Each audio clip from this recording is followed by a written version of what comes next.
Lu Yuan attended a parent-teacher conference for his sister, inadvertently activating the Wealth Overlord critical hit system. Whatever the host touches will yield corresponding luxurious rewards. Thus, Lu Yuan touched the school building. You touched the school building, triggering a random critical hit reward. 500 sets of school district properties. The property deeds will be delivered to your home. You touch your bank card, receiving a critical hit reward. A balance of 10,000. Crit multiplied by 100,000 times balance. 10 trillion. You touched an ordinary car. Congratulations. You have acquired a Pagani Huayra supercar. When a reporter interviewed Lu Yuan, he asked, Mr. Lu, with a fortune of several hundred trillion, how much have you spent on cars and houses? Lu Yuan replied, spend money? Why would I spend when I can acquire things for free? Chapter 1. Touch the bank card. Balance increased by 10 trillion. In the bustling metropolis of Mo City Mall, Lu Yuan was feeling immense pressure as he listened to his girlfriend, Wang Yin, lament. Lu Yuan, women require maintenance. A set of skincare product costs at least 10,000 a month, right? Once we marry, it'll need 3 gold pieces, and there's preparing for a new life. Once the baby arrives, we need to enroll them in the best kindergarten and schools, not to mention the mortgage. Where isn't it all money? Your salary is barely enough to support a family. We shouldn't waste time. Let's break up. Lu Yuan forced a smile. Didn't we agree that as long as I am ambitious, you would be willing to struggle together? Wang Yin scoffed. How old were we then? With my current looks and figure, what kind of successful man wouldn't want me? Why should I suffer with a poor boy like you? Only a man without prospects would expect his girlfriend to endure hardship with him. In a city like Mo City, Lu Yuan, as a top salesperson, earned a monthly salary of 50,000, which was not insignificant. His girlfriend, Wang Yin, earned only 20 to 30,000 a month, yet she constantly aspired to a lavish lifestyle. Combined, their earnings barely sufficed for her extravagant spending. Lu Yuan had repeatedly urged her to be frugal and to prepare for buying a house. But every time he broached the subject, Wang Yin would erupt in anger. Exhausted from the relationship, Lu Yuan declared, fine, I'm tired of this.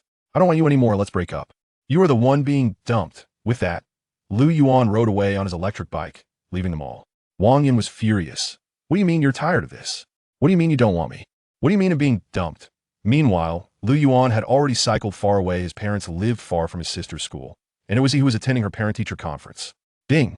Detecting the host's reluctance, the Wealth Overlord critical hit system begins binding. System explanation. Anything the host touches will be upgraded into valuable items, worth multiple times the original value, rewarded to the host. The multiplier is completely random. With a daily limit of 3 uses, each item can only activate the critical hit once. The system will not misuse the opportunities. The host can activate the critical hit by silently focusing on the item, and if the host does not concentrate, the touched item will not take effect. What? The items I touch will transform into valuable possessions worth multiple times their original value. This must be a joke. To verify the authenticity of the system, Lu Yuan pulled a bank card from his wallet. I will use a critical hit on my bank card. You touch your bank card, triggering a critical hit reward of 100,000 times. The 10,000 balance in your account has been upgraded to 10 trillion. Soon, Lu Yuan received a text message, his balance displayed as 0. Yet astonishingly, it was exactly 10 trillion. Incredible. But Lu Yuan remained skeptical, fearing it might be a scam. So he personally visited the bank and handed his card to the teller. Please check my account balance. The teller asked Lu Yuan to input his password, and after doing so, she could no longer maintain her composure. Confirming twice that she hadn't made a mistake, she finally said, Sir, you have 10 trillion in your account. No way. The system is real? He was truly a trillionaire. Now Lu Yuan was elated. 10 trillion. It was a sum that others might not earn in several lifetimes. His spirits lifted. After all, it was just money. With assets of 10 trillion, what kind of woman would he not be able to attract? Wang Yin. Oh, Wang Yin, do you realize you have lost the world? Lu Yuan finally comprehended the mechanics of the system. Whatever he touched would yield something better than what he had touched. For instance, touching a bicycle could reward him with a motorcycle, while touching an ordinary car could yield a valuable supercar. This system was exhilarating. Yet, a worry lingered in Lu Yuan's mind. System. With such a sudden influx of funds in my bank account, will I be arrested for these mysterious funds? No. Each reward from the system will come with a reasonable explanation for the host. Upon hearing the system's reassurance, Lu Yuan's anxiety dissipated entirely. After about 20 minutes, Lu Yuan arrived at his sister's high school. He pondered what to touch next with his remaining 2 opportunities, realizing that the most pressing need seemed to be asset something that could continuously generate income. If he touched the school, could it reward him with a private school? With that thought in mind, Lu Yuan confidently placed his hand on a teaching building. Activate critical hit. Ding! You touched a school building, triggering a critical hit reward. 500 sets of school district properties. You are now the chairman of 500 sets of school district properties across the nation. The property deeds for the 500 school district properties in various cities will be couriered to your home. School district. Property information. Tangshan Yipin, Hai Villa, Zhujiang Daijing, Xingyu Shijia, Ingtian Mingzhu. 500 school district properties. Each school district property comprises dozens of buildings, so 500. How many would that be? Owning these properties would generate rental income, allowing him to lavishly spend his 10 trillion even if he exhausted it. There would still be a substantial cash flow from the 500 rental properties. And this was merely one type of asset if he were to touch something else in the future. Wouldn't that make him an outright winner in life? Ding! At that moment, Lu Yuan's phone buzzed in his pocket. It was a group chat titled A Loving Family. Aunt, my eldest daughter has been accepted into a prestigious high school tomorrow. We'll hold a celebration banquet at the Shangri-La Hotel. Everyone is welcome to come and eat if you're free. At that moment, a member with a black BMW profile picture also sent a message. My cousin got into high school. This is a big deal. We'll be back tomorrow to attend her celebration banquet. Cousin, thank you, big brother. Is that BMW in your profile picture your new car? Ding. A selfie was posted in the group, featuring cousin Li Xianhe holding a car key, posing handsomely in the driver's seat. Wow, that car must cost a fortune. Li Xianhe. Oh, it's not expensive, just a little over 4 million, the top model of the BMW 8 Series. Not pricey, just a small sum. Cousin. Wow, over 4 million is not much. For me, that's astronomical. Big brother, you're so humble. Aunt, among us, my eldest son is the most successful. He's driving a BMW now. The second and third aunts chimed in. Xianhe is doing well selling real estate in the capital. Don't forget your second and third aunts in the future. Upon noticing the messages in the group chat, Lu Yuan couldn't help but chuckle. Given his understanding of Li Xianhe, who had always relished in showing off since childhood, it was clear that his return for his cousin's graduation banquet was merely an opportunity for ostentation and pretense. Enough about me. What about my cousin Lu Yuan from Aunt Lu's family? What is he currently up to at home? The mention of Lu Yuan ignited a flurry of activity in the chat. His cousin, with a sarcastic tone, sent a message. What can he accomplish with that kind of education? He's working in sales at Yida Mall, earning a mere 40 to 50,000 a month. After expenses with his girlfriend, he barely manages to save 2,000. Just a useless drifter without an education. Aunties 1, 2, and 3 chimed in successively. This child Lu Yuan is the most unambitious of them all. Ever since he failed to get into a decent school, he has been a complete washout. How can he possibly compare to the illustrious Xianhe? Li Xianhe remarked. Cousin, remember when I suggested taking you to the capital for work, saying you weren't cut out for academia? It seems you're faring even worse than I am now. Ha! Lu Yuan remained unfazed by Li Xianhe's words. With his wealth amounting to a staggering 100 billion and ownership of 500 properties in prestigious school districts, why should he concern himself with a petty individual flaunting a $400,000 clunker? How utterly lowbrow. However, he couldn't shake the thought that his parents had borne their heads low in recent years because of him. With this in mind, Lu Yuan crafted a message for the group. Cousin, remember that there are always greater heights and more capable individuals beyond what you perceive. Do not be overly arrogant. Be wary of the consequences tomorrow might bring. Chapter 2. I intend to donate 6 million. I request everyone's supervision. After sending a message in the group chat, Lu Yuan ceased to check the messages and proceeded directly to his sister's classroom. At the entrance, he encountered his childhood friend, Liang Xiaoyu. Given their long-standing friendship, Lu Yuan took the initiative to greet him. Xiaoyu, are you here for your brother's parent-teacher meeting? Liang Xiaoyu cast a disdainful glance at Lu Yuan and turned his head away. His parents quickly tugged at him, saying, Xiao Yuan is talking to you. Why are you ignoring him? Huh, Mom and Dad. I earn in a month what he makes in 6, he retorted. Why should I bother with someone who is doing so poorly? What value or benefit can he possibly provide me? Lu Yuan, a friend in poverty, had become unworthy of his current social circle. Upon hearing this, Liang Xiaoyu's parents fell silent. Other parents in attendance shared similar sentiments. Firmly believing that mingling with successful individuals is the only path to prosperity, an understanding that resonated with them all. Lu Yuan chuckled coldly. Liang Xiaoyu, you are indeed correct. You have outgrown my social circle. You possess quite the self-awareness. What nonsense. I'm not unworthy of your social circle. I earn over 300,000 a month. Surely that exceeds your income. Lu Yuan scoffed. 300,000 a month? Is that a lot? You've got to be kidding, Liang Xiaoyu muttered. Disregarding Liang Xiaoyu, Lu Yuan turned and entered his sister's classroom. The parent meeting lasted an hour, during which Lu Yuan remained occupied. He glanced at the parent group chat, noticing that the principal, Nye Bin, was also present. Recalling Liang Xiaoyu's earlier arrogance, a playful smile crept across Lu Yuan's face.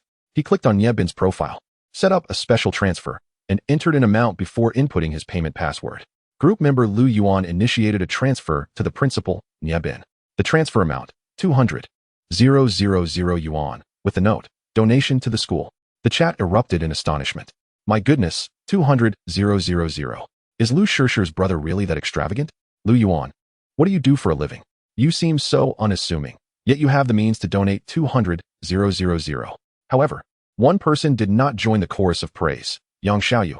Haha, Lu Yuan, is that 200,000 all your savings? Lu Yuan smirked and initiated another transfer of the same amount. The group messages flooded in, as he executed 4 consecutive transfers, each for 200,000 yuan. The classroom fell into a stunned silence, with everyone feeling a chill run down their spines.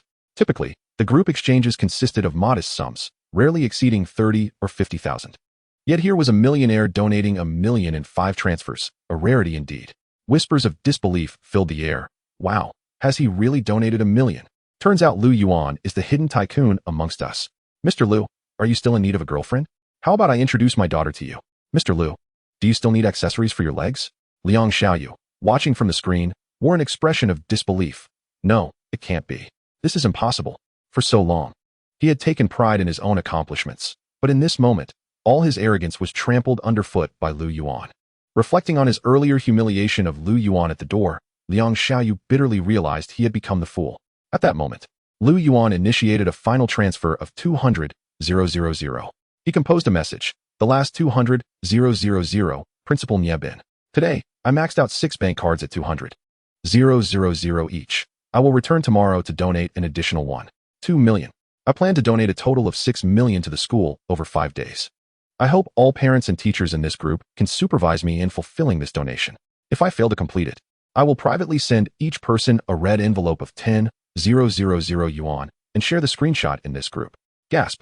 The parents in the classroom collectively inhaled sharply. They turned to gaze at the composed Lu Yuan, astonished. 6 million was nearly enough to purchase a decent luxury apartment in the metropolis. Yet, he claimed he would donate that amount and requested everyone as supervision. If he failed to do so, he would send everyone 10,000 yuan. Was this even real? Lu Yuan remained unfazed. Compared to the trillions in his account, 6 million was merely a trifle. This donation would also ensure his sister received the best educational opportunities.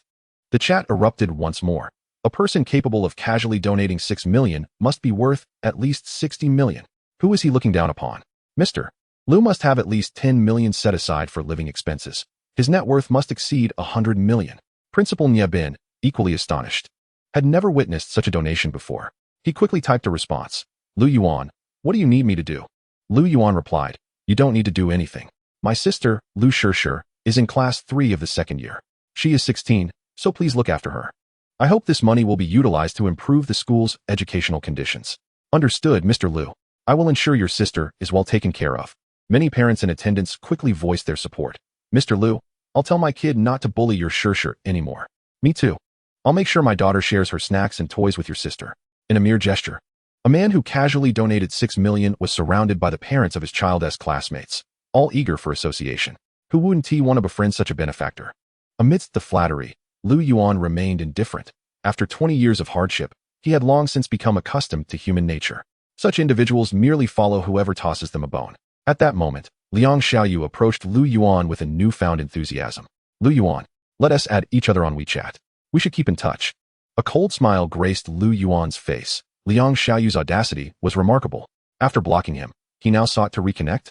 Did he think himself valuable enough to discard and then reclaim? Lu Yuan replied nonchalantly. There's no need to add me back, as you said. I am unworthy of your friendship. Let us each go our own way from now on. His words were overheard by other parents. What? He just said Mr. Lu isn't worthy of being his friend. Indeed, I heard him boasting at the door, claiming his monthly salary of 300,000 $000 was equivalent to half a year's earnings for Mr. Liu, and that he only associated with high-status friends, dismissing Mr. Liu as unworthy. How audacious. Huh. A person earning $300,000 a month looking down on Mr. Liu? What a pitiful creature. Chapter 3, 960,000. To buy my sister's happiness. Seeing that he wanted to sever ties with Mr. Liu when he believed him to be penniless, only to seek him out again upon discovering his wealth. How shameless could one be? Earning $300,000 a month and acting superior. Yet when Mr. Liu made a donation, what had he contributed? Had he given a single penny to the school? Yang Xiaoyu's face turned crimson with embarrassment, while his parents felt utterly humiliated, wishing they could vanish into the ground. Lu Yuan ignored the foolish antics of this clown and headed to the bike shed to retrieve his vehicle. A few girls were already waiting beside his electric bike. One girl, with an exquisite face and dressed in a JK uniform paired with white stockings, playfully wrapped her arms around Lu Yuan's neck and affectionately said, "Brother." She was none other than Lu Yuan's beloved sister, Lu Shishir, who shared a close bond with him. Beside Lu Shishir stood a few girls, namely Lin Lin, He Min, and Xiao Qianqian, all of whom shared a dormitory with her. "Brother Lu, today is Shishir's birthday, and we would like to celebrate it with her. Could you let her come home a bit later?" Xiao Qianqian fluttered her eyelashes, gazing at Lu Yuan with hopeful eyes. Lu Yuan smacked his forehead, realizing that indeed today was Shishir's birthday. He had been so preoccupied with his breakup with Wang Yan that he had forgotten. With a smile, he replied, "Sure. I haven't even prepared a gift for Shishir yet. Let's go together." In the past, had Lu Yuan come into a fortune of 10 billion, he would have eagerly thought of sharing this joy with Wang Yan. However, the current Lu Yuan was solely focused on improving the lives of his family. Now that he had the means, it was time to truly enjoy life. "Wow, Brother Lu, you're so kind. We thought you wouldn't agree."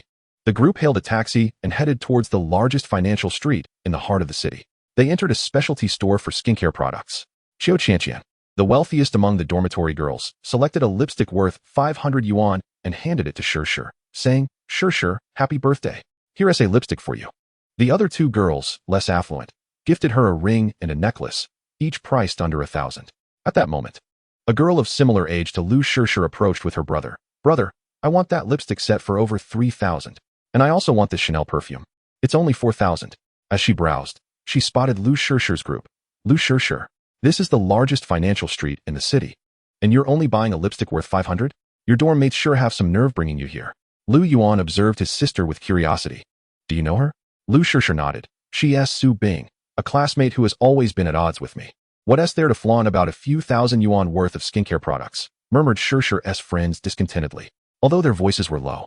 Su Bing caught wind of their comments and sneered. "It's just a few thousand yuan, as if you could afford it." Noticing his sister's downcast demeanor, Lu Yuan swiftly picked up a set of cream priced at over 50,000 yuan and raised it towards Shishir. "Shishir, do you like this? If you do, I'll buy it for you." Upon seeing the price tag, Shishir hesitated for a moment before turning her head away. "I don't like it, brother. You should save your money for yourself and sister-in-law. You no longer have a sister-in-law. That materialistic woman has broken up with me," Lu Yuan replied nonchalantly. Shishir continued to refuse. "Please don't waste money on me. Living expenses in the city are high, and you need money too." Her maturity was almost heart-wrenching. Lu Yuan reassured her, "It's all right. I recently came into some unexpected wealth. I'm not short on cash. If you like it, we'll buy it." Su Bing interjected. "If you're poor and lack ambition, don't blame women for being materialistic. I thought you were wealthy, but you're just a broke loser." Lu Yuan turned to the sales associate. "I'll take 4 sets of that cream and 12 of the over 30,000 yuan lipsticks." "How much for the entire set of the latest skincare products?" The sales associate quickly responded. "Sir, the complete set, which includes toner, cleanser, whitening cream, lipsticks, mascara, and essence masks, totals 99,999 for 1 set." "All right, I'll take 4 sets, Lu Yuan confirmed. Su Bing appeared uncomfortable. "Can you really afford such expensive items?"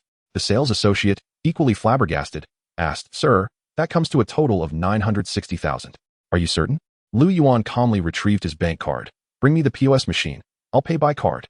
The sales associate hurriedly fetched the machine. Su Bing clenched her fists, muttering under her breath, "Insufficient balance, insufficient balance." Ding. Card transaction successful, 960,000 yuan. Receipt for 960,000 yuan. The electronic announcement echoed throughout the specialty store, drawing the attention of many. Given that Lu Yuan's attire was unremarkable, he hardly resembled someone capable of such a purchase. Before the crowd could recover from their astonishment, Lu Yuan spoke again. Sure, these 4 sets of cream are for you. 1 set for each of your dorm mates. And for the 12 lipsticks, each of you will receive 3. The 4 skincare sets are also for your dorm. A collective gasp filled the store as everyone swallowed hard. This was extraordinarily generous. Over 200,000 yuan worth of gifts for his sister's friends. Lu Yuan, however, felt little of it. Compared to the 10 billion in his account, spending $1 million felt trivial. Su Bing's companions displayed expressions of envy. If they were friends with Lu Shishir, they too could have received skincare products worth over 200,000 yuan. Shishir's friends, however, were not greedy and declined. Brother Lu, these are birthday gifts for your sister Shishir. We cannot accept such lavish gifts. Their response only heightened Lu Yuan's admiration for them. At their age, where vanity and competition often ran rampant, how many could resist the allure of over 200,000 yuan worth of skincare? I insist you accept my gifts. If you refuse, I'll have to reconsider letting my sister hang out with you. Please look after her in the dorm, and if anyone bullies her, call me right away. I'm not giving away gifts for nothing. Lu Yuan's generosity was also a means of caring for his sister. Su Bing's items suddenly lost their appeal, and to mask her embarrassment, she buried herself in her phone, opening a WeChat group chat titled Happy Family. Upon seeing a message in the chat, her discomfort escalated. Su Bing, isn't there a girl named Lu Shishir in your class? Her brother, Lu Yuan, was incredibly generous today, donating 1.2 million to the principal, claiming he would donate 6 million to your school. You'd better befriend Lu Shishir. What? Lu Shishir's brother is donating 6 million. Chapter 4. I, the new chairman of Tang Chiniping. Su Bing's phone clattered to the ground as she stared in disbelief at Lu Yuan. You donated 1.2 million to our school, and just now you spent 960,000? You spent a total of 2.16 million today. Lu Yuan wore a relaxed smile. It's just a small amount. There's nothing to be astonished about. Lu Yuan's nonchalant demeanor and tone drove everyone in the specialty store to the brink of madness. His calmness was surreal. Su Bing swallowed hard, recalling how she had just mocked him as a poor loser. If he was a poor loser, what did that make her? The woman who had left Lu Yuan for material gains was foolish. How could she let go of someone like him? Wait a moment, perhaps she still had a chance? Su Bing quickly interjected. Brother Lu, did you recently break up? What do you think of me? Could I be your girlfriend? Don't worry. I know some influential girls at school who can help you take care of Shishir. Lu Yuan saw right through her intentions. She was merely after his wealth. Even if he were to seek a partner, it would not be someone who had bullied his sister in the past. He coldly rejected her. No need. Lu Yuan and the group of 4 from his sister's dormitory continued to purchase numerous items before finally departing from the financial street. Shishir. Just now, when Su Bing witnessed your brother's extravagant expenditure of 960,000, his expression was akin to that of someone who had ingested something repulsive, truly delightful. It was high time someone put her in her place and curtailed her arrogance. With her serpentine, influencer-like visage, even her makeup had begun to flake. And she dares to pursue our brother Lu? How revolting. I could almost retch. Lu Shishir, bewildered, gazed at her brother Lu Yuan and inquired, Brother, you mentioned recently that you came into a windfall. Did you win the lottery?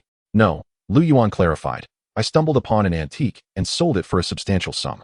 Yet, Lu Shishir regarded her brother with curiosity and asked, Brother, with such lavish spending, how much did your antique fetch? After pondering for a moment, Lu Yuan replied with a moderate estimate, approximately 1.5 to 6 billion. Gulp. How much? 1.5 to 6 billion. Lu Yuan refrained from disclosing that his assets totaled a staggering 100 trillion. She likely would not believe it anyway. Lu Shishir had anticipated figures in the realm of 5 million or 50 million, but she was genuinely astounded to learn that her brother possessed over 10 billion in assets. Lu Shishir admonished Lu Yuan, Brother, even if you have over 10 billion, you mustn't squander it recklessly. You can't expect to profit from antiques every time. You should save this money for buying a house or a car, and eventually for marrying a wife. Lu Yuan chuckled. All right. But, little sister, we have already purchased a house, located in the prestigious Thompson Riviera in the Magic City. I will take you to see it. Brother, what did you say? Thompson Riviera? Lu Shishir and her roommates were once again taken aback. Thompson Riviera is renowned as the abode of the affluent in the Magic City, often heralded as the finest luxury residence in the country. To view properties here, one must submit proof of assets exceeding 100 million. Otherwise, entry to the community is denied. Even the most modest units command prices in excess of 100 million. Lu Yuan nodded. Indeed, it is Thompson Riviera. I have purchased a unit for you as well. We are heading there now to complete the transfer. Besides, I have bought quite a few items for you. The school surely lacks the space to accommodate them, so they can be stored in the apartment I acquired for you. Upon obtaining this school district property in Thompson Riviera, Lu Yuan was registered in the community's facial recognition system as the chairman. Thus, they encountered no obstacles along their way. The environment within Thompson Riviera was pristine, with commendable greenery. Lu Yuan led his sister and her friends to the sales office, where they approached the sales manager. Please transfer the ownership of Unit 2, Building 1. To my sister, Lu Shishir. Sir, may I see your property certificate? The sales manager noted that Lu Yuan possessed no physical property certificate at that moment, only an electronic version, so he opened a small application on his phone. This is my electronic property certificate. After receiving the phone, the sales manager's heart raced uncontrollably as she fixated on the lines displayed on the screen. Owner, Lu Yuan. Mobile number ending in 6185. ID number ending in 0317. It was indeed him. Just that morning, the sales manager had received a document from the previous chairman, informing her of the change in leadership and instructing her to update the chairman's information. While entering the details, she had memorized Lu Yuan's mobile number and the last digits of his ID number distinctly. Mr. Lu, the sales manager began, but Lu Yuan interrupted. Let us refrain from unnecessary comments. Of course, Mr. Lu. I will promptly process the transfer paperwork for you. The sales staff looked curiously at the electronic property certificate, their breaths quickening. The news of the chairman's transition had created quite a stir that morning, and many in the sales office were eager to uncover the true identity of the new chairman. To their astonishment, the new chairman stood before them that very afternoon. The chairman was remarkably youthful and strikingly handsome, with a well-proportioned face, a sculpted physique, and a natural complexion. His features were far more appealing than those of the idols featured in dramas. With a gentle demeanor that still exuded masculinity, his smile radiated warmth, reminiscent of a gentle spring breeze. Most importantly, he was extraordinarily wealthy, having acquired the entirety of Thompson Riviera. Mr. Lu, may we connect on WeChat? A lovely woman with wavy hair, clad in a white shirt and black shorts, complemented by sheer stockings, batted her long lashes at Lu Yuan. However, he declined, stating, I am rather busy and do not have time for such matters. Lu Yuan did not appreciate this style of casual street flirting. With his current net worth of 100 trillion, he could easily attract any number of exceptional women. There was no need to compromise himself for momentary gratification. The sales staff, who had hoped to connect with him, felt a wave of disappointment wash over them. In the past, a simple sway of the hips and a slightly lower neckline were often sufficient to allure men. Being rejected for a WeChat exchange was a first for them, and an unexpected wave of frustration settled within. With the new chairman present, the sales manager efficiently completed all necessary paperwork. Under her guidance, Lu Yuan and his sister were led to a spacious mansion. This opulent residence boasted over 800 square meters, featuring excellent natural lighting upon entry. The grand room was adorned with a lavish European-style dining table and chairs, complemented by an open kitchen. Standing before the large floor-to-ceiling windows, they gazed out at the twinkling city lights, the towering skyscrapers, and the bustling traffic on the Jiangwan Bridge. An entire city of prosperity laid before them. The mansion was equipped with every conceivable amenity: a private swimming pool, a home theater, a billiard room, a piano area, and a study room, ensuring that everything one could desire was readily available. Lu Shishir and her classmates were utterly astounded. Although they had seen videos of the luxurious residences in Thompson Riviera online, experiencing it up close left them utterly awestruck. Lu Yuan smiled at his sister, saying, Shishir, you can study diligently in this study room. Whenever you feel fatigued from studying, you can swim, watch movies, play the piano, or engage in billiards with friends, or simply stand by the window and admire the nightscape of the magic city. Lu Shishir, unable to contain her excitement, exclaimed, Brother, this is enormous. Is it truly this delightful to be wealthy? Lu Yuan affectionately ruffled Lu Shishir's hair. Indeed, wealth brings immense joy. With money, one can acquire anything. You must study hard so that one day you can achieve all of this through your own efforts. I will do my best, brother. Once I gain admission to a prestigious university and earn a fortune, I will buy you a grand villa and even gift you a private jet. Chapter 5. Harley-Davidson and Bugatti Veyron. A grand villa and a private jet? The villa is already a reality, and not just one, but many. Had it not been for considering his sister's schooling distance, Lu Yuan would have taken her to live in a villa directly. As for a private jet, perhaps in the future, he would have the opportunity to experience that as well. Lu Yuan did not discourage Lu Shishir. All right, brother will wait for you to study hard, earn a fortune, and support me. Ha ha. Let us make a pact. I'll be the little dog. Ha ha ha, that won't do. If you're a little dog, wouldn't I become a dog too? The gentle moonlight and the myriad lights of the city streamed through the window, as if they too were listening to the joyous laughter of the brother and sister. After a night's rest, the next morning arrived. It was the day of Lu Shishir's cousin's high school graduation celebration. Since Lu Shishir had no classes that day, Lu Yuan decided to take her along, and they rode an electric scooter together to the Shangri-La Hotel. As Lu Yuan glanced at the electric scooter, An idea sparked in his mind. He silently intoned, "System, activate the Godly Wealth Critical Hit Reward for the electric scooter." You touched your electric scooter, triggering the Godly Wealth Critical Hit Reward. Congratulations on receiving a reward, a Harley-Davidson motorcycle valued at $16.88 million. The motorcycle has been parked for the host at the Shangri-La Hotel parking lot. As the system's voice faded away, Lu Yuan distinctly felt a set of keys in his pocket. Ah, a Harley-Davidson. What man does not harbor a dream of riding a motorcycle? As a motorcycle enthusiast, who wouldn't he wish to experience the exhilarating rush of a wild ride? Lu Yuan recalled that this particular Harley was a global limited edition, with only 3 units ever produced.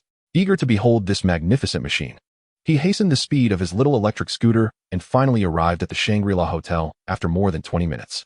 Upon arriving, he noticed a throng of people gathered around a BMW, animatedly discussing it. Imposing, this luxury vehicle worth over $4 million was truly stunning. The top configuration of BMW far surpassed Lu Yuan's humble electric scooter. With Lu Yuan's current status, how could he possibly compare to their illustrious lives? Wow, cousin, your car is incredibly handsome. May I take a photo inside and post it on my social media? The materialism and vanity on Zhang Jiao's face were glaringly evident. Li Xian he graciously replied, "Why not? Jiao, we're cousins, so feel free to jump in and snap some shots." Gripping the steering wheel, Zhang Jiao took a selfie, which she edited before posting. "Feeling fabulous today? My cousin, who drives a BMW, specially returned from the capital to attend my graduation banquet. I am utterly flabbergasted." As she posted, her long silent old friends on WeChat began to comment. "Goulet, wow, this car is stunning. The top BMW configuration. Worth over $4 million. How extravagant. Yu Hairan, Jiao, is this car your cousin's? Is he in need of a girlfriend? Gu Xixia, Jiao, please introduce me to your cousin. I would love to lean on that big leg." Most comments in her social circle were requests for Li Xian he's contact information, alongside attempts to curry favor with Zhang Jiao, which greatly satisfied her vanity. At that moment, Lu Yuan parked his electric scooter, and Li Xian he noticed him, striding over with an exaggerated tone. Isn't this my cousin Lu Yuan? Weren't you just boasting in the group yesterday about how you would make my face swell today? You think you can do that driving this little electric scooter? How amusing." Li Xian he mocked him openly. Zhang Jiao glanced at her cousin Lu Yuan and spoke with cutting scorn. Relying on Lu Yuan to bruise your face, that's as likely as a sow climbing a tree. Lu Yuan remained unfazed. "Don't be hasty. After the graduation banquet, I will indeed make your face swell. I'll be waiting, cousin. By the way, Lu Yuan, you've certainly never driven such a fine vehicle, have you?" Li Xian he looked at Lu Yuan with an air of superiority. Lu Yuan played along. "Indeed, I have never driven a car of this caliber." However, in his heart, Lu Yuan scoffed at this BMW. It was merely valued at over $4 million, far less than the Harley he had just acquired. Li Xian he relished his pretentiousness and declared, "Well then, today I'll be generous and let you touch this car. Satisfy your craving, and while you're at it, take some selfies to boast about for a lifetime." Li Xian he clearly intended to witness Lu Yuan's embarrassment. Nevertheless, Lu Yuan was unbothered and even felt a surge of satisfaction. Touching this BMW would lead the system to reward him with an even better vehicle. So there was no reason to be angry. Lu Yuan looked at Li Xian he with feigned surprise. "Are you truly certain you want me to touch it? Don't regret it later." For some reason, Li Xian he felt that Lu Yuan's reaction was peculiar. Shouldn't he feel humiliated by the ridicule? Why did he appear as if he had just won $5 million? Yet, fixated on humiliating Lu Yuan, Li Xian he dismissed these thoughts, mockingly saying, "Look at your pathetic self, go ahead and touch it. If you dirty it, you won't have to worry about paying for a wash." Even Lu Yuan's sister, Lu Sure, couldn't comprehend him. "Brother, he's insulting you." Lu Yuan shook his head. No, I don't perceive this as an insult. I see it as a good opportunity." Boldly, Lu Yuan touched the BMW.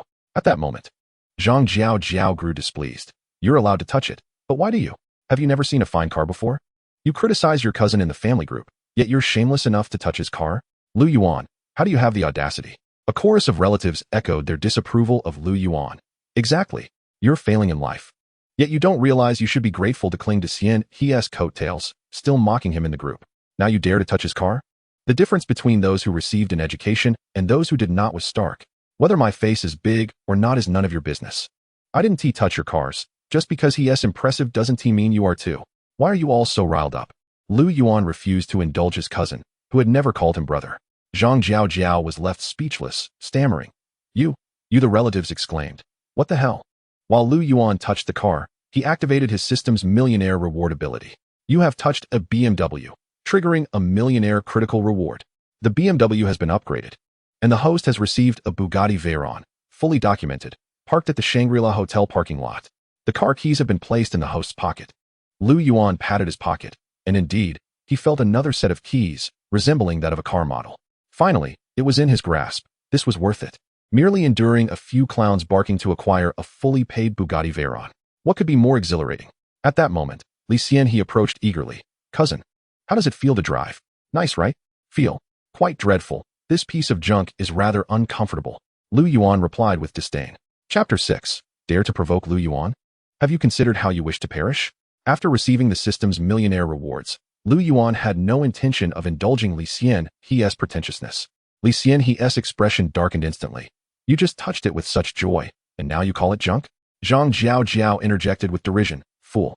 No matter how terrible elder brother's car is, you couldn't even afford a single wheel. Lu Yuan retorted. Who are you calling a fool? I'm calling you a fool. Zhang Jiao realized her mistake, but had already spoken. Lu Yuan burst into laughter. Huh? As long as you know you're a fool. With that, Lu Yuan swaggered into the hotel. Over the years, since failing to get into high school, Zhang Jiao and her aunt's family had made his life miserable. Now that he had wealth, it was time to release all his pent-up frustrations. The graduation banquet soon commenced, with many relatives, whom he hadn't contacted in ages, in attendance. Lu Yuan and his sister, Lu Shi, found a seat. Lu Shi, visibly agitated, exclaimed, Brother, Zhang Jiao and Li Xian he are utterly excessive.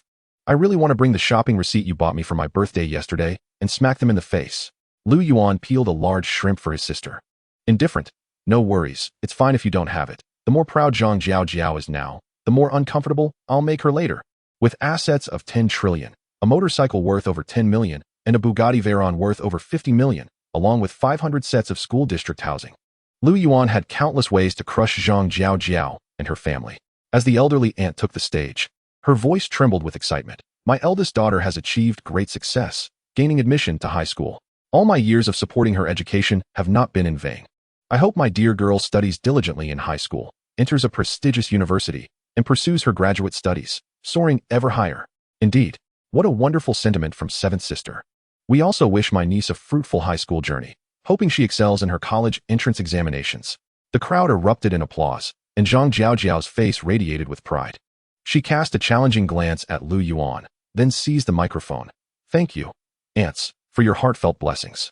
I assure you, when I secure a place in a reputable university and find a good job, I will not forget all of you. Her cousin, who had failed to gain admission to high school and had been struggling over the years, would receive a modest opportunity from me, Zhang Jiao. As I arranged for him a position as a security guard, it is not that I look down upon him. Rather, with his junior high education, he is scarcely suited for any other type of work. The security role is truly the only ideal position for him. The audience broke into further applause. What a considerate child Jiao is. Even after gaining admission to high school, she does not forget her brother Lu Yuan. I've watched her grow since she was little, and she has never disappointed. Yet, Lu Yuan remained indifferent, quietly savoring the shrimp and various dishes before him. Given his current status, why should he concern himself with the immature remarks of a child? Seeing Lu Yuan's lack of reaction irked Zhang Jiao. After finishing her speech, she descended from the stage and approached Lu Yuan. Lu Yuan, your family lives in poverty and seldom enjoys fine dining. You should ask the servers for extra takeout bags to take some food home. Lu Yuan's parents looked on with embarrassment. Jiao, how can you speak like that? Cousin Lin Wanting could no longer tolerate it. Jiao, you are going too far. How am I going too far? Am I not speaking the truth? Can your family even afford a single dish from this table? This is likely the only feast you will enjoy at my graduation banquet. Lu Yuan, unable to endure the humiliation of his parents, slammed his hand on the table and stood up. You continue to act arrogant, and I swear I will ruin your graduation banquet, leaving you without a roof over your head even after being admitted to high school. The sound of Lu Yuan's palms striking the table was loud, drawing the attention of many. The aunts and cousins approached. Lu Yuan, what are you trying to prove? Ruining your cousin's graduation banquet and threatening her with homelessness? Do you think you are the king of the city? You are just making a fool of yourself. If you don't want to eat, then leave. Among our generation, you are the one who has accomplished the least, so what are you boasting about? Cousin Li Xian scoffed. I am a sales manager at the Zhujiang Daijing School District property in the capital, and I have not seen you achieve anything close. Our company has connections with many real estate tycoons in the city. Arranging a place for Jiao would be a piece of cake. Wow, Jianhe, you are now the sales manager at the Zhujiang Daijing School District property? No wonder you are doing so well. Lu Yuan, did you hear that? Even if you truly leave me homeless, my cousin will arrange for me. Why are you even telling him this? He cannot do anything. He can only dream of such things. Ha ha ha. Lu Yuan, unfazed, looked at Li Xianhe with mockery. Oh, a real estate sales manager. Do you think you are impressive? Do you believe I cannot make a phone call to have you fired? The Zhujiang Daijing happens to be under my ownership. As the chairman, dismissing someone like Li Xianhe would be effortless. Lu Yuan's parents gazed at him in shock. Their son had always been unambitious and exceedingly low-key. What had prompted him to confront Li Xianhe today? Li Xianhe clenched his fists, his knuckles cracking. Lu Yuan, did I give you too much face tonight? Come on, call now and let me see who can fire me. If you cannot get me fired today, just wait and see how I deal with you. Damn it. You little brat, I have ignored you long enough, and you think you can push me around now? Zhang Jiaojiao, with clenched fists, added, Cousin, I want him to kneel before me and call me mother before crawling out of here. Cousin Lin Wanting, sensing the escalating tension, quickly intervened. Jiaojiao, Xianhe, you are both going too far. We are family. Why create such a rift? Anyone with eyes can see that you two have been bullying Lu Yuan. Cousin, do not intervene. Today, no one can plead for him. We must teach him a lesson. Lu Yuan felt a warmth in his heart among all his cousins. Only his cousins still seemed to possess a hint of familial warmth. Lu Yuan made a direct call to the person in charge of Zhujiang Daijing. Is there a sales manager named Li Xianhe at your company? I will give you 5 minutes to fire him. As Lu Yuan finished his call, Li Xianhe scoffed. What a show-off. But in the next moment, Li Xianhe's phone rang. It was the headquarters of Zhujiang Daijing. He put it on speaker and mockingly glanced at Lu Yuan. I refuse to believe you can actually have me fired. The headquarters must have other matters to discuss with me. When the call was connected, a furious voice erupted. Li Xianhe, you have been terminated. As of this moment, you are no longer an employee of Zhujiang Daijing. With a loud clatter, Li Xianhe dropped his phone in shock, his expression utterly dazed. Lu Yuan swirled his wine glass, a smirk playing on his lips as he gazed at Li Xianhe. Still trying to act tough? Lu Yuan, are you messing with me? Li Xianhe was utterly bewildered, questioning how Lu Yuan had managed to orchestrate his dismissal. Were not all the aunts and cousins saying Lu Yuan was doing poorly? Yet, with a single phone call, he had been fired. Was this what it meant to be unsuccessful? Lu Yuan openly admitted, yes, it was me. Li Xianhe, realizing the gravity of his situation, immediately began to repent, pleading, Cousin, I should not have bullied you. Please, make another call. I cannot lose this job. I still have car loans to pay off. Where can I find a new job in such a short time? Cousin, I was wrong. Please, spare me. He slapped himself across the face, and soon his cheeks were covered in blood. Lu Yuan maintained his cold demeanor. So now you recognize me as your cousin? Now you realize your mistakes? Huh, too late. The atmosphere of the graduation banquet had shifted dramatically. Many relatives who had belittled Lu Yuan were now stunned into silence, astonished that a single phone call could lead to Li Xianhe losing his job. When had Lu Yuan become so formidable? Seeing her son in such a state, the elderly aunt hurried to Lu Yuan. What are you doing? We are family. You cannot push your cousin to the brink. Give him a chance to redeem himself. Indeed. Lu Yuan, do not go too far. We are all family. You do not want to sever ties with us, do you? Even if you are doing well now, can you guarantee that you will always be so? Do you really think you can manage without us relatives someday? Lu Yuan, leave a little room for reconciliation. You do not want to make things too irreversible. Dear nephew, for the sake of your second aunt, just let it go. Sixth sister, sixth brother-in-law. Hurry and talk to your child. Xianhe is your eldest nephew. Can you really bear to see him lose his job? Lu Yuan's parents exchanged glances, their lips twitching as they recalled the humiliation and disdain they had endured over the years. How could they not harbor resentment? Ultimately, they chose to remain silent. Lu Yuan found the situation amusing. Having dealt with Li Xianhe himself, he now faced the absurdity of these relatives arriving as mediators, offering platitudes. Where were their benevolent hearts when he was targeted by Li Xianhe and Zhang Jiaojiao? Huh, relatives? My family regards you as kin, yet for all these years, have you treated me and my parents as family? You prattle on about kinship. Where is your dignity? Lu Yuan retorted sharply. He crushed the glass wine cup in his hand, casting a cold glance over all present relatives. Each one met his gaze, their faces flushed with shame. Li Xianhe, plagued by thoughts of his car loan, turned desperately to his cousin Lin Wanting. Cousin, you are the only one on good terms with Lu Yuan. Please, intercede on my behalf. Lin Wanting's expression was frigid. This predicament is of your own making. I cannot save you. You deserve this. Li Xianhe was utterly devastated. His top-tier BMW was nearing the end of its payments, and wherever he drove, he basked in the admiration of young, successful individuals. Countless young women were eager to occupy the passenger seat beside him. However, should the payments cease, the bank would seize his car, resulting in his complete downfall. becoming the laughingstock among relatives and friends. All this turmoil stemmed from his offense against Lu Yuan, and he now regretted his foolish attempt to show off. Had he not crossed Lu Yuan, he would not have descended into such disgrace. Lu Yuan glanced at his cousin Zhang Jiao and called out, "Waiter." Shortly after, a young waiter entered. "Hello, sir. How may I assist you? The quality of the food and drink for this graduation banquet is far too low. Remove it all and reorder," Lu Yuan replied nonchalantly. Zhang Jiao swallowed hard, her mouth slightly agape. "Cousin, thank you." "Huh, thank you? What does this cousin think she is?" Lu Yuan regarded Zhang Jiao with cold eyes and merely managed to utter 2 words. "Heh." The waiter asked, "What dishes would you like, sir?" "1 Australian lobster, 1 plate of French foie gras, 1 serving of wild black truffle, and 3 bottles of Royal Salute. Prepare these for 30 tables," Lu Yuan stated calmly. The waiter's expression shifted dramatically. She had not anticipated such extravagance from Lu Yuan. After calculating the prices, she said, "Sir, the total comes to 1,830,720, but I can round it down to 1,830,000. Will you be paying by card?" Lu Yuan remained unfazed. "Charge it." The waiter inserted the card into the POS machine. Beep. Payment successful. A receipt was printed, and upon seeing this, all the relatives in the private room swallowed audibly, their shock palpable. A meal costing nearly 2 million. And Lu Yuan had swiped his card without a flicker of an eye. Just how much money did Lu Yuan have? All the relatives gasped, their throats dry with envy. Zhang Jiao approached Lu Yuan sincerely. "Cousin, thank you for putting aside past grievances."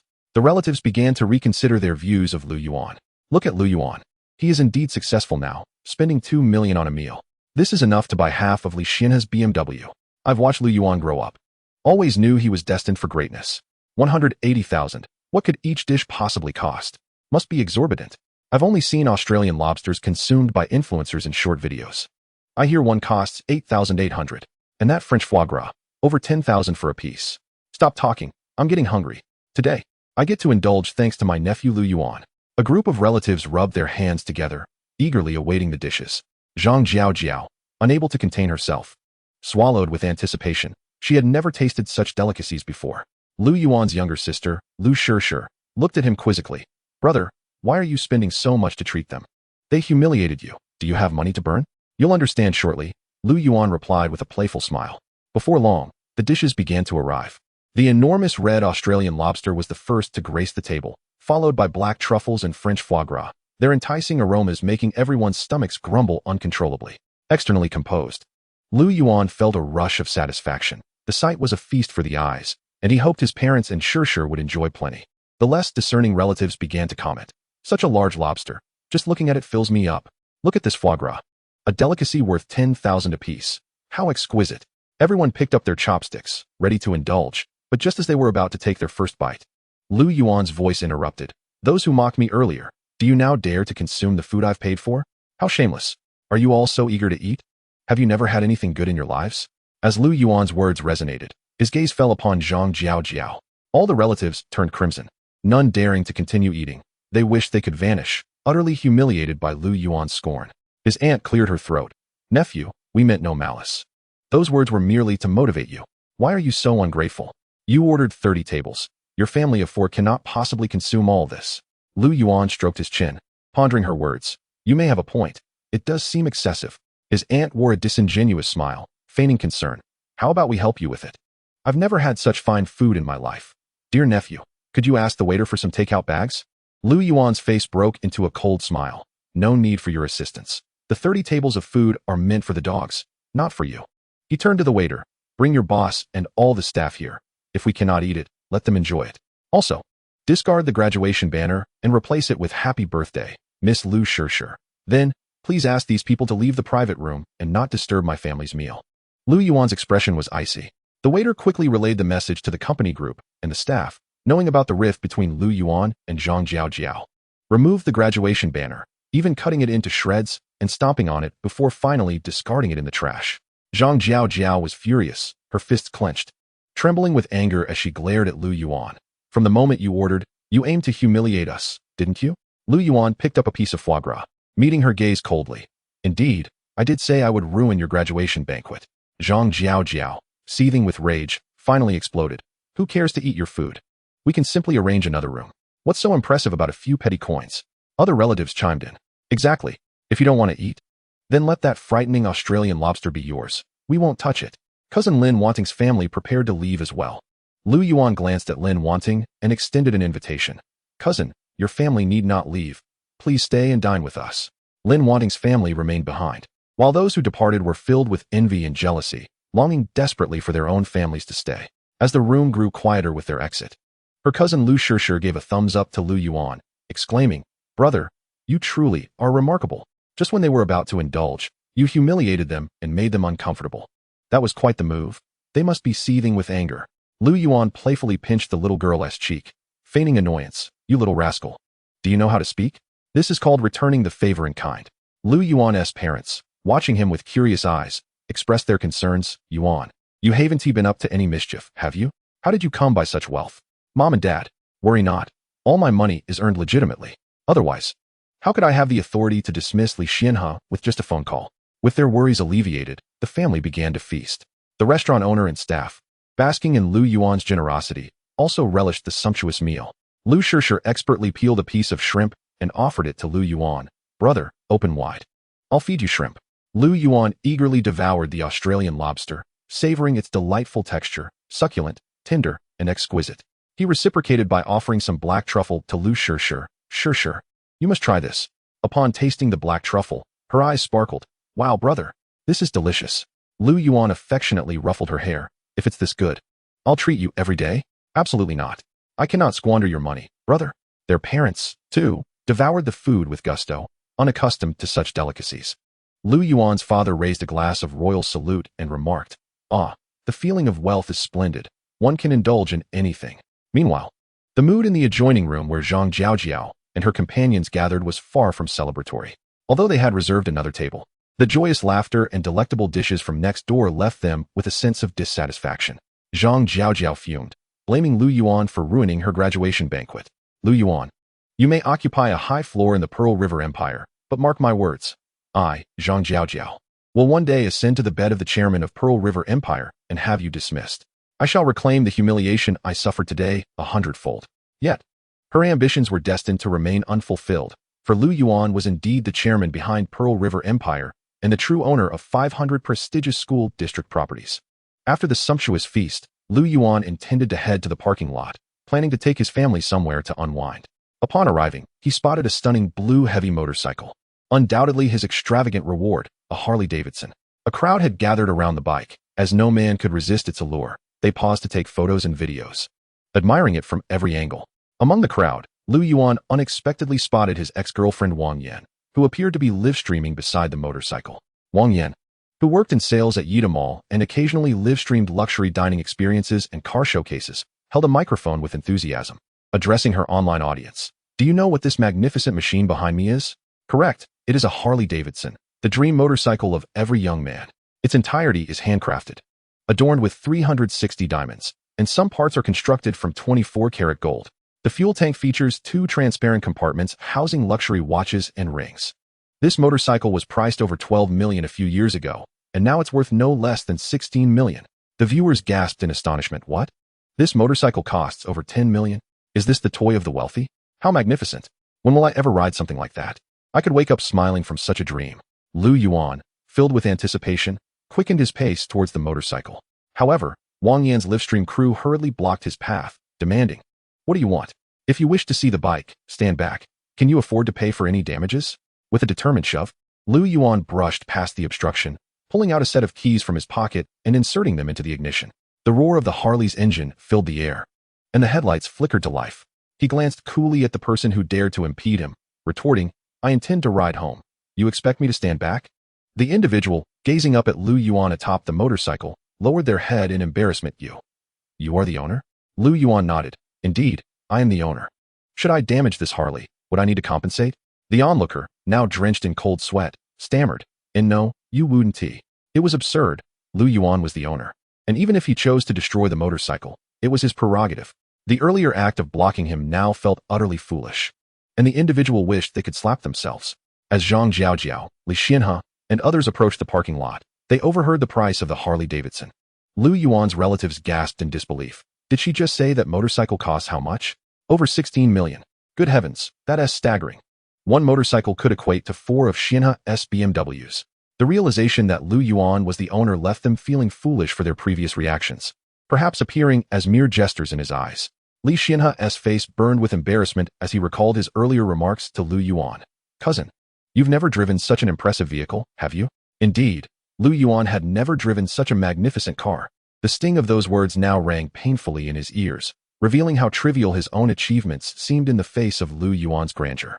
Wang Yan clenched her teeth, turning her gaze toward the nearby Bugatti Veyron, addressing her audience. What bad luck. We're now showcasing this Bugatti Veyron, valued at over 50 million. She began her introduction. Lu Yuan produced another key from his pocket and pressed it against the Bugatti. With a honk, the car illuminated with vibrant lights, looking remarkably eye-catching.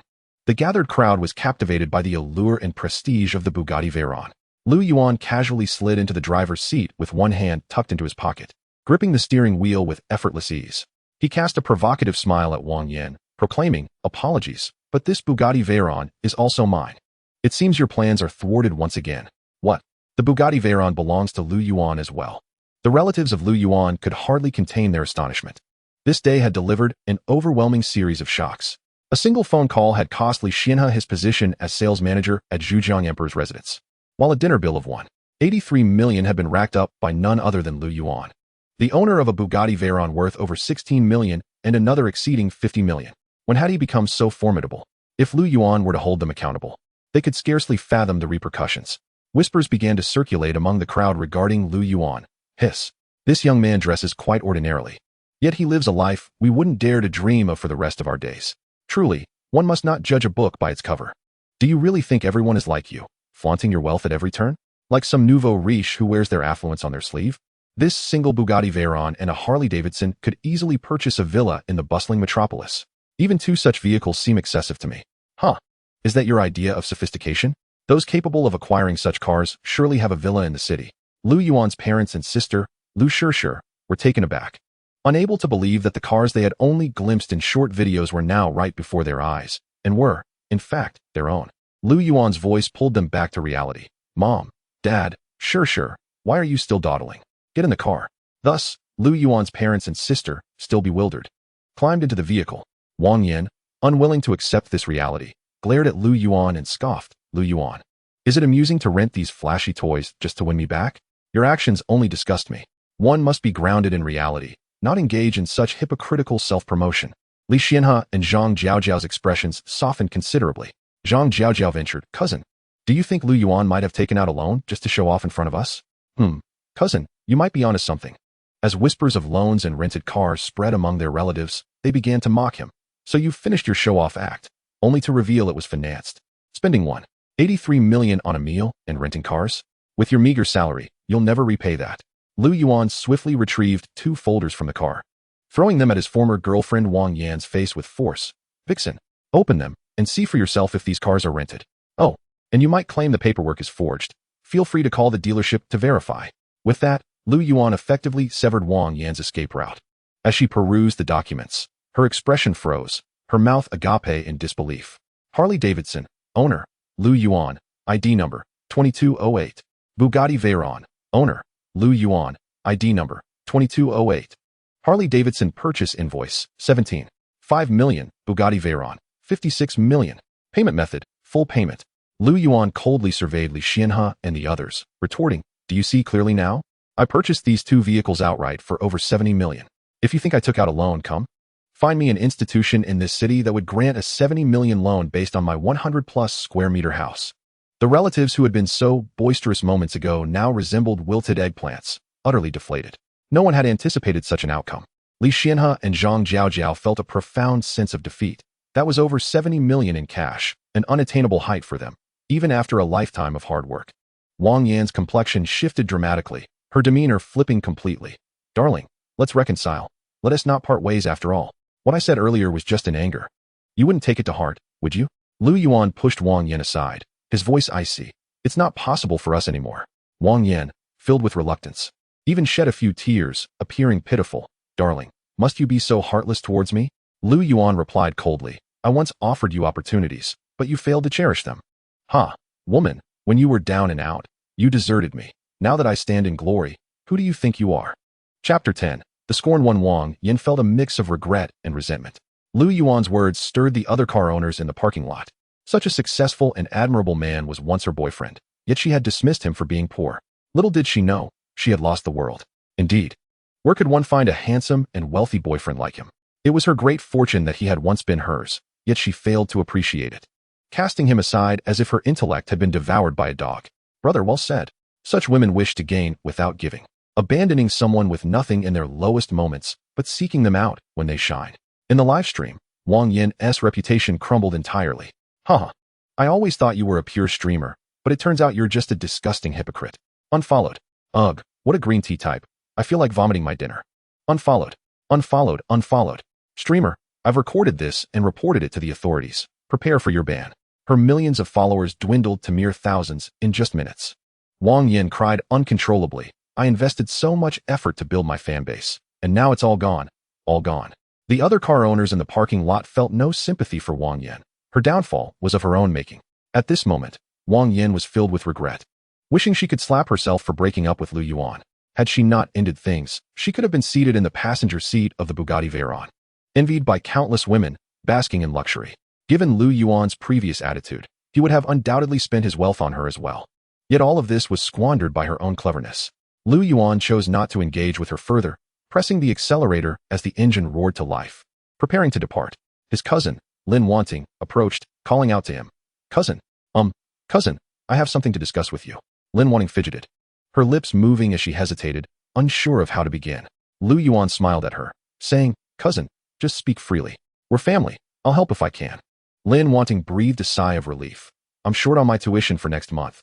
I'd like to borrow 100,000 from you, at the bank's interest rate. If that's all right? Lu Yuan chuckled. Of course. Just give me your account number, and I'll transfer it to you. Lin Wanting provided her account details, and Lu Yuan promptly transferred 1 million to her. Cousin, I've sent you 1 million. Repay it whenever you can. I won't charge interest. So don't burden yourself too much. Just focus on your studies. Lu Yuan beamed. Lin Wanting looked touched. Thank you, cousin. Lu Yuan replied, we're family. No need for formalities. The other relatives watched Lu Yuan's contrasting kindness towards Lin Wanting with a mix of envy and jealousy, feeling an acute sense of urgency regarding their own strained relationships with him. They are not from a wealthy family, and they are in urgent need of money at home. However, recalling how they had thoroughly offended Lu Yuan earlier, none of them dared to approach him for a loan. Regret consumed them all. If they had endeavored to curry favor with Lu Yuan from the very beginning, they would not find themselves in such a predicament now.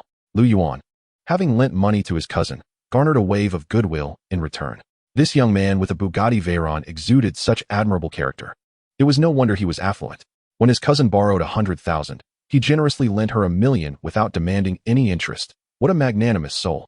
Young, handsome, wealthy, and possessing such integrity, how could Wang Yin suggest that he should let go of such a catch and pursue other wealthy suitors?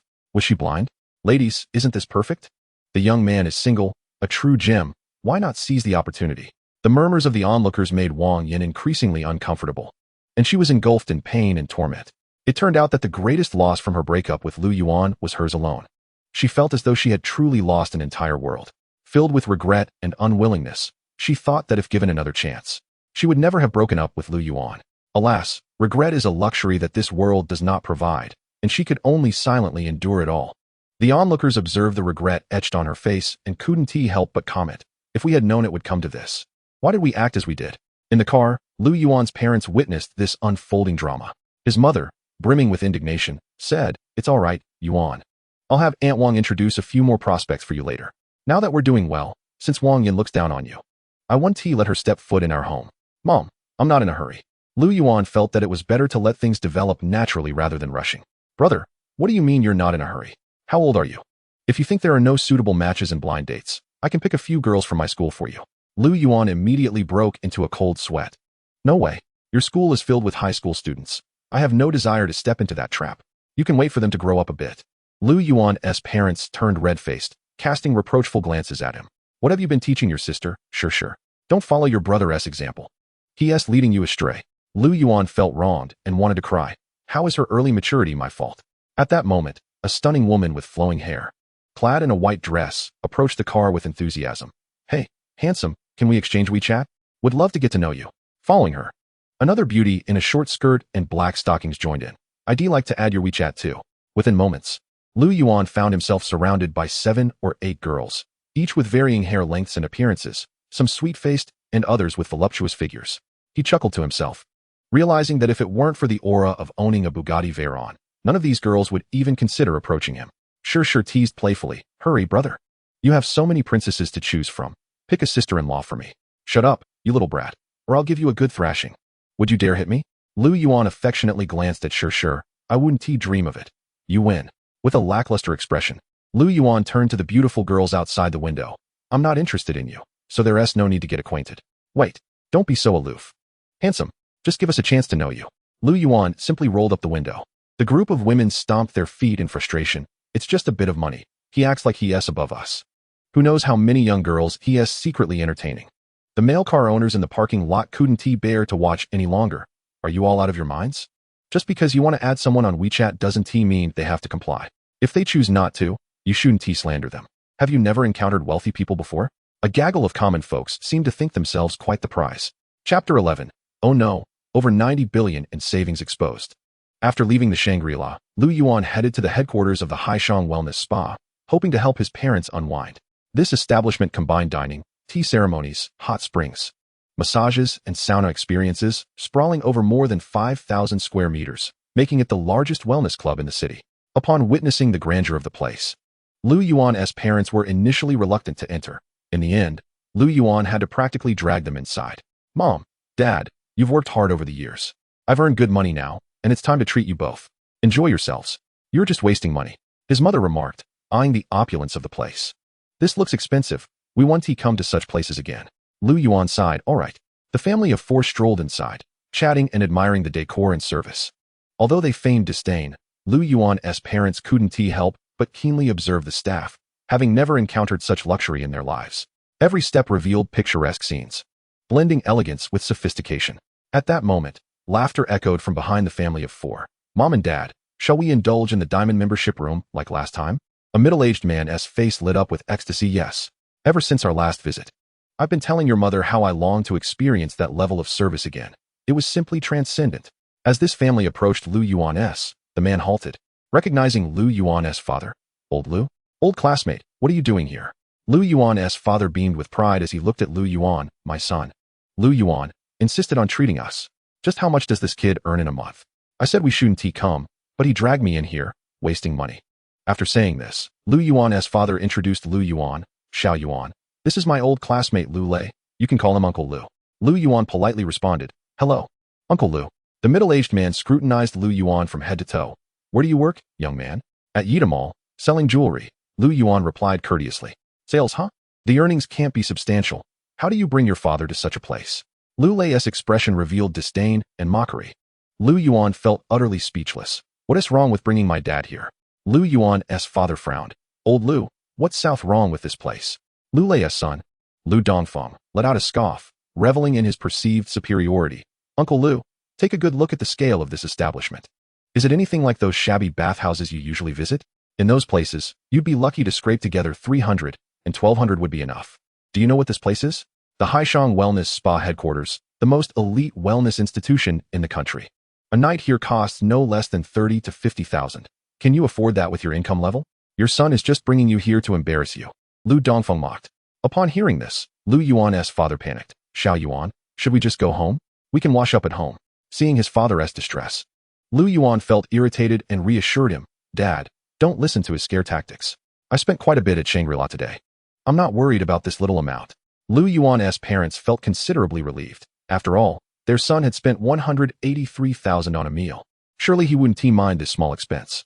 Lu Lei huffed dismissively. "All right, young man, how much can you really earn in sales? It's not easy to play the role of a big shot. Don't let pride lead you to misery.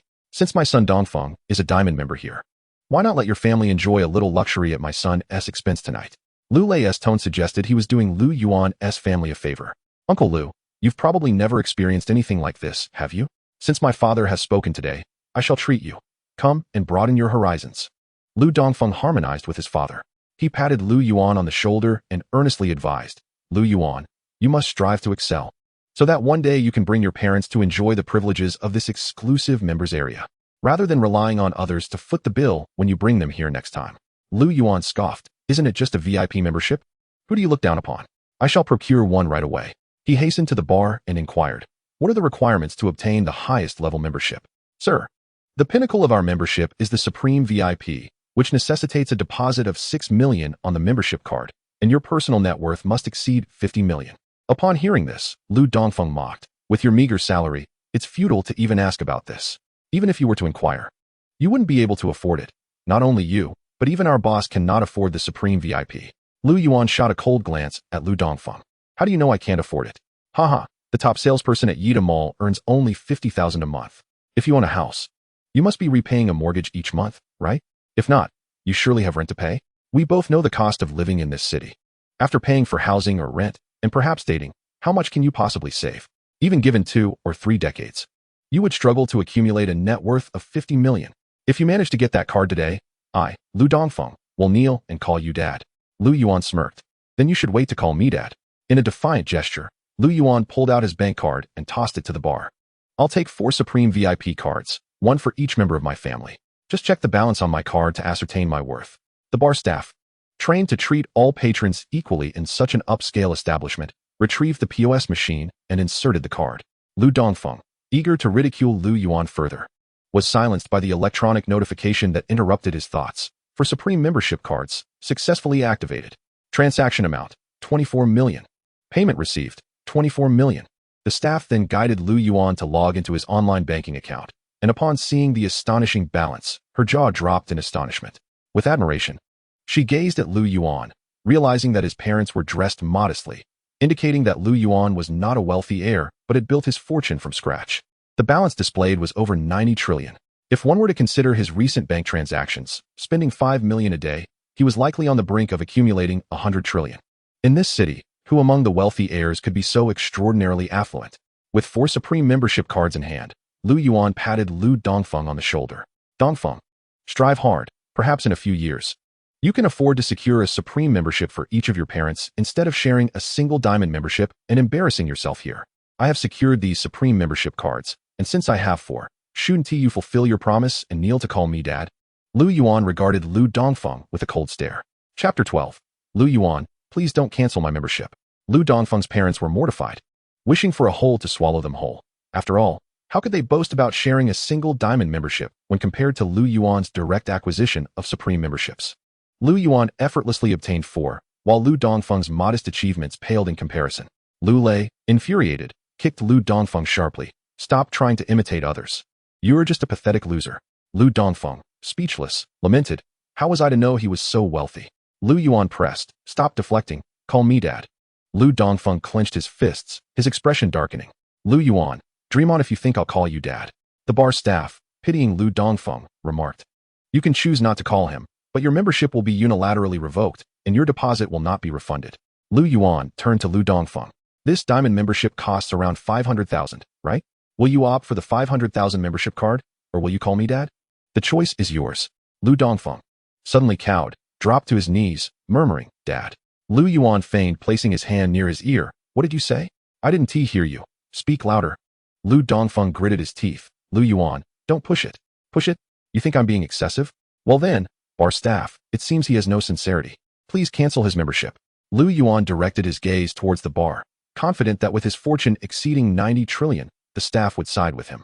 Lu Dongfeng, on the verge of tears, clutched Lu Yuan's pant leg. "Please, dad, don't cancel my membership." Lu Yuan disdainfully kicked him away. "Get lost. I didn't give birth to a foolish son like you. Don't call me dad." Lu Lei struck Lu Dongfeng sharply across the face, the sound ringing in the air. "You disgraceful creature, you've brought shame upon us all." Lu Dongfeng could only seethe in silence as the family, their spirits crushed, left the establishment in disgrace. Lu Yuan inquired at the bar, "What benefits come with the Supreme membership?" The bar staff responded warmly, "Sir, you may choose from thousands of herbal baths, and you can designate any wellness expert in the establishment for exclusive service. You may also enjoy a complimentary cup of Dahong Pao tea or aged pu'er. On weekends, you only need to pay the entrance fee to access the full suite of services." Lu Yuan praised, "The service is remarkable. Let us go and experience it." Under the bar's arrangement, Lu Yuan's family proceeded to the service area. Nearby staff murmured to each other, "Lulu, did you really mean that if he lacks qualifications, then no one in this city qualifies? Isn't that a bit exaggerated? After all, there are so many wealthy heirs here." "Exaggerated? Not at all. He has at least 90 trillion in his account, Which wealthy heir in this city possesses such funds? Wait, how much? 90 trillion. Wow, that is unfathomable wealth. If only I could get his WeChat and become his girlfriend. Lu Yuan's family reveled in their luxurious experience. His father selected a rejuvenating herbal bath, while Lu Yuan indulged in 2 wine baths. After enjoying the herbal bath, they chose the establishment's finest wellness experts. Lu Yuan instructed, "Please attend to my parents and my sister first. Do you integrate various massage techniques?" "Indeed, sir. Our massage combines Thai, Japanese, Chinese, and Hong Kong styles, refined from techniques across various countries. You won't find such an experience elsewhere." Lu Yuan's parents were soon immersed in bliss. "Ah, the pressure is just right. My chronic back pain has vanished." Lu Yuan chuckled. "Haha, then you should come here to relax more often." After his parents' massage, it was Lu Yuan's turn. The therapist's technique was methodical, gradually transitioning from gentle to firm, and Lu Yuan felt a wave of relaxation wash over him. As the fatigue from his recent work dissipated entirely, the sensation was exquisitely comfortable, almost dreamlike, representing the pinnacle of indulgence and experience. After their massages, the family was ushered into a tea room, filled with a serene ambience that provided a tranquil escape. Accompanied by a cup of Dahong Pao, the fragrant aroma of tea permeated the air. The woman in the tea room had half of her face concealed by a veil, exuding an ethereal beauty. Her 10 fingers gracefully danced across the guzheng, adding an enchanting ambience to the tea house. As Lu Yuan gazed at the Dahong Pao tea leaves, inspiration struck him. "System, activate the Godly Wealth critical hit on the Dahong Pao tea leaves." Ding! The host has touched a package of Dahong Pao tea leaves, triggering a Godly Wealth critical hit reward. You have received 500 pounds of Dahong Pao tea leaves. The host is advised to promptly check into a villa, as the Dahong Pao tea leaves will be stored there for you. Upon hearing the system's prompt, Lu Yuan felt a wave of delight. Possessing a Godly Wealth critical hit system was indeed exhilarating. He could spend money whenever he wished or enjoy the luxury of obtaining it for free. After unwinding at the wellness center, Lu Yuan drove his parents back to the prestigious Tang Chini Pin. He introduced his parents to the sales staff, saying, "This is my father and mother. Please select a residence for them that boasts good lighting, ventilation, and ample space." "Certainly, Mr. Lu," the staff replied. "Uncle and auntie, here are our properties. Feel free to choose any that catch your eye." Lu Yuan's parents were taken aback. "Choose freely? Are these houses all unoccupied?" The sales manager glanced at Lu Yuan and then back at the elderly couple, realizing they were unaware that Lu Yuan was the chairman of Tang Chini Pin. She chose not to disclose this identity. With a smile, she explained, "Indeed, just 2 days ago, a mysterious wealthy individual purchased all the properties developed under Tang Chini Pin, and I was instructed to rent or sell them as swiftly as possible. Since Mr. Lu is a friend of this mysterious benefactor, you are entitled to the privilege of choosing freely." The sales manager promptly facilitated the transfer of ownership for Lu Yuan's parents. Curiously, they looked at him. "Son, you've spent so much money in these past days. You haven't done anything illegal, have you? We must maintain our integrity and avoid unlawful activities." Warmth filled Lu Yuan's heart as he reassured them. "Rest easy, Mom and Dad. I found a treasure on Antique Street and earned over 10 billion selling antiques. You need not worry. All this money is legitimate." "So much? That's astonishing. Is it true?" Lu Yuan replied. "Would I deceive you? Now, Mom and Dad, please hand me your bank cards. I'll transfer some living expenses to you." As his parents presented their cards, Lu Yuan transferred 500 million to each. "Look at how thin you both are. Now that I have money, you should enhance your quality of life." The staggering transfer of 1 billion sent his parents' hearts racing. They had never encountered such astronomical figures in their lives. Watching the text message notifications from their banking app, they felt as though they were in a dream, unable to grasp the reality of it all. Lu Yuan then turned to his sister, Lu Shishir, requesting her card number as well, and transferred 100 million. "Here is your pocket money, dear sister. Just as other little princesses have, you too shall have 100 million to spend as she pleased, and if it ran out, she could always ask her brother for more." With a total of 1.1 billion transferred, Lu Yuan felt no remorse. For the gratitude he owed his parents far surpassed anything else. Had it not been for the daunting figure of tens of billions in assets, Lu Yuan would have transferred 10 billion outright. Instead, he would gradually reveal his wealth to them. It seemed that possessing wealth came with its own burdens. Lu Shishir was equally overwhelmed by the 100 million. Although she had grown accustomed to Lu Yuan's extravagance over the past few days, her heart could hardly bear the magnitude of such generosity. "Brother, if you give me 10 billion as pocket money at once, won't your future sister-in-law be jealous?" Lu Yuan replied with a playful smile. "But we haven't even met your future sister-in-law yet. Until then, I shall shower you with affection and attention." Upon hearing this, Lu Shishir puffed her cheeks in indignation. placing her hands on her hips. Oh, I see. So once there's a sister-in-law, you'll no longer dote on me? You'll forget your sister, huh? Men really are like that, completely forgetting their sisters in the presence of women. Chapter 13. Cousin Niels, brother, spare me. The following morning, the Tangchen E-Pin sales office called Lu Yuan. Director Lu, your paper share transfer agreement is ready for signing. When can you come by? I'll head over right now. A few minutes later, Lu Yuan arrived at the sales office. Outside, 2 rows of young and beautiful girls stood, holding banners that read, "Welcome, Chairman." "Greetings, Chairman," they shouted in unison. A mother and daughter who arrived there were taken aback, exchanging bewildered glances. Lu Yuan is actually the chairman of Tangchen E-Pin? The aunt recalled her previous entanglements with Lu Yuan and felt compelled to bow her head. Lu Yuan, my dear nephew.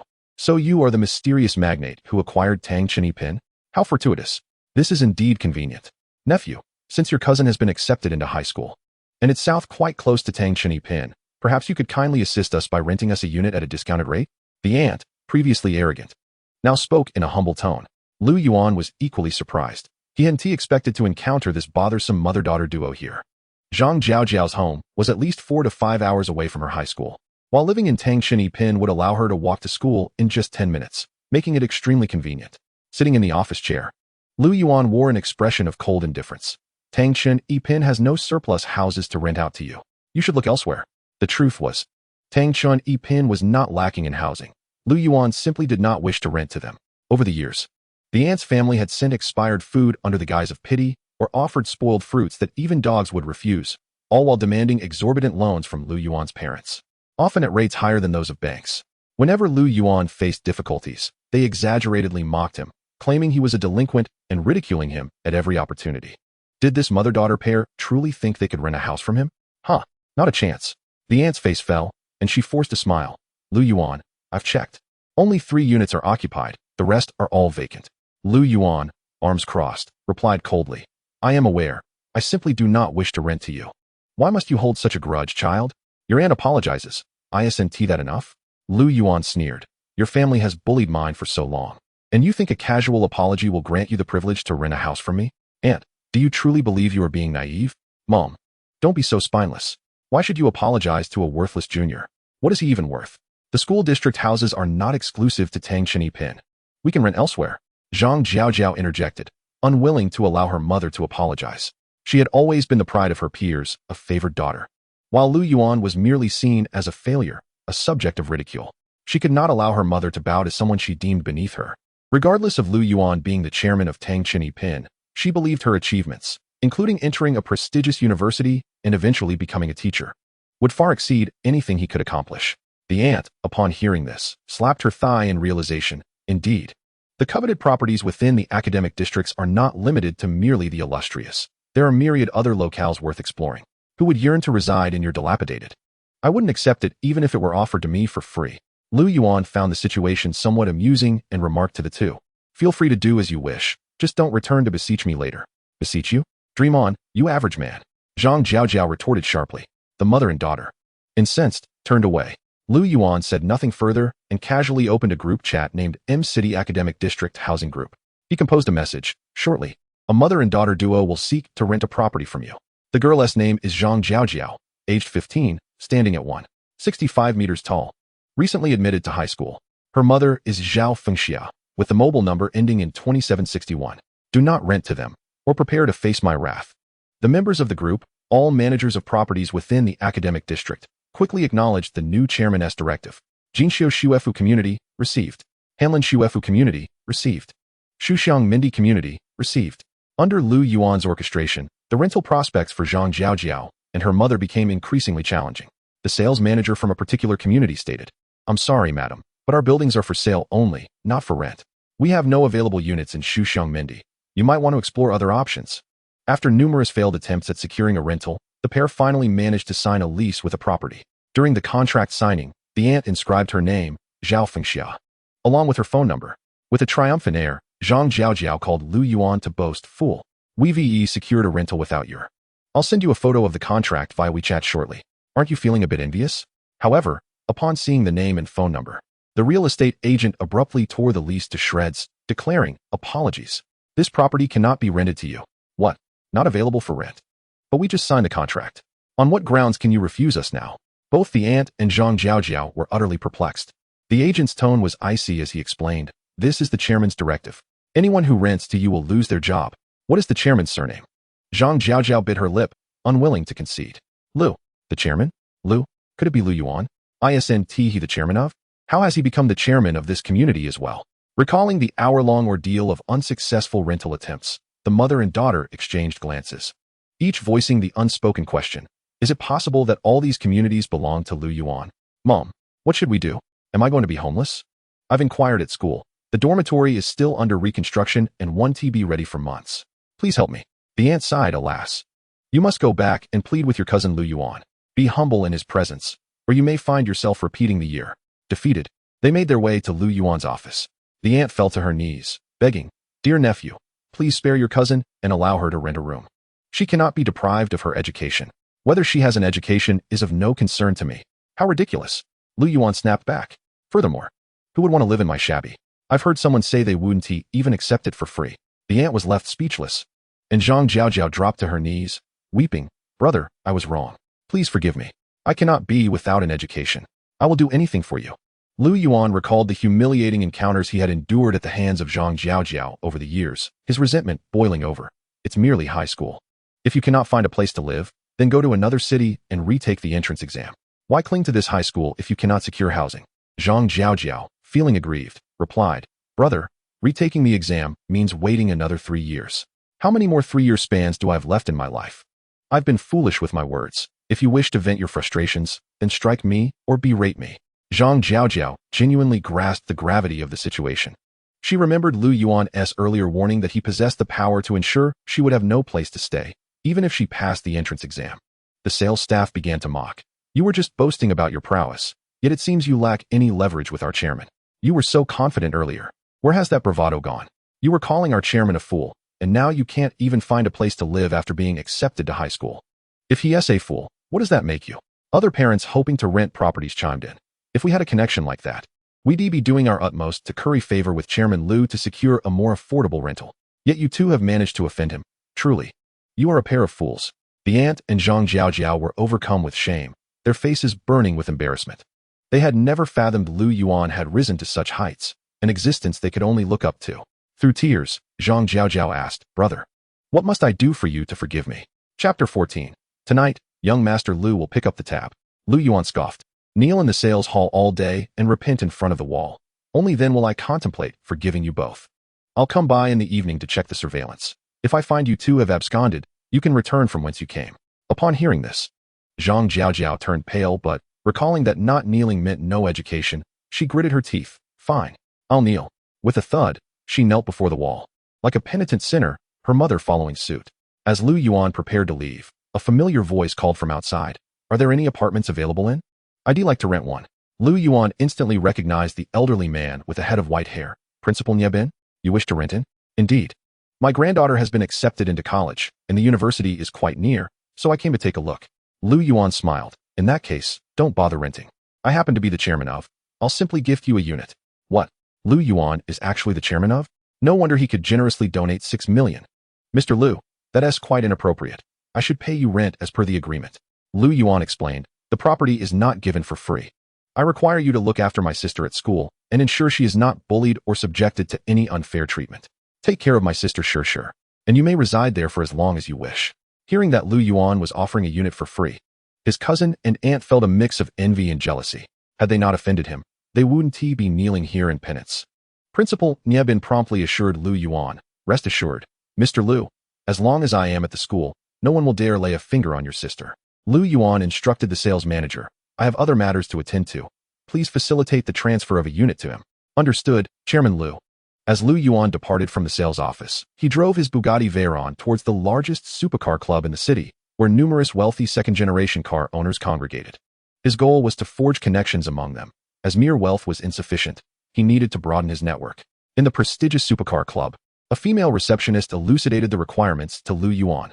"Sir, to become a member of our esteemed club, you must possess a fully paid sports car valued at 50 million, registered under your name, hold a local residency in the city, and have savings exceeding 50 million.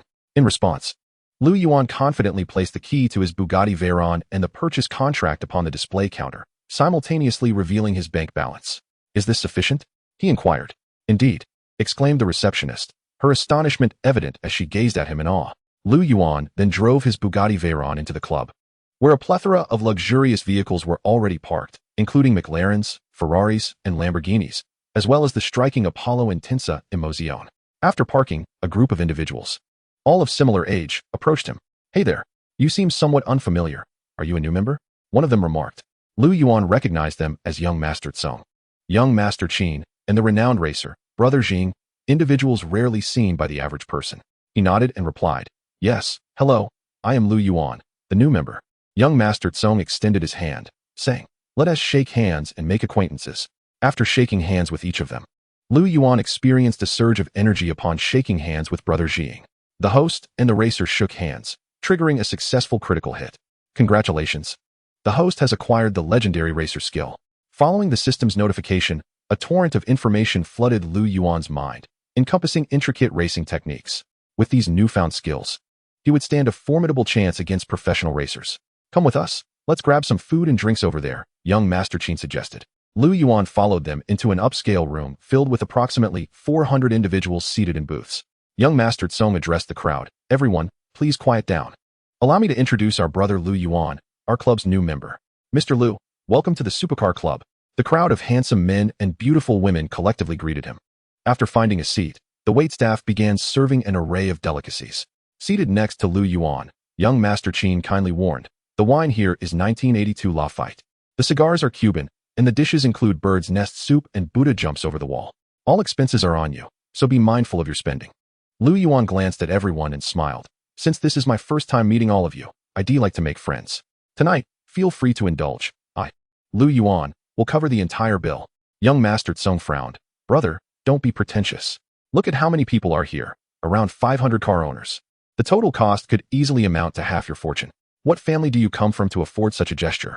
Lu Yuan replied, "Young Master Tsong, I can afford it." "Huh, you drive a 50 million sports car, which is merely the entry-level vehicle for this club.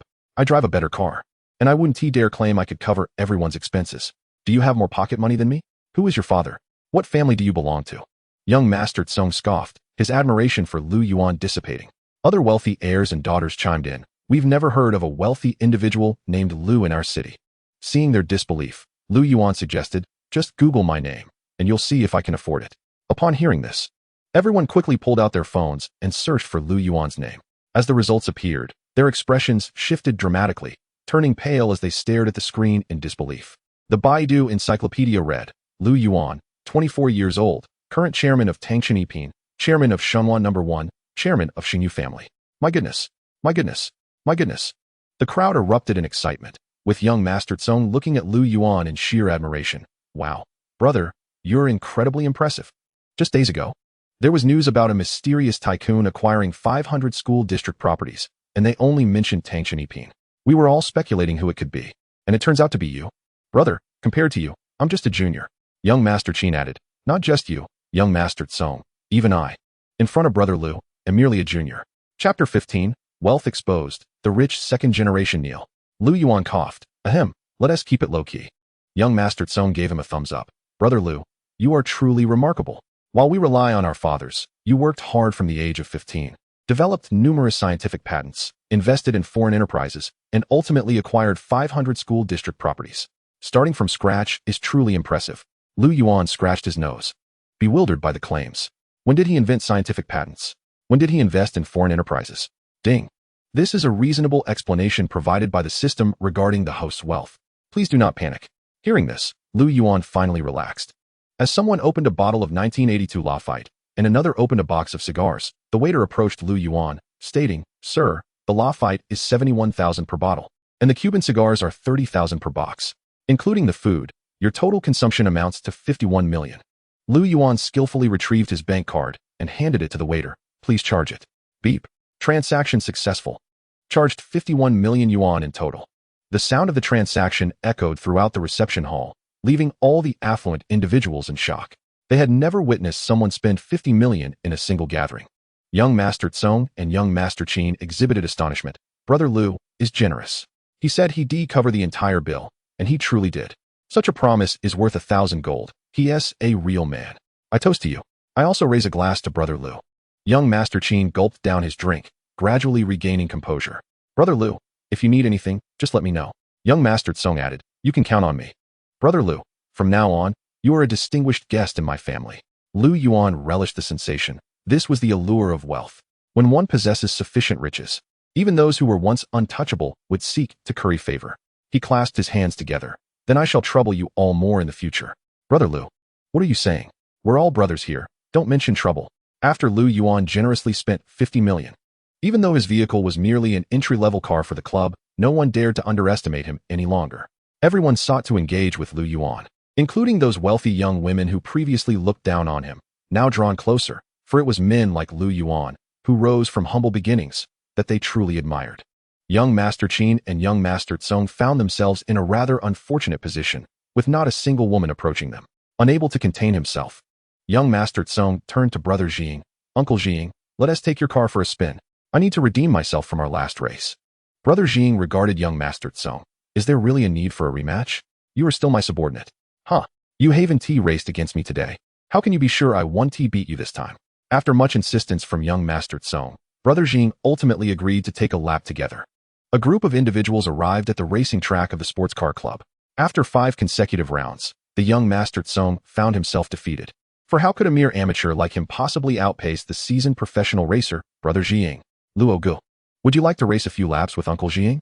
Suggested several young men and women. The thrill of racing had already ignited in Luo Yuan as he watched the two compete, and he eagerly replied, absolutely. Seated in the driver's seat of a Bugatti Veyron, Luo Yuan saw Brother Ji Ying take his place in a Ferrari.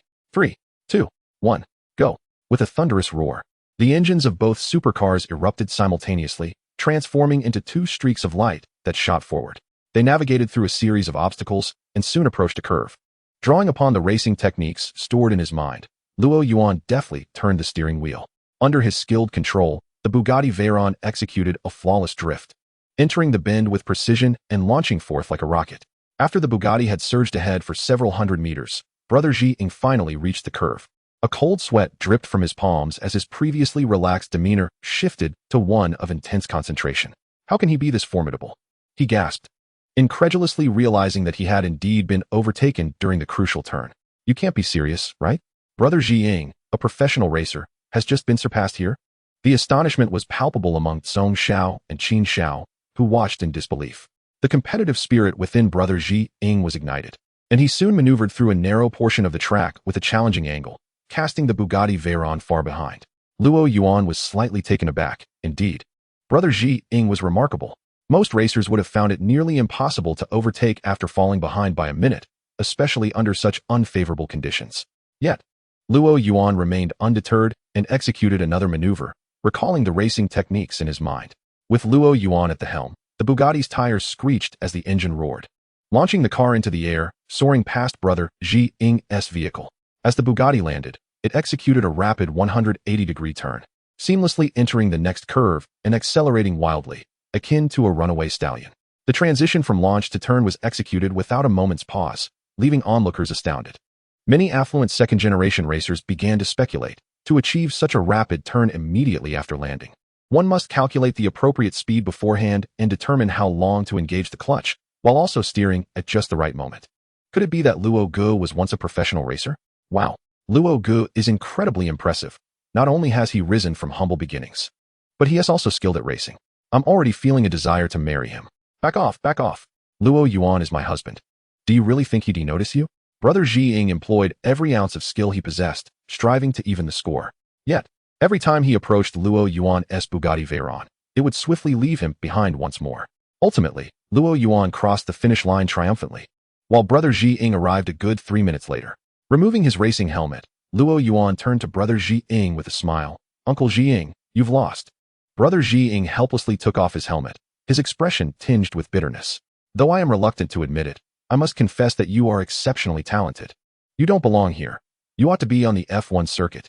Song Xiao and Qin Xiao instantly transformed into fervent admirers of Luo Yuan.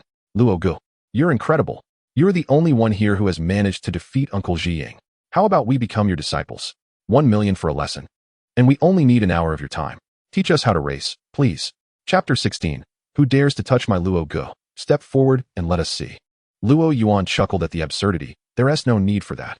We can simply have fun together when we hang out. Haha, alright Luo Gu. Shall we head to the bar for some fun? Qin Xiao invited.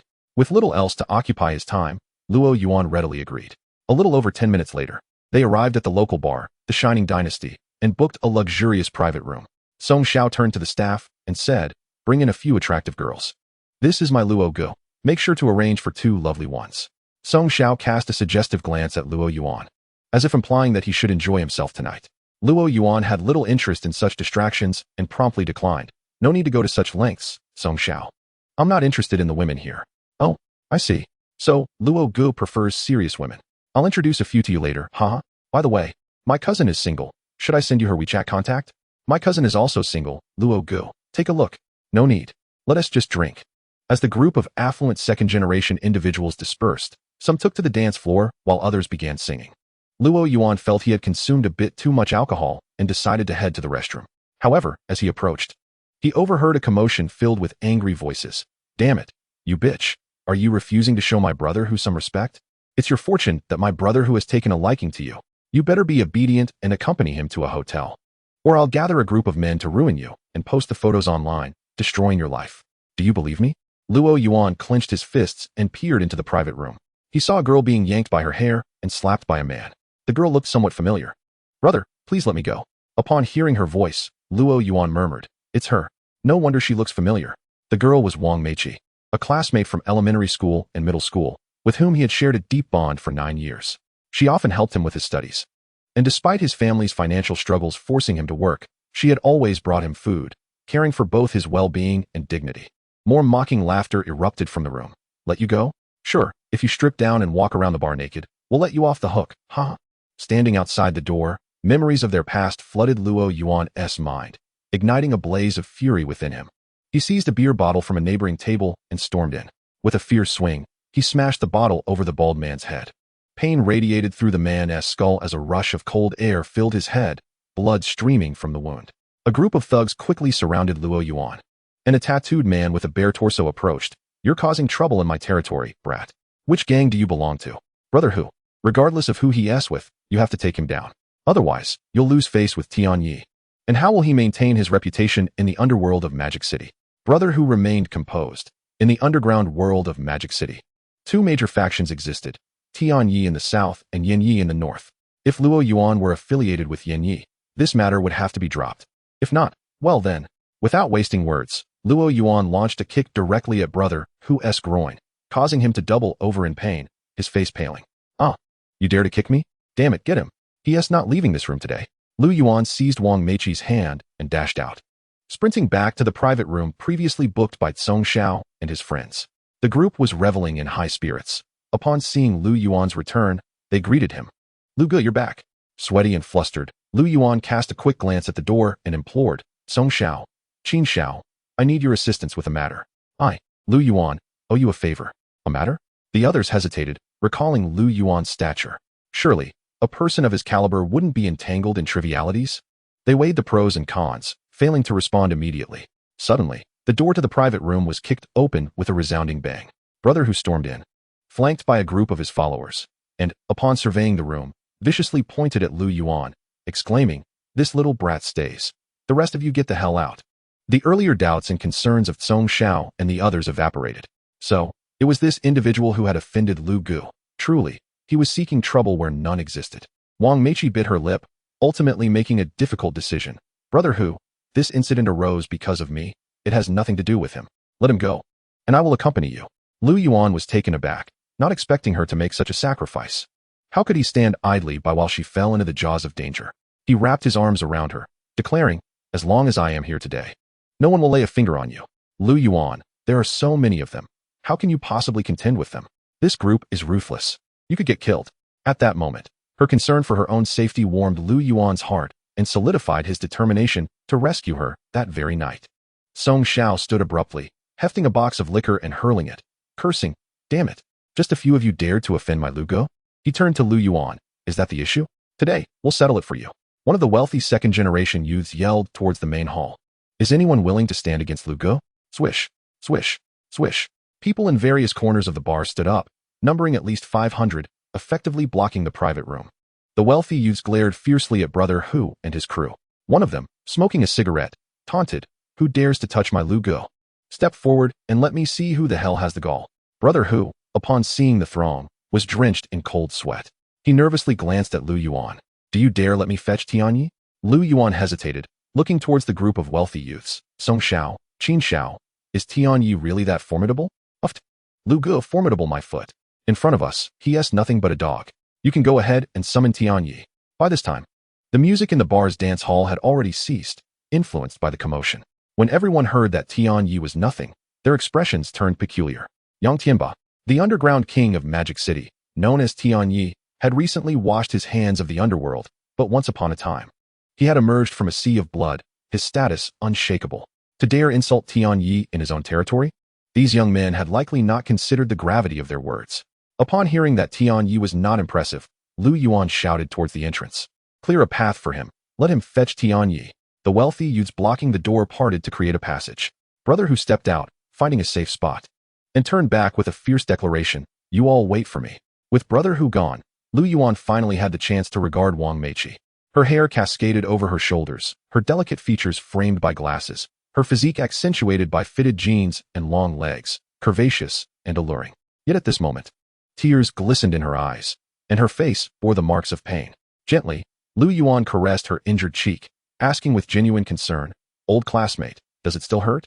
Wang Meiqi felt the warmth of his hand against her face, recognizing that he held no ulterior motives, only sincere care for her. Her heart warmed as she replied, "It's not that painful anymore." Lu Yuan inquired, "You were an exemplary student in school, never frequented places like this. What brought you here all of a sudden?" "My university roommates are all going their separate ways, and some suggested we hit a bar for a bit of fun. I initially didn't want to come, but they said if I didn't, it would seem like I looked down on them, so I came." She lamented, "I had no idea that I would be harassed by that bald guy and Brother Hu. I wish I hadn't come." An aftershock of fear coursed through her. Even now, her heart raced. The group of over 500 wealthy youths shouted in unison, "Sister-in-law, you're amazing." "Huh." Lu Yuan's expression darkened. Wang Meiqi blushed, stammering, "I am not in that kind of relationship with Lu Yuan." "Stop denying it, sister-in-law. If not, how could you let Lu Gu touch your face like that and hold you so closely?" "Exactly. Even if it's not true now, it will be in the future. After all, would Lu Gu offend Tianyi for you?" Wang Meiqi's head sank lower, stealing a glance at Lu Yuan's face. Did he truly harbor such thoughts? If so, why had he chosen Wang Yan over her when she confessed back in school? Lu Yuan reassured her, "Don't come to places like this anymore. Bars can be chaotic. If you must come, ensure your safety first." "All right, I'll listen to you." The wealthy youths teased, "Oh, look at this husband and wife banter. And you say you two aren't a couple?" "Song Xiao, I'm stuffed full of dog food. If only I had brought my girlfriend. I wouldn't be stuck eating Lu Ji's dog food." In a certain room of the prosperous dynasty bar, Brother Hu stood nervously before a middle-aged man. Yang Tianba slammed his hand on the table. "What did they say about me?" "Tianyi, I dare not say." Yang Tianba's face darkened with anger. "Speak. Stop stammering like a woman." Li Hu trembled and replied, "Tianyi, the group downstairs said you're just a wretch, and in their eyes, you're even less than that." At these words, Yang Tianba's fury erupted. "What? They dare speak of me like that? No one has dared to address me so in 10 years. Today, I'll gather my brothers and teach them a good lesson. Have I, Yang Tianba, become a soft target after retreating from the underworld for these years?" In no time, thousands of henchmen were assembled. Yang Tianba marched at the forefront, heading towards Lu Yuan's private room, bellowing like thunder, "I heard a bunch of blind fools are causing trouble here. They dare say I'm nothing but a wretch. Who asked the one who said that? Am I getting old, or have I lost my grip on the knife? You better come out now." At that moment, Song Xiao and Qin Xiao stepped forward, looking at Yang Tianba with mockery. "Tianyi, you've got quite the temper. Your temper seems to be getting worse." Upon seeing the two, Yang Tianba gulped. How could he possibly contend with these two notorious figures in Magic City? His mouth twitched, his body trembling like a leaf. Brother Hu, mistaking Yang Tianba's reaction for rage, thought this was a perfect opportunity to win favor. If he could help Tianyi vent his frustration, perhaps he would rise in status. Brother Hu rushed forward and slapped Song Xiao across the face. "How dare you speak to Tianyi like that? What do you think you are?" Song Xiao, holding his stinging face, glared at Yang Tianba. "Yang Tianba, you better give me a satisfactory explanation today. If I don't receive a proper answer for this slap, there will be no Tianyi in Magic City from this day forth." Yang Tianba felt a tumult of fear and anger, delivering a resounding slap across Tiger Ji's face. "To hell with you. What is Shout Song worth? And what are you? You are merely a dog that I, Yang Tianba, have raised. Come on, break the hand that Tiger Gu just struck Xiao Tsong with. Trembling, Yang Tianba turned to Xiao Tsong. Are you satisfied with this resolution? Xiao Tsong pointed towards Lu Yuan in the distance. My matter is settled. But the affair regarding my brother, Lu Yuan, is far from over. Remember this face. It shall henceforth be that of a distinguished guest of the Wang family. Qin Shao also stepped forward, declaring, he is also a distinguished guest of the Qin family. Indeed, a guest of our household. Yang Tianba's heart quaked. Among the 500 individuals present, who was not of noble lineage. Yet, they all regarded Lu Yuan as a distinguished guest. What was his background? Yang Tianba cast a pleading gaze towards Lu Yuan. How would you like to handle this? Recalling the fright that Wang Meiqi had experienced, Lu Yuan snorted coldly. Your subordinate. Tiger Gu, along with his bald accomplice and other lackeys, attempted to force my wife, Wang Meiqi, to undress and parade around when she refused their advances. How should this situation be addressed? If you fail to handle it properly, neither Xiao Tsong nor Qin Shao will spare you, and I, Lu Yuan, certainly will not. You should be well aware of my standing that warrants the respect of such individuals. An overwhelming aura of authority enveloped the entire bar, emanating from Lu Yuan. By asserting that Wang Meiqi was his wife, Lu Yuan aimed to amplify the seriousness of the situation. Yang Tianba was drenched in cold sweat. Lu Yuan was correct. The fact that he was simultaneously addressed as a distinguished guest by these individuals signified that Lu Yuan was far more formidable than Xiao Tsong and the others. And that fool, Li Hu, dared to pursue another man's wife. Truly reckless. Yang Tianba declared with fierce determination, castrate Li Hu and his subordinates, and throw their remains to the wolves. Li Hu and the bald men looked on in terror. Heavenly Master, no? Please. We have been by your side for 7 or 8 years. We are your right-hand men. For the sake of our past friendship, please consider a lesser punishment. Yang Tianba kicked Li Hu with ferocity.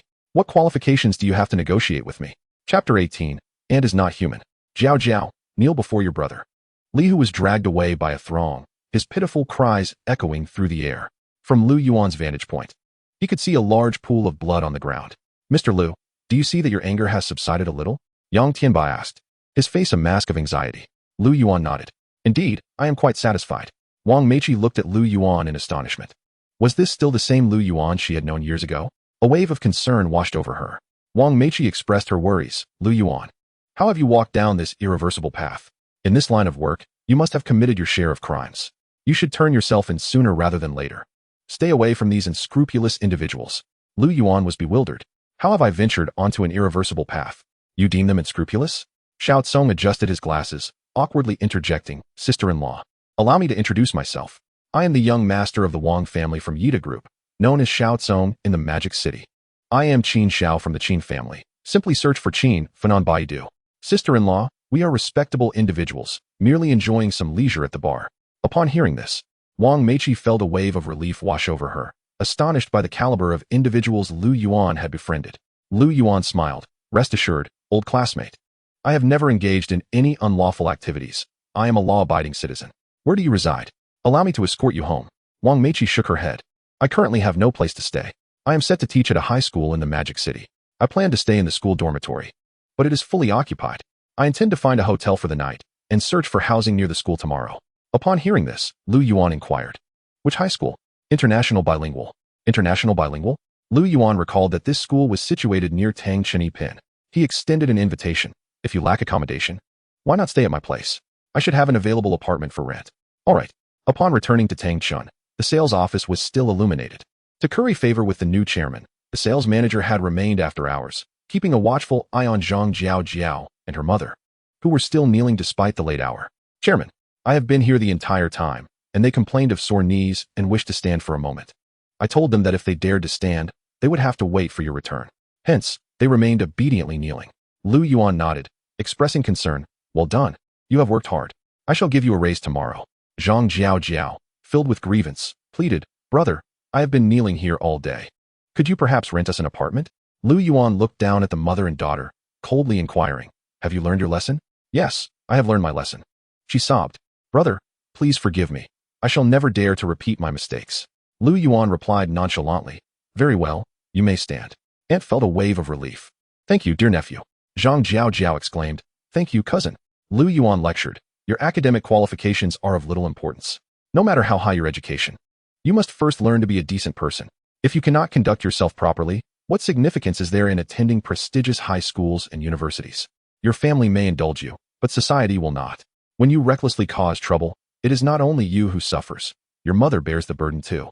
Surely, you do not wish for a day when your mother is forced to kneel alongside you? Cousin Zhang Jiao hung her head, filled with remorse. Brother, I will strive to be a better person in the future.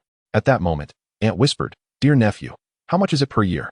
Lu Yuan looked at his aunt, not wishing to press too hard, and sighed, It matters not whether it is about money. Today is merely about educating your daughter. No need to rent.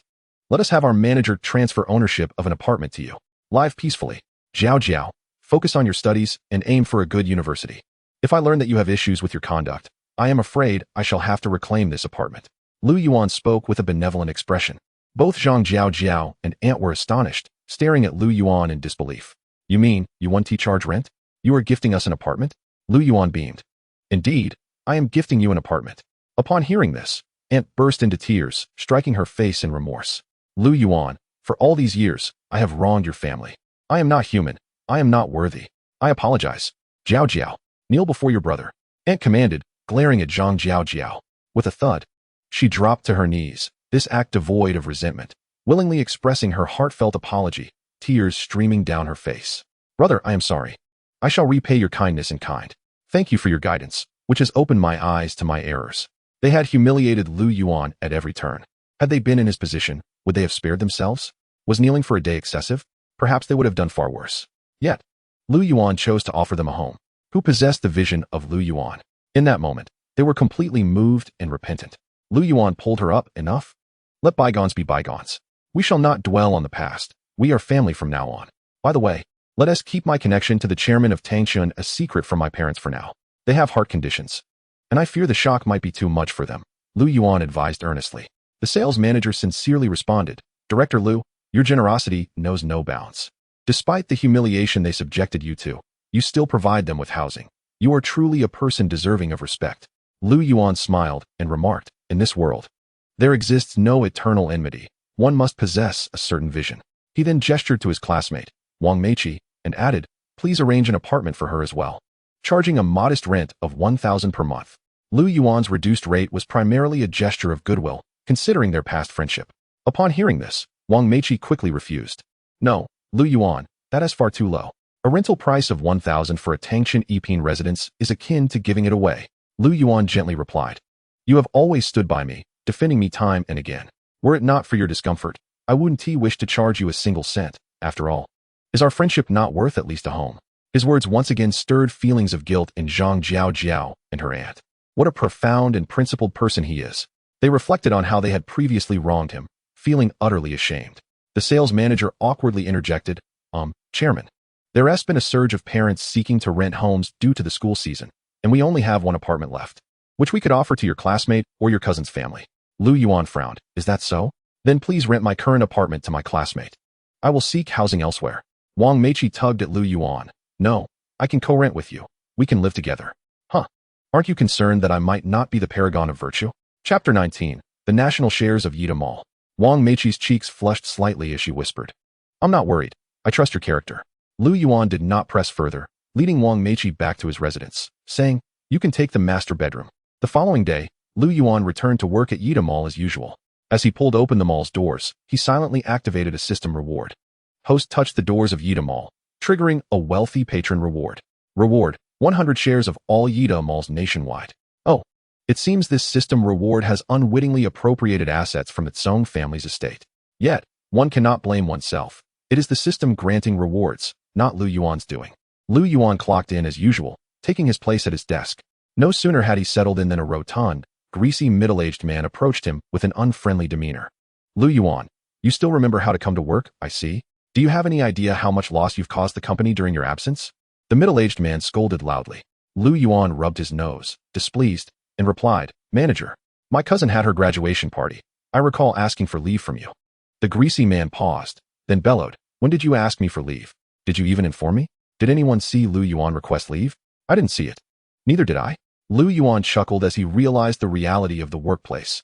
Even if they had seen it, they would remain silent, as everyone would prefer to align themselves with the sales manager. This is the nature of corporate life, devoid of compassion, driven solely by self-interest. At that moment, the sound of high heels echoed as his ex-girlfriend, Wang Yan, approached her workstation. The greasy manager, Zhang Jinlong wrapped his arm around her waist, his hand slipping under her clothing, as though to flaunt his conquest before Lu Yuan, leeringly saying, "Yen Yen, you've arrived."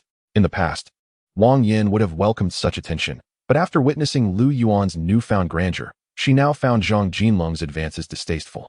She forcefully removed his hand and slapped his face, exclaiming, "Manager, this is the company. Please show some self-respect." "Lu Yuan, I'm sorry for the past," Wang Yin said, her voice tinged with melancholy. Zhang Jinlong furrowed his brow. "Yin Yin, did that loser Lu Yuan bully you? Just wait, I'll take care of him." Wang Yin, already grappling with how to reconcile with Lu Yuan, was infuriated by Zhang Jinlong's constant provocations. "Are you an idiot? Stay away from me. Just the sight of you disgusts me. I'd rather let a pig root around than choose you. And you better stop bothering Lu Yuan. He is not someone you can afford to provoke anymore." Zhang Jinlong scoffed, angered by Wang Yin's defense of Lu Yuan and her disdain for him. "Huh? You think I can't handle Lu Yuan? He is merely a lowly member of my sales team, just a dog under my command. I'm going to see just how formidable he really is." "Lu Yuan, for the past couple of months, you've been at the bottom of the sales rankings, consistently producing the lowest results. Your salary of 50,000 is meant for the sales king, since you no longer hold that title. Your monthly salary will be reduced to 10,000. Your recent absences have affected the company's progress, resulting in another deduction of 8,000 from your pay, leaving you with just 2,000 this month," Zhang Jinlong declared, his demeanor menacing. Given Lu Yuan's current standing, he was hardly concerned about such a meager sum. However, Zhang Jinlong's actions incensed him. Lu Yuan retorted coldly, "You think I'm no longer the sales king? Don't you know the reason?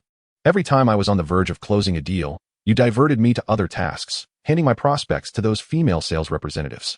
You've used my efforts to build your own harem within the company, sleeping with all the young saleswomen, and now you dare question my performance? How do you expect me to succeed under these circumstances?" Having been at the company for so long, Lu Yuan was well aware of Zhang Jinlong's antics. As his words resonated in the office, several female sales representatives began to blush, having their secrets laid bare. Zhang Jinlong, now humiliated, retorted, "Stop spreading rumors and slandering me. Lu Yuan, your unexcused absences have caused significant financial losses for the company. You consistently rank at the bottom of sales, making you a liability, yet you lack any sense of shame. Instead of reflecting on your own shortcomings, you fabricate lies and slander your superior, compounding your offenses. Today, I will act on behalf of the chairman to terminate your employment." However, Lu Yuan remained unfazed, reclining in his chair with his feet propped on the desk, hands tucked into his pockets, regarding Zhang Jinlong with bemusement. "Oh, you possess such authority? You believe you can usurp the chairman's role? Who gave you the audacity to assume such a position over me?" Liang Jingru. At that moment, the office door swung open, and a middle-aged man carrying a file strode in, immediately delivering a sharp slap to Zhang Jinlong's face. "You've got quite the nerve. You, a mere sales manager, dare to assume control here?" "Chairman, I can explain. It's Lu Yuan. He has been neglecting his duties, showing no results for months, and has been absent without leave, causing losses to the company. Furthermore, he has slandered me personally. My intention to dismiss him is for the sake of the company's future." Upon seeing the middle-aged man, the other employees simultaneously greeted, "Good day, Chairman." Lu Yuan remained relaxed, still propping his feet on the desk, while Zhang Jinlong seized the opportunity to further his accusations. "Chairman, look at Lu Yuan. Even now, as you arrive, he still has his feet on the desk. We brought him here to add value to the company, not to let him lounge around like this. Does he even regard you?" Lu Yuan scrutinized the man before him. As the father of the esteemed Xiao, he exuded an aura of authority. With a cold gaze fixed on Zhang Jinlong, he remarked, "From this day forth, it is permissible for you to cook and make a fire here, yet my presence is no longer required. For today marks the beginning of his reign as the chairman of Yida Group, a corporation he has acquired. Henceforth he shall be your new leader." "What? Lu Yuan is the new chairman?" Zhang Jinlong's expression fell, and he collapsed onto the ground in despair. Seated regally, Lu Yuan looked down at Zhang Jinlong, his voice icy as he enumerated, "You have signed substantial sales orders, inflated company revenue figures, accepted kickbacks from female employees, exploited company resources, and engaged in unethical conduct with new hires. All these acts are yours, are they not? I hereby declare that you, Zhang Jinlong, are dismissed from your position effective immediately. Moreover, I shall seek to recover all losses you have inflicted upon this company, with interest. Prepare for a court summons." Chapter 20. Blind Date. "I shall use wealth to humiliate you." Zhang Jinlong, drenched in cold sweat, crawled toward Lu Yuan, desperately clutching his leg. "Director Lu, I had no idea you were the chairman. Had I known, I would never have dared to treat you thus. I beg you spare me. If you refrain from suing, I will work for you without pay to compensate for the company's losses. Tears streamed down his face. With a swift kick, Lu Yuan sent him sprawling away, disdainfully retorting. Even if you worked for free, this company has no place for someone like you. And those women entangled with Zhang Jinlong. All of you can pack your things and leave. The others stood in stunned silence. Lu Yuan, who had previously been regarded merely as an ordinary salesman, had transformed before their eyes into the chairman. It turned out that Lu Yuan was the hidden tycoon among them. Director Lu, I never meant to offend you. Director Lu, are you free tonight? We would like to invite you to dinner, if that is agreeable. Colleagues who had once maintained their distance from Lu Yuan now approached him with feigned friendliness. Men seeking promotions and women vying for his affection. Each had their own agenda. Lu Yuan regarded them with icy indifference, firmly rejecting their advances. Cease your frivolous pursuits. Focus on your responsibilities at your respective posts. Promotions are awarded solely based on merit. If one lacks the ability, layoffs will ensue. This company does not harbor idlers. Upon hearing this, all employees bowed their heads and returned to their workstations. A call from his mother interrupted him. Yuan, I have arranged a blind date for you. Please visit Shinkong Media. The girl is a streamer. Make sure to leave a good impression on your first meeting. Reluctantly, Lu Yuan consented, not wanting to disappoint his mother's good intentions. After leaving Yida Plaza, he drove to Shinkong Media. Upon arrival, he was greeted in the lobby by a stylishly dressed, wavy-haired blonde who looked at him and said, You must be the one Aunt Wang referred for the blind date. You're quite handsome. Thank you. You are beautiful as well, Lu Yuan replied politely. Well, we're both adults, so let us get straight to the point. What are your conditions? What is your monthly salary? Do you have savings? A house? A car? Lu Yuan frowned, perceiving her probing. He understatedly replied, My monthly salary is 50,000, with savings of 20 to 30,000. I am still working towards acquiring a house and a car. The influencer's interest waned instantly. Is that all? 50,000 might seem decent in other cities. But in this metropolis, what can that amount accomplish? Never mind. We are not suited for each other. This blind date is merely a waste of time. Lu Yuan smirked. May I inquire, Miss Wang Ning, with your discerning standards, what qualifications do you possess? Wang Ning raised her phone, showcasing a short video app, boasting, I have over 5 million followers on Douyin, and I earn tens of thousands per live stream.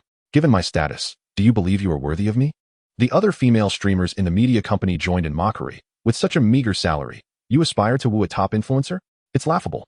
Lu Yuan remained unfazed. He held little interest in such influencers. The realm of short video streamers seemed filled with individuals who wished to avoid labor while dreaming of wealth through superficial means. Without the filters and makeup, what could they offer? At that moment, a luxurious Rolls-Royce pulled up outside the media company.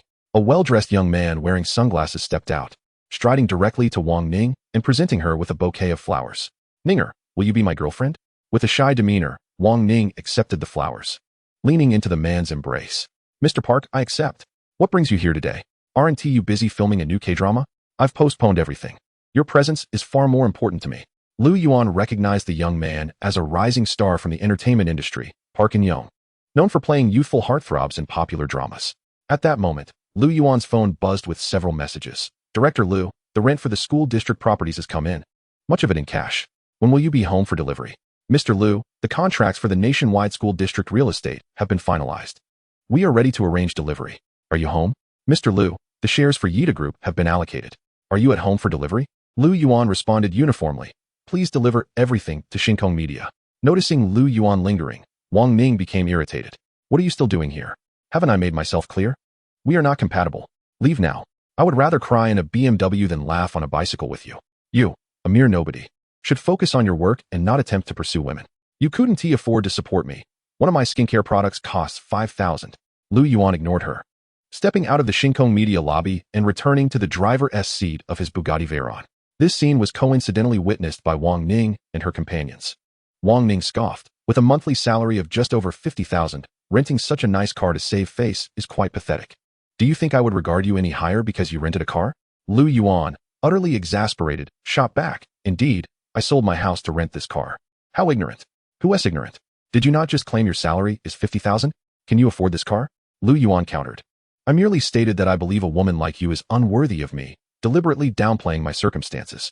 Let me clarify. I am a billionaire. Initially intending to connect with them as an ordinary person, he had not anticipated such humiliation. Wang Ning dismissed him with scorn. If you truly had billions, you would have long since used your wealth to win me over, not stand here saying such things. Lu Yuan chuckled. I would indeed wish to use my wealth against you, but not to win your favor, merely to silence you. Wang Ning retorted dismissively. Prove it first. Lu Yuan directly called the general manager of Tongchen Yiping. Bring the rent, all in cash. I intend to use this money to slap someone hard in the face. Chapter 21, 49 million in cash. Kneel and take the blows. Huh, you think 5 million can bruise my ego? How adorable. The male celebrity from the land of kimchi cracked his fingers ominously. If you can't muster the funds to hit Ninger, you'll see how I deal with you. Lu Yuan chuckled coldly. Don't be impatient. My people will arrive in no more than 10 minutes. Fine, I'll give you 10 minutes. As time swiftly elapsed, 10 minutes later, Park In-young glanced at his watch and remarked, 10 minutes have passed. Where are your people? Didi. A cacophony of roaring engines echoed from the street, leading with a red flag car followed by a fleet of armored cash transport vehicles. Lu Yuan observed the influencer and the male star with a mocking grin. My people have arrived. Everyone from Shinkong Media gulped audibly, overwhelmed by the sight of so many cash transport vehicles. How much money could that possibly entail? Could these vehicles truly have been summoned by Lu Yuan? The red flag car executed a sharp turn, halting before Lu Yuan. As the sales manager from Tongchen Yiping approached him with utmost reverence. Chairman, I have brought the rent for you. At that moment, the armored vehicles opened up. Nearly 100 briefcases were unloaded and piled onto the ground. Lu Yuan, with grandiosity, commanded, open them all. With a clattering sound of boxes being unlatched, stacks of 100 yuan bills tantalizingly caught the attention of everyone present. Chairman, the rent for 128 apartments at Tongchen Yiping at a deposit and 3 months rent pricing. Totals 49 million yuan, please count. The influencer Wang Ning was momentarily stunned, gazing at Lu Yuan in disbelief. He, the chairman of Tongchen Yiping? What had she just done? Had she dared to insult the chairman of Tongchen Yiping? When had Park In-young ever seen such a fortune in cash? He muttered incessantly, counterfeit, it must be counterfeit. Lu Yuan retorted, Shinkong Media must have a cash verification machine, right? If you suspect it's fake, why not check? Skeptical, Park In-young fetched the verification machine. And to his astonishment, several boxes were filled with genuine currency. He collapsed to the ground, realizing that while he could muster 50 million, producing such a sum in such a short time was utterly impossible. Lu Yuan turned to Wang Ning, tauntingly stating, don't you love money? I intend to use this cash to deliver resounding slaps to your face. The more you can endure, the more you can earn. Do you wish to earn this money? Wang Ning, despite recognizing the humiliation, thought she might withstand a few blows, so she gritted her teeth. I want to earn.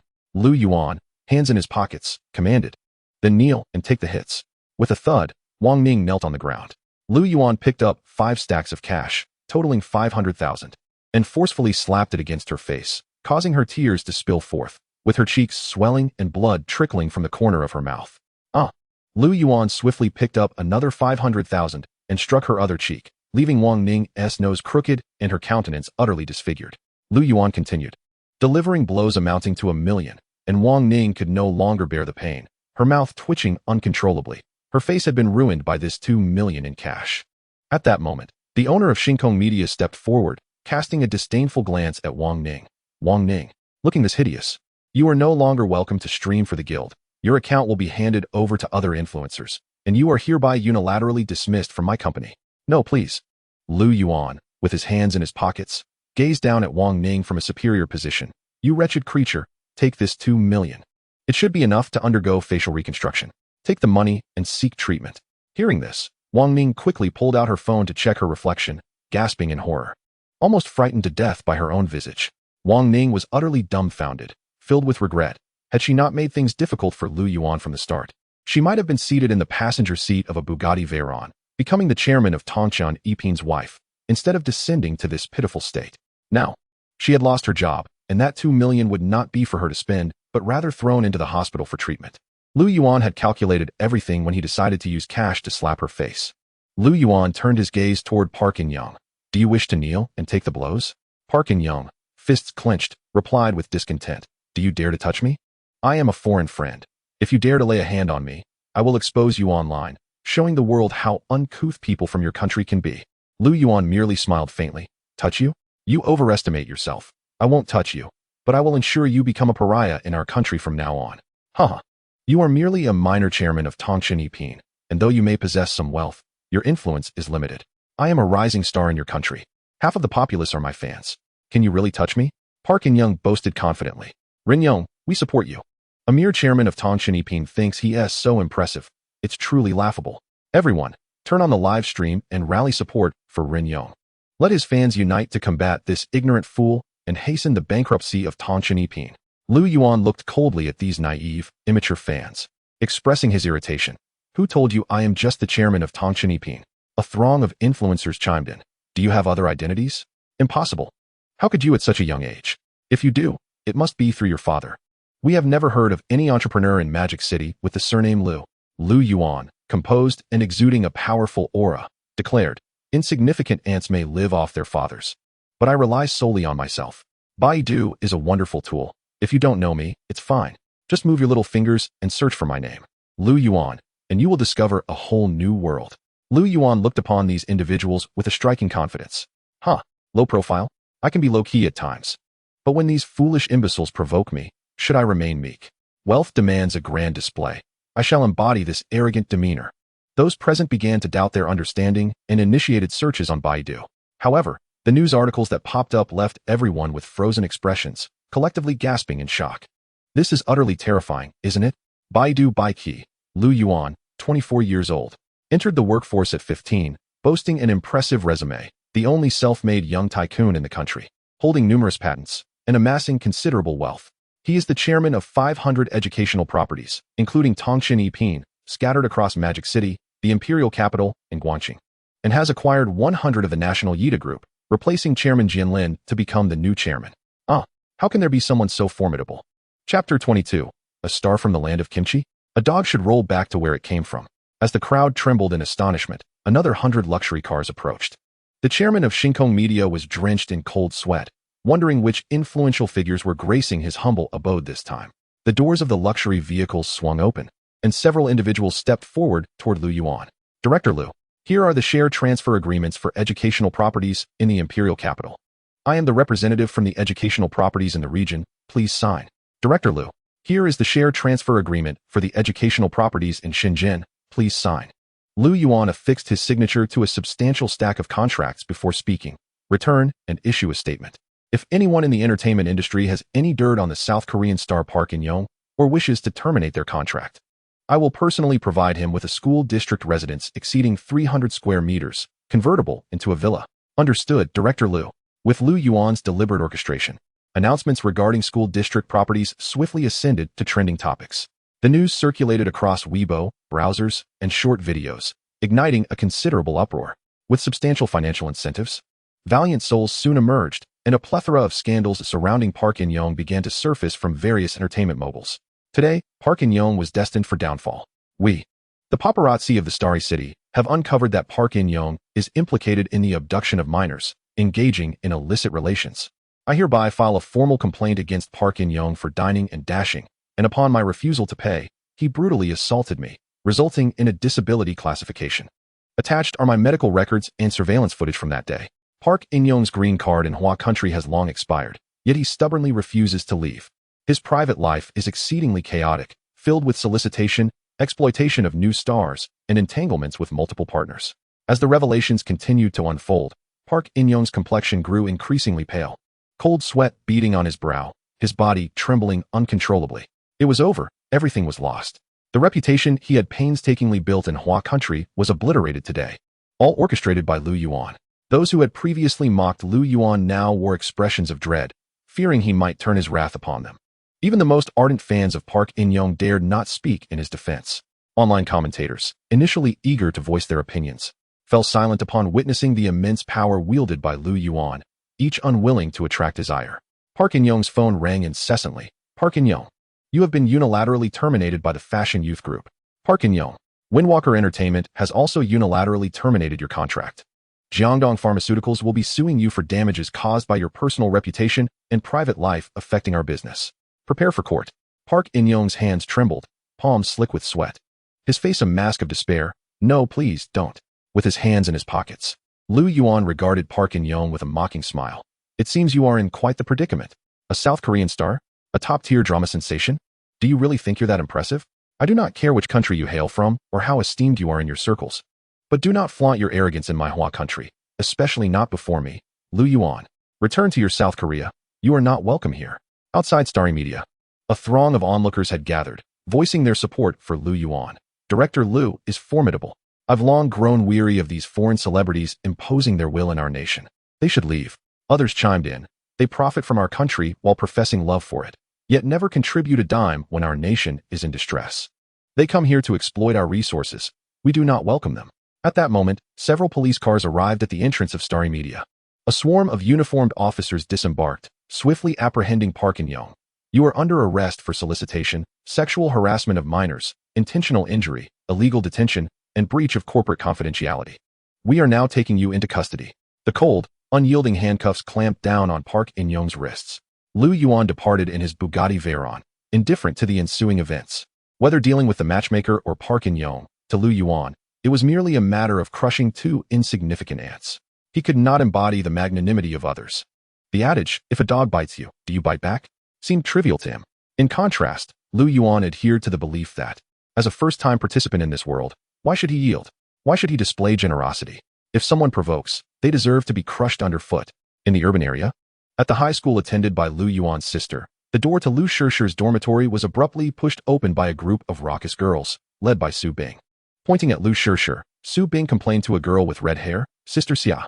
It's this little troublemaker's brother who bought her a bunch of luxury cosmetics last time, embarrassing me in front of my friends. You must help me teach her a lesson. Lu Shishir's dorm mates exchanged fearful glances with the red-haired girl, trembling. Sister Xia. Sister Xia's full name was Gu Shixia. She was the queen bee of the senior class, and her boyfriend was the notorious Long Gu from the Shengshi dynasty bar, making her a figure many students dared not cross. Slap. Gu Shixia delivered a sharp blow to Lu Shishir's face. You little brat, did you steal my Bing Mei spotlight? Lu Shishir covered her swollen cheek, tears streaming down her face. Sister Xia, I never offended you, but you did offend my Bing Mei. She is part of my crew, and you publicly allowed your brother to overshadow her. That is a slap in my face. Today, I will make you pay. Gu Shixia unleashed a series of kicks upon Lu Shishir's frail form, yanking her hair and delivering several stinging slaps to her face. In no time, Lu Shishir was bloodied and bruised. Gu Shixia, still clutching Lu Shishir's hair, threatened, since your brother is so wealthy, buying you a pile of luxury goods. Here's the deal. You'll ask him for 50,000 each month to honor me, and whenever you see me, you'll call me Sister Xia. If not, the next time I see you, I'll drag you to the girls' bathroom and make you drink urine. I have connections. My boyfriend is Long Gu, and he profits from selling such photos. You wouldn't want to go viral for the wrong reasons, would you? Gu Shixia's face twisted with malice. Her aggression stemmed not only from avenging Bing Mei, but also from envy. Why should this little troublemaker be more beautiful than her? Chapter 23. Lu Yuan's sister dares to cross them? They are doomed. Lu Shishir curled up, terror-stricken. When had she ever endured such school violence? Overwhelmed with emotion, she burst into tears. As Lu Shishir wept, Gu Shixia struck her again. Damn it. Why are you crying? Shut it. Some of Lu Shishir's dorm mates could no longer bear to watch. Sister Xia. Enough already. The girl who spoke was swiftly pinned down by Gu Shixia's entourage. Receiving a flurry of punches and kicks, Gu Shixia stepped on the girl's face, looking down with disdain. What? Do you have a problem with me handling this little brat? Who else wants to stand up for her? Come on, I'll take you both on. Other girls, who had contemplated intervening, cowered in fear. Gu Shixia seized Lu Shishir's cosmetics, muttering, why should this little brat get to use such fine products? I'll take them all. Make sure your brother sends more to school next time. I'll be back to collect. If I don't see anything in 3 days, I'll beat you every time I see you. After finishing their assault, Gu Shixia and her crew swaggered out of the dormitory. Only once they had departed did the remaining girls dare to approach Lu Shishir. Shishir, are you okay? Are you hurt anywhere? Lu Shishir shook her head, her disheveled hair framing a face swollen and bruised, her lips tightly pressed together in a grimace of fear and shock. A few girls, seething with indignation, remarked, Gu Shixia has been ruthless beyond measure. Her reign of terror at school is not a new phenomenon. Is there no one who can put her in her place? At least no one here. Long Gu is affiliated with Yang Tianba, and that infamous Yang Tianba commands respect in the underworld. Lu Shishir's roommate, Qiu Qianqian, suggested, Shishir, I believe it's best to call your brother and have him facilitate your transfer. If you cannot confront Gu Shixia, surely you can evade her. Lu Shishir clenched her fists, resolutely replying, I'd rather not trouble my brother. Qiu Qianqian, filled with frustration and unwilling to relent, exclaimed, Are you truly prepared to live under Gu Shixia's tyrannical thumb for the foreseeable future? Ugh, I'm calling your brother. Soon, Qiu Qianqian and her roommates dialed Lu Yuan's number. It was the dead of night, and Lu Yuan initially hesitated to answer. But upon seeing the caller ID marked as his sister's roommate, a wave of concern washed over him, prompting him to swiftly pick up the call. What's the matter? Is Shishir looking for me? Why isn't she called herself? Brother, your sister, She has been assaulted. The assailants have connections in society and are threatening that she must pay them 50,000 each month, along with the cosmetics you gifted her, or else they will keep beating her. You should arrange for her transfer. Upon hearing this, Yuan's fury ignited. His sister had been attacked? And the culprits were so brazen? Clenching his fists, he pressed on. What prompted this violence? How has my sister offended them? Brother, remember when you bought a slew of skincare products for Shirshir and us? That Su Bing, whom you spent so much on, is a second-year thug propped up by Gu Shixia, the senior queen bee. She incited Gu Shixia to attack your sister. Upon realizing the gravity of the situation, Yuan's eyes blazed with fury, his heart thrumming with a murderous intent. His sister, Lu Shirshir, had always been peaceful and non-confrontational. It was indeed as he suspected. She was being bullied by others at school. Yuan was on the verge of crushing his phone as he instructed Qiu Qianqian. Hand the phone to Shirshir, I need to speak with her. After Qiu Qianqian passed the phone to Lu Shirshir, her voice broke with sobs. Woo-woo, brother. Yuan felt a pang of heartache. This was the sister he had watched grow up, and he could neither bear to scold nor to strike her. It was unbearable to witness her being bullied so shamelessly. Shirshir, do not fear. Tomorrow morning, I shall personally visit your school to ensure that everyone knows that my sister, Yuan's sister, is not to be trifled with. Brother, please don't act recklessly. You've only just begun to stabilize your own life. I don't want your troubles to stem from mine. A warm feeling surged through Yuan's heart. Rest assured, I will not act rashly. Get some sleep. Tomorrow, those who have tormented you will face their reckoning. After ending the call, Yuan immediately dialed Principal Niebin's number, his tone laced with anger. I have not imposed upon you with my donations or expected preferential treatment for my sister. I have never sought to exploit your position for personal gain, nor have I put you in a position that could tarnish your political career. Yet, my sister deserves protection while attending your school. You have half an hour to detain the 2 students who assaulted her. If the matter is not resolved within that time, your granddaughter may as well forfeit her college education. You, as principal, cannot fail to safeguard your students' well-being. I will report this to the education department. Given my societal standing, do not presume that you have any connections that can protect you. I am being explicit, should I choose to act against you. No one will shield you. Do not involve the police. I will personally deal with those 2 students. Fuming, Yuan hung up. Principal Niebin, drenched in cold sweat after the call, seethed with hatred toward the 2 students responsible for the assault. At his age, he had never been subjected to such a tongue-lashing. Despite his discomfort, he bore no grudge against Yuan, as he had already shown considerable benevolence, donating 6 million to the school and gifting him a luxury apartment. Yuan had repeatedly urged him to look out for his sister, Lu Shirshir, yet she had still been assaulted at school. This was a failure on the principal's part. How dare those 2 students challenge the sister of the chairman of a prestigious company? They were doomed. Principal Niebin swiftly contacted Lu Shirshir's dormitory, seeking to ascertain who had attacked her. Qiu Qianqian spoke up. Principal, it was Su Bing from the 2nd year and Gu Shixia from the 3rd year who led the attack. Upon hearing this, Niebin quickly identified the students' classes and summoned the female vice principal, Director Li. Director Lu, get Su Bing and Gu Shixia down here immediately. Su Bing and Gu Shixia were summoned downstairs, and Niebin delivered 2 stinging slaps across their faces. You too. Did you assault Lu Shirshir in her dormitory? The girls clutched their burning faces, glaring at the occupants of Lu Shirshir's dormitory with resentment. Niebin glared at Gu Shixia and Su Bing, his voice dripping with disdain. For fighting on school grounds, you are expelled and will face a school-wide reprimand. Await tomorrow's announcement. You lot, take these 2 miscreants and confine them to the computer room. They are not to leave until dawn. Though this may be somewhat extreme, I must consider my position as principal and, more importantly, my granddaughter as future. Once confined, Su Bing turned to Gu Shixia, her voice trembling with uncertainty. Sister Xia, what are we going to do? Are we really going to be expelled? Gu Shixia's face twisted with venomous rage, her fists clenched. Humph. I'll call Long Gu. Once he arrives, he can teach this old fool a lesson, and then he will have no choice but to rescind the expulsion notice. Then hurry and call Long Gu. Gu Shixia nodded and swiftly dialed her boyfriend, Long Gu, informing him of the situation. The following morning, a throng of tattooed thugs surged into the high school, accompanied by the parents of Gu Shixia and Su Bing. At the forefront was a towering figure, his open shirt revealing a dragon tattoo, prompting awe-filled gasps from students. Wow, it's Long Gu from the Shengshi dynasty. He is so handsome. Long Gu had clearly come to support Gu Shixia, and the principal was in for a rough day. Lu Shirshir was doomed. In the eyes of the students, Long Gu was an imposing figure. Wherever he went, fear followed him, a living legend in their midst. Long Gu, whose full name was Li Jiulong, strode purposefully toward the principal's office, seizing Niebin by the collar and smashing a fist into his mouth. shattering one of his teeth. Damn it. Is it you who has confined my Xixiao? You old fool. Who gave you the audacity? Release my Xixiao at once, or I swear you'll be spending the day in the hospital. Long Gu threatened fiercely. At his age, Niebin could hardly withstand such intimidation. And though he was reluctant, he complied and released the girls. Under Long Gu's threats, he also rescinded the expulsion notice against Gu Shixia and Su Bing. After Gu Shixia and Su Bing were released, and their expulsion notice was rescinded, the admiration from their fellow students towards Long Gu intensified even further. Long Gu is truly impressive. This is the legendary Long Gu of the Magic City.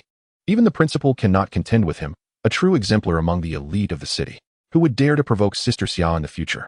The four unruly girls from Lu Shishir's dormitory, daring to report to the principal, were utterly oblivious to the consequences they faced. Gu Shixia and her entourage strode confidently into Lu Shishir's dormitory. Upon seeing Long Gu's arrival, Qiu Qianqian was so frightened that she hastily attempted to call Lu Yuan. However, just as the call connected, Long Gu snatched the phone from her hand and violently smashed it onto the ground. On his way, Lu Yuan had just answered the call when he heard the sound of the phone shattering and Long Ji's furious voice. Who are you calling? Did I give you permission to make that call? Following that, the cries of several girls from the dormitory echoed in the air. Lu Yuan's heart ached with fury. You all wait. Today, I will ensure that you have no place to be buried. After hanging up, Lu Yuan accelerated his pace, eager to reach the school. Inside the school, Long Gu had shattered all of Lu Shishir's roommates' phones and was dragging Lu Shishir by her hair, pulling her down the stairs while a crowd of students gathered to watch. Some even took out their phones to capture this moment they deemed exhilarating. However, their actions would inevitably lead them to pay a price. Dragged by her hair, Lu Shishir was taken to the playground, where not a single student dared to intervene. Some girls who had previously been at odds with Lu Shishir seized the moment to kick her while she was down. Long Gu, beat that shameless girl to a pulp.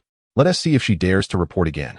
Gu Shixia's parents looked at Lu Shishir with venomous expressions, coldly instructing, Long Gu, make sure to punish this girl severely. Let us see if she dares to talk behind our backs again. We are not short on money. We will cover any damages. Li Jiolong removed his belt, gripping it with one hand, and struck Lu Shishir, leaving behind bloody marks. At that moment, Principal Niebin urgently called for the school security. But these guards were no match for Long Gu and his companions, all of whom were swiftly beaten down. Principal Nie, in a state of desperation, shouted to the teachers and students present, What are you all frozen for? Hurry up and break it up. The students and teachers exchanged glances, each too fearful to act. After all, it was Long Gu of the Shengshi dynasty, a figure who commanded respect from all. Who would dare to provoke his wrath? Principal Nie, feeling utterly helpless, collapsed onto the ground, his heart heavy with despair. He had failed to fulfill Lu Yuan's request, and with his granddaughter's future now in jeopardy, he felt his own position as principal was at an end, despite having done his utmost. With a face full of despair, Lu Shishir gazed outside the school, her heart heavy with sorrow. Brother, why haven't you come yet? At that moment, Su Bing produced a spring knife, pressing it against Lu Shishir's face, whispering maliciously, Bitch, your brother may be wealthy and generous, buying you cosmetics and donating money, but where is he now? Isn't he supposed to be mighty? Why hasn't he come to rescue you? Perhaps he has discovered that Sister Xia is Long Gu's girl and is too scared to show up? What good is wealth without power? Money without influence is utterly useless, huh? Li Jiolong found this amusing. Mocking. That fool even said over the phone that he would leave you with no place to be buried. It's laughable. His sister is in such a state. Yet he hasn't shown up. I guess when he heard my name in the Magic City, he must have wet his pants out of fear, right? Ha. Su Bing scraped the spring knife across Lu Shishir's face. If your brother doesn't come soon, I might just mar that pretty face of yours, making it impossible for you to entice any boys in school. It would be such a shame to ruin that delicate skin. Principal Nie was equally frantic. Would Lu Yuan really not arrive? Lu Shishir closed her eyes in despair, her heart racing. Brother, where are you? Are you really planning to abandon me? Just then, a deafening crash echoed as the high school gates swung open. A Bugatti Veyron barreled into the school with reckless abandon. The girls from Lu Shishir's dormitory and Principal Nie's expressions brightened. Lu Yuan had arrived. Chapter 25, The Heavenly Master's Little Uncle? Useless. No one can save you. Lu Yuan did not exit the vehicle. Instead, he revved the engine and charged straight at Li Jiolong. With his remarkable driving skills, Li Jiolong was knocked far away, and Lu Yuan drove over his legs. A sickening crunch echoed, and a pool of bright red blood quickly stained the ground. Ow! My leg! My leg! The once mighty Long Gu now cried out in anguish. Lu Yuan opened the car door, brandishing a baseball bat that he had prepared, and struck down on Long Gu's arms, leaving them broken. With a foot planted on Long Gu's face, he looked down at him. So, you're the one who bullied my sister? With a forceful push, blood began to trickle from Long Gu's mouth. Seeing his sister in such a state ignited Lu Yuan's pent-up fury, and his fists rained down like a storm, soon leaving Long Gu's face a bloody mess. Lu Yuan's brutality evoked a single word of commentary from all present: madman, a deranged individual who had lost all reason. Even those students who typically engaged in petty fights had never witnessed such savagery, leaving them wide-eyed with shock. Particularly those who had just recorded videos or cheered for Long Gu now trembled in fear, terrified that Lu Yuan would seek retribution against them. Long Gu, moaning in pain, turned to his followers, irritated. I'm getting beaten here, and you lot are just standing around? Why aren't you helping me? Yet, his followers remained unmoved. They had seen Lu Yuan at Shengshi Dynasty and understood what he represented, a figure revered by over 500 wealthy heirs. Who would dare to provoke Lu Yuan? They must be seeking an early demise. After venting his rage, Lu Yuan approached his sister Lu Shishi, guilt etched on his face. Shishi, I'm sorry for being late. I got caught in traffic during the morning rush. I didn't mean for you to suffer. Wah, brother, I thought you wouldn't come. Lu Shishi, feeling wronged, buried her head in Lu Yuan's embrace, sobbing uncontrollably, causing Lu Yuan to feel a surge of heartache. It's all right now, don't be afraid. From this moment on, with me here, I will ensure that anyone who bullies or humiliates you pays dearly, Lu Yuan reassured her. Lu Shishi's roommate, Qiu Qianqian, approached Lu Yuan, saying, brother, you must deal with Su Bing and Gu Shixiao properly.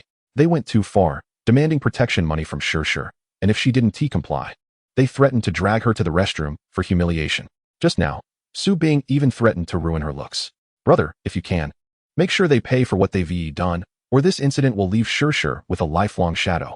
Li Jiolong gestured to Gu Shixiao. Get your phone out and call. The password is your birthday. Hurry up and call Tianyi. Gu Shixiao, panicking, quickly retrieved her phone and dialed Yang Tianba's number. Upon answering, Yang Tianba inquired, what is going on, Along? Long Gu, with a face contorted in agony, gasped for breath as he spoke towards the distance. Sister, brother-in-law, I've been attacked at the main campus of Magic City High School. My legs, my hands, have all been ruined. Tianyi, hurry. He intends to kill me, help. Upon hearing this, Yang Tianba's fury ignited. What the hell? How dare someone do this to you? Just wait. I'll gather my men and come over to dismember him. With the call abruptly ended, Gu Shixiao grew more arrogant, turning her gaze to Lu Yuan and declaring, Lu Yuan, did you hear that? Tianyi just said he would dismember you. No matter how wealthy you are, without power, you are nothing. Lu Yuan remained unfazed, a frigid glint flashing in his eyes. You should contemplate your own fate, and think about how you wish to meet your end. Gu Shixiao laughed derisively. Consider my own fate? Are you mistaken? The one Tianyi wants to deal with is you, not me. Lu Yuan's lips curled into a smirk of contempt and mockery.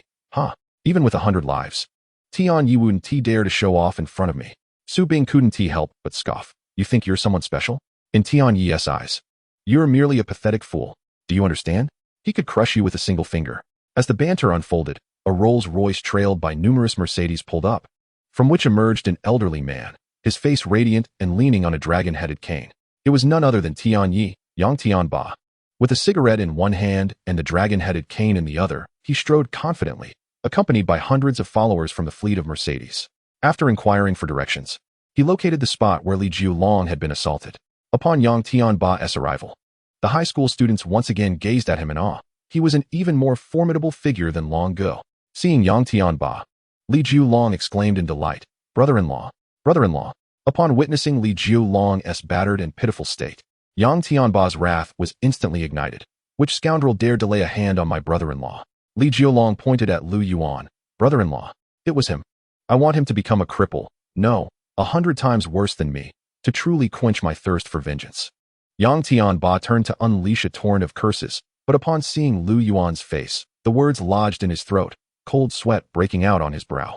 With his hands in his pockets, leaning against his Bugatti Veyron, Lu Yuan mockingly asked, I hear you plan to dismember me? Yang Tianba swallowed hard, his heart racing. Recalling that fateful night.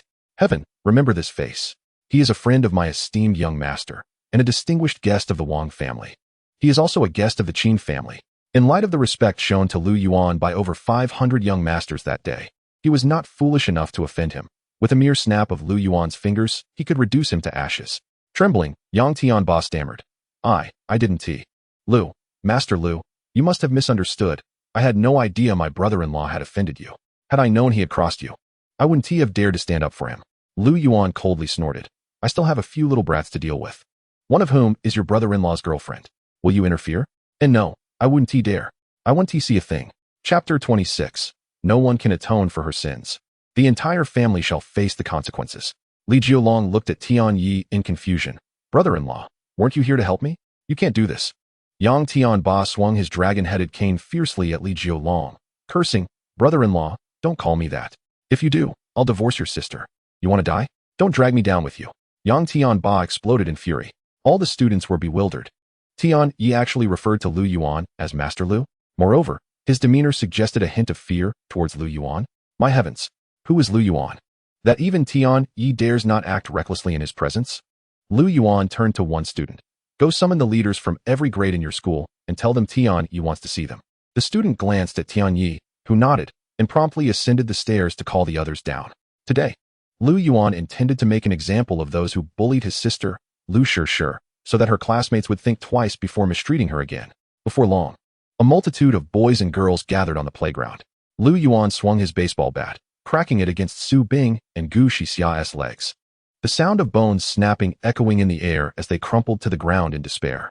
Lu Yuan's icy gaze swept over everyone. From now on, anyone who dares to bully my sister will meet this same fate. Every student who met Lu Yuan's gaze felt a chilling malevolence emanating from his eyes, instilling fear within them. Tian Yi interjected. Mr. Lu, as the esteemed guest of Yang Tianba, should anyone fail to heed Mr. Lu's words, I, Yang Tianba, will personally have a word with them. Lu Yuan's gaze fixated on Su Bing and Gu Shixia. His fists clenched ominously. I heard you wanted my sister to drink urine and sought to ruin her, correct? Su Bing and Gu Shixia kept their heads down, too afraid to respond. Lu Yuan's expression darkened further as he addressed Tian Yi. Since they enjoy tormenting others, why not take them to your nightclub and let them experience every step of it for themselves? Let them truly relish it. Su Bing and Gu Shixia's faces turned ashen. Gu Shixia's parents, unwilling to accept their fate, interjected. Lu Yuan, don't go too far. Our family has business ties with young Master Tsong. If you treat our Shixia this way, be wary, for he won't let you off easily. Just as Gu Shixia's parents finished speaking, a supercar pulled up, and the driver was none other than young Master Tsong, who cast a cold glance at Gu Shixia's family. Your family's construction project is now null and void. What right do you have? Gu Shixia's parents protested vehemently. Young Master Tsong sneered, patting Lu Yuan on the shoulder. Lu Yuan is my esteemed guest. Your daughter dared to strike my Wang family's guest's sister. On that basis alone, we cannot do business together. Lu Yuan, with one hand in his pocket, regarded Gu Shixia's family with amusement. It appears your trump card has been rendered useless. Do you have any other cards to play? Prior to arriving, Lu Yuan had conducted thorough research into Gu Shixia's family business. Her father was a contractor, specializing in signing construction contracts from real estate developers. It was precisely for this reason that he had called young Master Tsong beforehand. Gu Shixia's family was left dumbfounded, crying out, Young Master Tsong, our building is only half finished. We've already advanced workers' wages, and we still owe the bank. How are we supposed to survive if you suddenly cancel the contract? Young Master Tsong, with a stern expression, replied, Who told your foolish daughter to offend my brother Lu? Your family deserves this fate. At that moment, Gu Shixia's family grasped the gravity of Lu Yuan's influence. The middle-aged woman, in a fit of rage, slapped her daughter Gu Shixia across the face, tears streaming down her cheeks. Why on earth did you provoke Lu Shishir's brother? He is not someone you can afford to anger. Look what you've done. Our entire family is doomed. With all those bank loans, how do you expect your mother to repay them? How will the family live in the future? Mother Gu cried, snot and tears flowing. Father Gu's knees went weak, and he knelt in front of Lu Yuan's feet. Shishir's brother, I kneel before you. If you still harbor resentment in your heart, then beat me to vent your anger. I will atone for Shixia's sins. Please, I beg you. Help me plead with young Master Tsong for mercy. Just as Lu Yuan was about to speak, Qiu Qianqian shook her head and said to Lu Yuan, Brother Lu, he doesn't deserve pity. Just now, when they were beating Shishir, he told them to beat her to death, and even said his family wasn't short of money and could afford the compensation. Upon hearing this, Lu Yuan immediately kicked Father Gu flying, cursing, Fuck you. Get the hell out of here. Didn't you say you weren't short of money? Then pay off the loan slowly. If you can't pay, then rot in prison. What your daughter Gu Shixia did must be paid for by someone. I'll target your family's business. And your daughter Gu Shixia I'll deal with just the same. No one can atone for her. You dared touch Lu Yuan's sister. And you think it'll just end like this? Seeing this, Gu Shixia hurriedly ran forward, clutching Lu Yuan's arm. Lu, I was wrong. I shouldn't have hit your sister. Lu Yuan, let the sin stop with me. Whatever you want, come at me. Don't target my parents, okay? Lu Yuan was indifferent. Your parents aren't good people either. They deserve this outcome.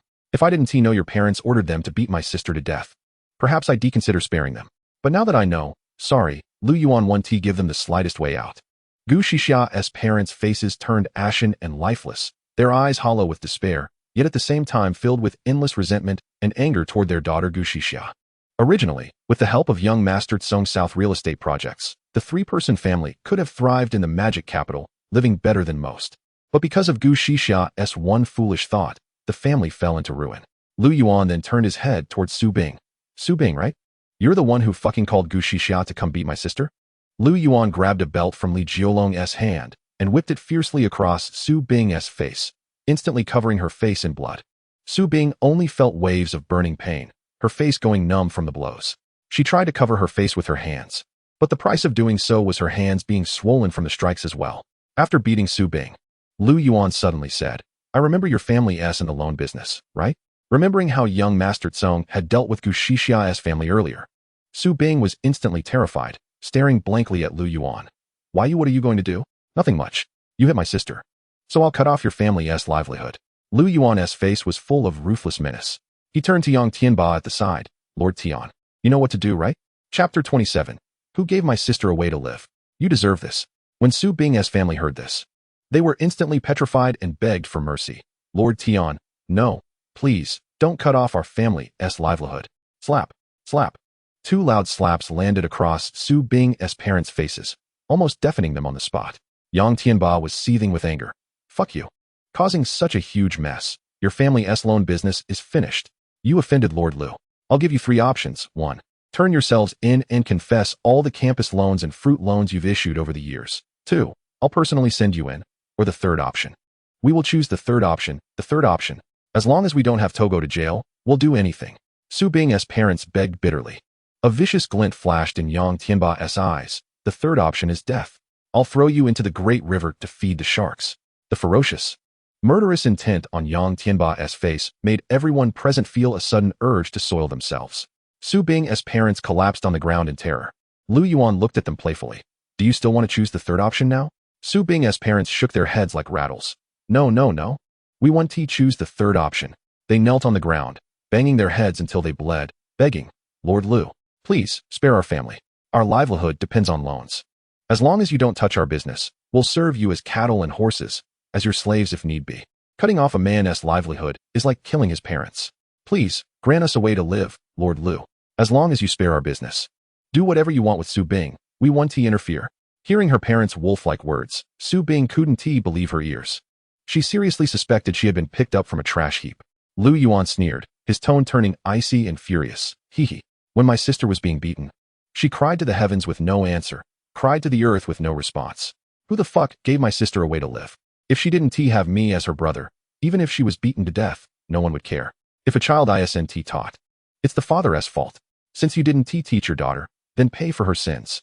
Forgiveness is God's business, not Lu Yuan's. His fury surged like a storm, making everyone tremble. Even his sister's roommates hadn't expected Lu Yuan to be this fierce. Now that someone was standing up for them, their courage grew. Brother Lu Yuan, there were also some students who usually had a bad relationship with Shir. Just now, when your sister was dragged downstairs by her hair, many of them secretly recorded videos with their phones. Lu Yuan's anger, which had just subsided, instantly flared again. He beat Brother Long violently once more, then glared at those students. Who recorded just now? Get the hell out here yourselves. Don't make me drag you out one by one. If I do, I'll have Principal Niebin mark your records. Don't even dream about getting into a good university in the future. The consequences of failing to get into a good university were unbearable for anyone. At once, many people stood up in a rush. Lu Yuan smashed all their phones on the spot. Don't you love recording with those shitty phones? Then don't fucking have any phones at all. Lu Yuan raged, and none of the students dared to complain. Young Master Tsong and Lord Tian were standing right there, and their posture was even lower than Lu Yuan's.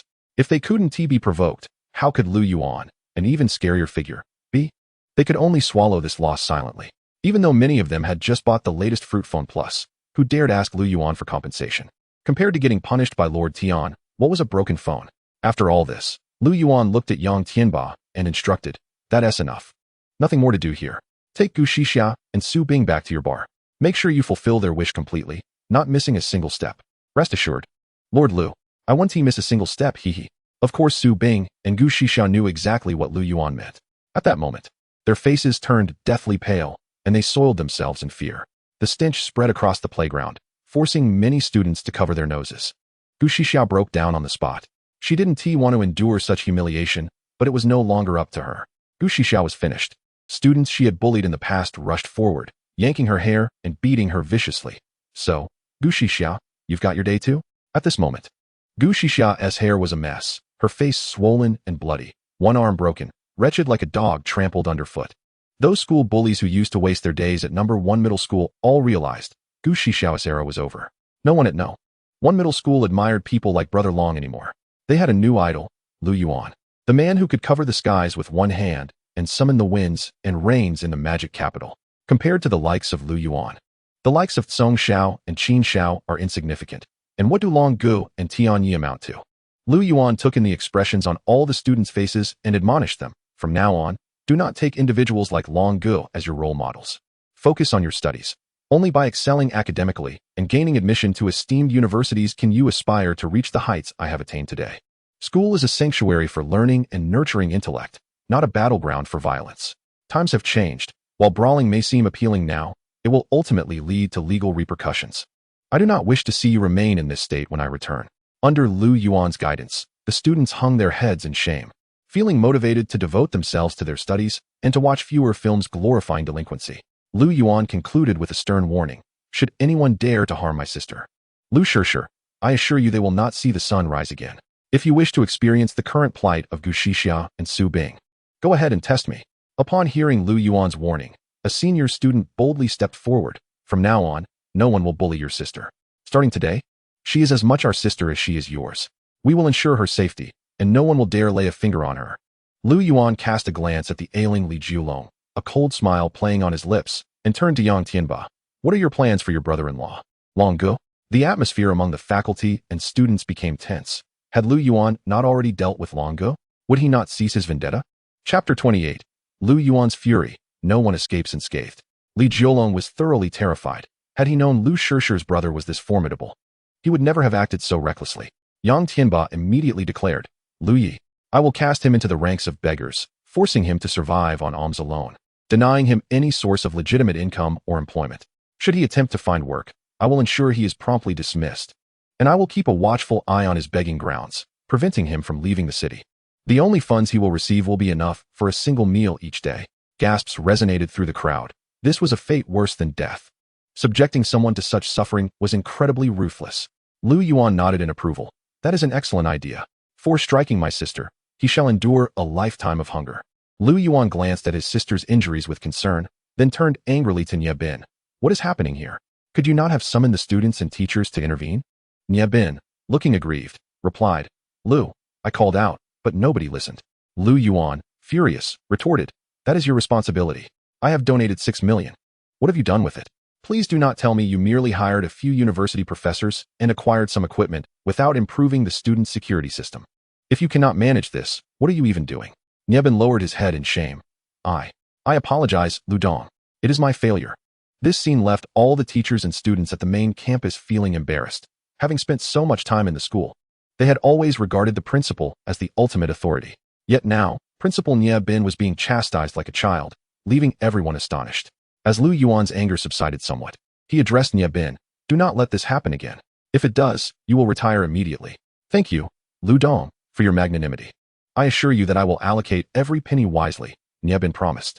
Lu Yuan coldly surveyed the teachers and students, instructing Principal Nie Bin, "Record the names of the students who stood by and did nothing, and as for the apathetic teachers, determine whether they should be dismissed or have their salaries docked."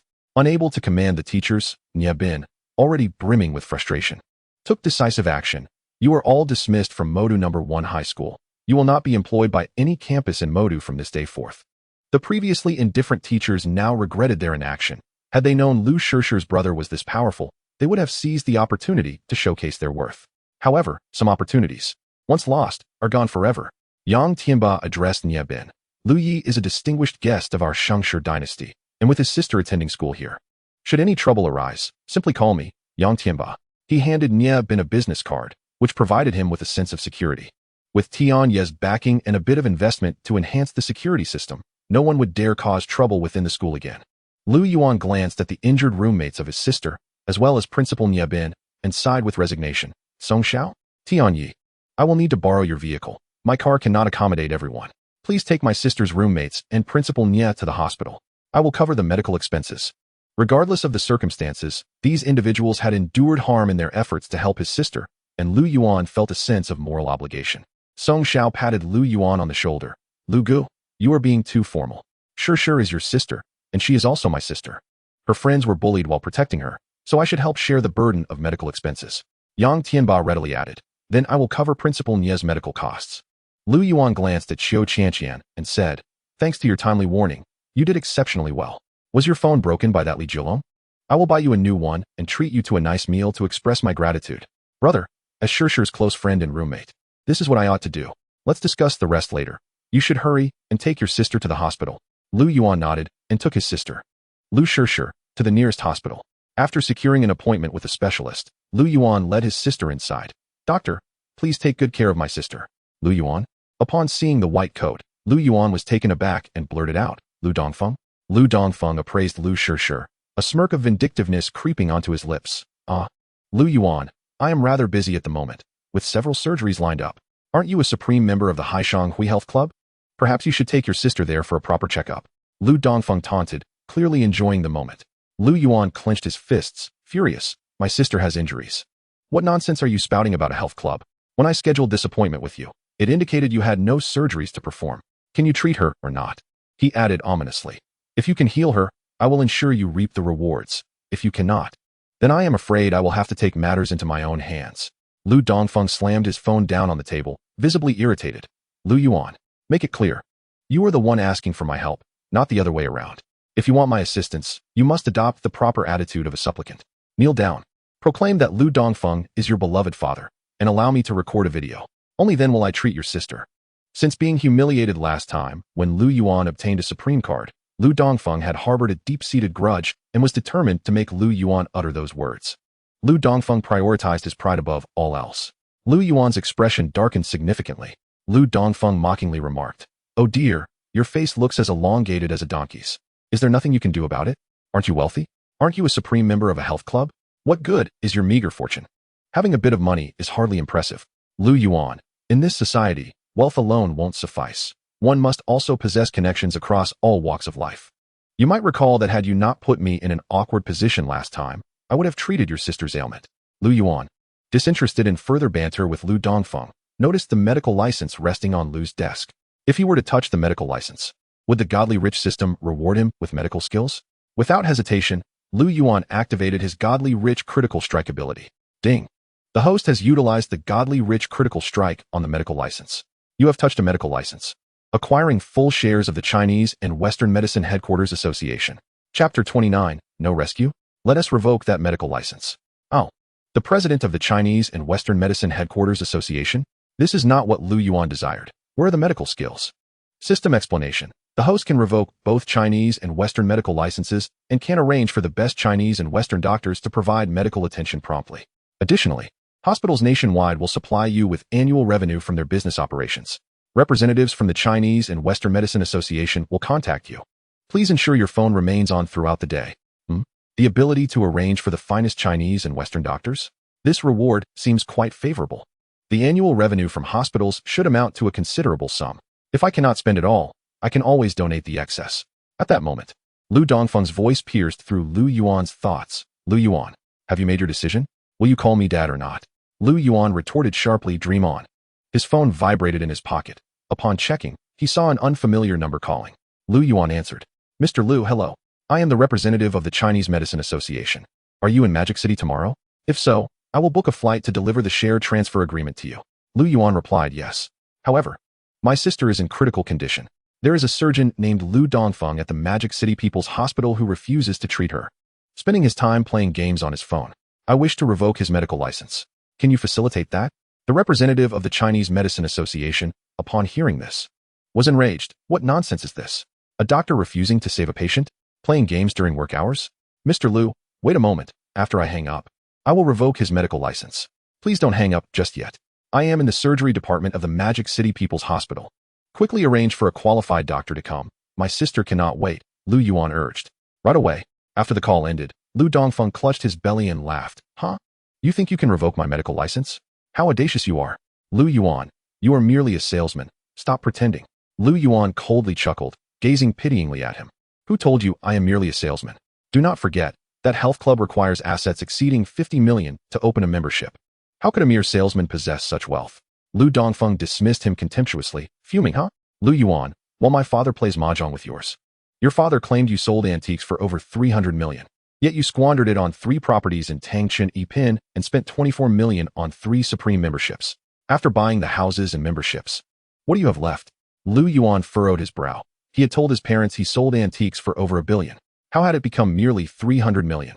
However, he soon realized that his father likely understated the amount to avoid lending money, wanting to keep a low profile. Lu Yuan squeezed out 2 words. Heh. Do you know what you resemble before me? A clown. You have not even achieved what others have, yet you mock those who have gone further. You still have a mortgage, a pregnant wife to support, car loans, and your parents are ill. It seems you are the more useless one. Lu Yuan regarded Lu Dongfeng with pity. Chinese medicine appreciates in value with age. Do you age well? Are your medical skills exceptional? Your meager accomplishments are insignificant compared to someone like me, let alone compared to the doctors at your hospital. Lu Yuan was aware of this due to a casual conversation with his parents after returning home. Lu Dongfeng's mental defenses crumbled as he realized Lu Yuan spoke nothing but the truth. He gritted his teeth. Do not concern yourself with my circumstances. You must understand that aside from me, no one else can save your sister. If she is transferred to another hospital, she won't withstand the ordeal. At that moment, a doctor in a white coat arrived, flanked by several others, and bellowed, who claims no one can save Mr. Lu's sister. Lu Dongfeng looked up to see a spirited elder and instinctively lowered his head. Wang Lao, what brings you here? Wang Tianyi, one of the country's foremost medical experts, proficient in both internal and external medicine, was renowned for his surgical prowess, often referred to as the best surgeon in the nation. His accomplishments in internal medicine earned him the title of a modern-day Hua Tua. Wang Tianyi had been lecturing at the Magic City Medical University and, upon receiving a directive from the Chinese Medicine Association headquarters, hurried over. Lu Yuan sincerely invited him. Wang Lao, please, take action. Under Wang Lao's miraculous medical skills, Lu Yuan's sister, Lu Shishir, was swiftly treated, and after consuming a dose of traditional medicine, she would be completely healed. After completing the treatment, Wang Tianyi glared at Lu Dongfeng and declared, listen carefully. Playing games during work hours and neglecting patients is a breach of medical ethics. The headquarters of the Chinese Medicine Association has ordered your medical license to be permanently revoked. You shall never practice again. Remove that white coat and leave. You do not deserve to wear it. Lu Dongfeng attempted to argue. Wang Lao, who told you I was playing games? I have always been diligent. Wang Tianyi snorted dismissively. Of course, it was Mr. Liu. 10 minutes ago, he acquired all shares of the Chinese and Western Medicine Association headquarters. With his stature, he would not idle time fabricating tales to target a mere doctor like you. What? Lu Yuan is the chairman of the Chinese and Western Medicine Association headquarters. Lu Dongfeng's composure shattered instantly, unable to accept this harsh reality. I studied medicine for 4 years in college, 2 years of internship, and spent 10 years working as a doctor. All my efforts have been in vain. Lu Yuan regarded him with bemusement. Acquire a new skill. Change your profession. You will never succeed as a doctor. Learning a new skill cannot be accomplished overnight. Please, Lu Yuan, do not do this to me. I have elders and a family to support. Lu Dongfeng immediately cowered, abandoning his earlier arrogance. Lu Yuan replied coolly, why the sudden cowardice? If you lack the ability, do not stir up trouble. I have told you before, I am not merely a salesman, yet you refuse to believe it. You remain trapped in your limited worldview. Enough of this. There is no point in further discussion. A friendly reminder, do not pursue a career in real estate, nor should you seek work at Eda Mall. Both sectors are businesses I, Lu Yuan, dominate. From now on, conduct yourself with humility. Provoke me once more, and I assure you, your demise will be most harrowing. Chapter 30. Fawning over foreignness, aspiring to open a store in Yida? Lu Dongfeng lay on the ground, utterly defeated, his eyes devoid of even a flicker of anger. It was over, everything was lost. In pursuit of that damned reputation, he had repeatedly antagonized Lu Yuan, leading to the ruin of his future. Regret gnawed at Lu Dongfeng's insides, yet no amount of remorse could alter his fate. His regret had come far too late. After signing the contract for shares in the traditional Chinese Medicine Association, Lu Yuan received another contract from the Western Medicine Association. Once all was finalized, he turned to his sister and said, "Thanks to your roommates, let us go visit them and perhaps take them shopping for new phones." Lu Yuan took his sister to the hospital where Qiu Qianqian was located.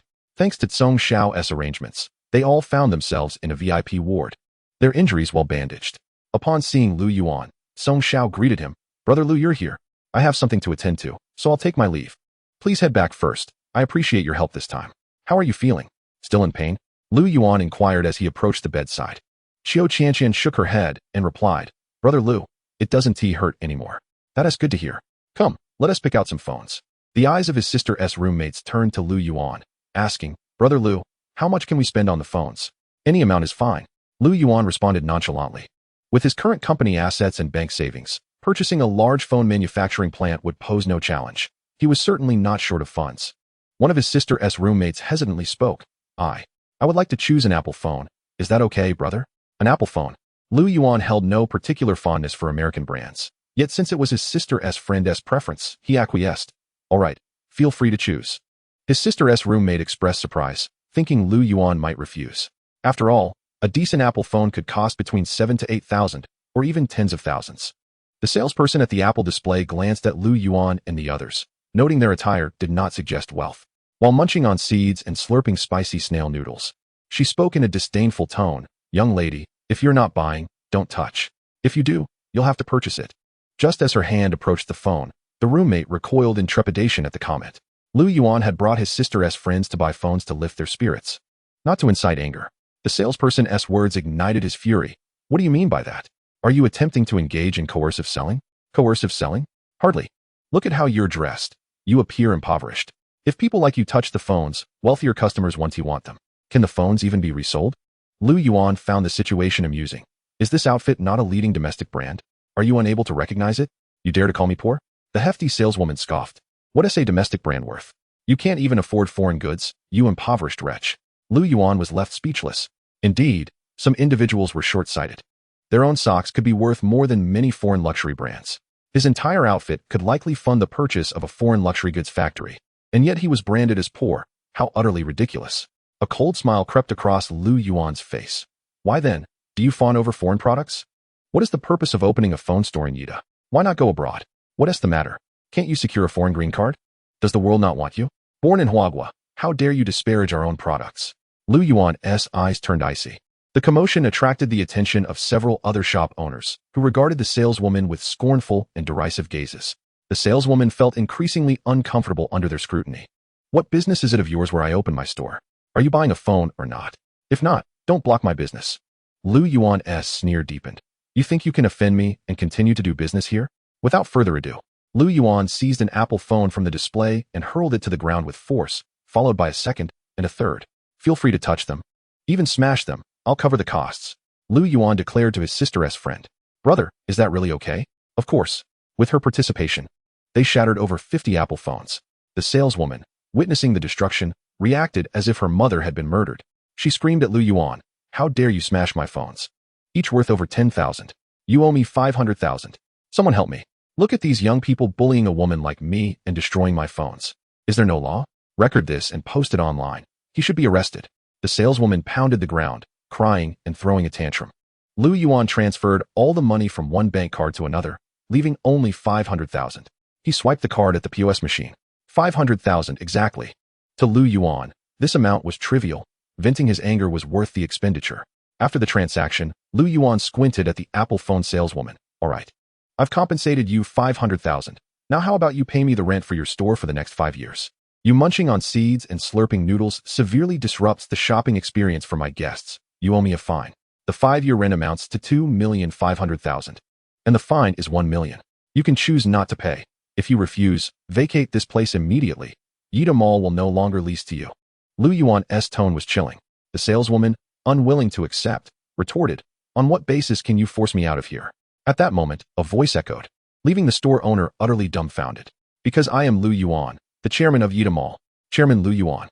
The saleswoman broke into a cold sweat. Realizing her earlier mockery of Lu Yuan made her feel like a fool. "Chairman, I truly had no idea you were the chairman. I don't want the compensation for the Apple phones. Please don't kick me out. Chairman, would you and your lovely companion still like to buy an Apple phone? I can cover a few for you myself.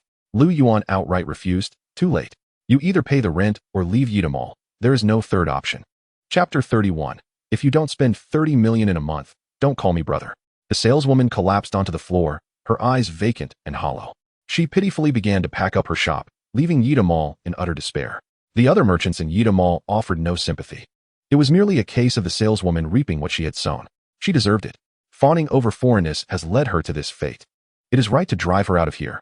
Let her leave Shanghai and Yida. She dared to claim our chairman Lu was impoverished, blind to the truth. She clearly lacked discernment. Do you have any idea how much his outfit costs? Just one of his socks could buy several apartments in Shanghai. Such a person as Chairman Lu is certainly beyond the judgment of someone like you. Upon discovering Lu Yuan's true identity, all the merchants began to speak favorably of him. And seizing this opportunity amidst the crowd, Lu Yuan addressed everyone. From now on, Yida Mall will no longer lease to fruit machine vendors. As for those selling foreign goods, any signs of sycophancy towards foreign influences will result in immediate expulsion. A group of merchants hastily assured him, Director Lu, we will certainly not emulate that foolish woman and engage in any form of sycophancy towards foreign cultures. Rest assured, Director Lu, we are all descendants of the Yellow Emperor, and we cherish our homeland. Some merchants selling mobile phones approached Lu Yuan, saying, Director Lu, are you here to buy phones for your sister? Those young ladies are truly beautiful. What type of phone do you all prefer? Just let Annie know, and I shall gift you a few. Lu Yuan awkwardly touched his nose, replying, is that appropriate? To which a middle-aged woman, beaming with a smile, insisted, what could possibly be inappropriate? The entire Yida is yours. Everyone here relies on your Yida for their livelihoods. A few phones are but a trifling expense. Other phone vendors chimed in, Director Lu, come see what we have. You needn't pay. Take whatever you fancy. We hope you will ensure our businesses thrive in Yida Mall. Lu Yuan observed the scene. Recognizing the privileges that come with social status, when they need something from you, they will go to great lengths to curry favor. His sister, Lu Shishir, and her classmates were overwhelmed by it all. Lu Shishir's heart raced as she exclaimed, Bro, not only are you the chairman of Tangshan, but you're also the chairman of Yida Mall. Isn't Yida Mall a property of its own family? Her words struck the gathering like a bolt of lightning, plunging the room into stunned silence. A chorus of incredulous gazes fixed on Lu Yuan, brimming with disbelief. What on earth? Director Lu is also the chairman of Tangshan? In the bustling metropolis, whether rich or poor, everyone was familiar with Tangshan. The news of a mysterious tycoon purchasing 500 school district properties had sent shockwaves through the city. Yet, they could never have imagined that the chairman of Tangshan was indeed their new chairman. Feeling the weight of so many eyes upon him, Lu Yuan awkwardly rubbed his nose and said to Lu Shishir, Oh you, can't you learn to be a bit more modest and humble like your brother? Why must you reveal everything? Lu Shishir made a playful face and teased, Bro, ever since you came into wealth, how can you dare claim to be modest or humble? Isn't that a contradiction? She did not perceive Lu Yuan as being understated. After all, he had spent 183 million on a single meal, botched Zhang Zhaojiao's graduation banquet, donated 6 million to his school, and splurged 930,000 on cosmetics for his dormitory, all while thumping Longgu and trampling on Tianyi. How could such actions be deemed modest? Lu Yuan coughed lightly and replied helplessly, I wish to be low-key. But alas, my circumstances do not permit such discretion. Go on, go on. You puffed up just because I called you chubby.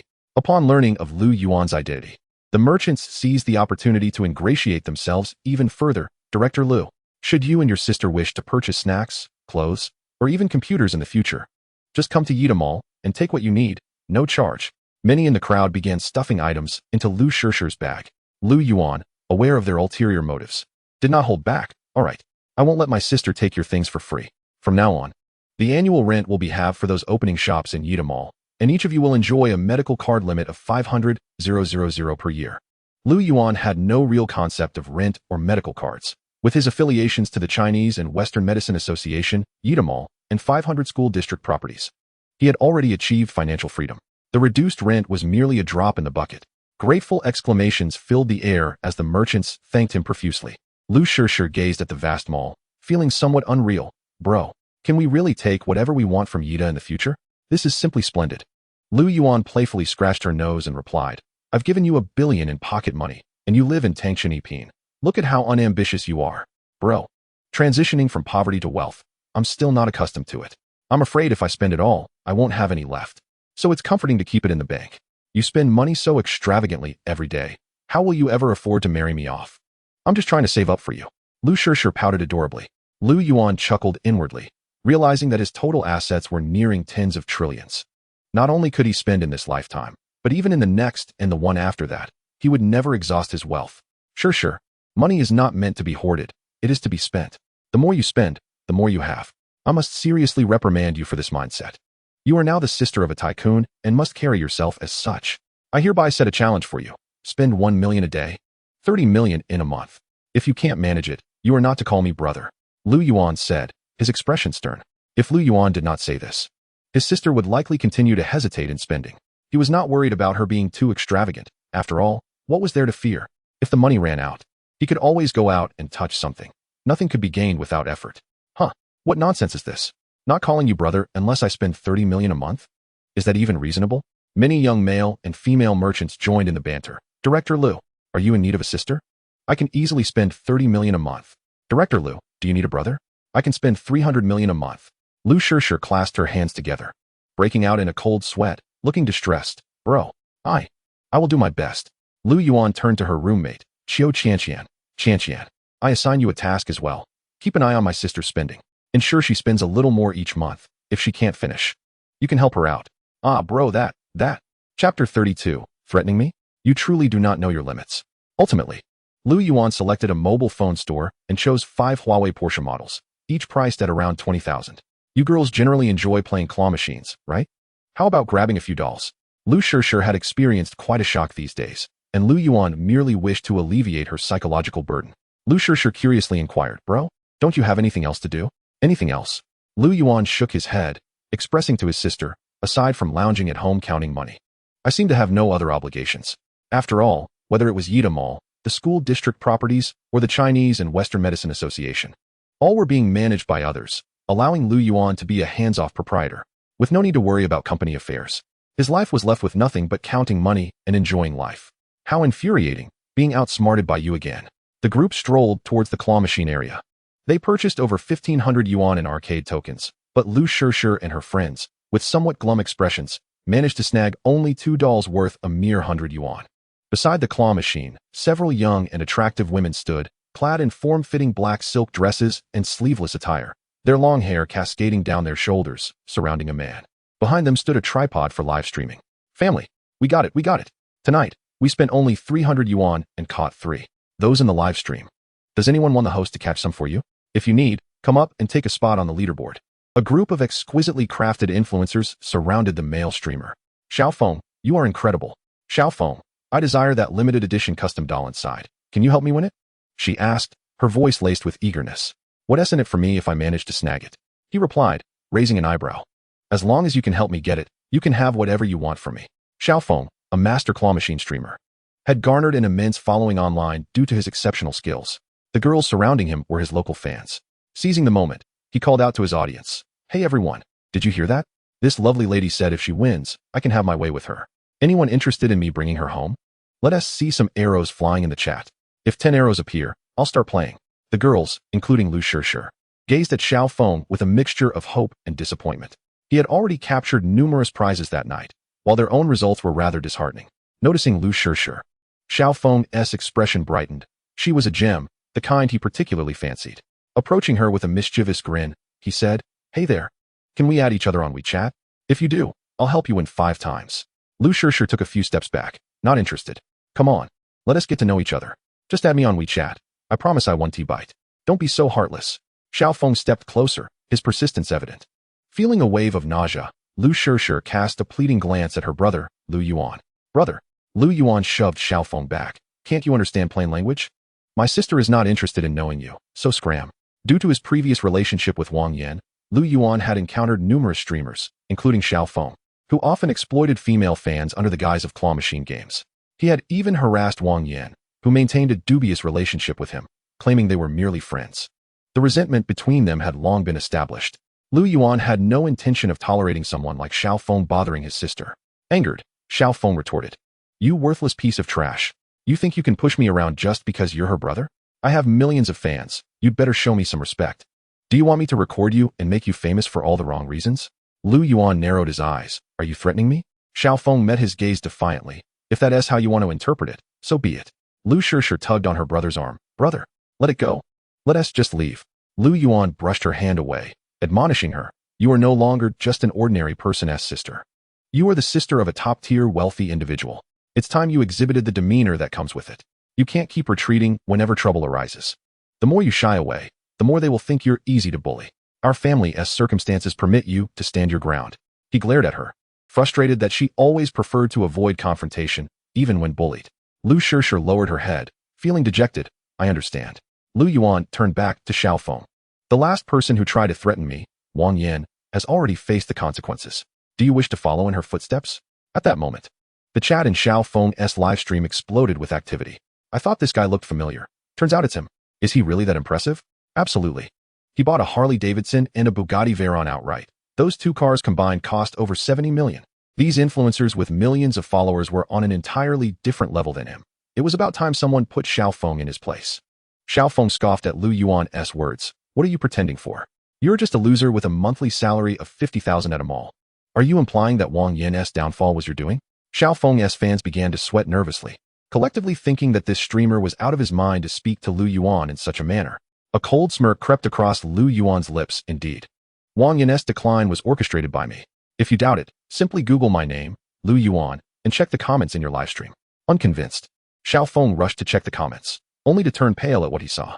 Everywhere he looked, comments flooded in, condemning him as a sleazy streamer who preyed on young female fans. Get ready for a lifetime ban. How dare he flaunt himself in front of someone worth over 70 million? Xiaofeng stared at Lu Yuan, paralyzed with fear. Lu Yuan was unfazed by Xiaofeng's plight. Anyone who harbored vile thoughts about his sister would not be spared. He stepped closer to the camera and addressed the audience. This Xiaofeng has been using his status as a popular streamer to exploit young girls and ruin families. If your wives follow him, you should definitely check their phones. You might be getting cheated on. If you find evidence, do your part to ensure he faces the consequences, so he can keep to his claw machines. If you succeed, I, Lu Yuan, owe you a favor. If you're wondering who I am, just Google me. Chapter 33, The Miraculous Right Hand, duplicating an 8 trillion WeChat wallet. The girls and Xiaofeng all began to search for Lu Yuan online. Even the fans in Xiaofeng's livestream joined in. Lu Yuan, 24 years old, a remarkably successful young entrepreneur, a pioneer of a generation. Chairman of 500 school district properties, chairman of Yida Group, chairman of the Chinese and Western Medicine Association. With a conservative estimate of 300 trillion in net worth, possibly even more. Lu Yuan's wealth alone equals the total GDP of several major provinces in the country in a year. Social connections, Shaozong, Jiying, Shaoqin, Yangtianba. Xiaofeng stumbled back, nearly fainting from shock, and in that moment, he lost control, wetting himself, leaving a foul yellow puddle on the floor. The livestream fell into a stunned silence before erupting with astonished comments. No way. I'm completely dumbfounded. 300 trillion is unimaginable. That's what? No waiting in line at the bank. Huh. You have no idea. If Mr. Lu wants to withdraw cash or deposit money, all the bank managers would rush over to assist him personally.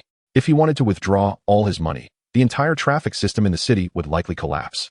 No wonder he flaunted 70 million on a car. That amount would take us generations to earn, while for Mr. Lu, it's just pocket change.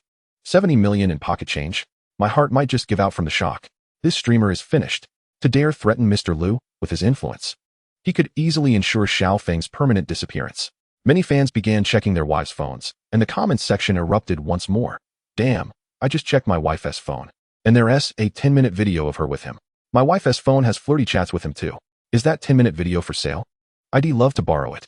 Borrowing that talkative iron fellow, something seems amiss. My daughter has completely drained the credit card, lavishing gifts upon that foolish streamer. No wonder the bank has been relentlessly pursuing me for this scoundrel, leaving me burdened with a debt of 500,000 in credit card loans. Amidst the live streams, as fans checked on their families, 30% uncovered the painful truth of their infidelity. Some fans reported the situation, while others directly dialed the police. Due to the reports, your live stream has been permanently banned, and your account has been irrevocably canceled. The identity card used for registration will forever prevent you from registering or verifying an account on Douyin. Lu Yuan let out a cold laugh. Still pretending? Still threatening me? Go enjoy your punishment. Brother Xiaofeng trembled incessantly, his face contorting with distress. He had known this would be the outcome and would never have dared to threaten Lu Yuan moments ago. Under Lu Yuan's scrutiny, it wasn't long before Brother Xiaofeng found himself adorned with iron handcuffs, arrested for crimes including inducing fans to gift and defrauding minors, thus shattering familial bonds. Lu Yuan paid him no further mind, seeking out a pristine claw machine area, placing his hand upon it. System. Activate the godly rich strike ability. Ding. You have touched the claw machine once, triggering a successful godly rich strike. Ding. Congratulations, you have acquired the Supreme Claw Machine skills. The Godly Rich Strike system additionally grants a miraculous right hand capable of duplicating any item. Each item can be used only once, and this power can be exercised once daily. Upon hearing the system's announcement, Lu Yuan's heart brimmed with delight. I can duplicate my existing assets? How splendid. To avoid startling my sister and the others, Lu Yuan first sent them off to buy ice cream, then took out his phone and transferred the funds from several bank cards into his WeChat wallet. He silently invoked the miraculous right-hand ability. Ding. A WeChat wallet containing 90 trillion has been deposited into the host's pocket. When Lu Yuan felt his pocket, he pulled out a phone, identical to the one he had previously used, and indeed, both phones contained 90 trillion in their WeChat wallets. Lu Yuan felt an exhilarating rush. 180 trillion. Hey, system, since I can no longer duplicate phones, will I be able to duplicate a card when I go to the bank tomorrow? Lu Yuan inquired. System, theoretically yes. Lu Yuan's expression brightened. Could it be that I can exploit a loophole?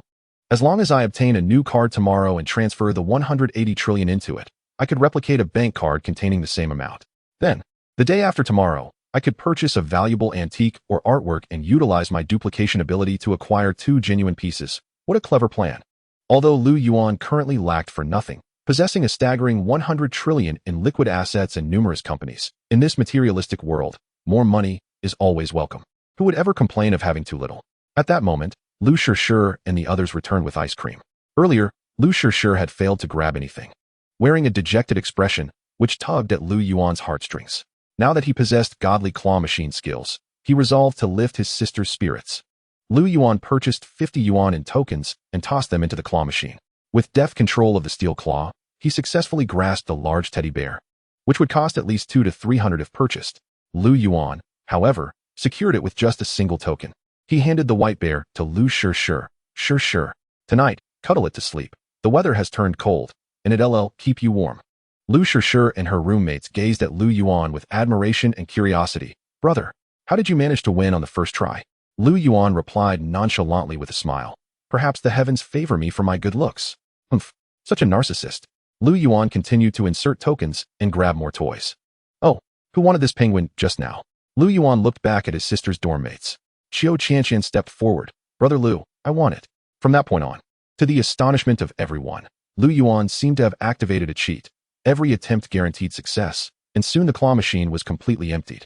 Lu Yuan, indulging in a bit of flair, remarked, I haven't even showcased my full potential yet, and this one is already empty. Let's switch to another machine. Following that, the second, third, fourth, and fifth machines were all cleared out as well. The merchant operating the claw machines wore a dark expression, his lips twitching as he pondered what to say. But upon remembering that Lu Yuan was the chairman of Yida, he could only silently swallow his grievances. The merchant owner helplessly instructed his staff, go outside and restock, otherwise, we won't be able to open tomorrow. Several women who had previously followed Brother Xiaofeng cast looks of admiration towards Lu Yuan. Wow, so impressive. Many stunning young ladies were drawn in. Hey there, do you have a girlfriend? Chapter 34. Is 16 trillion a lot? That's merely my pocket money. Faced with these charming ladies, Lu Yuan politely fabricated a lie. Sorry, I already have one. Well then, can we add each other on WeChat? Lu Yuan declined. I'm afraid not. I need to maintain a respectful distance from the opposite sex to ensure my girlfriend feels secure, so please do not disturb me. Your girlfriend is truly fortunate. Thank you. The group of women, feeling somewhat deflated, departed.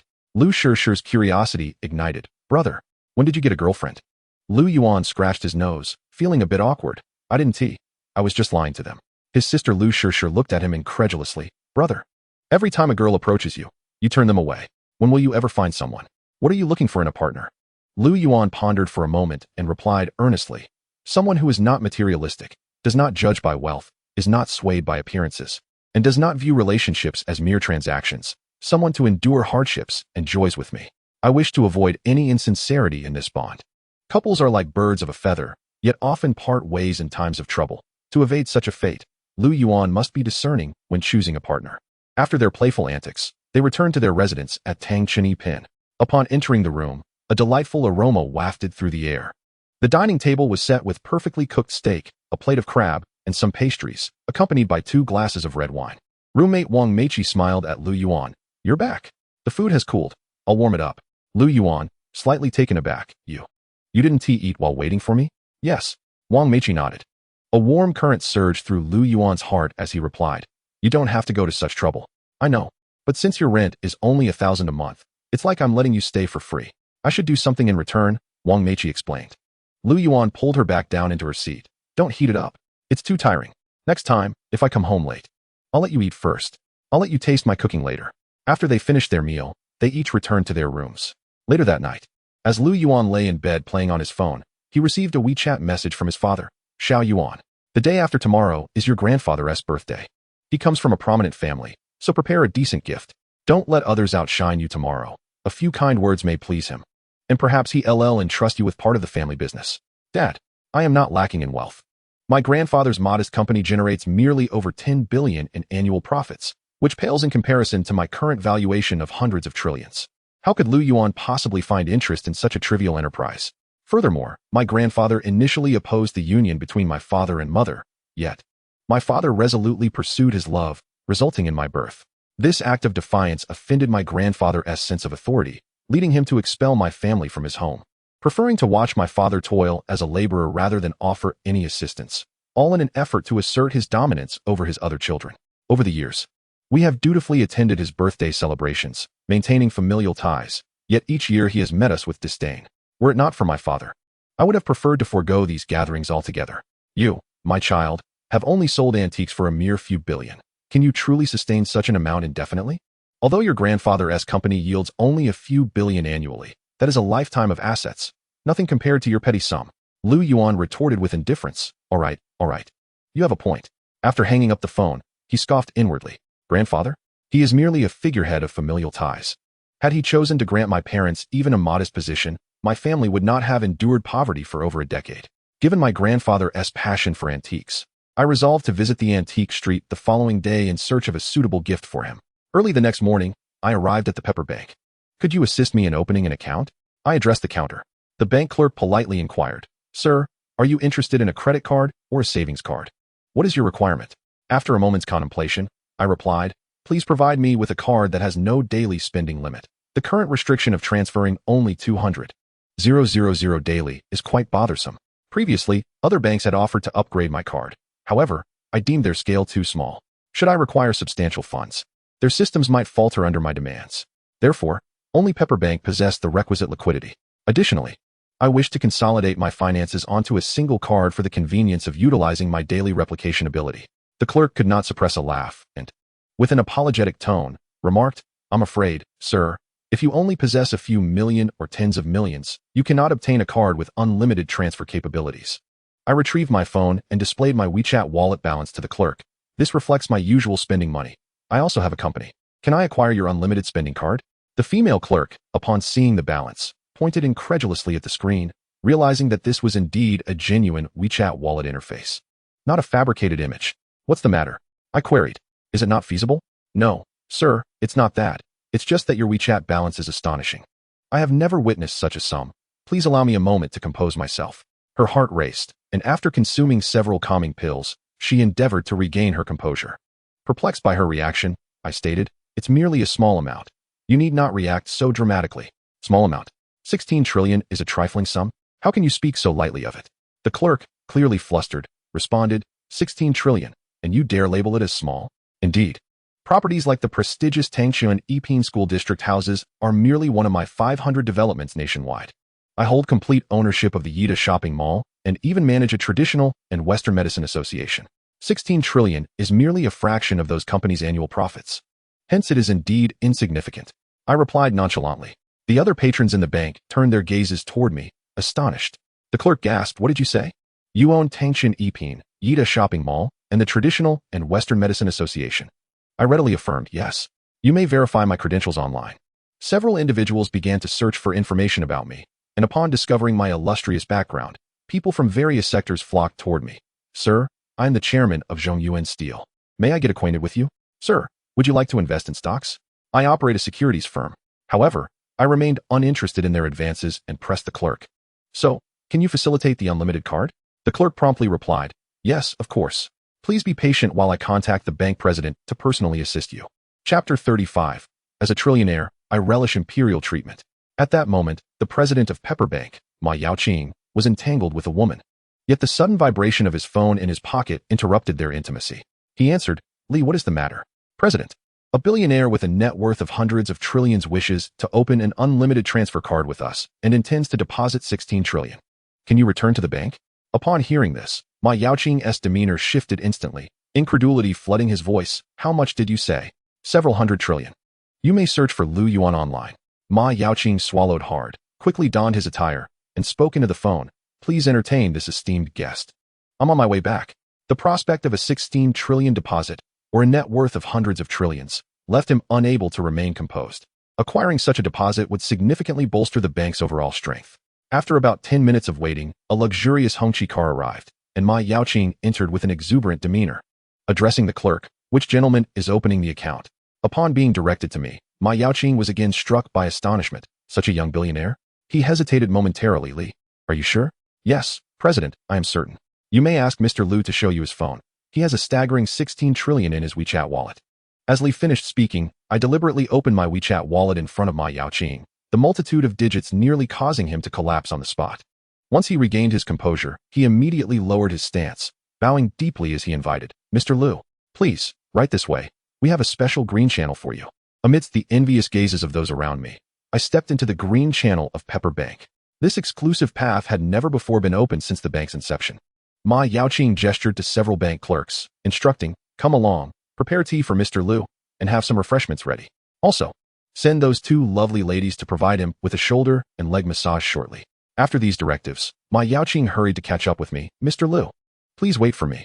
The men still in line displayed expressions of envy. The female clerks at Pepper Bank were all selected for their beauty, rivaling even some celebrities on screen.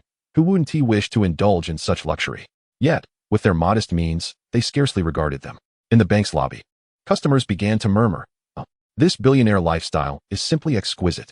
Having beautiful clerks personally attending to you, with the president processing your card, it's akin to imperial indulgence. When might we experience such a privilege? Dream on. Everything is possible in dreams." In the highest-end VIP room following the green channel, I was seated in an exquisite chair. While Ma Yaoqing approached with enthusiasm, "Mr. Lu, please make yourself comfortable. Let our lovely ladies pamper you." Upon hearing this, Lu Yuan could not help but frown and replied, "Let it be. I am not fond of being touched by others or engaging in trivialities. It would be far more beneficial to provide me with something of substance." "Substance?"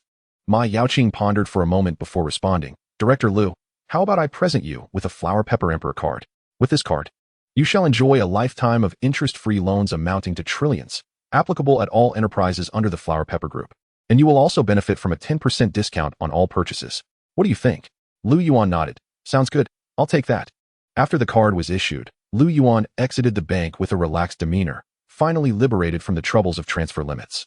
He held the card in his right hand and activated his miraculous ability to replicate it. Shortly thereafter, an identical bank card materialized in his grasp. Lu Yuan chuckled heartily.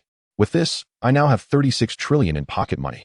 After completing the bank card transaction, Lu Yuan made his way directly to the largest antique street in the magic capital. This antique market had been established for a considerable time, where individuals would often stumble upon treasures, transforming into billionaires, while others, once wealthy, would find themselves destitute. Whether it be ceramics, calligraphy, paintings, or various antiques, the market offered an abundance of items. As long as one had the means, one could acquire antiques from the Tang, Song, Yuan, Ming, and Qing dynasties. Although the risk of purchasing fakes was ever present. Suddenly inspired, Lu Yuan placed his hand against the entrance gate and declared, "System, activate the godlike crit on the antique street." You have touched the antique street, triggering a 100-fold godlike crit reward. Congratulations, the host has acquired all antiques from the antique street.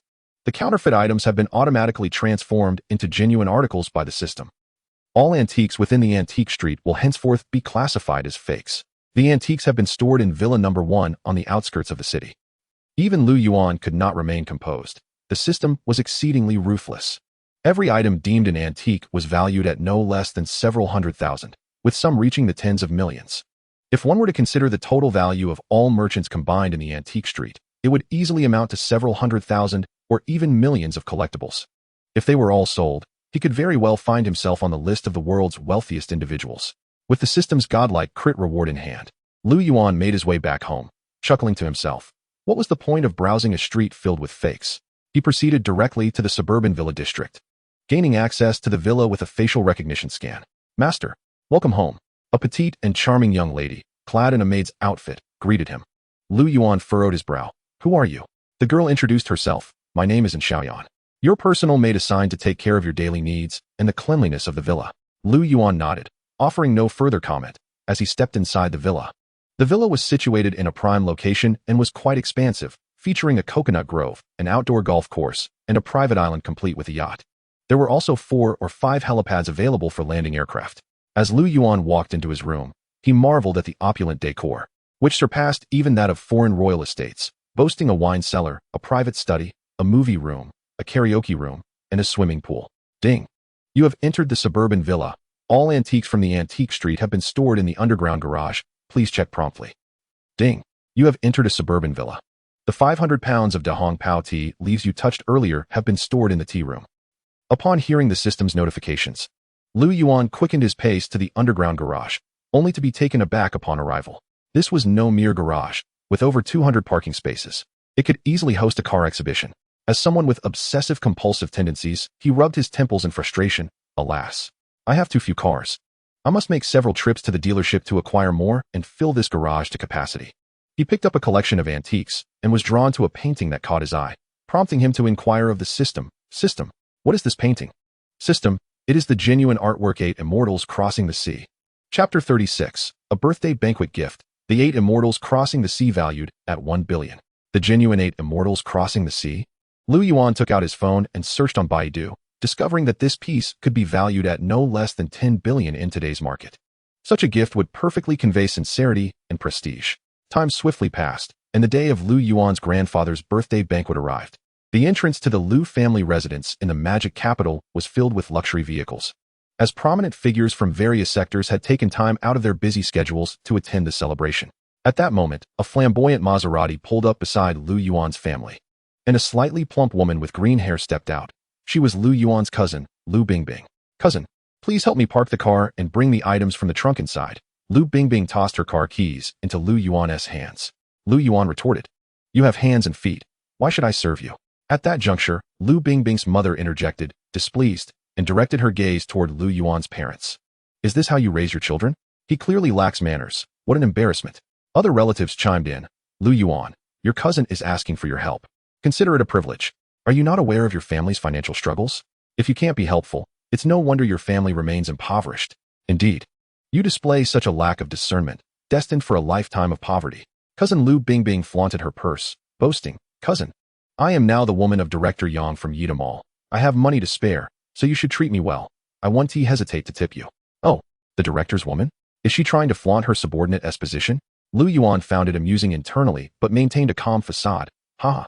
I am not in need of your trifling sum. Lu Bingbing's expression soured instantly. Ha! Fine, you have your pride, but it's a shame I extended my goodwill. You really are ungrateful. The relatives of the Lu family began to bombard Lu Yuan's parents. Old too. Is this the child you raised? What purpose does he serve by being here? Is it merely to embarrass our family? Lu Yuan's father, feeling somewhat helpless, explained, Lu Yuan is not the same as before. He has made something of himself. At this moment, a greasy man beside cousin Lu Bingbing scoffed. I heard Bingbing say that Lu Yuan didn't even finish middle school, right? Without education, how far could he really go? The greasy man was the current director of Yida Mall. However, prior to Lu Yuan acquiring the mall, he had taken leave to honeymoon with Lu Bingbing and was unaware of Lu Yuan's current status as chairman. Lu Yuan's sister, Lu Shishir, was infuriated. Just because you have more education doesn't mean you have the right to look down on others. Lu Yuan gently tugged at his sister Lu Shishir, advising, All right, Shishir, let us not stoop to this dog's level. After the banquet, I will deal with him. Who are you calling a dog? The greasy man, incensed, was ready to confront Lu Yuan on the spot. Cousin Lu Bingbing tugged at the greasy man. All right, darling. No need to lower yourself to the level of a waste of space. We are here to celebrate my grandfather's birthday. Let us not let this fool ruin the atmosphere. Only then did the greasy man relent. Fine, I will let it go this time, but it's only because of grandfather's presence. A group of individuals entered the luxurious residence of the Lu family, each seeking a place to sit. The various guests began to present their gifts. The Jean family from the Magic City offered a pair of golden turtles, wishing the venerable Mr. Lu boundless longevity and ever-increasing vitality. The Yu family contributed a monetary gift of 1 million yuan. The Zhao family gifted a set of ink treasures valued at 20 million. After the representatives of various professions completed their offerings, it was the turn of Lu family members. Lu Yuantang, cousin of Lu Skiang, presented a gift box with both hands. Grandfather, I present to you a century-old wild ginseng, wishing you a long life and perpetual youth. Beside Lu Bingbing, the cousin, the director also handed over a bank card. We are gifting grandfather 99,999,000 yuan, wishing him blessings as vast as the eastern sea and longevity surpassing that of the southern mountains. The gifts from the cousins immediately drew applause from the guests. The grandchildren of old Lu are truly filial. They evoke envy in us old folks. Ha ha. Lu's granddaughter is remarkable, marrying the director of Yida Mall, who is also quite impressive. Following this chorus of flattery, Lu Bingbing turned to Lu Yuan. Cousin, today is grandfather's grand birthday. What do you intend to gift him? You haven't forgotten to prepare something, have you? The greasy man, observing Lu Yuan empty-handed, chimed in to berate him. Lu Yuan, even if you are poor, you should at least hold grandfather in your heart, right? The elder at the head table cast a displeased glance at Lu Yuan, thinking that the offspring of his second son and that impoverished woman was merely here to bring him shame.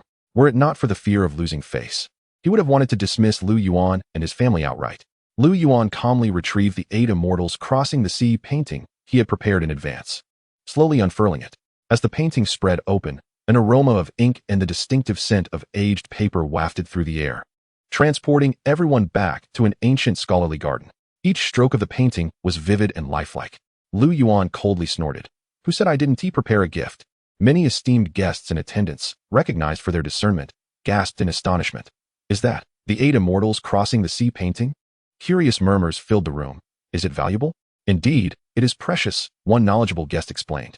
This painting was carved from tiger bone by a renowned ancient sculptor, presented to Empress Dowager Cixi as a birthday gift. The total comprises 73 pieces of tiger bone. Coincidentally, Cixi passed away at the age of 73.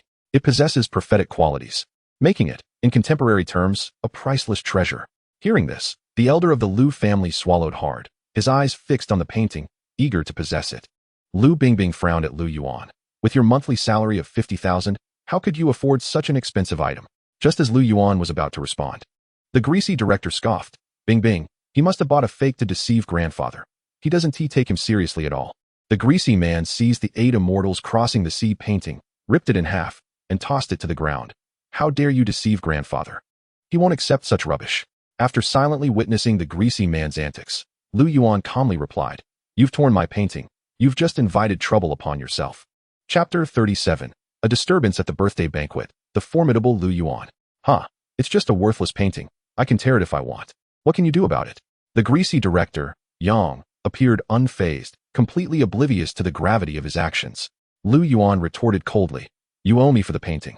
Yang chuckled derisively. You think I'll pay for a fake? Fine. I see you've likely never seen money before. I'll compensate you. He pulled out a 100 yuan note, tossed it on the ground, and spat on it, looking at Lu Yuan with disdain. That painting is worth at most 50 yuan. Consider the extra 50 my charity. Why don't you pick it up? Lu Yuan replied solemnly. 50 yuan 1T by my painting. It is genuine, and you owe me 10 billion. Yang's expression shifted, anger surging. Are you trying to swindle me? Just then, commotion arose among the crowd, with someone exclaiming, Elder Meng from the Antique Association has arrived. Who would have thought the Lu family's connections reached such heights, even inviting Elder Meng?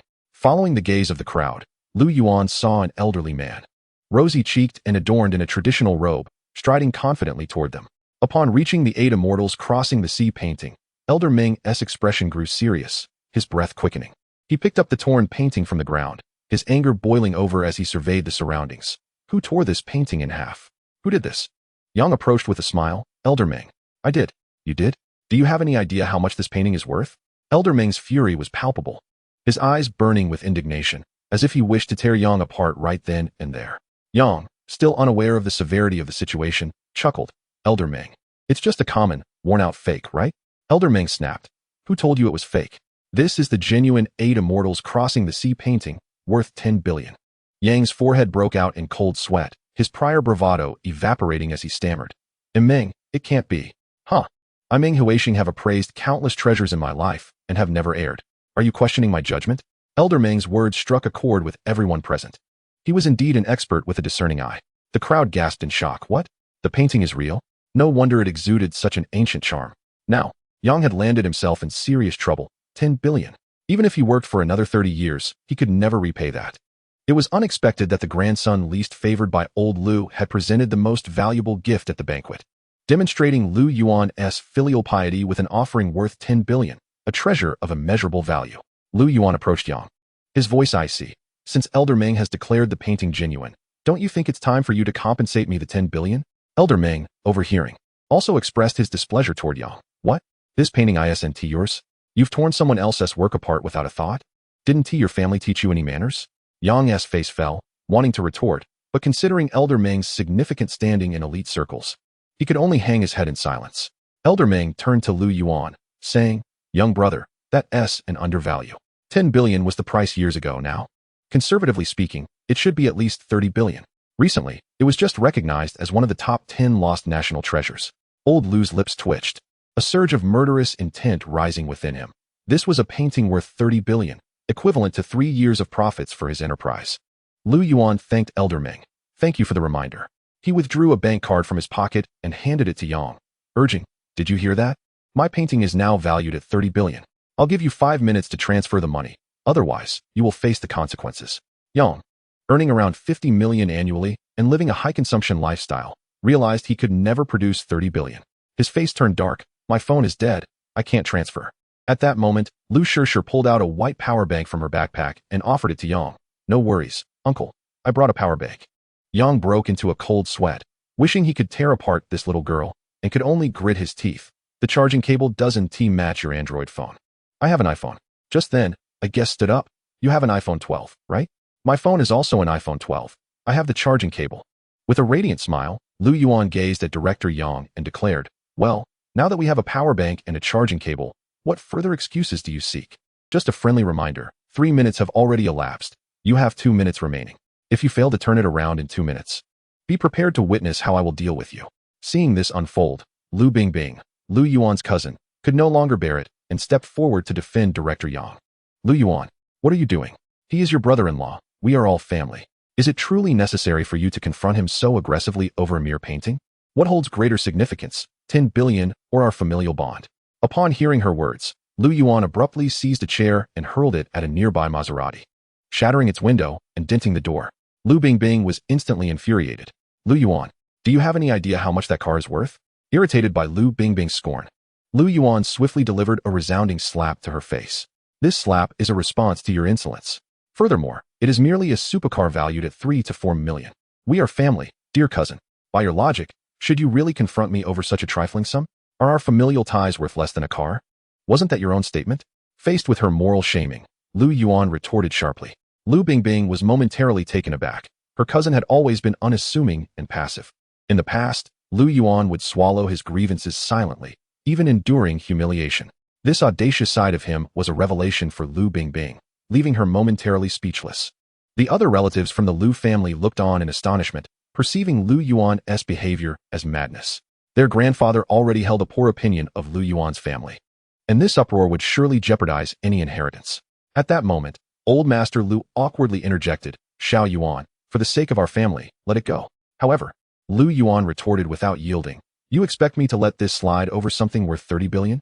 What authority do you possess to ask me for leniency? Old Master Lu, clutching his chest in disbelief, gazed at Lu Yuan in shock. You. The old man was seething with anger, taken aback that Lu Yuan would publicly embarrass him in such a manner. He had forgotten his own past misdeeds, recalling how, in Lu Yuan's childhood, he had been quiet and introverted, often subjected to humiliation as he was fed scraps meant for pigs while his cousins dined on chicken legs. Even when Lu Yuan was in the right during conflicts with his cousins, he was met with brutal punishment from Old Master Lu, making any expectation of filial piety from him impossible. Glancing at his watch, Lu Yuan addressed Director Yang. You have 1 minute left. Director Yang clenched his fists in frustration. Humph. You, who stumbled upon this antique, have no money or power in this city. What if I choose not to compensate you? Who here witnessed me destroy the painting? The guests present mulled over this, sensing that siding with Lu Yuan would be less advantageous than supporting Director Yang. One by one, the attendees began to deny having seen anything. I didn't see anything. Neither did I. The painting was already in tatters when I arrived. Lu Yuan's sister, Lu Shishir, glared at them in outrage. How can you be so cruel? Lu Yuan's expression turned icy as he addressed Director Yang. You may refuse to compensate. But do you believe I cannot simply make a phone call that will result in your termination and imprisonment? Director Yang remained unfazed. With your middle school education, do you think you can scare me? Who are you trying to intimidate? Lu Yuan scoffed derisively. Harvard? Is it truly esteemed? In my presence, it is but a barren entity. The audacity of his words stunned the onlookers. Could this seemingly lowly salesperson truly be so confident? What was the source of his insufferable bravado? Had they misjudged their allegiances? Director Yang, brimming with arrogance, remarked, I don't know about Harvard's reputation, but you won't even make it past its gates. You would be chased away like a dog. Lu Yuan, uninterested in further banter, retrieved his phone and initiated a video call with the general manager of Yida Mall. Hello, Chairman. What can I do for you? The middle-aged man on the screen appeared attentive and respectful. Lu Yuan's tone was calm yet firm. I attended my grandfather's birthday celebration today and encountered a Director Yang at Yida Mall who carelessly tore a 30 billion antique painting. His behavior is quite unbecoming in my presence. Oh, and here is his face. Lu Yuan turned his phone to face Director Yang. As the realization struck, Director Yang's demeanor crumbled, and he collapsed to the ground. Chairman, you have the audacity to destroy the chairman's property? Yang Bin, heed my words, you are fired.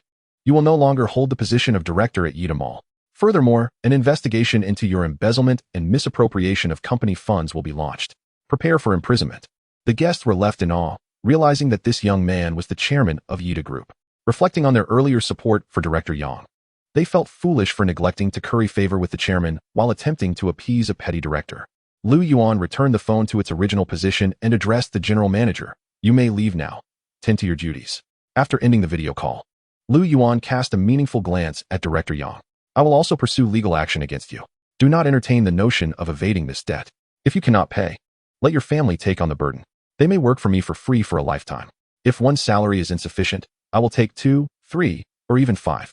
With my capabilities, I can ensure they find no employment elsewhere.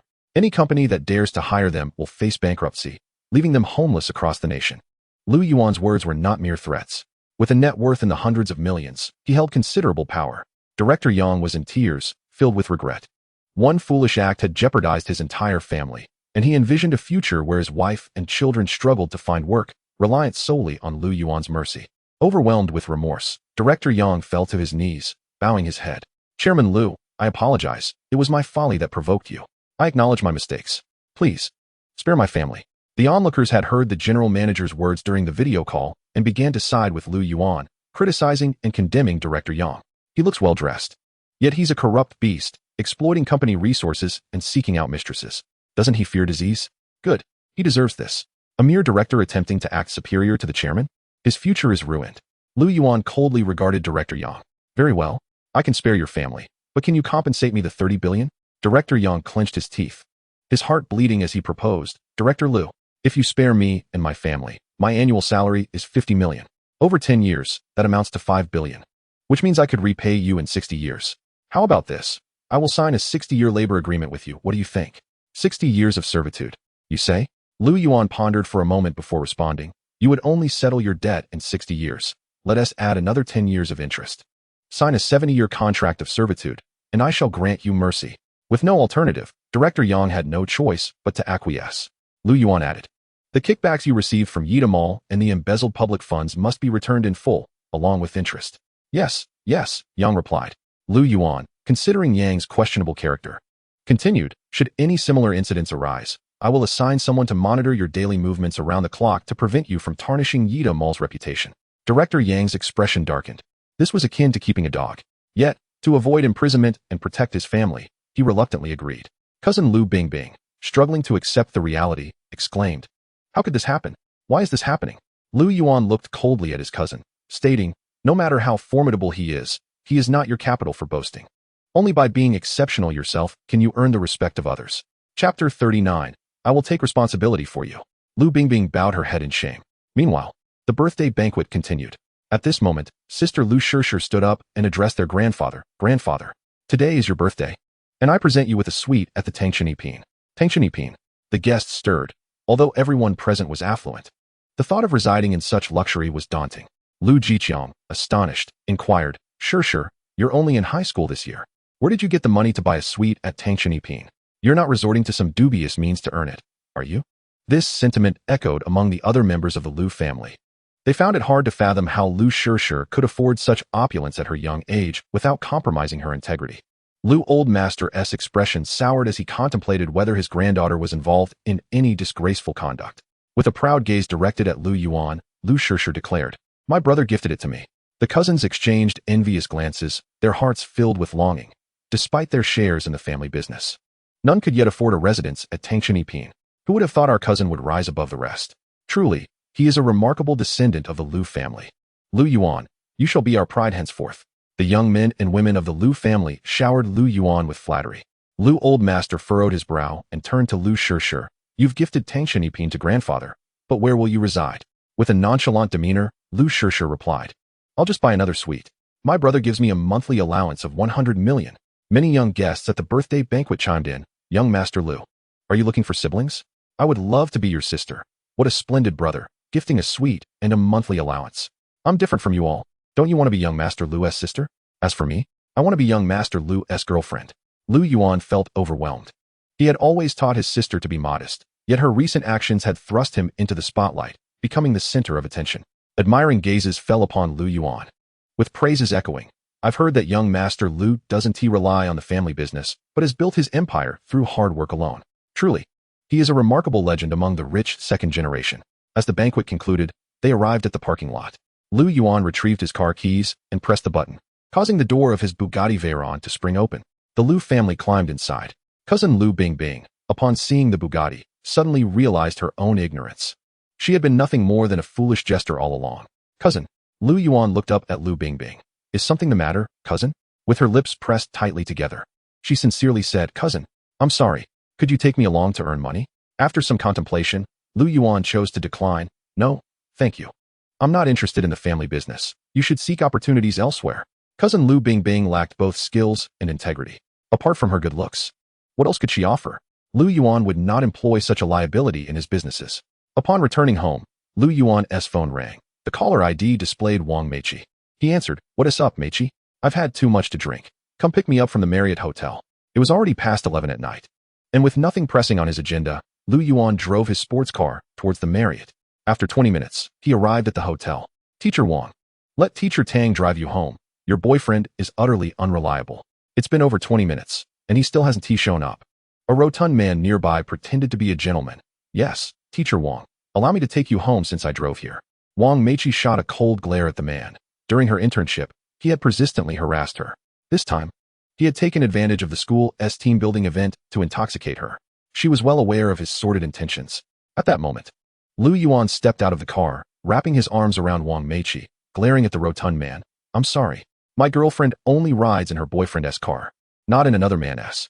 Upon seeing Lu Yuan's handsome face, the female teachers were consumed with jealousy. Wang Meiqi must have accumulated great fortune over several lifetimes to find a man of such exceptional beauty. Teacher Tang's schemes had been thwarted. His gaze towards Lu Yuan darkened, yet when he caught sight of the Bugatti Veyron, he dared not utter a word. Lu Yuan drove Wang Meiqi home, helping her onto the bed and tucking her in before attempting to leave. However, a small hand grasped his tightly. Lu Yuan, don't go. Lu Yuan tried to pry her hand away, only to hear her softly weeping. Lu Yuan, I know you come from a wealthy background and may not look favorably upon ordinary girls. I don't wish to impose. Recently, my mother has arranged a blind date for me, insisting I marry that suitable man. After tonight, I must wed him. I don't want to give my most precious gift to that person. Before marrying him, Lu Yuan, please take me. I won't ask for your responsibility or impose on you. With that, Wang Meiqi pulled him closer, wrapping her arms around his neck. Lu Yuan felt his forehead heat up, awkwardly coughing. Hey, you've had too much to drink. Do you dislike me? Wang Meiqi's hazy, inebriated eyes held a hint of disappointment. Lu Yuan, feeling uncomfortable, replied, No. In the next moment, Wang Meiqi leaned down, kissing him. The following day, as they opened their eyes, Wang Meiqi felt Lu Yuan's arm around her and turned to find him gazing back at her. Her face flushed. Last night, we did everything we should and shouldn't have, Lu Yuan remarked with a knowing smile. Wang Meiqi expressed her heartfelt gratitude, saying, Thank you, Lu Yuan. I assure you, I will not cling to you. I am about to marry. As she attempted to rise and dress to leave, Lu Yuan pulled her back into his embrace, softly murmuring, You've consumed my heart entirely. Where do you think you are running off to? Having come this far, I will take responsibility for you. Lu Yuan, is that true? You don't have to feel obliged. She replied. Lu Yuan teased, Still calling me Lu Yuan? What should I call you then? Wang Meiqi's cheeks flushed crimson. Lu Yuan continued, what do you think? Chapter 40. A billion spent just to see her smile. Dear husband. Wang Meiqi said shyly, lowering her gaze. Lu Yuan affectionately planted a kiss on her forehead and remarked, all right, my wife. By the way, it's quite inconvenient for you to travel back and forth. I intend to buy you a car. Wang Meiqi declined, insisting, there's no need. Your car at home is sufficient. Lu Yuan, with a serious demeanor, replied, listen to me. If you refuse, I might reconsider. And I simply wish to spend some money for entertainment. Surely, you wouldn't want your husband to be bored with unspent wealth, would you? Ultimately, Wang Meiqi could not resist Lu Yuan's insistence and allowed him to take her to the car dealership. Since there was a 4S dealership conveniently located near Tangshan, they chose to walk rather than drive. Midway through their stroll, a gentle drizzle began to fall from the overcast sky. Lu Yuan thoughtfully removed his coat and draped it over Wang Meiqi, prompting her to inquire, you've given me your coat. Aren't you cold? I am not cold. Seeing you warm brings warmth to my heart, from the inside out. He replied, his words smooth and charming. They walked side by side, and after approximately 10 minutes, they arrived at the 4S dealership. The establishment was expansive, spanning 2 to 3 floors and housing over 300 vehicles, each accompanied by a tall and glamorous model. The sales personnel in the dealership were all young and attractive, ranging from 18 to 25 years old. Lu Yuan announced, I wish to purchase a car. Can someone assist me? Upon observing Lu Yuan and Wang Meiqi's attire, the sales staff lowered their heads disinterestedly. It was not that Lu Yuan was poorly dressed, but rather that they were unfamiliar with domestic brands, instinctively categorizing him as a less affluent individual. The sales representatives either engaged with their phones or scrolled through videos, none willing to attend to Lu Yuan. At that moment, a sharply dressed man entered, accompanied by a popular influencer, and confidently stated, could you introduce me to the latest models? Certainly, Mr. Xian. Are you purchasing for yourself or for your girlfriend? The sales team immediately flocked to him, displaying enthusiasm akin to greeting a long-lost relative. Lu Yuan perceived the underlying message. They assumed he was impoverished. However, he relished the idea of extravagantly displaying his wealth until others acknowledged him as their superior. He retrieved his phone, located Wang Meiqi's Alipay account, entered the payment password, and transferred a staggering sum. Alipay notification, 52. 1 billion. The sound of money arriving echoed throughout the dealership. The onlookers exchanged curious glances, wondering whose phone was ringing. Some individuals checked their phones only to find mundane software notifications, their expressions turning to disappointment as they tucked their devices away. Upon seeing the transfer on her phone, Wang Meiqi's heart raced. Her face was a portrait of astonishment as she turned to Lu Yuan. Lu Yuan, why did you send me so much money? Lu Yuan, visibly displeased, retorted, your address for me is quite disrespectful to my transfer. At home, you call me husband. Why not do the same outside? Dear husband, she stammered. From now on, the world must know that I, Wang Meiqi, am your wife. Lu Yuan affectionately ruffled her hair. Now you're being obedient. All eyes in the dealership were fixed on the two of them, astonishment spreading through the crowd. Could it be that this seemingly ordinary man had just transferred 1 billion? Mr. Xian, glancing at Lu Yuan, jested, buddy, that ringtone is impressive. Perhaps in a slum, it would be convincing, but not here. We are all affluent individuals. And it's clear what you're wearing. Pretending here is futile and merely provides us with amusement. Other wealthy patrons nodded in agreement, unable to identify Lu Yuan's attire. Assuming it was of little worth, Lu Yuan had grown weary of Mr. Xian's arrogance. He had arrived first, yet the dealership attended to this newcomer instead. Unwilling to indulge him further, Lu Yuan boldly declared, how do you know my wife's phone is set to a ringtone? In fact, I'm about to transfer her another 131 billion. Would you like to stand behind her and witness whether the money arrives? Lu Yuan proclaimed his wealth loudly, intent on making it known that he was the true financial titan in the room.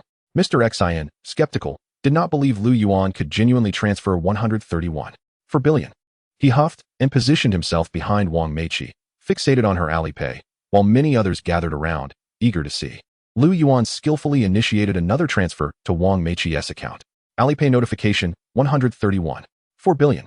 Wang Meiqi gasped, nearly dropping her phone, while Mr. Xian's eyes widened in disbelief, rubbing them repeatedly to ensure he was not mistaken.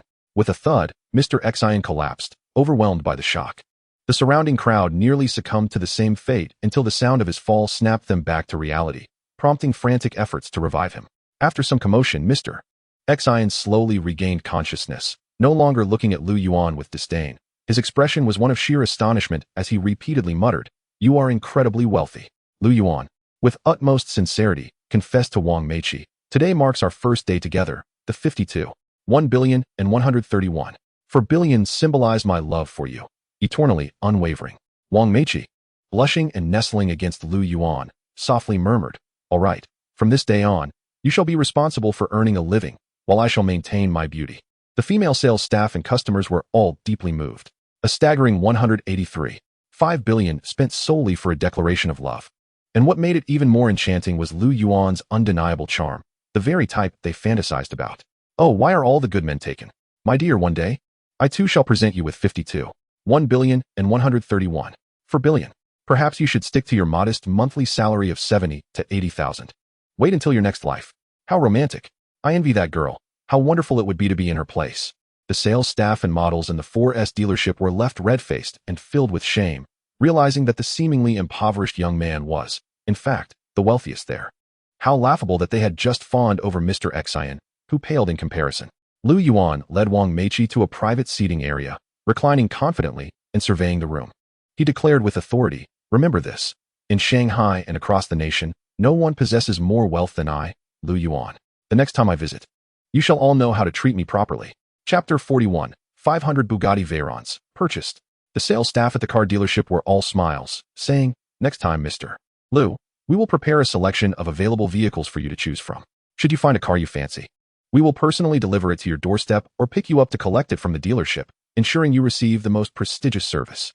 Lu Yuan cast a meaningful glance at young Master Xian and remarked, "Ah, young Xian, as a young scion of wealth, it is imperative that you refrain from being overly ostentatious or arrogant. One must maintain a sense of humility. Otherwise, one runs the risk of being publicly humiliated." Cough, cough. "Mr. Lu, your admonition is indeed well taken. I assure you, I will endeavor to be more low-key and modest in the future." Young Master Xian was thoroughly subdued.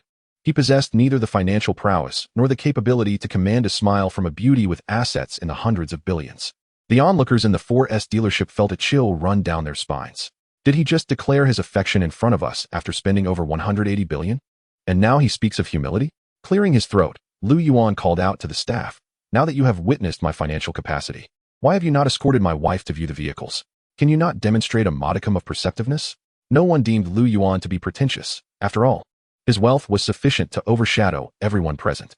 The sales manager of the dealership waved his hand decisively. "Close the doors. From this moment forth, we shall no longer entertain any customers from outside. The remainder of our time will be dedicated solely to Mr. Lu and his esteemed wife." The young heirs did not disperse. They were eager to witness the forthcoming spectacle of what car someone of Lu Yuan's stature might choose to purchase. The sales manager, keen to retain such a lucrative client, recognized the sheer extravagance of Lu Yuan's recent actions, knowing that even a casual purchase from him could sustain the dealership for 6 months. Wang Meiqi was surrounded by a group eager to assist her in selecting a vehicle, and they exerted every effort to persuade her to make a purchase, showcasing every car available. Ultimately, she settled on a Lamborghini Herm S. "Mr. Lu, your wife possesses remarkable taste. This Lamborghini Herm S, designed by a renowned automotive engineer, is a conceptual entry-level vehicle based on the Gallardo. Only one has been produced globally, and it has not been released to the market. We procured it through special channels from the Lamborghini Museum. Given its rarity, the price is set at 5.8 billion. 5.8 billion? That's a trifling sum," Lu Yuan said, casually pinching his bank card between his fingers before tossing it to the front desk. "Charge it." His demeanor was relaxed and unperturbed. To him, 5.8 billion was merely a drop in the ocean compared to his total assets, no different from spending $5 or $6. Such a display of financial ease once again stirred a commotion among the onlookers. The staff at the dealership were elated, anticipating a substantial commission from this transaction. They felt they would be waking up with smiles for nights to come. At that moment, a female sales associate inquired, "Mr. Lu, will you not select a vehicle for yourself?" If Lu Yuan were an ordinary individual, such a question would not have been posed.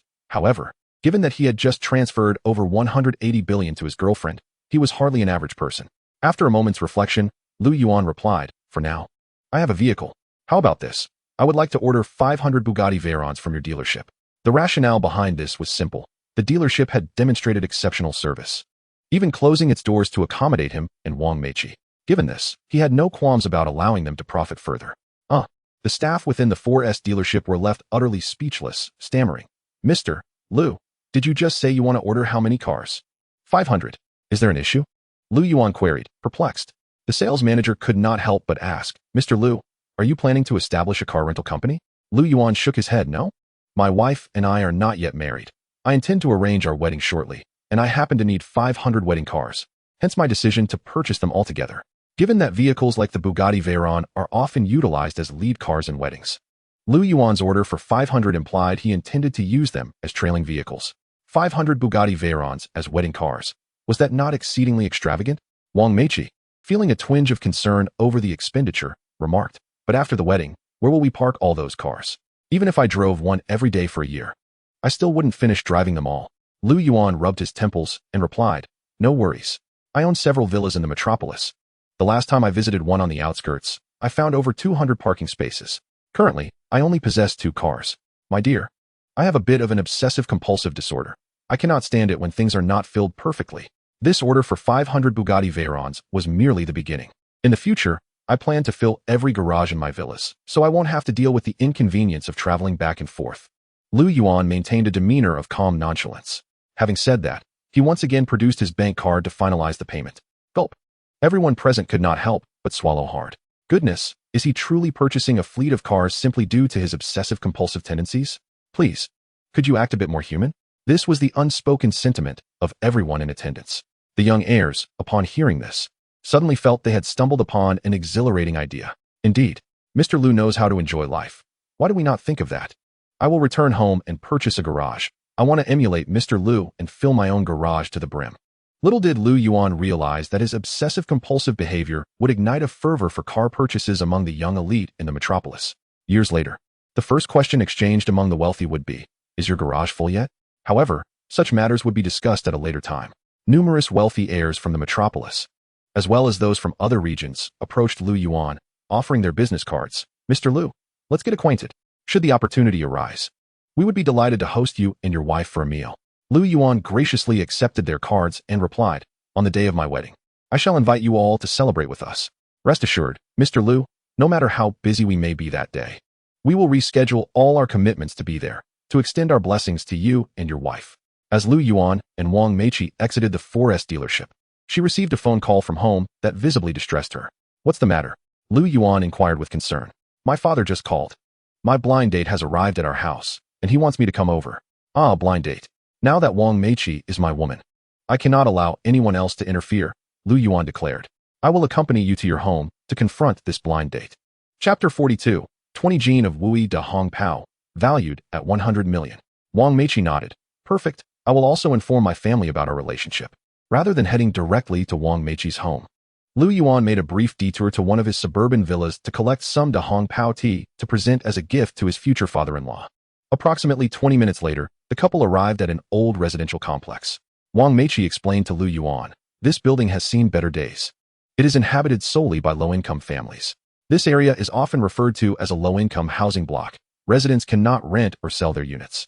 Upon hearing this, Lu Yuan chuckled, no problem. I may not have much, but I do possess numerous property deeds. I could easily fill a sack with them and gift my future in-laws 2 properties. The two ascended the stairs, bantering merrily. Wang Meiqi knocked on the door. Dad, I'm home. Before long, a kindly middle-aged man opened the door and welcomed Lu Yuan and Wang Meiqi inside. Upon noticing the unfamiliar face of Lu Yuan, the man inquired, Meiqi, who is this? Dad, this is my boyfriend, Lu Yuan, Wang Meiqi replied, her face aglow with happiness. Wang Meiqi's father was momentarily taken aback, his expression betraying an unnatural discomfort, yet he still extended an invitation. Oh, please come in. Upon entering the room, they found themselves in a modest 2-bedroom layout, where the sofa and coffee table bore the marks of age, and the kitchen table was graced with a plate of pickled vegetables and a half-pot of thin congee, indicative of meager material conditions. Inside the room sat a well-dressed young man in glasses, who cast a displeased glance at Lu Yuan and complained, Uncle, your aunt didn't mention that Meiqi has a boyfriend. Wang Meiqi, with an apologetic tone, replied, I'm sorry, I haven't told my mom. The gentleman's gaze shifted to Wang Meiqi. Taking in her cascading hair, innocent and charming visage, long, elegant legs, and curvaceous figure, with just one glance, he found himself utterly captivated. Today, regardless of the circumstances, he was determined to make Wang Meiqi his girlfriend. Ah, well, it's fine that you have a boyfriend. After all, you're not married yet, so I still have a fair chance to compete. He proclaimed, let me introduce myself. My name is Ma He, hailing from a family of Western medicine practitioners. In the bustling metropolis, everyone calls me young Master Ma.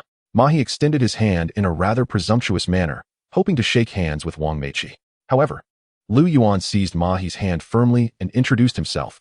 Hello, I am Lu Yuan, a prominent figure in this city. Many refer to me as Director Lu. Mahi shot a sidelong glance at Lu Yuan and the tea leaves in his hand, suddenly adopting a sarcastic tone. Oh, Director Lu? So, you run your own business? Those few pounds of shabby tea leaves you brought are rather disrespectful to Meiqi's parents, aren't they? I may only be a suitor, but my sincerity surpasses yours. Do you see that box of imported health supplements on the table? Produced in collaboration with renowned pharmaceutical companies, imported and worth hundreds of thousands. As Meiqi's boyfriend, you dare to present a mere few $100s worth of tea leaves? Do you have any shame? Comparing a box of health supplements worth hundreds of thousands to his own tea leaves? Lu Yuan scoffed. These are not ordinary tea leaves. Spare me. The packaging doesn't even have a name. How good could it possibly be? Mahi's rebuttal fell flat, only igniting further conflict. Lu Yuan retorted. Good tea doesn't require ostentation to prove its worth. Unrelenting, Mahi continued.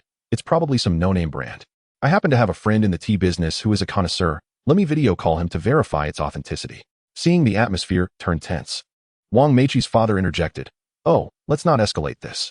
At my age, what does it matter if I drink good tea? As long as the younger generation has this intention, I appreciate it. Yet Lu Yuan was not inclined to let the matter rest, nonchalantly insisting. Go ahead and call your friend now. Mahi busied himself with his phone and soon connected with his friend. Uncle Qin, I need your expertise to assess some tea. Could you take a look at these leaves in the bag and tell me if they are from some small workshop? As he spoke, he cast a challenging glance at Lu Yuan, seemingly poised to expose him. Lu Yuan confidently spread the tea leaves out and activated the video recording function. Addressing the middle-aged man on the screen, make sure you think carefully before you speak. Every word and action will be recorded. If your assessment proves incorrect, I will upload the video online, leading to your disgrace. The tea shop owner on the other end suddenly felt the weight of the situation, his demeanor growing serious as he scrutinized the leaves, beads of sweat forming on his forehead. Mahi pressed, Uncle Qin, is this tea really that inferior? Inferior? Do you even know what this tea is? Mr. Qin, the tea shop owner, replied incredulously. Mahi stammered, what tea? The leaves from the mother tree of Wui Rock, Dahong Pao. Do you know what a mother tree is? The Dahong Pao from the mother tree is of the highest quality, with an annual yield of just 1 pound. Each gram is worth 10,000, making an entire pound 5 million. Are you really calling it garbage? Moreover, this bag contains at least 20 pounds. Additionally, let it be noted that the mother tree Dahong Pao can only be auctioned and is not sold on the market, cherished by successful individuals of high social standing. Mahi's phone clattered to the ground as he became dumbfounded. Was this bag of tea worth $1 billion? Lu Yuan smirked at Mahi. And you have the audacity to present hundreds of thousands worth of health supplements? Mahi, bewildered, stared at Lu Yuan. What do you do? How can you afford $1 billion worth of Dahong Pao leaves? Lu Yuan replied nonchalantly. A friend gifted them to me. In truth, Lu Yuan had not mentioned that he possessed 480 pounds of such aged tea in his villa. What was 20 pounds to him? Ah, the tea is indeed exquisite. But regrettably, it is not something you purchased. Do you believe Uncle Wang is unworthy of what you buy? Mahi continued to press, unyielding. Wang Meiqi, infuriated by Mahi's relentless targeting of Lu Yuan, declared, if you continue to harass my husband, I will ask you to leave my home. My allowing you to stay is solely to spare my mother from embarrassment in front of her old friends. If you persist, you are no longer welcome here. Seeing Wang Meiqi so fiercely defend Lu Yuan, Mahi fumed. What makes him better than me? Simply put, he is more handsome, wealthier, possesses superior character, and we share a childhood bond. I have decided he is the one I will marry. Is that clear enough? Wang Meiqi shot Mahi a cold glare. Lu Yuan's icy gaze fixed on Mahi. Did you understand? You are the most superfluous presence here. Mahi, seething with rage, abruptly shoved the box of health supplements into his pocket, exclaiming angrily, well, since we can't be together, your father shouldn't eat this box of imported health supplements. Lu Yuan scoffed, huh? A box worth hundreds of thousands is still less expensive than the bottle of wine I bought last time. I can certainly afford to buy for my father-in-law. With a dark expression, Mahi glared at the 16-year-old girl in the room, barking at her. Since I can't be your brother-in-law, return the 5,000 I just transferred to you without a penny missing. If you dare not return it, I will deal with you. He had already taken off his belt, ready to resort to violence. Wang Xiu, the 16-year-old sister-in-law, looked at Mahi in fear, tears brimming in her eyes, clearly terrified. Wang Meiqi's father was equally displeased, realizing that the man he initially thought well of had revealed his true colors, displaying such disgraceful behavior. Lu Yuan, visibly irritated, warned Mahi, if you dare to lay a finger on her, I will ensure you leave here in a manner you won't forget. The anger that had been building within Lu Yuan made him formidable, and a mere glance was enough to instill fear in Ma He, who instinctively dropped his belt. Wang Meiqi shot a reproachful look at her sister Wang Xiyu. Haven't mom and dad taught you since childhood not to accept things from people indiscriminately? Why would you want the money from such a scoundrel? Wang Xiyu, her voice trembling, replied, I didn't want it either. He forcibly took my phone and initiated the transfer. Lu Yuan, hearing this, said, return the money to him. We are not short of this 5,000. Later, I will transfer you a larger amount. For reasons unknown. Wang Xiyu felt a peculiar sense of closeness with Lu Yuan, who provided her with security, and she obediently transferred the 5,000 back to Ma He. As Ma He prepared to leave, Lu Yuan initiated a transfer to his sister-in-law Wang Xiyu. Alipay has credited a full 100 million yuan. Lu Yuan affectionately tousled Wang Xiyu's hair and chuckled, 100 million, that's your monthly allowance from your brother-in-law. If you spend it all. There's more where that came from. Ma He's face instantly darkened, feeling utterly mortified in such a setting. 100 million as pocket money for a child? Was he serious? Wang Xiyu's cheeks flushed as she gazed at the phone screen. The glaring transfer amount of 100 million left her utterly stunned and bewildered. What exactly does her brother-in-law do to amass such wealth? Wang's father-in-law also looked at Lu Yuan with astonishment, seemingly taken aback by Lu Yuan's affluence. Wang Meiqi shot a reproachful glance at Lu Yuan. She's still in school. Why would you transfer her such a sum? To raise a son in poverty while nurturing a daughter in wealth. Since you have chosen me unwaveringly, I shall ensure that your whole family enjoys prosperity. Lu Yuan replied sincerely. Wang Meiqi seemed to recall something and pressed on. Lu Yuan, are you perhaps biased towards daughters? A daughter as slave? A smile flickered across Lu Yuan's face as he pinched Wang Meiqi's cheek. What a question. Of course not. I cherish all that you bear. Go away. Who said I would bear your children? Wang Meiqi's face turned crimson in an instant. Ma He and Wang's father-in-law shared the mutual thought. Can we continue to stay in this room? Yet, Ma He felt an overwhelming sense of jealousy. Lu Yuan's gaze fell upon Ma He, mocking, what are you staring at? Haven't you seen young couples display affection? You, with your measly health products worth several 100,000 and a 5,000 yuan transfer, dare to seek love? What a disgraceful, pathetic singleton. Wang Meiqi playfully punched Lu Yuan's chest. Darling, he has already had a rough enough time. Do refrain from saying too much. Lu Yuan's words were undoubtedly salt in Ma He's wounds. Ma He clenched his fists, his expression darkening. Damn it. A pair of shameless lovers. You'd better not end up in a hospital or seek help from me or my father. With that, Ma He stormed off in a fit of rage. Lu Yuan scoffed inwardly. What could a Western doctor do? He fully owned the entire Chinese and Western Medicine Association. If he were displeased, he could easily have any Western doctor expelled from Huagua with just a flick of his lips. With his current wealth and status, if a mere Western doctor could irritate him, then Lu Yuan would have no place in the city of magic. Wang Xiyu, Lu Yuan's sister-in-law, added with a smirk, brother-in-law. The way he fled was quite humorous, like a drenched dog. With Lu Yuan backing her, Wang Xiyu felt emboldened, especially since Ma He had just intimidated her. From Ma He's reaction, it was apparent he was somewhat fearful of Lu Yuan. If she were ever in trouble, her brother-in-law Lu Yuan would stand by her side. Not long after Ma He's hasty retreat, a sudden, urgent knocking on the door interrupted them. When Wang Meiqi opened the door, a middle-aged woman carrying a large bag of vegetables stood at the entrance. What's the matter, Aunt Lu? Wang Meiqi inquired. Meiqi, your mother is at Building 3, Unit 2. Room 103. She's about to be beaten to death. Hurry over and check. I just passed by there and came straight to find you. Aunt Lu exclaimed, wiping the sweat from her forehead, her tone breathless. Wang Meiqi immediately panicked. What? My mother? She's being beaten? Her father quickly dressed and urged, hurry. Go to your mother's side. We can't be late. The father-in-law, looking anxious, rushed out without hesitation. Lu Yuan, Wang Meiqi, and Wang Xiyu followed closely behind. Lu Yuan clenched his fists and said to Wang Meiqi, whoever is responsible for this will pay a bloody price and regret ever stepping into this world. Wang Meiqi was startled. Don't act recklessly. Fine. Lu Yuan replied with a calm demeanor. The group soon arrived at the scene, where a nauseating stench of blood filled the air. They looked into the building, spotting a middle-aged woman in a cleaning uniform lying in a pool of blood.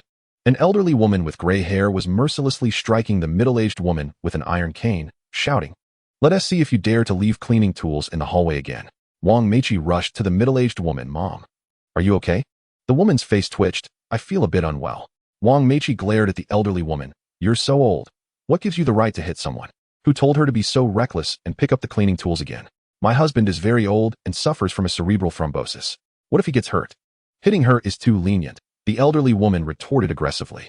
Wang Meiqi's mother, infuriated, replied, I didn't place them directly in front of your door. My placement didn't obstruct your entry at all, and it was only for a few minutes. How could it cause any harm? Wang Xiu, feeling furious, exclaimed, but you can't just hit someone. Wait, I'll call the police. Your age doesn't exempt you from respect. The elderly woman showed no fear. You're a little girl, go ahead and report. There are no surveillance cameras here. Besides, with my old bones, who would dare do anything to me? Your behavior is utterly excessive. Wang Xiu fumed, her fists clenched and body trembling. Wang Meiqi realized that calling the police might not resolve the situation. She scanned the surroundings and asked the residents, does anyone know her children? The elderly woman, emboldened, taunted, you want to find my children? Huh, go ahead. My son's phone number is 135-9627. When he arrives, he'll beat you, you filthy wench. Wang Meiqi felt nauseated, appalled at the foul language coming from an elderly person. Lu Yuan's eyes narrowed dangerously, a slight smile gracing his lips. Wife, why bother reasoning with such a person? What do you mean? Wang Meiqi was bewildered. In the next moment, Lu Yuan snatched the iron cane from the elderly woman's hand and kicked her in the stomach, bringing the cane crashing down onto her forehead. A blood-curdling scream echoed. The once aggressive elderly woman now lay in a pool of her own blood, wincing in pain, tears streaming down her face. The onlookers in the crowd began to murmur, calm down, young man. You're being too impulsive. How can you hit someone so old? Aren't you afraid she'll frame you? Framing? Lu Yuan was unfazed. As long as money could resolve the matter, what amount couldn't he afford? With an air of utmost confidence, Lu Yuan smiled serenely. Afraid? All fear stems from an inadequate social standing and insufficient firepower. After being struck, the elderly woman lost her earlier bravado, now only whimpering and crying. You've killed someone. I'll report you. Just wait, you'll rot in prison. With that, she pulled out an old mobile phone from her pocket, pretending to call the police. Wang Meiqi anxiously turned to Lu Yuan. Darling, what should we do? Lu Yuan shrugged, exuding an air of indifference. It's fine, let her report it. There are no cameras here. Who saw me strike her? Did anyone see me hit her?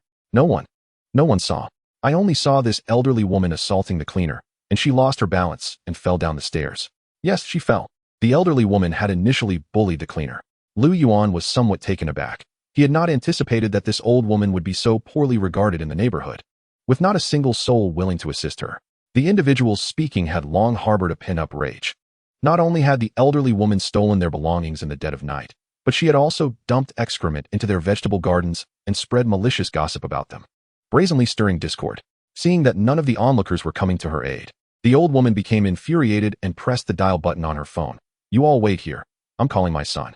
Lu Yuan did not interfere, allowing the call to go through. The elderly woman sobbed uncontrollably. Son, come home quickly. I'm about to be beaten to death. As the call ended, her previously defiant demeanor swelled with renewed arrogance as she glared menacingly at Lu Yuan and the Wang family. You all wait for it. Lu Yuan paid her no mind. Even the notorious Yang Tianba of the city was but a younger brother in his presence, let alone some insignificant ruffians. After more than half an hour, a burly man with a bushy beard and a stout middle-aged woman arrived at the apartment building, their faces etched with concern as they approached the elderly woman. Mom, who hit you? Bolstered by her son's presence, the old woman regained her bravado and pointed an accusatory finger at Lu Yuan, exclaiming, It's this little brat. The bearded man glared at Lu Yuan with menacing intent. What gives you the right to hit my mother? Lu Yuan replied with a hint of sarcasm. You should ask your mother. My mother-in-law was cleaning here, and her tools were momentarily placed by your door. Your mother deemed them an inconvenience and tossed them away. When my mother-in-law retrieved them, your mother assaulted her. Is it acceptable for your mother to strike, but not for us to retaliate? The woman beside the bearded man, filled with indignation, chastised. What is the point of a young man quarreling with an old woman? Can't you show a little respect? Don't you have elders at home? Do you not understand the value of respecting the elderly and cherishing the young? Her unreasonable arguments were delivered with fervor. Lu Yuan chuckled coldly and retorted, I, Lu Yuan, only respect those elderly who possess good character. If an elder is a scoundrel, I am not obliged to show respect. Your mother happens to be a scoundrel. The bearded man, incensed by Lu Yuan's words, pulled a knife from his pocket, glaring at Lu Yuan with malevolence. You little brat. So you're the one who hit my mother? I'll stab you to death. The blade lunged towards Lu Yuan, prompting simultaneous gasps from Wang Meiqi and her sister-in-law Wang Xiu. Watch out. Lu Yuan, not lacking in physical agility, deftly dodged the attack. He swiftly kicked the bearded man's wrist, causing the knife to clatter to the ground. Seizing the bearded man's wrist, Lu Yuan yanked him forward and landed a sharp kick to his abdomen, executing the entire maneuver with seamless precision, akin to a flowing stream. The bearded man, towering at 6 feet and weighing over 200 pounds, doubled over in agony, collapsing to the ground. This display astonished all onlookers. Yuan, standing at merely 5'9" and weighing no more than 100 pounds, had effortlessly brought down a man more than twice his weight. Such a visual shock was hard to comprehend. Yuan placed a foot on the bearded man's face and pulled out a pack of tissues to wipe his shoe, looking down imperiously. Next time, if you possess such feeble strength, refrain from venturing into the streets. I'd rather not soil my shoes by kicking you. Never before had the bearded man been subjected to such humiliating treatment. He struggled desperately to free himself from Yuan's grasp. Yet all his efforts were futile against Yuan's strength. Chapter 45. You hit my mother-in-law and expect to live in a subsidized housing? Yuan glanced into the elderly woman's home, noticing a bowl of abalone on the coffee table and the luxurious furnishings within. Suddenly, a thought struck him, and he inquired of those present. This is subsidized housing, correct? Indeed, one resident explained. Those living here are all individuals who are not well off, enduring poor living conditions, and thus qualify for national subsidies to reside in these subsidized units. Upon hearing this, Yuan's gaze shifted back to the elderly woman's opulent living conditions, igniting his fury. The abalone in this woman's home is served in large bowls, and the furniture must be worth hundreds of thousands. Such material wealth cannot possibly align with the status of a low-income household. The residents were equally indignant, responding to Yuan. Of course, it does not align. This old woman is quite affluent. Her family indulges in delicacies daily, often chauffeured in luxury cars. I've witnessed this several times. My uncle struggles to put food on the table, suffering from disabilities while caring for a wife with epilepsy. The house he lives in is on the verge of collapse after a few more rains, yet he has not been recognized as a low-income household. This old woman lives far better than my uncle, yet is classified as low-income and receives poverty alleviation funds. Every time I think of this, it fills me with resentment. Yuan, increasingly unsettled, asked, "Have you considered reporting this?" Alas, we reported it long ago, but no one has taken action. I heard the old woman once gifted the community officials and even treated the general manager of Urban Home Real Estate to a meal. Their connections are too powerful for us common folk to contend with. Urban Home Real Estate? Yuan recalled that this company was a subsidiary under his own Tongshan Epine Real Estate. Since Urban Home was part of his enterprise, rectifying this situation would be straightforward. He immediately placed a call to the general manager of Tongshan, who answered, "What is the matter, Chairman?" Yuan erupted in fury. "You have 20 minutes to ensure that Urban Home Real Estate properly rectifies this situation. Is it acceptable for anyone to reside in subsidized housing? Unit 103 in Building 2 of the suburban subsidized housing is occupied by someone living a life of luxury, feasting on abalone and lobster daily, with furniture worth hundreds of thousands. What right do they have to inhabit the government-allocated low-income housing? How many individuals are still struggling in dire poverty? They should be receiving national assistance and benefiting from poverty alleviation policies that rightfully belong to them. Yet, these affluent individuals are siphoning off the resources meant for the needy. If this matter is not resolved satisfactorily, everyone at Urban Home can consider themselves unemployed and return home. Furthermore, I do not care which community is connected to the city. I want you to take the time to warn them to retract any low-income status granted to those who do not qualify. Otherwise, I will personally investigate and expose them nationwide. They can all expect to face legal consequences. If they disregard this, let them search for Yuan on Baidu." Yuan was livid. Had he known of this situation earlier, he would have remained uninvolved. However, since he had encountered it, he would not stand idly by. He would exert his influence to ensure that those truly living in poverty had homes to reside in. The residents in the building, unable to contain their curiosity, took out their phones to search for Yuan. After a brief search, their expressions changed dramatically. Baidu Encyclopedia. Yuan, age 24, possesses 500 school district properties nationwide. Serves as the legal chairman of 100 real estate companies, chairman of the Chinese and Western Medicine Association, and chairman of Mall. Major achievements: research and production of scientific patents, a meal at the Shangri-La Hotel costing $1,800,000, a romantic confession at a 4S car dealership, transfers of $52 billion and $131 billion, and an engagement fleet of 500 Bugatti Veyrons. All of these extravagant tales weave a tapestry of grandeur and opulence. The elite of the metropolis, 500 wealthy scions, all counted him among their friends.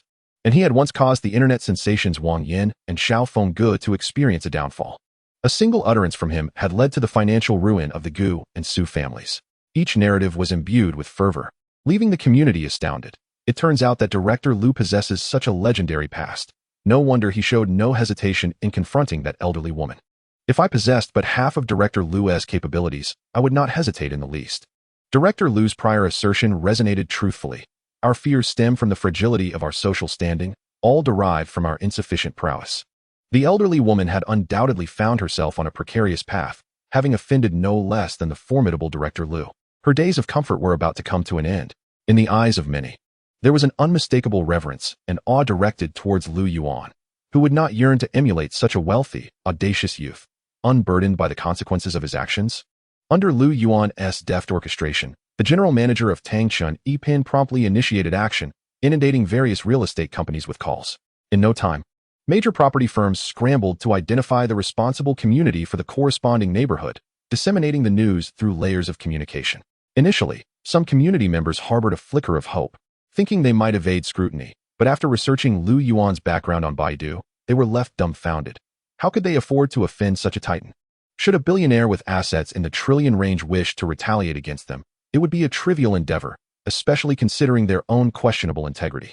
Overnight, communities worked tirelessly, expediting the removal of ineligible low-income households and re-registering those truly in dire straits.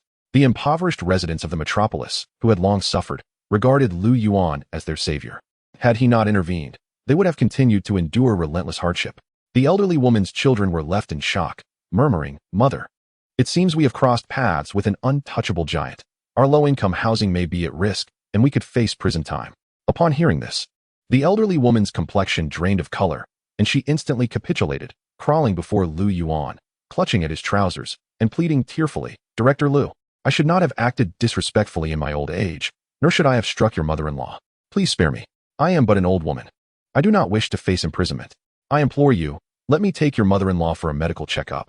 I shall cover all expenses." With tears streaming down her face, the elderly woman sobbed.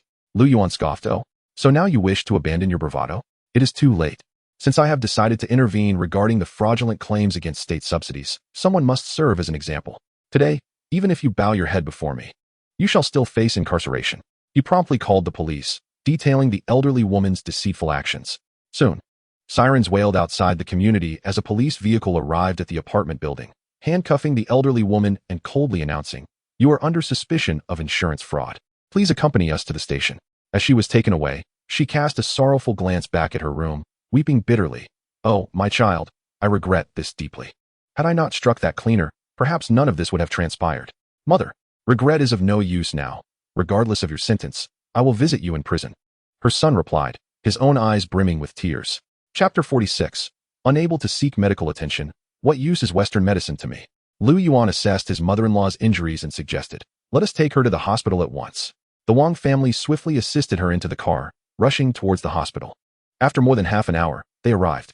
A doctor in a white coat listened attentively with a stethoscope before addressing the Wang family. "Please take the elderly woman upstairs for a urine test and a blood panel, along with an ultrasound and a CT scan. We need to conduct a thorough examination. Start by paying at the first-floor window." Lu Yuan frowned, displeased with the doctor's approach. "My mother-in-law has external injuries. Surely an ultrasound suffices? Is it necessary to conduct such an extensive battery of tests? Are you the doctor, or am I? These tests are for the benefit of your mother-in-law. What if there are hidden ailments?" "It is prudent to investigate thoroughly," the doctor retorted sharply. In truth, regardless of the ailment, once a patient arrived at the hospital, this doctor would invariably insist on a series of tedious tests, not for the patient's welfare, but purely to augment hospital profits and secure personal kickbacks. Sighing, Wang Meichi resigned herself, saying, "Very well, let us proceed with the tests. The doctor does have a point." At that moment, the door to the Western medicine office swung open, and Ma He entered, catching sight of Lu Yuan and his party. "Ah, Lu Yuan, what a coincidence. What has transpired? Has Aunt Lin been assaulted?" Seeing Ma He, the mother-in-law smiled warmly. "Oh, Ma, you have arrived just in time. Your father is renowned in the Western medicine field. My injuries are quite severe, and I would prefer to avoid unnecessary tests. Could you assist me?" Ma He adjusted his glasses thoughtfully. "Assisting you might be a bit challenging, considering Meichi is not interested in pursuing a relationship with me. After all, she has Director Lu. Therefore, I have no reason to assist you." The mother-in-law's expression soured. Had it been before, she would have urged her daughter to break up with Lu Yuan and pursue Ma He. However, after witnessing Lu Yuan's recent display of strength, it seemed that he surpassed Ma He in terms of social standing, making Lu Yuan a more suitable choice for her son-in-law. With a resigned sigh, the mother-in-law declared, "Very well, I no longer require your assistance. Let us proceed with the examination. Rejected. Mahi's demeanor darkened as he huffed and stormed out. Lu Yuan and Wang Meiqi, along with the mother-in-law, took a number from the machine and awaited their turn outside the examination room. As the previous patients completed their tests, it finally became the mother-in-law's turn when a doctor in a white coat emerged, apologizing. I regret to inform you, madam, that the hospital has experienced a power outage, and our equipment is undergoing repairs. You may need to visit another facility or return tomorrow. We cannot conduct any tests at this moment. What? A power outage? My pain is unbearable. I cannot afford to wait. The mother-in-law exclaimed, racked with agony. The doctor replied curtly, madam, there is nothing I can do about the power outage or equipment malfunction. You are not the only patient waiting. Others can transfer to another hospital or wait for repairs. Why should you be any different? Wang Meiqi was incensed. Is that how you speak to patients? Indeed, that is how I speak. You can take it or leave it. Fury ignited within Lu Yuan as he clenched his fists. To deny medical care due to power outages and equipment failures was tantamount to endangering lives. Was this not a grievous dereliction of duty? He swiftly dialed the president of the Traditional Chinese Medicine Association, Ortho 2 Hospital, arranged for a surgical TCM specialist to come immediately. My mother-in-law has sustained severe head and facial injuries from being struck with an iron cane. Certainly, Chairman, we shall accommodate your request. Please hold on, came the prompt reply. However, Lu Yuan's actions were misconstrued by the nurses and doctors as mere posturing. The atmosphere shifted dramatically when an elderly man entered the hospital, accompanied by an array of surgical equipment. Gasps erupted among the staff. Dr. Tang Rinbo? Professor Tang. Tang Rinbo approached Lu Yuan with alacrity, bowing deeply in respect. Greetings. Director Lu. The scene once again left the hospital staff in a state of disarray. How could Elder Tang address that young man as Director Lu? Elder Tang holds a significant position on the international stage, having authored several medical papers that garnered the Nobel Prize in Medicine. He has performed tens of thousands of flawless surgeries, his experience unparalleled. The top 10 hospitals in the country have previously inflated their bids just to secure his services. His status in the medical community is not easily attainable. Yet, with just a phone call from Lu Yuan, and in an authoritative tone at that, Elder Tang promptly arrived. What, then, is Lu Yuan's true identity? Lu Yuan urged, please expedite the arrangement for my mother-in-law's surgery. The hospital is experiencing a power outage and lacks medical equipment. Can you manage? Tang Rinbo replied with a proud demeanor. Of course. I am not like those mediocre Western doctors who cannot practice without instruments and equipment. This is a minor issue. Leave it to me, Director Lu. As his mother-in-law was wheeled into the operating room, a few hours later, she was successfully treated. Tang Rinbo advised, Director Lu, just a few more doses of traditional Chinese medicine, and your mother-in-law will be fully recovered. Lu Yuan nodded in satisfaction, praising, at critical moments. Traditional Chinese medicine proves to be the most reliable. Nearby, a young Western doctor expressed some dissent. Director Lu, one cannot make such assertions. Traditional Chinese medicine's reliance on pulse diagnosis is too slow. How many patients can one attend to in a day? We are in the 21st century. We must approach medicine scientifically. Lu Yuan replied with a cold smile. Oh, then you might as well wait to go home and practice your science. Director Lu, I do not understand your meaning. The young doctor exclaimed, perplexed. Lu Yuan chuckled, you will understand shortly. He took out his phone and made a call to the president of the Western Medical Association. Effective immediately, the Western Medical Association is to be disbanded.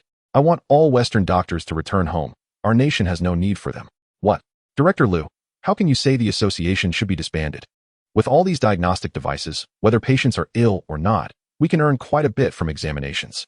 The field of Western medicine is a substantial cake. It cannot be disbanded. The president of the Western Medical Association protested from the other end of the line.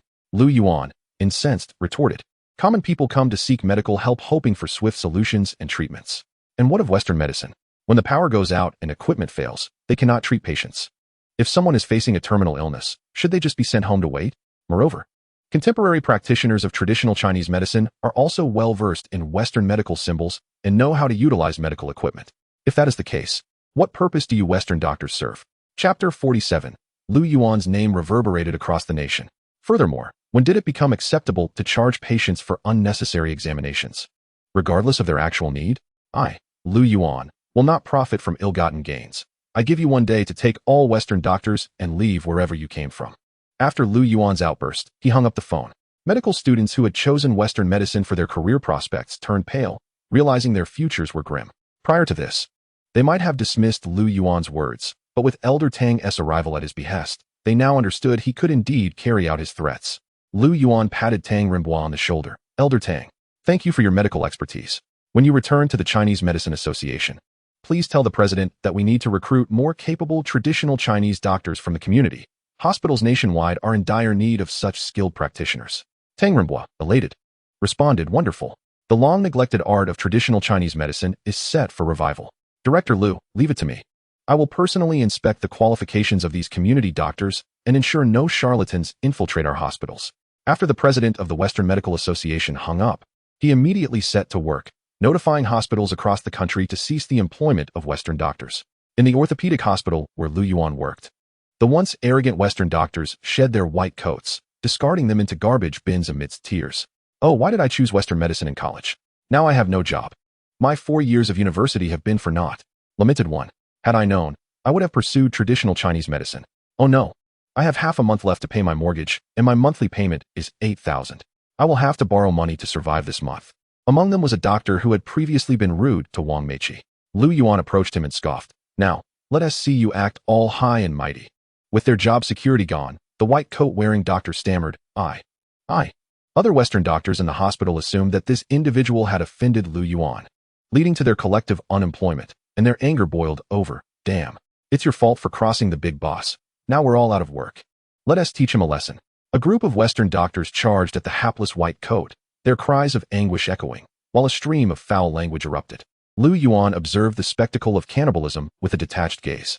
The news of Western doctors being dismissed and stripped of their titles spread across tens of thousands of hospitals nationwide, igniting a social media frenzy and hitting local news headlines. Lu Yuan's name once again resonated throughout the country. Since the implementation of the National Poverty Alleviation Policy, in some regions, people who were living quite comfortably had exploited connections to be classified as impoverished, thereby receiving government benefits fraudulently. Thanks to the efforts of the outstanding young entrepreneur, Mr. Lu Yuan, these schemes were thoroughly exposed.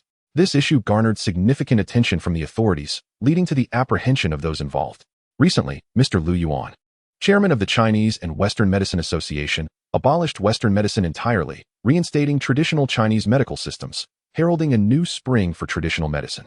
Mr. Lu's actions are commendable, and it is hoped that his enterprises will flourish in the future. The public is not concerned with how much Lu Yuan earns, but they have a direct interest in his endeavors that benefit the people.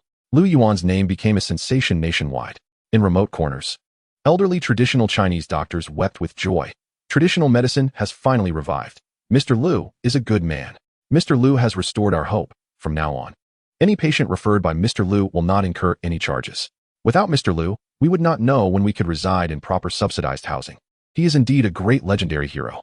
Lu Yuan's relatives on his father's and mother's sides felt immense pride in him at that moment, eagerly telling others. Did you see that Lu Yuan who was praised on television yesterday? He is my nephew. The Lu Yuan who made waves across the nation yesterday is my nephew. He is a relative of mine. Lu Yuan, however, remained indifferent to the commotion outside. It was merely an effortless task for him, and he had not anticipated that his casual actions would incite such a national uproar. In the days that followed, Lu Yuan's phone was inundated with calls. His real estate company and Yida Mall received numerous contracts, many of which were advantageous to Lu Yuan's enterprises. Due to these events, Yida malls across the nation experienced an unprecedented surge in consumer spending. In light of this rampant consumption, Lu Yuan issued a directive ensuring that all products in Yida malls nationwide would maintain their original prices, refusing to inflate costs based on consumers' frenzied buying behaviors. This decision once again endeared him to the public. Mahi, watching the news replay, could not help but wear a wry smile. Only now do I realize that Lu Yuan is someone I cannot afford to offend. Why didn't I recognize this sooner? That day, many significant events unfolded. In a small alley in the bustling metropolis, in a state of utter disarray, Long Gu cowered in the corner, his face a mask of terror as he beheld the arrival of his fate. Heaven, Lord, what brings you here? You must perish. You cannot continue to live. Long Gu, overwhelmed by despair, wept bitterly. Lord, I have adhered to your demands, begging for sustenance each day. Why can you not grant me a sliver of mercy? Yang Tianba scoffed coldly. It is not that I wish to spare you. Rather, you should never have provoked Lu Yuan, nor harmed his sister. The enmity between you is insurmountable. Although Mr. Lu has not demanded your demise, I perceive your existence as a latent threat to him. I must eradicate you on his behalf. A black car rolled past, and Long Ji's existence was extinguished, leaving behind merely a pool of blood, while his lifeless form was whisked away and cast into the vast ocean. In a hospital room, two women, their faces disfigured and unrecognizable, sad in despair as the doctor's words struck them with cruel finality. Miss Gu, Miss Su, you have undergone too many terminations. You will never bear children again. The trauma to your faces has irreversibly marred your beauty. Gu Shixia and Su Bing stumbled outside, exchanging a glance that spoke volumes, before issuing a bitter laugh. What is the purpose of our existence? Had we not wronged Lu Yuan's sister that day, we would not have been subjected to such degradation, nor would our faces be ruined. How do we find ourselves in this wretched state? What meaning does life hold now? Sister Gu, I find no joy in living. I wish for an end to this life. Let us together conclude our existence, hoping that in the next life, we shall not provoke a being named Lu Yuan. Chapter 48. Having touched a helicopter, a reward of 200 helicopters was bestowed. When the bodies of Gu Shixiao and Su Bing were discovered, 3 days had elapsed, and their remains were already putrid, crawling with flies and maggots. This incident had garnered significant media attention. Lu Yuan happened upon the news and remained unfazed. In light of his current societal standing, the deaths of the 2 women were as inconsequential to him as the demise of 2 stray dogs. After a modest meal, Lu Yuan received a message from Xiao Tsong. Brother Lu, I just acquired a private helicopter. I'm in a good mood and thought to invite a few friends for food and drinks. Can you and your sister-in-law join us? A private helicopter? Lu Yuan's eyes lit up. Such a treasure. With this thought, he promptly replied to Xiao Tsong. Where are you? Ding. The message alert chimed again. At the Marriott Hotel. I've reserved the VIP lounge on the 3rd floor and am already here, Brother Lu. If you have time, you can come over now. After setting down his phone, Lu Yuan found Wang Meiqi still busy in the kitchen. Darling, stop cooking. Xiao Tsong bought a helicopter and wants us to join him for a meal. Hurry, get dressed. We can't be late. Wang Meiqi looked puzzled. Wait, why does it seem like you're happier about Xiao Tsong buying a helicopter than he is? Of course. How could I not be excited? With just a flick of my hand, I can utilize my divine wealth ability to acquire a private helicopter. What could be more delightful than dining and securing a helicopter for free? Once they were ready, the couple set off for the Marriott Hotel. The Marriott in Modu is a colossal establishment, renowned globally, with its stake owned by a wealthy Chinese expatriate, a figure listed among the Forbes billionaires. Lu Yuan contemplated hosting his wedding with Wang Meiqi at the Marriott. An idea struck him as he touched the door of the Marriott. He silently invoked his divine wealth ability. You touched the door of the Marriott Hotel, triggering a divine wealth double reward. Congratulations. You have acquired a 100 stake in all 500 million Marriott hotels worldwide, becoming the new owner. A grin spread across Lu Yuan's face. Had he not just secured a windfall? Though he could afford to purchase it, nothing compared to the thrill of acquiring it for free. Were it not for the limitation of 3 divine wealth activations per day, he would never spend a dime on anything. Darling, why are you grinning like that? Wang Meiqi inquired, confused. Nothing. Xiao Tsong bought a helicopter, and I'm simply delighted. Wang Meiqi remarked, well, just because he bought a helicopter doesn't mean you should be laughing all the way there. It's not like he's giving you the keys. With a playful arm around her waist, Lu Yuan soon arrived at the VIP lounge, where Xiao Tsong had been waiting eagerly. Brother Lu, it's been ages since we last met. Indeed, congratulations on acquiring a helicopter, young and wealthy, haha? Lu Yuan praised. Xiao Tsong scratched his head, looking a bit sheepish. Come on, Brother Lu, don't flatter me. Compared to you, I'm like a beggar with my wealth. The value of all my assets combined wouldn't even purchase several of my father's corporations. At this, Lu Yuan merely touched his nose, his eyes glimmering with mischief. Oh, purchase? If I desire something, I merely have to touch it, and I'll acquire it without spending a penny. Your Yida group was obtained in precisely that manner. When have I ever needed to pay for what I want? Isn't it more thrilling to acquire things for free? However, such thoughts remained unspoken, for he valued their camaraderie too dearly. Before long, other affluent peers, including Qin Xiao, arrived, and upon entering, they warmly embraced Lu Yuan. Brother Lu, you made it. I was just saying, if you hadn't arrived yet, I would have driven to fetch you. Brother Lu, your recent exploits are nothing short of legendary. Cleaning up insurance fraudsters, regulating Western medicine, it's all over the news. You're practically our idol. To be counted among your friends is our honor. Let us raise a glass to you. Brother Lu, this drink is to you. In contrast to how others might feel slighted if not reciprocated, these wealthy heirs knew that to toast a hero like Lu Yuan was merely a gesture of respect. Lu Yuan, down to earth, maintained a humble demeanor, drinking alongside them as equals. Although the banquet's culinary offerings were of high caliber, he merely sampled a few bites before urging, Xiao Tsong, where's your helicopter? Let us go see it. Xiao Tsong chuckled. All right, since Brother Lu is eager, let's head to the helicopter. They all took the elevator to the rooftop terrace. A magnificent helicopter awaited them. Its rotors and wings designed with striking flair, the engines hum an exhilarating melody. Lu Yuan rubbed his hands together, turning to Xiao Tsong. Can I take it for a spin? Of course, Brother Lu. No need for pleasantries between us. Once seated in the cockpit, Lu Yuan fastened his seatbelt and placed his hands on the controls, activating his divine wealth ability. You touched a helicopter, triggering a divine wealth reward. Congratulations. You have acquired 200 private helicopters. Even with Lu Yuan's usual composure, he could hardly contain his elation. He had just secured 200 helicopters for free. The thrill of free acquisitions was unparalleled. Charming Xiao and Qin Xiao, along with others, gazed at Lu Yuan with puzzled expressions. Brother Lu, you've been sitting there for 5 minutes. Why aren't you flying? Lu Yuan rubbed his nose and replied. It's quite different from the aircraft I used to pilot. I'm not accustomed to it. Perhaps I shall refrain from flying after all. With an awkward smile, Charming Xiao chuckled. Haha, indeed. Given Brother Lu's status, the planes he has flown must be far superior to mine. It's only natural that he finds my humble aircraft rather unremarkable. However, Lu Yuan's inner thoughts contradicted this sentiment. No, you are mistaken, Charming Xiao. I cannot fly at all. Claiming to try piloting was merely an excuse to touch the controls and mask my embarrassment. He then mused, by the way, next time any of you consider purchasing a yacht or any lavish indulgence, please invite me. My sole passion lies in witnessing my brothers thrive, especially enjoying their new cars, helicopters, and yachts. Lu Yuan's radiant smile caused a shiver to run through the wealthy second-generation attendees. Chapter 49, The Prodigal's Windfall, triggering 500 islands. Upon hearing this, Qin Xiao laughed. Brother Lu, speaking of yachts, you've reminded me of something. It's been quite a while since Charming Xiao and I have ridden the waves. Since you have an interest in yachts, why not join us for a bit of fun? Absolutely. Lu Yuan readily agreed. Approximately 2 hours later, Lu Yuan and his companions arrived at the largest island in the bustling metropolis. The island was adorned with numerous beauties clad in bikinis. Wang Meiqi leaned against Lu Yuan and asked, Do you find it appealing? Appealing? No, rather unappealing. Lu Yuan quickly corrected himself, his comical reaction eliciting laughter from Charming Xiao and the others. With a playful smile, Wang Meiqi replied, How about I model it for you later? At this, Lu Yuan vigorously shook his head.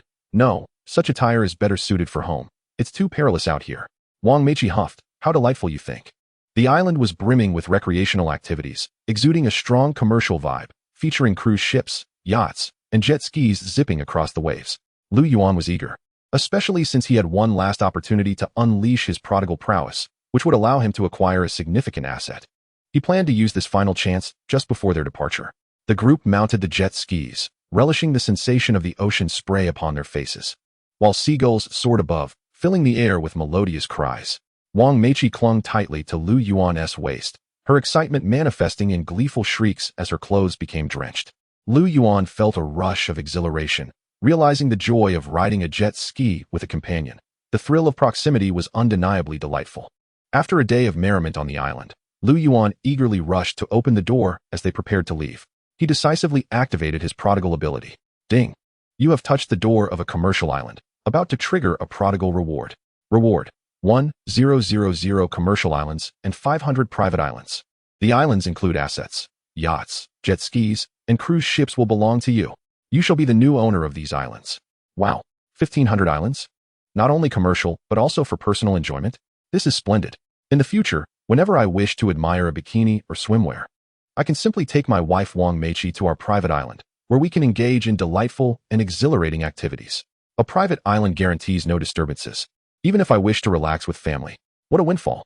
Lu Yuan returned home in high spirits with Wang Meiqi, who lazily stretched and said, Darling, I'm so tired today. I wish to take a bath. Could you? Lu Yuan's eyes brightened. Wife, what do you need me to do? I can't reach my back. I was hoping you could help me, but never mind. You're not fond of such tasks, so I'll manage. As she spoke, a sweet blush spread across her innocent face. Lu Yuan quickly interjected. No, please. I am always eager to assist. I love doing it. Wang Meiqi rolled her eyes at him. Pervert. My dear, I'm innocent. I merely wanted to wash up since the weather is hot. Lu Yuan feigned innocence. In the grand bathroom of the Tang Chunyi Pin, the only sounds were the flowing water and the occasional laughter. After some time, Wang Meiqi emerged in a fresh outfit, her alluring legs encased in black stockings, exuding temptation. Lu Yuan swept her up, exclaiming, Wife, you've worked hard. What are you doing? Didn't we just? Are you going to initiate again? Several hours later, both Lu Yuan and Wang Meiqi were drenched in sweat. Wang Meiqi complained, You're insufferable. After a whole day of fun outside, I come home only to be exhausted by you. Lu Yuan flashed a mischievous grin. What? Are you starting to tire of me? Should I entertain someone else? You dare. Wang Meiqi shot back, her eyes blazing with fury, sending a chill down Lu Yuan's spine. He pulled her close, gently stroking her hair. I'm merely teasing. I wanted to see your reaction. Who would seek another with such a wonderful wife? I vow to marry no one but you for life and will never touch another woman. That is more like it. You've finally shown some sense. Wang Meiqi snuggled against him, playing with her phone. Lu Yuan reveled in the moment. Outside, he wielded wealth and power. Yet within his home, he held such a treasure. What more could he desire from life? At that moment, Wang Meiqi's phone chimed with a WeChat notification. She glanced at the message and turned to Lu Yuan, saying, Darling, my cousin is getting married in 3 days and has invited me to the wedding at the Marriott. Lu Yuan checked the calendar and chuckled. 3 days? That is August 15th, the Mid-Autumn Festival. A splendid day? Wife, let us set our wedding for the same day. It would be double happiness. I promise to create some surprises and romance for you in these 3 days. What do you think? What do you mean, what do you think? My cousin and I have never gotten along. She is marrying a mining tycoon with a wealthy family. I refuse to have my wedding on the same day to avoid humiliation. Wang Meiqi's mood began to plummet at the thought. Lu Yuan chuckled, poking her forehead. Wife, is the mining tycoon so remarkable? Have you forgotten your husband is worth hundreds of billions? Who in this country can match my status? He continued. Since your cousin has treated you poorly, it's all the more reason to have our wedding on the same day. Send her a message telling her that at the same time and place, our wedding will commence as well. Lu Yuan spoke boldly, wishing to help his wife reclaim her pride. Wang Meiqi slapped her forehead. I apologize. When I first met you, you were quite poor. I haven't yet adjusted to your sudden transformation into a billionaire. Lu Yuan gently reassured her. It's all right. We have a lifetime ahead of us to adapt. After being soothed, Wang Meiqi decisively sent a bold WeChat message back. I'm sorry. My cousin and I have also decided to wed on that day, which unfortunately leaves us no time to attend your wedding. The venue is the same Marriott hotel at the same time as yours. Chapter 50. I want the whole world to witness this wedding. A night of silence passed. The following day, Lu Yuan and Wang Meiqi shared a simple breakfast. Lu Yuan suggested, Darling, let us go and take some wedding photos. Husband, I trust your arrangements. Wang Meiqi replied obediently with a nod. 20 minutes later, the wedding photographer was also taken aback by the stunning couple. The young and handsome man elicited a rapid heartbeat from her with his mere presence, while the woman was so beautiful that she felt a pang of inferiority. It is worth noting that she was once considered a campus beauty in college and had even worked as a flight attendant, but in comparison to Wang Meiqi, she could not help but feel overshadowed. Newlywed, lift the bride. Bride, wrap your arms around the groom's neck and kiss his cheek to reveal a sweet smile. Yes. Exactly like that. That's the feeling we want. Lu Yuan held Wang Meiqi in his arms, savoring the softness beneath her red lips, the delightful fragrance, and the gentle touch of their bodies. This sensation made Lu Yuan's heart race. However, he felt that the wedding dress could use a touch more magic. In his heart, Lu Yuan silently commanded, System, activate the Grand Luxury Critique. Ding. You have touched a wedding dress, successfully activating the Grand Luxury Critique. Congratulations. You have received a critical reward, a diamond wedding dress valued at 65 million, the most expensive wedding dress in the world. The wedding dress has been automatically stored in the suburban villa for the host. The most expensive in the world? Indeed. Only such a dress would befit my wife. After finishing their wedding photo shoot, Lu Yuan took Wang Meiqi to a jewelry store to prepare some gold and silver accessories to enhance her elegance on the wedding day. This jewelry store was the largest and most renowned in the bustling city, offering an array of pendants, necklaces, and bracelets. Good day, sir. How may I assist you? A tall hostess dressed in formal attire approached them with a polite demeanor. After a moment of thought, Lu Yuan replied, Please select a pair of pure gold pendants for me, the most expensive ones in your store, as we will wear them for our wedding tomorrow. Sir, our most expensive gold pendants are also the pride of our store, priced at 200 million. Once separated, they must be paid for. Are you certain? The hostess inquired. Lu Yuan whispered, 200 million? Not too much, bring them here. The hostess sighed in relief and asked, Sir, how many installments would you like for that? Lu Yuan chuckled, Do I need installments for 200 million? It's a trivial amount. I'll pay in full. Please retrieve the items. Expertly, Lu Yuan inserted his bank card into the POS terminal, and the store's hall echoed with the announcement. Transaction successful. Amount, 200 million. The crowd gasped in astonishment, their expressions frozen in time. The hostess who had suggested installments looked incredulous at Lu Yuan, who, despite his understated attire, effortlessly paid the full amount without even batting an eye. Did he just say 200 million was a trivial sum? The onlookers were left in disbelief, their perceptions of wealth forever altered. 200 million could be mentioned so nonchalantly? Noticing their astonishment, Lu Yuan awkwardly coughed. Could I please have the pure gold pendants now? His cough snapped everyone back to reality. The saleswomen, eager to earn a commission, scrambled to fetch the pendants. If they could claim the commission from 200 million worth of gold, they would never have to worry again. Before long, a beautifully crafted gift box was presented. As it was opened, the golden glow of the pendants illuminated the entire store. Sir, this pair of pendants can be engraved. Would you like any specific engraving? The staff inquired. After a moment's contemplation, Lu Yuan replied, let us engrave our names. Mine is Lu Yuan, and my wife's is Wang Meiqi. Certainly, sir. Please hold on. Their names were soon engraved, and amidst envious gazes, Lu Yuan and Wang Meiqi adorned themselves with the 100 million yuan gold pendants. A thought crossed Lu Yuan's mind. System. Activate another wave of Grand Luxury Critique. You have touched a gold pendant, triggering the Grand Luxury Critique reward. Congratulations. You have acquired 100 million tons of gold, stored as gold bars in major banks across the nation. To withdraw these gold bars, simply visit any bank and use iris recognition to access them. 100 million tons of gold bars. Previously, Lu Yuan had only seen such quantities on television during the confiscation of corrupt officials' assets. However, these were real gold bars. If one were to visually consolidate 100 million tons of gold, the impact would be overwhelming and exhilarating. Considering Lu Yuan's investments over the past few years, this amount of gold was roughly worth 23 billion. The value of 100 million tons was unfathomable, likely requiring a calculator to compute. Lu Yuan continued to shop with Wang Meiqi. By evening, he sent a WeChat message to the head of the Marriott Hotel headquarters. I am hosting a wedding tomorrow, and I wish for the entire world to witness this romance. Can you make it happen? Soon, a reply pinged back. Rest assured, Chairman. Our Marriott Hotel group spans every corner of the globe. Tomorrow, as your wedding commences, we will ensure that every Marriott broadcasts your ceremony live, and the world's top financial consortiums and elite will be invited to attend. After conferring with the Marriott, Lu Yuan arranged for a yacht at his private island to serve as their bridal chamber on the wedding day. With everything nearly prepared, Lu Yuan made a call to President Ma of Pepper Bank. The latter, displaying utmost respect, inquired, Director Lu, what business can I assist you with? Lu Yuan stated, no matter what it takes, I want to see 100 trillion in cash delivered to the presidential suite at the Marriott Hotel by 9 tomorrow morning. If you cannot accomplish this, you will no longer be the president of Pepper Bank. President Ma was taken aback. Director Lu, we live in an era of electronic payments. Why do you need such a vast amount of cash? 100 trillion is no small sum. In response, Lu Yuan candidly explained, tomorrow is the wedding, and considering my relatives and those of my wife, including the children, I intend to give out red envelopes. I need 100 trillion for that. What? 100 trillion just for red envelopes? Has Director Lu run out of ways to spend money? President Ma was momentarily speechless, astonished beyond measure, and needed a few heart-saving pills to recover. Growing impatient, Lu Yuan urged over the phone. Just tell me if you can do it or not. Rest assured, if you can assist me, all my future funds will be deposited in Pepper Bank. I own 500 properties in prime school districts, along with the Chinese Medicine Association, Yida Mall, and Marriott hotels. Many investments will yield substantial profits by the year's end, far exceeding 100 trillion. With a determined resolve, President Ma replied, all right.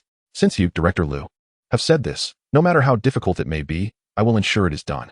Expect my delivery of 100 trillion in cash tomorrow. Chapter 51. The wealthiest's identity is revealed. Anticipation for the wedding grows. Lu Yuan, satisfied, hung up the phone, reflecting on a well-known adage. Money makes the world go round. With wealth, even the most arduous tasks become manageable, for there will always be those willing to assist. At that moment, Lu Yuan received a WeChat message from a local 4S dealership. Mr. Lu, the Bugatti Chiron you ordered, along with 500 Bugatti Veyrons, has arrived. We are ready to deliver the cars. To what location should we send them? Without a moment's hesitation, Lu Yuan crafted a reply. Please deliver them to the entrance of the Tangchen Yipin in Modu tomorrow morning between 9 and 11. Initially, he had intended to use these vehicles as wedding cars. However, since Wang Meiqi was living with him, it would be more convenient to drive them directly to the hotel tomorrow. To ensure there were drivers for all 500 cars, Lu Yuan arranged for 500 chauffeurs, compensating them at triple the usual rate. This prompted the local chauffeur service to suspend all operations, solely to cater to Lu Yuan's needs the following day. After sending the message, an unfamiliar number called, and Lu Yuan answered. Hello, who is this? A sweet voice responded from the other end. Hello, is this Mr. Lu? We are from the Aerospace Manufacturing Group. Your 200 helicopters are scheduled for air delivery today. When would be a convenient time for you to receive them? Have you arranged sufficient space for landing? After a moment's contemplation, Lu Yuan replied, please arrange for the air delivery tomorrow to the rooftop of the Marriott Hotel in Modu. where there will be ample space for the 200 helicopters. Having managed these logistics, Lu Yuan further orchestrated coverage from various media outlets to ensure that his wedding with Wang Meiqi would create a sensational stir in Modu, across the nation, and even worldwide. The nation's wealthiest tycoon will marry his beloved tomorrow. Venue: Presidential Suite at the Marriott Hotel in Modu, from 8 in the morning until all day. The wedding will be live-streamed globally, featuring 500 Bugatti Veyrons and 200 helicopters, with the groom set to shower guests with a staggering 10 trillion in cash and countless gold ingots. All expenses for this grand banquet will be exclusively covered by the Marriott, allowing guests to dine free of charge. Powerful dignitaries from Modu, the capital, and major cities nationwide have been invited to this momentous wedding. In an instant, media coverage exploded nationwide. Influencers and internet celebrities seized the opportunity, speculating on the identities of the bride and groom, which propelled the story to the trending topics on Weibo and headlines alike. The buzz had reached a fever pitch.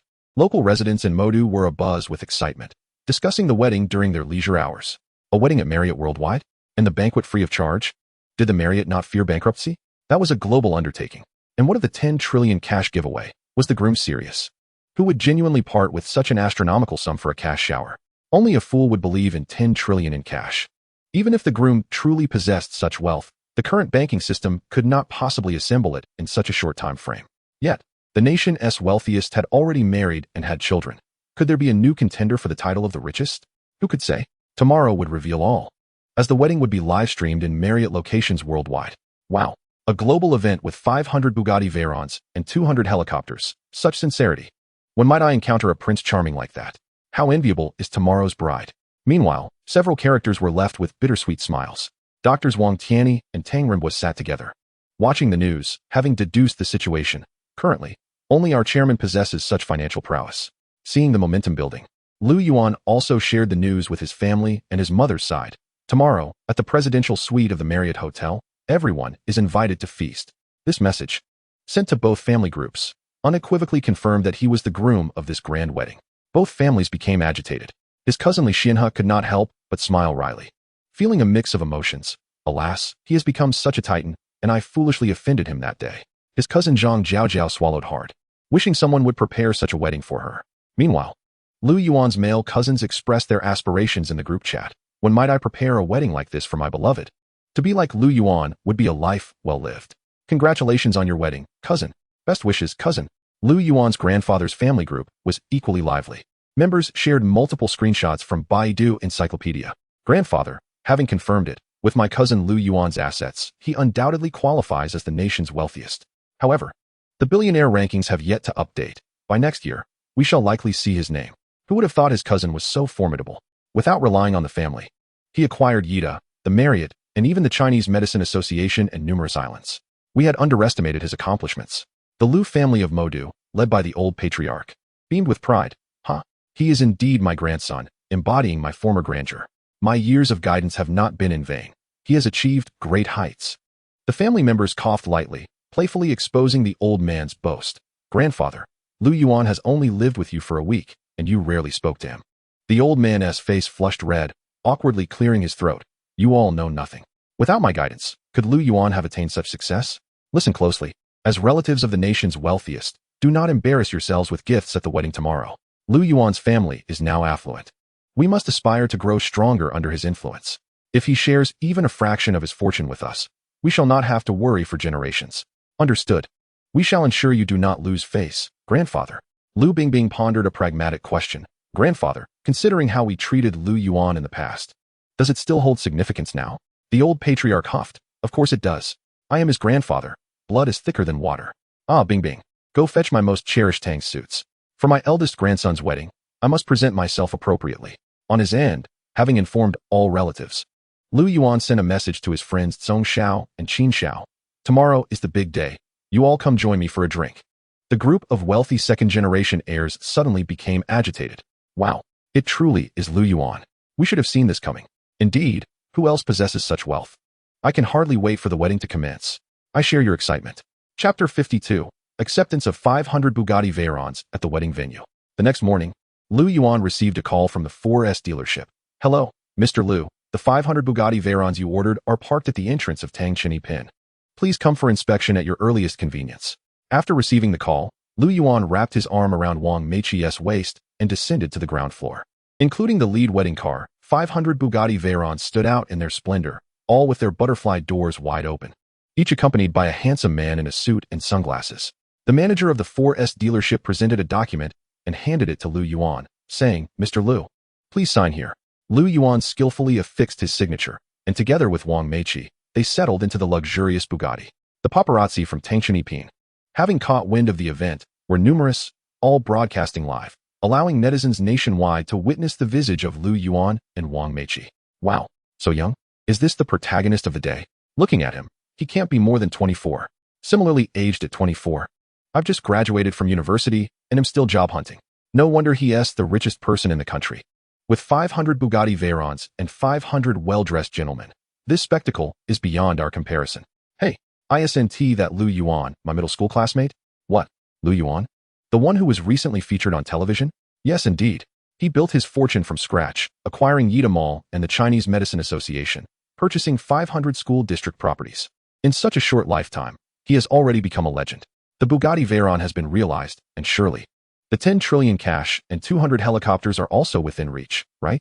The entire internet was abuzz with discussions about this event. The local residents of Magic City gazed in astonishment at the fleet of 500 Bugatti Veyrons, eagerly pulling out their phones to capture the moment. For such a sight is rarely witnessed in a century. Lu Yuan, gripping the steering wheel, personally drove the vehicle, with jubilant DJ music playing in the background. The bride, Wang Meiqi, wore a blissful smile, and the gentle breeze carried her fragrance to Lu Yuan, causing his heart to flutter. Banners adorned the streets, hand-painted by renowned local calligraphers, wishing the richest man a happy marriage. The wedding convoy made a special trip to Wang Meiqi's home to pick up her parents. The sight of 500 Bugatti Veyrons left the residents of the low-income housing in awe. In recent days, rumors had spread online that the richest man in the country was to hold a wedding, and to their surprise, the bride was from their community. She was the daughter of the Wang family. Brother Wang, your family is truly blessed. Your daughter is marrying the richest man. Wang Meiqi's parents were equally astonished, realizing they were the parents of the day's leading lady. The days of being looked down upon by relatives were finally coming to an end. Lu Yuan, their son-in-law, would elevate their status. Lu Yuan sincerely opened the car door for the elderly couple, saying, "Uncle Wang, Auntie, please get in." Wang Meiqi's father, with a serious expression, playfully thumped Lu Yuan's chest. "You rascal, about to get married and still calling me Uncle Wang. What should you call me instead?" "Dad." Lu Yuan beamed with joy. Wang Meiqi's father chuckled. "Ah, good son-in-law. It would have been better if you had done this sooner." After picking up Wang Meiqi's parents, the fleet of 500 wedding cars set off once again. After a couple of hours of commotion, the Bugatti Veyron convoy finally arrived at the Marriott Hotel, where the entire staff and the general manager had been eagerly awaiting, standing ready to welcome them. "Welcome, Chairman. Wishing you and the Chairman's wife a joyful marriage." The sound of celebratory cannons echoed amidst the thunderous applause. Lu Yuan called out to the crowd behind him, "Brothers, hand over the car keys to the valet. Then let us head to the presidential suite to feast. Let us drink and eat heartily." With Lu Yuan's command, cheers erupted from behind. He handed the car keys to the Marriott Hotel's general manager, who promptly replied, "Mr. Lu, please go ahead. We will park these cars for you." The group entered the Marriott Hotel, where the red carpet was lined with balloons and flowers, and the reception staff, all stunningly beautiful with long legs and clad in black silk, greeted them with deep bows. "Welcome, Chairman." Lu Yuan felt elated. The hospitality of the Marriott was truly commendable. Wang Meiqi turned to Lu Yuan, "Darling, let us go see my cousins in their suite first. After all, they are family." Lu Yuan said nothing further. He understood that women often approached familial relationships with a gentler touch than he did. Since his wife, Wang Meiqi, wished to visit, he decided to accompany her. Upon entering an opulent suite, they found a heavily made-up internet celebrity and a flamboyant young man hosting guests. Wang Meiqi introduced, "This is my cousin, Wang Bing." Lu Yuan extended his hand politely. "Hello?" Wang Bing disdainfully swatted Lu Yuan's hand away, exclaiming, "Get your filthy hands away. You think I'd shake hands with you? You're just trying to take advantage of me." "Ugh, disgusting." Lu Yuan was taken aback by her rudeness. Her makeup was so thick it could cover a basin of dumplings. Who would be foolish enough to want to take advantage of her? "My Wang Meiqi is far more fragrant than you. You two are here for my wedding, right? Let me tell you. You'd better have some sense and sit at the back. The front seats are reserved for those influential figures who know my brother-in-law, who has connections in Magic City. You'd only embarrass yourselves if you sit in the front." Wang Bing wore a haughty expression, full of arrogance. Lu Yuan, rendered speechless, retorted, "Sorry. But you aren't worthy of my attendance at your wedding. Your husband and his friends don't meet the standards. Today is the wedding of Wang Meiqi and me. Just upstairs. Don't be so self-absorbed thinking we came for you, woman. You're not worthy. With that, Lu Yuan took Wang Meiqi's hand and ascended the stairs. Wang Bing's flamboyant husband, watching Lu Yuan and Wang Meiqi head upstairs, exclaimed, "Hey, that's the presidential suite upstairs. Today, the richest man in the country is getting married there. What do you think you're doing going up?"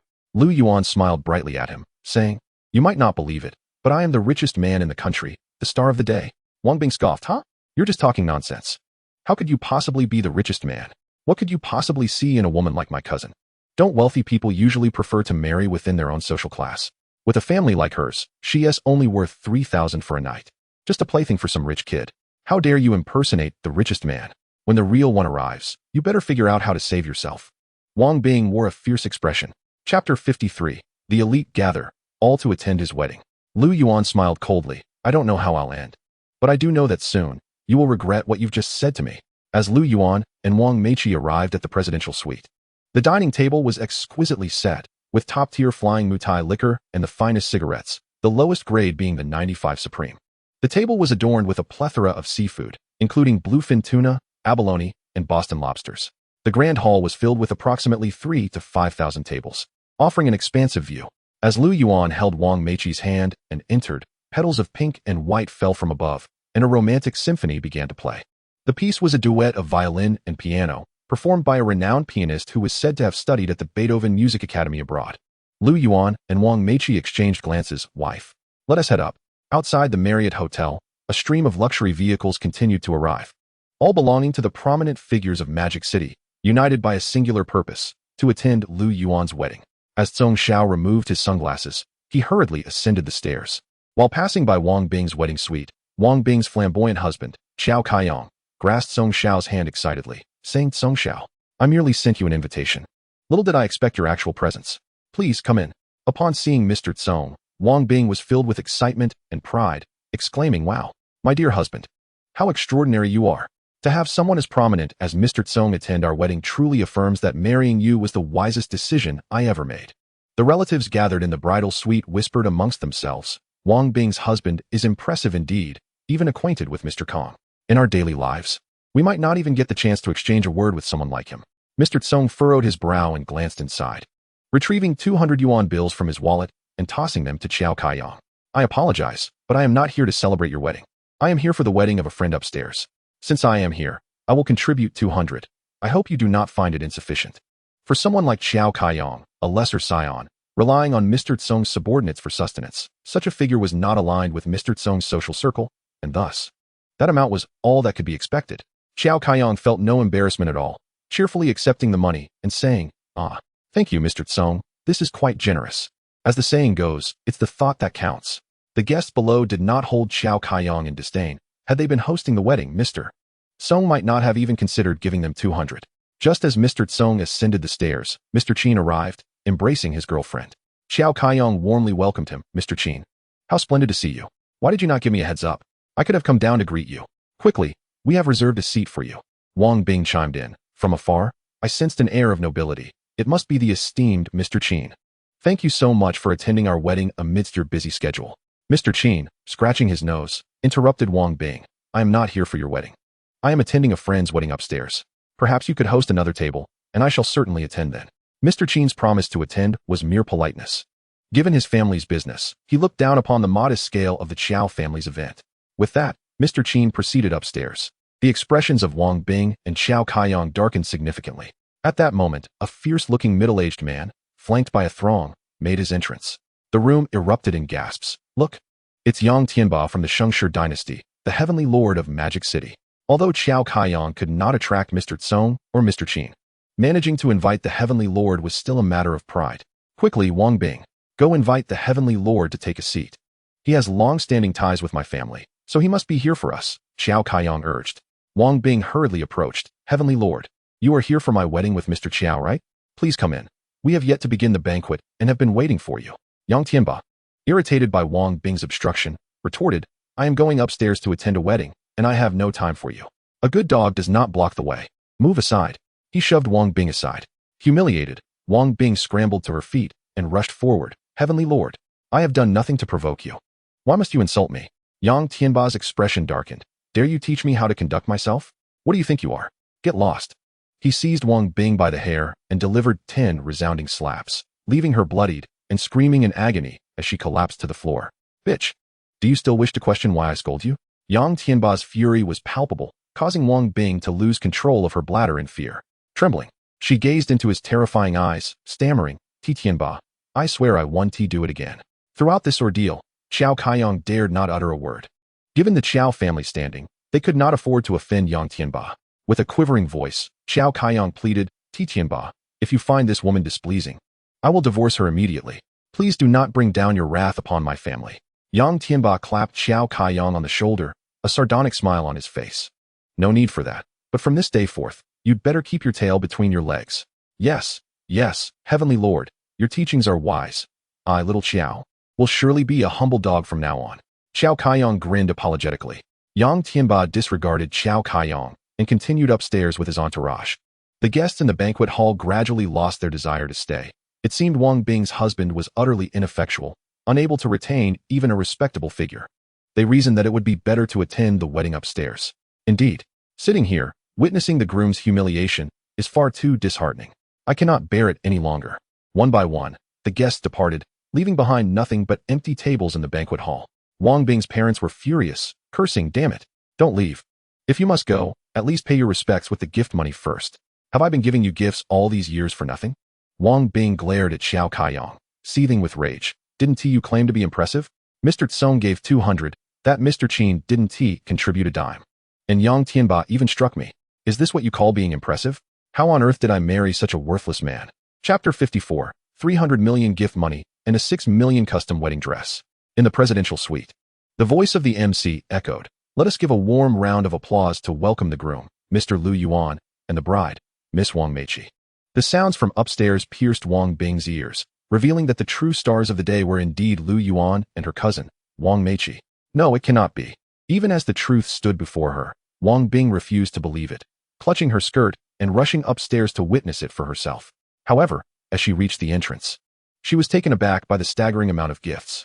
Mr. Lu, wishing you a joyous marriage, on behalf of Shengshi Dynasty Bar, I present you with a bounty of gold and a gift of 88 million. As Yang Tianba concluded, boxes were opened, revealing a dazzling array of gold.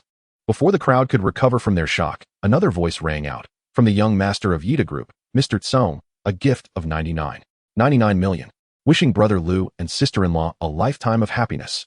Wang Bing's face turned ashen. The 200 yuan from Mr. Tsong felt like a disgrace. Her cousin's wedding warranted a gift of 99 million, while her own wedding was only worth Mr. Tsong's meager 200. The guests who had previously gathered at Wang Bing's wedding now regarded her with derision, relishing her humiliation, intensifying her shame. Others murmured in disbelief. That gift is extraordinarily lavish. Lavish? If you were Mr. Tsong or Yang Tianba, you would do the same. Given Mr. Lu's current business assets and personal savings, he must be worth billions. Who wouldn't want to befriend someone of his stature? Lu Yuan is doing exceptionally well now. Who could have predicted that despite his humble background, he would forge his own path in Magic City? I regret not establishing a better relationship with him from the start. I regret it too. As they observed Mr. Song and Yang Tianba presenting their gifts, their expressions towards Lu Yuan were filled with both awe and flattery. When will we ever reach Lu Yuan's heights? A wave of envy and admiration swept through the relatives and guests, reflecting on their shared humble beginnings. Why was it that Lu Yuan now enjoyed a life so far beyond their own?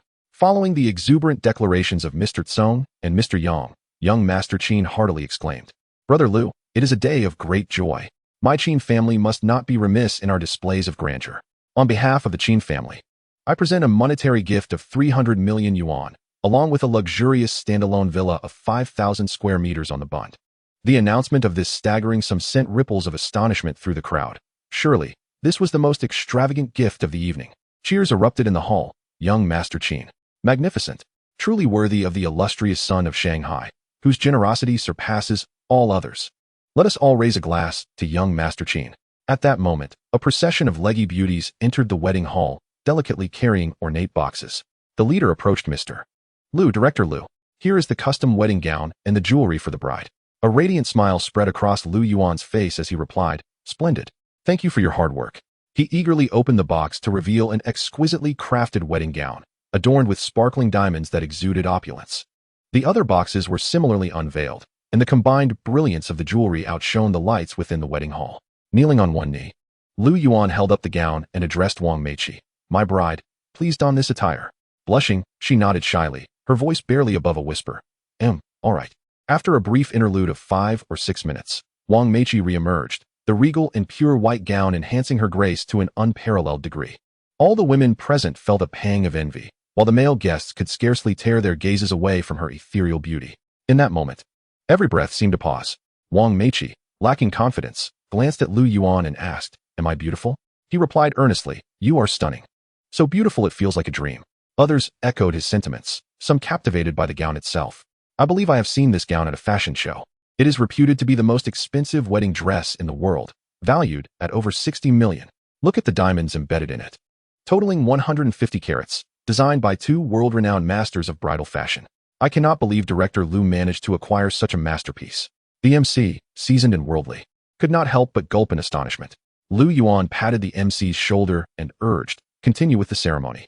After wiping the sweat from his brow, the MC resumed, "Now, let the bride and groom proclaim their vows of love." "Groom, do you take this lady to be your lawfully wedded wife?" Lu Yuan responded with a smile, "I do." The MC then turned to the bride, "And you, my lady, do you vow to marry this gentleman in wealth or poverty, in sickness or health, forsaking all others for the rest of your life?" Wang Meiqi grasped the microphone tightly and declared, "I do." "Very well. Let us exchange the wedding rings and partake in the wine." They exchanged rings, intertwining their arms, gazing into one another's eyes as they drank deeply from their glasses. The MC playfully remarked, "Now, bride and groom, seal your union with a kiss." Lu Yuan hesitated, while Wang Meiqi blushed fiercely. Despite the awkwardness, he embraced her slender waist, covering her lips with his in a long and passionate kiss. Meanwhile, he discreetly gave the MC a thumbs up, appreciating the clever suggestion. "Say, brother Lu, is your bride's kiss soft?" Another guest teased. "Did you conspire with the MC beforehand?" Lu Yuan's sister, Lu Shishir, gazed dreamily at the couple. Her cheeks dimpled with delight as she turned to their parents, exclaiming, "Mom, Dad, my brother is so happy. I wish someone would throw me a wedding like this." Their parents beamed with pride, content that their son had found a wonderful partner. Amidst the dazzling lights, the handsome groom and the beautiful bride transported everyone into a fairy tale realm, creating an enchanting moment. Cousins Zhang Jiejia and Lu Bingbing looked on enviously, pondering when they might also take center stage. The female guests all sighed in unison. "How romantic. Indeed, so romantic. I wish I were the bride today." The true star of the event. Suddenly, the sound of roaring engines filled the air outside. The guests exchanged puzzled glances, wondering, what is that commotion? Could it be 200 helicopters arriving? Chapter 55. A rain of cash gifts worth trillions. A night of unrestrained extravagance. Lu Yuan gazed affectionately at Wang Meiqi. "Meiqi, I have prepared a surprise for you, waiting on the rooftop. Would you accompany me?" "Absolutely," she replied, her face glowing with delight. Hand in hand, they ascended the stairs with the other guests following closely behind. Outside, the stars twinkled and the full moon hung high. Suddenly, the night sky erupted with fireworks, illuminating it with vibrant words. "Miss Meiqi, thank you for your care and support during our school days. From school uniforms to wedding gowns. I am about to become your husband, pledging to walk with you through life. Perhaps I was not always worthy, but for you, I will strive to be my best. I love you." Amidst the admiration, the girls behind them exclaimed, "How beautiful." Such heartfelt fireworks. Wang Meiqi looked at Lu Yuan, her eyes glistening with emotion. "Darling, how thoughtful." He kissed her forehead and chuckled. "For my wife, any effort is worthwhile." Wang Meiqi playfully admonished, "Sweet talker, I hope you'll always be this devoted. Indeed, in this life and the next, you are my one and only." At that moment, a multitude of hot air balloons floated into view, each adorned with charming couple figurines, further enhancing the romantic atmosphere.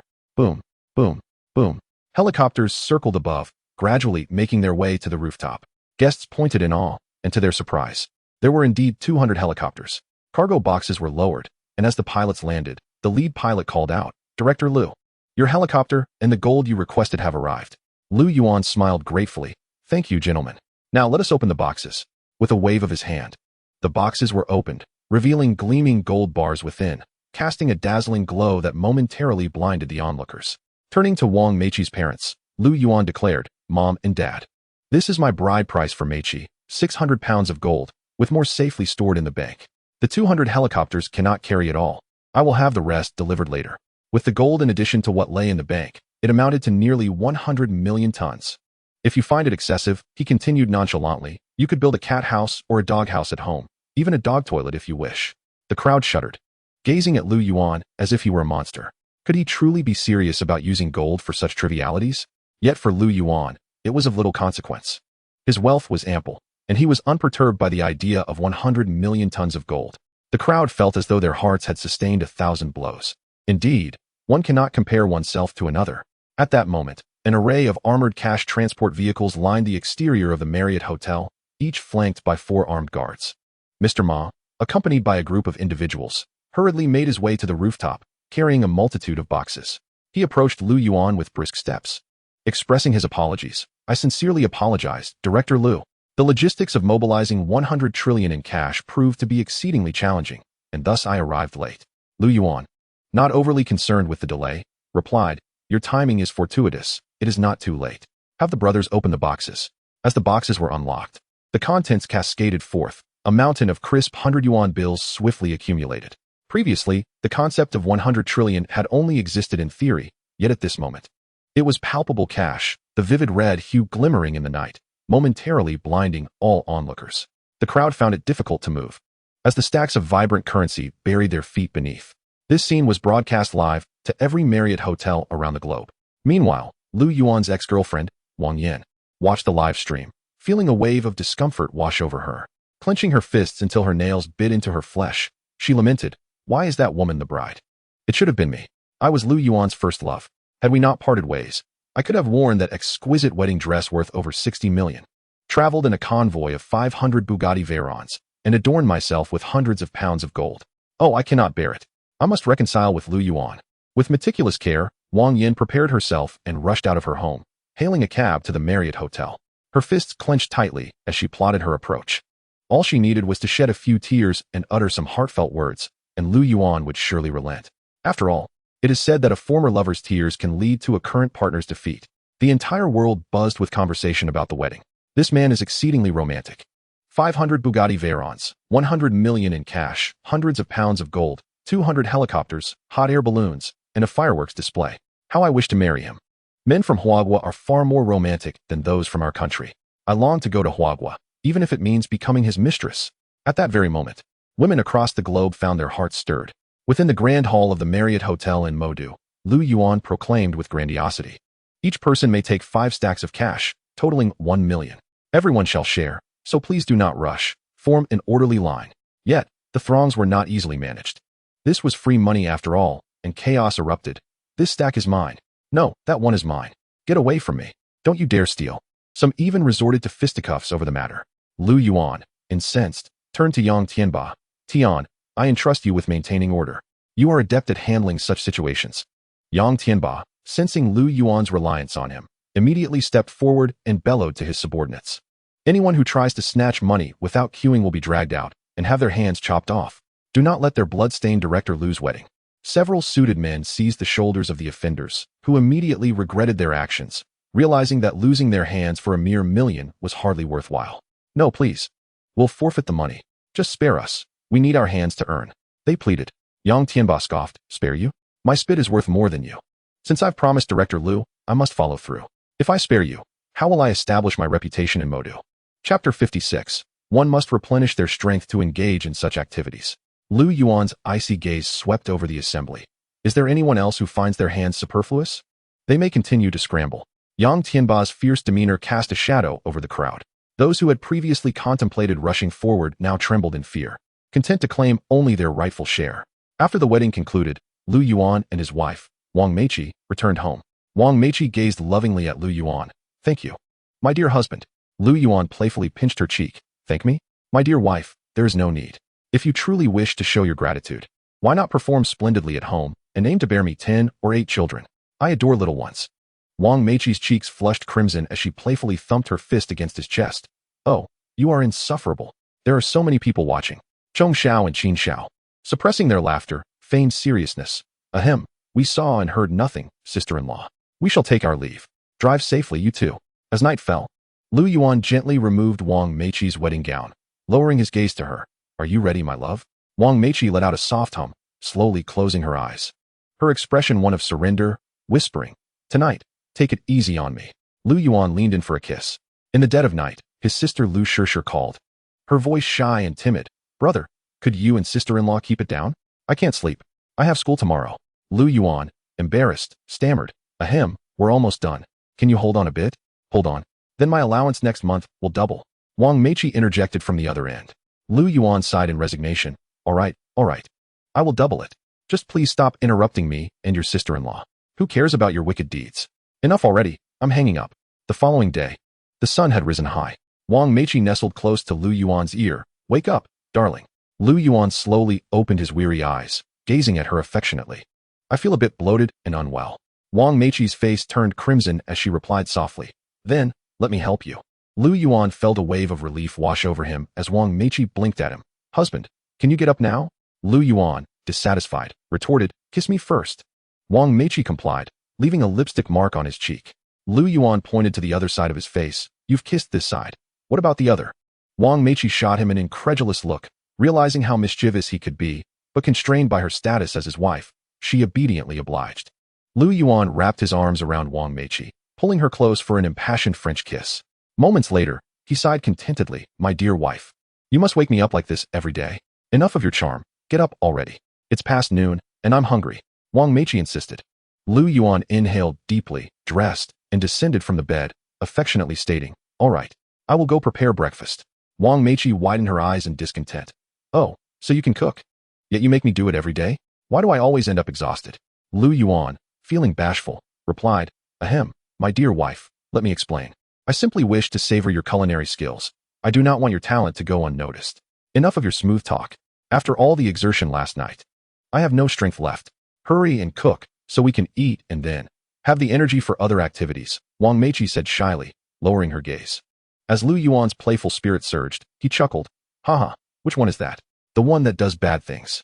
After saying this, Wang Meiqi burrowed herself under the covers, feeling a fierce heat rise to her cheeks. Lu Yuan couldn't help but smile. "My dear wife, you are truly adorable. All right, I shall go prepare dinner." Having grown up in an ordinary family, Lu Yuan learned to be responsible at a young age. When it came to cooking, he was proficient in all techniques, whether frying, boiling, or stewing. The feast he prepared included a nourishing turtle soup, ginseng broth, perfectly seared Kobe beef, fresh oysters, and a selection of healthful dishes that were a feast for the senses. Among them were Wang Meiqi's favorite dishes. Wang Meiqi savored her meal and exclaimed, "Hubby, I didn't expect your culinary skills to be this remarkable." Lu Yuan touched his nose and replied, gazing at her, "It is all thanks to the artistic influence of my dear wife that I have acquired these skills." She ladled a generous spoonful of turtle soup towards him, urging, "Darling, open your mouth and drink up. You need to replenish your energy for tonight's tasks." Lu Yuan nodded and gulped down the soup, asking wife, "How about we do this once a day in the future?" "Sure, but I'm afraid you might not handle it," she teased. "Who can't handle it is a little puppy," Lu Yuan retorted with defiance. Their breakfast passed joyfully amidst playful banter, and afterward, Lu Yuan took Wang Meiqi to a large local library. This library combined spaces for work, reading, dining, and recreation. The couple ordered 2 cups of coffee, quietly savoring the morning hours while watching the sunrise gradually illuminate the sky. Wang Meiqi looked at Lu Yuan in surprise and said, "When you didn't attend high school, I thought you weren't keen on studying. I didn't realize you had such a romantic side." Lu Yuan smiled broadly. "I may not be fond of studying, but there are treasures hidden in books, and with my wife being a teacher, I ought to enrich my knowledge." "What type of books do you enjoy reading?" Wang Meiqi asked, resting her chin on her hand while gazing at him. After pondering for a moment, Lu Yuan replied, "I particularly enjoy a novel by a passionate rogue titled The Godly Tycoon, Critical Strike on the Bank Card, Reward of 10 trillion. The writing is exceptionally captivating." "Oh, you're reading that too?" "I've been into it recently as well, and the protagonist shares your name. Plus your experiences seem quite similar." Their morning drifted by blissfully. Around noon, Lu Yuan took Wang Meiqi for a stroll in the amusement park, followed by some delightful desserts. Hand in hand, they wandered along the pathways of the botanical garden. Feeling weary from their stroll, they found a bench to rest and leaned against each other. Just then, Lu Yuan's phone buzzed with a WeChat message. "Lu Yuan, tomorrow morning, our class monitor is hosting a reunion. Will you come? I've liked Sun Ningning from our class for a long time, and I want to confess to her at the reunion. Can you come and help me muster some courage?" The WeChat message was from Li Xinlong. a former middle school classmate and close friend with whom Lu Yuan had shared many memories, including fights and mischief, and they had supported each other in the real world thereafter. As for the other classmates, Lu Yuan felt little attachment, even a hint of aversion. But for the sake of his brother, he typed back, "Sure, send me the address. I'll come find you tomorrow. Of course, our bond is strong. Yuan T. Refuse. Thanks, Lu Yuan. I'll treat you to hot pot later." Lu Yuan felt a warm smile bloom within him as he reflected on how long it had been since he experienced such genuine friendship. A hot pot meal was nothing significant for Lu Yuan, but for Li Xinlong, considering his job delivering food and the burden of mortgage and car loans, it represented half a month's worth of living expenses, his entire world. Lu Yuan turned to his wife, Wang Meiqi. "Darling, tomorrow, there's a reunion for our middle school classmates. Would you accompany me?" Wang Meiqi frowned slightly. "Tomorrow? I can't. I have classes to attend. You should go alone." "Dear," Lu Yuan sighed. "It said that every class reunion tears a family apart. Will you really be all right with me going alone?" Wang Meiqi placed a comforting kiss on his forehead, reassuring him, "Darling, I am confident in my appearance, and I trust you to remain faithful." The next day, after dropping Wang Meiqi off at school, Lu Yuan requested Li Xinlong to send him the location. He lived in a modest, somewhat remote neighborhood. Not wishing to maintain too much contact with his middle school classmates, Lu Yuan rummaged through his closet and found a casual outfit he had purchased long ago. He drove his Bugatti Veyron to Li Xinlong's neighborhood. From a distance, he spotted Li Xinlong waiting by the roadside. Leaning out of the car, he called, "Long, over here." Li Xinlong was initially taken aback, but quickly jogged over. Upon seeing that they were dressed similarly, he couldn't help but advise, "Lu Yuan, it's just a reunion. You didn't need to rent such a fancy car, did you? That must cost a fortune to rent for a day." Lu Yuan, knowing Li Xinlong's character and that he meant no harm, chuckled. "Who said this car is rented? I bought it outright." "Really?" "Lu Yuan, you don't need to impress me. Whether you're doing well or not, you're still my brother. Even if the car were rented, I wouldn't look down on you." Lu Yuan replied with exasperation, "Of course it's true. Why would I lie to you? If you don't believe me, just search Lu Yuan wedding on Douyin or Kuaishou, and you'll see." Li Xinlong, skeptical yet intrigued, pulled out his phone and searched for the keywords. The wedding had made waves throughout the city and even around the world. Though lengthy, some had compiled highlights of Lu Yuan's grand event. Thus, it was easy for Li Xinlong to find the spectacle of 500 Bugatti Veyron wedding cars, the respectful demeanor of the Marriott hotel staff, and the appearances of prominent figures like Chang Xiao and Tian Yi, all contributing lavish gifts, unfolded before him. When Li Xinlong saw a wedding gown priced at over 60 million, he thought of his crush, Sun Ningning, and a smile crept across his lips. The fireworks meant solely for the bride, the gold bars suspended by 200 helicopters, and the trucks delivering trillions in cash. All of these images shattered Li Xinlong's past perceptions, filling his eyes with longing. One day, he too aspired to work hard and give Ningning a wedding of such grandeur. Clutching his phone, Li Xinlong sincerely congratulated Lu Yuan. "Congratulations, you finally made it." While driving with one hand on the Bugatti Veyron, Lu Yuan chatted with Li Xinlong, delivering food. "Paying off a mortgage and car loan each month must be exhausting for you. How about I lend you a hand? I have 500 school district properties nationwide. Would you like a fully paid home to live in?" A flicker of struggle and hesitation crossed Li Xinlong's eyes, but he ultimately suppressed his thoughts and sighed. "No thanks, Lu Yuan. After all, those are your possessions, and I can't afford such a favor with my current income. A true gentleman doesn't accept handouts. I'd rather rely on my own efforts." Lu Yuan admired his resolve. "Well said. If you ever need anything, just let me know. We're brothers." Noticing the luxurious interior of the car, Li Xinlong felt uneasy and asked, "Lu Yuan, do you have a plastic bag in the car?" Lu Yuan, puzzled, replied, "What's this? Have you become car sick after not seeing each other for a year or two?" No. I fear I might soil your car. Let me place something down first." Li Xinlong lowered his head deeply, his face devoid of luster, revealing a hint of inferiority. Lu Yuan felt a flicker of irritation. "If you persist in thinking this way, I might just kick you out."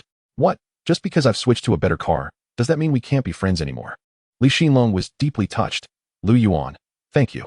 The Bugatti Veyron soon arrived at the Shengshi Huangqiao Bar, the venue for the class reunion.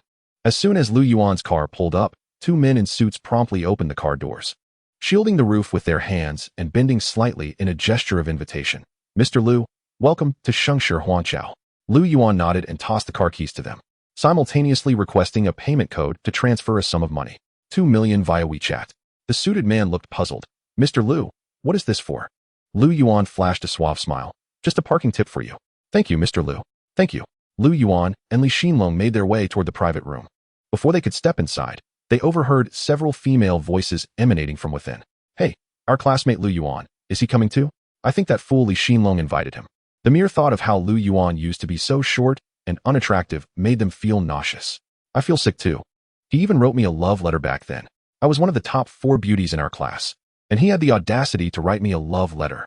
He should take a good look at himself. All right, enough of that. Lu Yuan will be here soon. It's not good for him to hear this. What if he does hear? So ugly, and he still dares to come out and scare people. Can't we say something? Standing outside the private room, Lu Yuan couldn't help but chuckle bitterly. He had not been as unattractive as they described.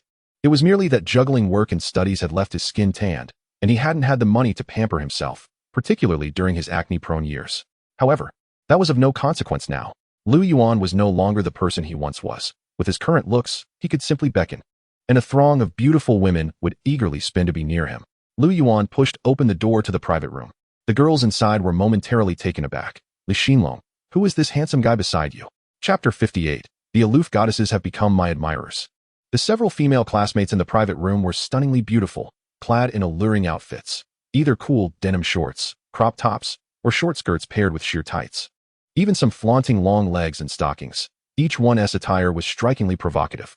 Their figures were admirable, yet they paled in comparison to Lu Yuan's wife, Wang Meiqi. Handsome, what is your name? At that moment, a flamboyantly dressed woman approached Lu Yuan, deliberately brushing against him. The other girls, unwilling to be outdone, flanked him on either side, their necklines provocatively low, casting flirtatious glances. Handsome, could you be my husband? Li Xinlong looked on with envy, swallowing hard. These were the top beauties of the class. Damn. Being wealthy is wonderful. Women are throwing themselves at you. Lu Yuan disdainfully pushed the girls away, a teasing smile playing on his lips. I am the Lu Yuan you once scorned. Long time no see, old classmates. Lu Yuan pulled out a chair and sat down, while several male classmates cast him glances filled with hostility, consumed by jealousy over his striking appearance. The girls were taken aback. What? You're Lu Yuan? My goodness. Have you had plastic surgery? Your transformation is astounding. Lu Yuan merely smiled. Perhaps this is what they mean by a man's transformation at 18. One girl in shorts plopped down beside him, her hands audaciously climbing onto him. Lu Yuan, do you have a girlfriend now? I'm Yang Ning, remember? You wrote me a love letter back then. If you don't have a girlfriend, how about I be yours now? I earn quite a bit every month. It would be just enough to support the two of us. Yang Ning appeared to have made up her mind about Lu Yuan, showing no resistance to his charm. Lu Yuan sipped his red wine and swatted her hand away.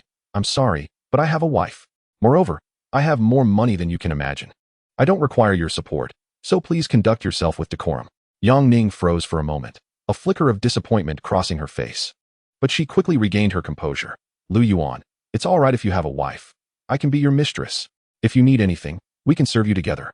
Absolutely free of charge, ensuring you have all your physical needs met without interfering in your life with your wife. We can even provide you with money to support you. The girls spoke rather bluntly, seemingly having forgotten their previous disdain for Lu Yuan.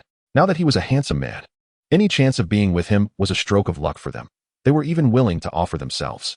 The initiator of this reunion and the other boys seethed with jealousy, especially 2 or 3 wealthy ones who had spent no less than 200,000 on these girls without success. Now, they all flocked to Lu Yuan instead. How is this fair?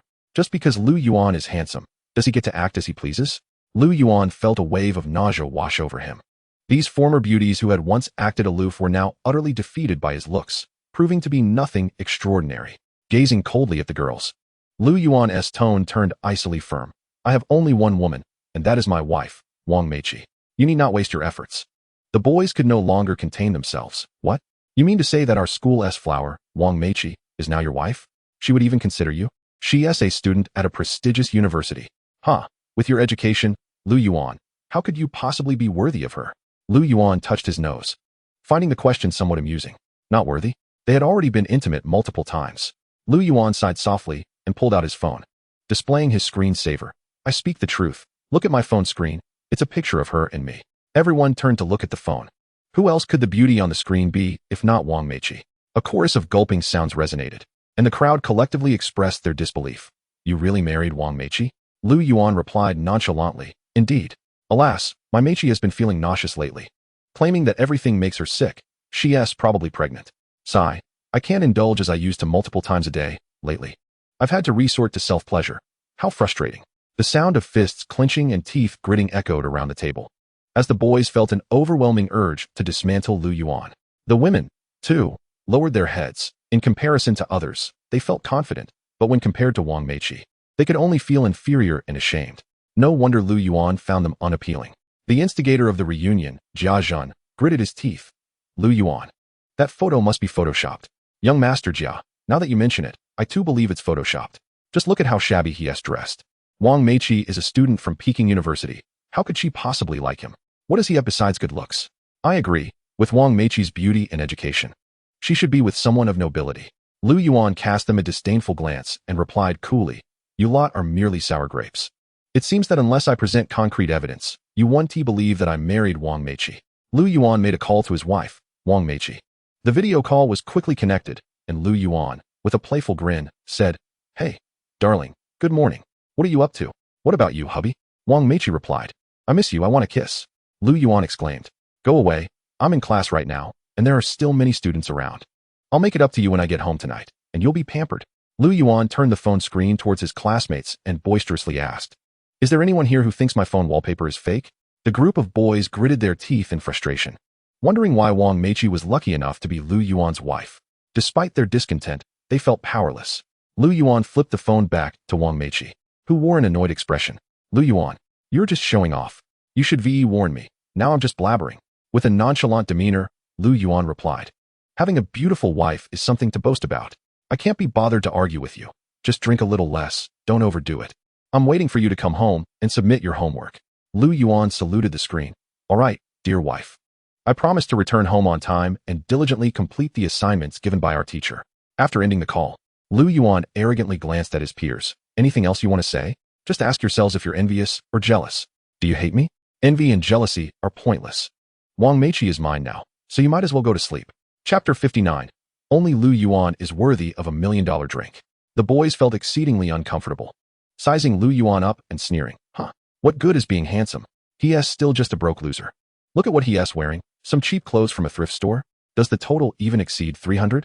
Lu Yuan glanced at his attire, unaffected, and calmly stated, Clothes are meant to be worn comfortably, not to flaunt or compare with others. Sounds nice, but we see you can't afford better, can you? One boy retorted bitterly. If they couldn't compete in looks, they would compete in wealth and attire. Lu Yuan merely sipped his red wine, coolly responding, Clowns always prefer to live in their own little worlds, believing that if someone else isn't dressed up, it's because they can't afford it, using their own situation as a yardstick for others. If you can afford it, why don't you show it off? Saying you can afford it doesn't convince anyone. At that moment, a boy dressed in Nike shoes and Versace clothing chuckled, Well, I may not be as handsome as Lu Yuan, but I'm set for life. I just took over a few mines from my father before coming here. My future is undoubtedly bright. Zhen, you've inherited your family's assets early? Impressive. No matter how handsome Lu Yuan is, he will never experience the kind of luxurious life you have. Indeed, Lu Yuan is a mere nobody compared to you, not even worth a toe of the class president. Wow, class president, did your dad really hand over those mines to you? Could you give me an opportunity to act as an agent? I could sell the minerals to jewelry stores and make a little profit. Jia Zhen looked awkward. Ting Ting, Lin Lin, many people have their eyes on those mines. What reason can I give you? Class president. I could let you clear my drainage system at home. I'd like to invite the class president over to help me change a light bulb. The group shared knowing smiles, their expressions laced with ambiguity and impure intentions. Lu Yuan mused, Just a few mines, in front of me, they are nothing but jesters. However, I want to expose them. If they enjoy pretending, let them do so a little longer. At that moment, a man with a leopard tattoo on his back glanced over at Lu Yuan and inquired of a nearby waitress. How long have those guests been here? The waitress replied, Leopard brother, they've been here for quite a while. Leopard brother nodded and instructed, Bring me a bottle of Roman Economy red wine, and according to the number of people at that table, bring a batch of the silently sailing champagne series. Leopard brother, are you sure you want to serve at that level? If you do, that will cost over $1 million. Do they even deserve such luxury? Leopard brother cast a meaningful glance at Lu Yuan. Those people indeed don't deserve it, but one among them does. Do you know Dragon brother and Tiger brother? Of course. They were once favored companions of the Heavenly Master, always accompanying him to events. Leopard brother pointed at Lu Yuan. See that man? His name is Lu Yuan. One offended his wife, and the other provoked his sister. Dragon brother has already been dealt with by the Heavenly Master, who now behaves like a humble servant in his presence. Do you still think he is unworthy of such wine? The waitress was utterly astonished. Judging by Lu Yuan's ordinary attire, she would never have imagined he was so formidable if not for Leopard brother's statement. She whispered, Leopard brother, I now think the wine's quality seems a bit low. Leopard Brother sighed. Alas, this is already the finest wine we have in our establishment. Now go and fetch it. I'll personally serve the drink shortly. The beverages were quickly delivered, and Leopard Brother personally carried the tray to Lu Yuan's table, arranging the bottles carefully, with the most expensive one placed right in front of Lu Yuan. Allow me to introduce myself. I am Jiang Bao, also known as Leopard Brother. Enjoy your drinks, everyone, and have a good time. Leopard Brother specifically glanced at Lu Yuan with a look of respect. Seeing Leopard Brother's gaze, Lu Yuan nodded in acknowledgement. Jia Zhan, noticing the extravagant wines, suddenly felt sober. Although he was a minor heir to a mining fortune, he was aware of the price of fine wines. Looking at what was on the table, he asked, Leopard Brother, did you make a mistake? I didn't order these wines. Leopard Brother laughed heartily. No mistake here. At this table sits a distinguished guest of the Heavenly Master. These wines are my treat to you all. Consider it a gesture of friendship. Enjoy, and if you need anything, just call for me. I'm off now. As Leopard Brother departed, everyone exchanged glances, eager to uncover the identity of the Heavenly Master's esteemed guest, prompting a flurry of inquiries. Hey, Yang Zhang. Are you the one Leopard Brother meant? Not me. You all know my family's situation, he replied. Lu Dong, could it be you? Not me either. Who could it be then? It can't possibly be Lu Yuan. Impossible. Lu Yuan can't even afford nice clothes. How could the Heavenly Master consider him a guest of honor? The only one here who fits the bill is our class president, Jia Zhan. Feeling a bit elevated, Jia Zhan raised a bottle of red wine and laughed. My family has some cooperation with the Heavenly Master, but I never thought we'd become his esteemed guests. A few girls surrounded Jia Zhan, fawning over him and playfully teasing. That's the Heavenly Master, Yang Tianba. If he considers your family a guest of honor, you must be truly impressive. The boys turned their gazes to Lu Yuan. Lu Yuan, do you see this? No matter how handsome you are, the Heavenly Master won't send you wine. Only rich second-generation heirs like Jia Zhan qualify for such treatment. Compared to him, you are nothing. Lu Yuan remained speechless, a faint smile escaping his lips as he muttered, I'll just sit back and watch you all put on a show. Li Xinlong clenched his fists. We're all classmates here. Don't go too far. However, Li Xinlong's words soon provoked a raucous laughter. Go to hell. You foul delivery boy. You and Lu Yuan, two impoverished curs. How dare you consider yourselves our classmates? Enraged, Li Xinlong shouted. You all. At this moment, the class monitor Jia Zhan looked at Lu Yuan with a mocking smirk. Lu Yuan, old classmate, I know you're not doing well. Why don't you join me? My family's mining business is in need of a few security guards, and I could use a loyal watchdog. You seem like a perfect fit. Think it over? A group of onlookers joined in the jeering. Lu Yuan, aren't you going to thank the class monitor for this opportunity to be a dog? In Chapter 60, Lu Yuan tightened his grip on the goblet, and with a swift motion, splashed a glass of red wine onto Jia Zhan's face, furiously exclaiming, what does he amount to? Do you truly believe this wine is meant for him? Lu Yuan's outburst frightened several girls, while a few boys, eager to impress the girls, glared at Lu Yuan with hostility. Lu Yuan, you're truly courting disaster. Jia Zhan is a wealthy second generation. How dare you offend him? They continued. The class monitor could crush a pauper like you as easily as stepping on an ant. Aren't you going to apologize? Unfazed by their intimidation, Lu Yuan maintained a nonchalant demeanor. Oh, and what of it? Jia Zhan, already seething with pent-up frustration, pulled out a document from his bag and slammed it onto the table. Damn it. Lu Yuan, you think I haven't inherited my family's mine? Look closely. This is the share transfer agreement. Lu Yuan took the stack of papers into his hands and began to scrutinize it, wanting to ascertain if there were any hidden traps within. As the crowd observed Lu Yuan's serious expression, they couldn't help but mock him. What's the matter? Lu Yuan, are you stunned? Look at that clueless expression. A loser is a loser. A few girls, feeling spurned, started to ridicule him as well. Jia Zhan smirked. So, have you grasped the disparity between us, Lu Yuan? Lu Yuan regarded Jia Zhan with a profound gaze and slowly replied, I have. Jia Zhan, reveling in his triumph, declared, Good, then kneel down, crawl to my feet, and clean my shoes thoroughly, and I shall spare your life. Some male classmates shoved Lu Yuan forward. Hurry up and go over. Lu Yuan replied with a peculiar smile. Jia Zhan, your family's assets are indeed impressive, but they will soon belong to me. Jia Zhan, bewildered, stared at Lu Yuan's strange expression, sensing impending misfortune, and asked, Lu Yuan, what do you mean? You will understand shortly, Lu Yuan said, his fists cracking ominously. Internally, he communicated with the system. System, use the godly rich strike on this share agreement. Ding. You have touched a mining enterprise contract, triggering a successful godly rich strike. Godly rich strike reward, 100 shares of national mining enterprises, including the one in your hands. This mining includes stone mines, jade mines, coal mines, and more, to ensure the host receives rightful inheritance. This system will grant Jia Zhan's mother a terminal illness, and the family assets will be sold to the host at a low price due to urgent medical expenses. Lu Yuan rubbed his nose, a chill running down his spine. The system is indeed ruthless. It grants cancer without hesitation. He glanced at Jia Zhan, who was, ironically, a dutiful son, pretending to care while his mother faced terminal illness. However, the rewards from these mining assets are undeniably enticing. In the future, he could gift his wife a jade pendant or present gifts to friends and family. Mining would be at his fingertips. With so many jewelry stores and e-commerce hosts dealing in jade, his pocket money would swell considerably. This feeling is truly delightful. A smile involuntarily curved Lu Yuan's lips, revealing his satisfaction. Lu Yuan, what are you grinning about? Jia Zhan asked, perplexed. I laugh because you are a dutiful son, ha. Jia Zhan was about to retort when his phone rang with a WeChat video call. It was his father. He pressed the button to answer. What is it, Dad? Son, your mother has just been diagnosed with terminal cancer. To pay for her treatment, I sold all our family assets to a gentleman named Lu Yuan. I'm calling to inform you that the contract you hold is now void. Jia Zhan was struck dumb, his palms sweaty with anxiety. Dad, but I signed a contract.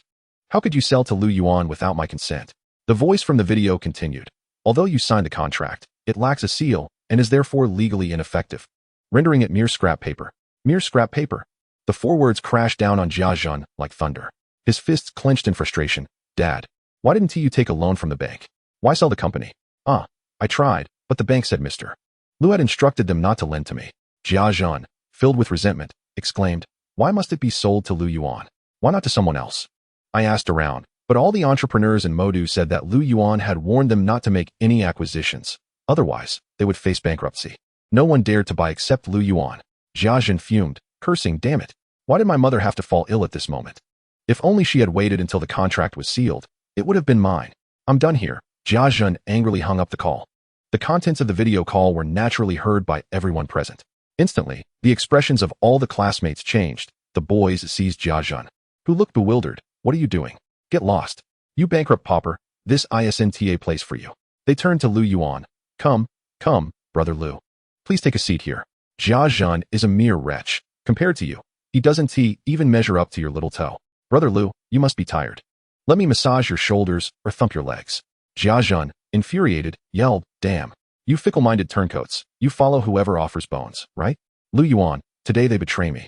One day, they will betray you too. The crowd was struck at their core, retorting, who said we are friends with Brother Lu for money? We simply believe Brother Lu's character surpasses yours. Your mother is gravely ill, and you show no concern, cursing on the phone.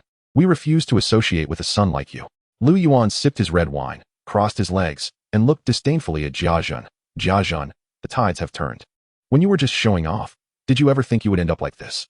Jia Zhan clenched his fists, gritting his teeth in hatred. Lu Yuan, despite your impoverished appearance, how could you possibly afford to acquire my family's assets? You don't strike me as a wealthy individual at all. I suspect the Lu Yuan who bought my family's assets must be someone else with the same name, right? In Chapter 61, how could someone like Jia Zhan qualify to be a distinguished guest? Lu Yuan gazed at him as if he were a fool. I just claimed your family's assets as mine, and in the next moment, they were acquired by me. Do you think such coincidence exists? Where is your intellect? Did you feed it to the dogs? Jia Zhan's expression darkened. Who can say for sure? It's just like in novels and dramas. Coincidences abound. How do we know if it's truly coincidental? Lu Yuan found himself at a loss for words. Was this really a necessary explanation? Jia Zhan, unwilling to lose face in front of Lu Yuan, feigned contemplation before suddenly slapping his thigh and exclaiming, damn it. I've just remembered. By familial hierarchy, I have an uncle named Lu Yuan. It must be he who acquired my family's assets. This is merely a case of our family transferring ownership back and forth. Once we weather this storm, my uncle will return the enterprises to us. In truth, Jia Zhan had no such uncle. There wasn't a single relative with the surname Lu in his family. He uttered this fabrication solely to preserve his dignity. Lu Yuan, stroking his chin and scrutinizing Jia Zhan, chuckled, when did I acquire an esteemed nephew like you? The crowd hesitated, grappling with the absurdity of Jia Zhan's sudden claim of a relative named Lu Yuan. Who were they supposed to flatter? Seizing upon the collective psyche, Jia Zhan addressed those present. Think carefully, who enjoys being ridiculed? To avoid mockery, one would surely dress well. Yet, Lu Yuan appears in attire that costs merely a few hundred. Does that not speak volumes? It's not that he doesn't desire finer clothes. He simply cannot afford them. Everyone knows Lu Yuan's circumstances during his school days. His educational qualifications hardly warranted a decent job. How could he possibly amass the capital to acquire my family's business in just a few short years? Use your brains. After Jia Zhen's brainwashing rhetoric, the classmates collectively smacked their foreheads in realization, indignantly exclaiming, "Damn, we almost fell for this impoverished loser's ruse. Lu Yuan, go over there and make room for the class monitor. That is not your seat." Lu Yuan looked at Jia Zhen as if he were a fool, retorting, "So? If I dress well, you'll claim it's rented? According to your logic, one's capabilities 10 years ago should dictate their present status? Am I not allowed to learn a trade, earn a bit of money, or perhaps strike it rich by sheer luck? You are the real fool." Jia Zhen continued to argue fervently. Even if you start a business, you cannot become so accomplished in such a short time. No one present was willing to acknowledge that Lu Yuan had surpassed them. They all deeply resonated with Jia Zhen's perspective, affirming, "Yes, Jia Xiao, you speak the truth. Countless entrepreneurs fail. With his low educational background, why should he be among the elite? Lu Yuan, cease your chatter. Instead of arguing here, you should focus on your job and strive to reach the class monitor's level. Posturing here serves no purpose. Job? What nonsense." Lu Yuan scoffed internally. "I've already achieved financial freedom." At that moment, a boy, slightly intoxicated, stood up and angrily declared, "I can't stand Lu Yuan's pretentiousness any longer. Isn't the class monitor acquainted with Brother Bao? He just toasted the class monitor. Let us call him over to deal with Lu Yuan." Upon hearing the mention of Brother Bao, Jia Zhen panicked. No, but it was too late. A girl with blonde hair had already shouted, "Brother Bao, come here." Jiang Bao, who was drinking at another table, heard his name and quickly ran over. "Miss, what is the matter?" The blonde girl pointed at Lu Yuan. "Brother Bao, it's this pretentious brat here, flaunting himself alongside Jia Xiao. You need to stand up for Jia Xiao and teach him a lesson. Break his legs and throw him out." As her words echoed, Jiang Bao felt his heart leap into his throat, a mix of anger and fear causing his body to tremble involuntarily. The classmates at the same table looked on gleefully at Lu Yuan. "Lu Yuan, look what you've done to provoke Brother Bao. You're finished today. You should have left when you had the chance, but now that Brother Bao is here, you can't escape. If you had known this would happen, why bother with the pretense?" Li Xinlong, the only one aware of Lu Yuan's true worth, regarded them as one would a clown, slowly stating, "It's not Lu Yuan who is finished today, it's all of you." Just as Li Xinlong's words faded, Jiang Bao smashed a beer bottle over the blonde girl's head. "You filthy little BTCH. Who do you think you are to suggest breaking someone's legs?"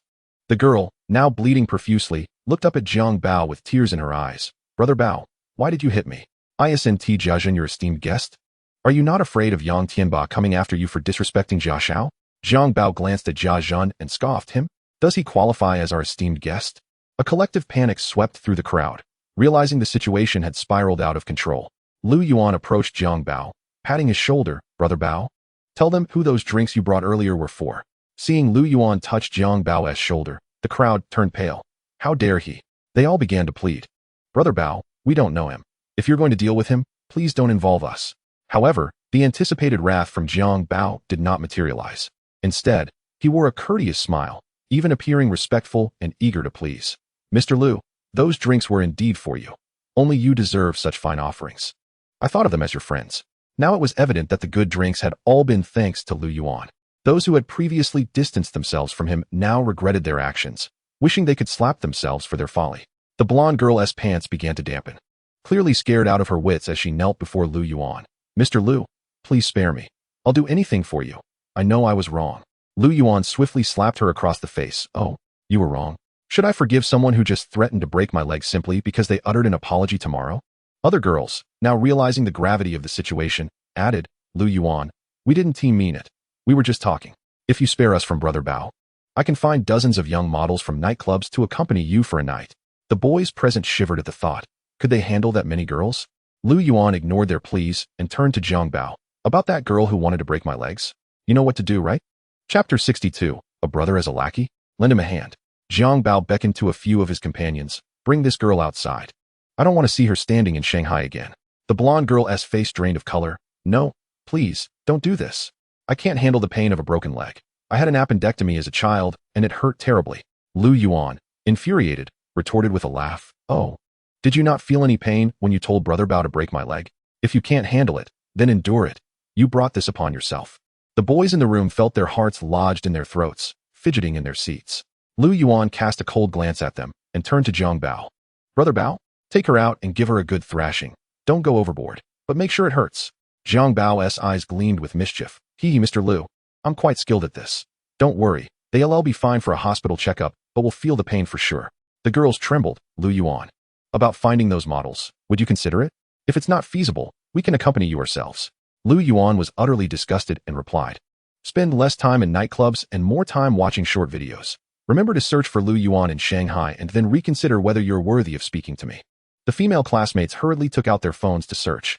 In the bustling metropolis of Magic City, a young entrepreneur named Lu Yuan has ascended to remarkable heights as the chairman of Yida Group, a prominent figure within the Chinese Medicine Association, and a key player in the Huahua Mineral Group, amassing a fortune worth billions. The headlines surrounding his wedding to Wang Meiqi, featuring an extravagant display of 200 helicopters and 500 Bugatti Veyrons, left many astounded.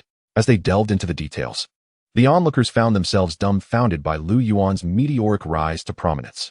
They gazed enviously at Wang Meiqi, wishing they could assume the role of the bride, coveting the position of a wealthy CEO's wife, yet simultaneously feeling a profound fear as they recalled their previous mockery of Lu Yuan. It was at this moment that the gravity of Li Xinlong's earlier remarks became clear. It was not Lu Yuan who had reached a dead end today, but rather themselves. Jiang Bao turned to Lu Yuan with a querying glance. Director Lu, how shall we deal with these women? Should they atone with their bodies? Lu Yuan savored a sip of red wine and replied nonchalantly, let it be. As long as they do not cross the line or challenge my principles. I typically do not hold grudges against them.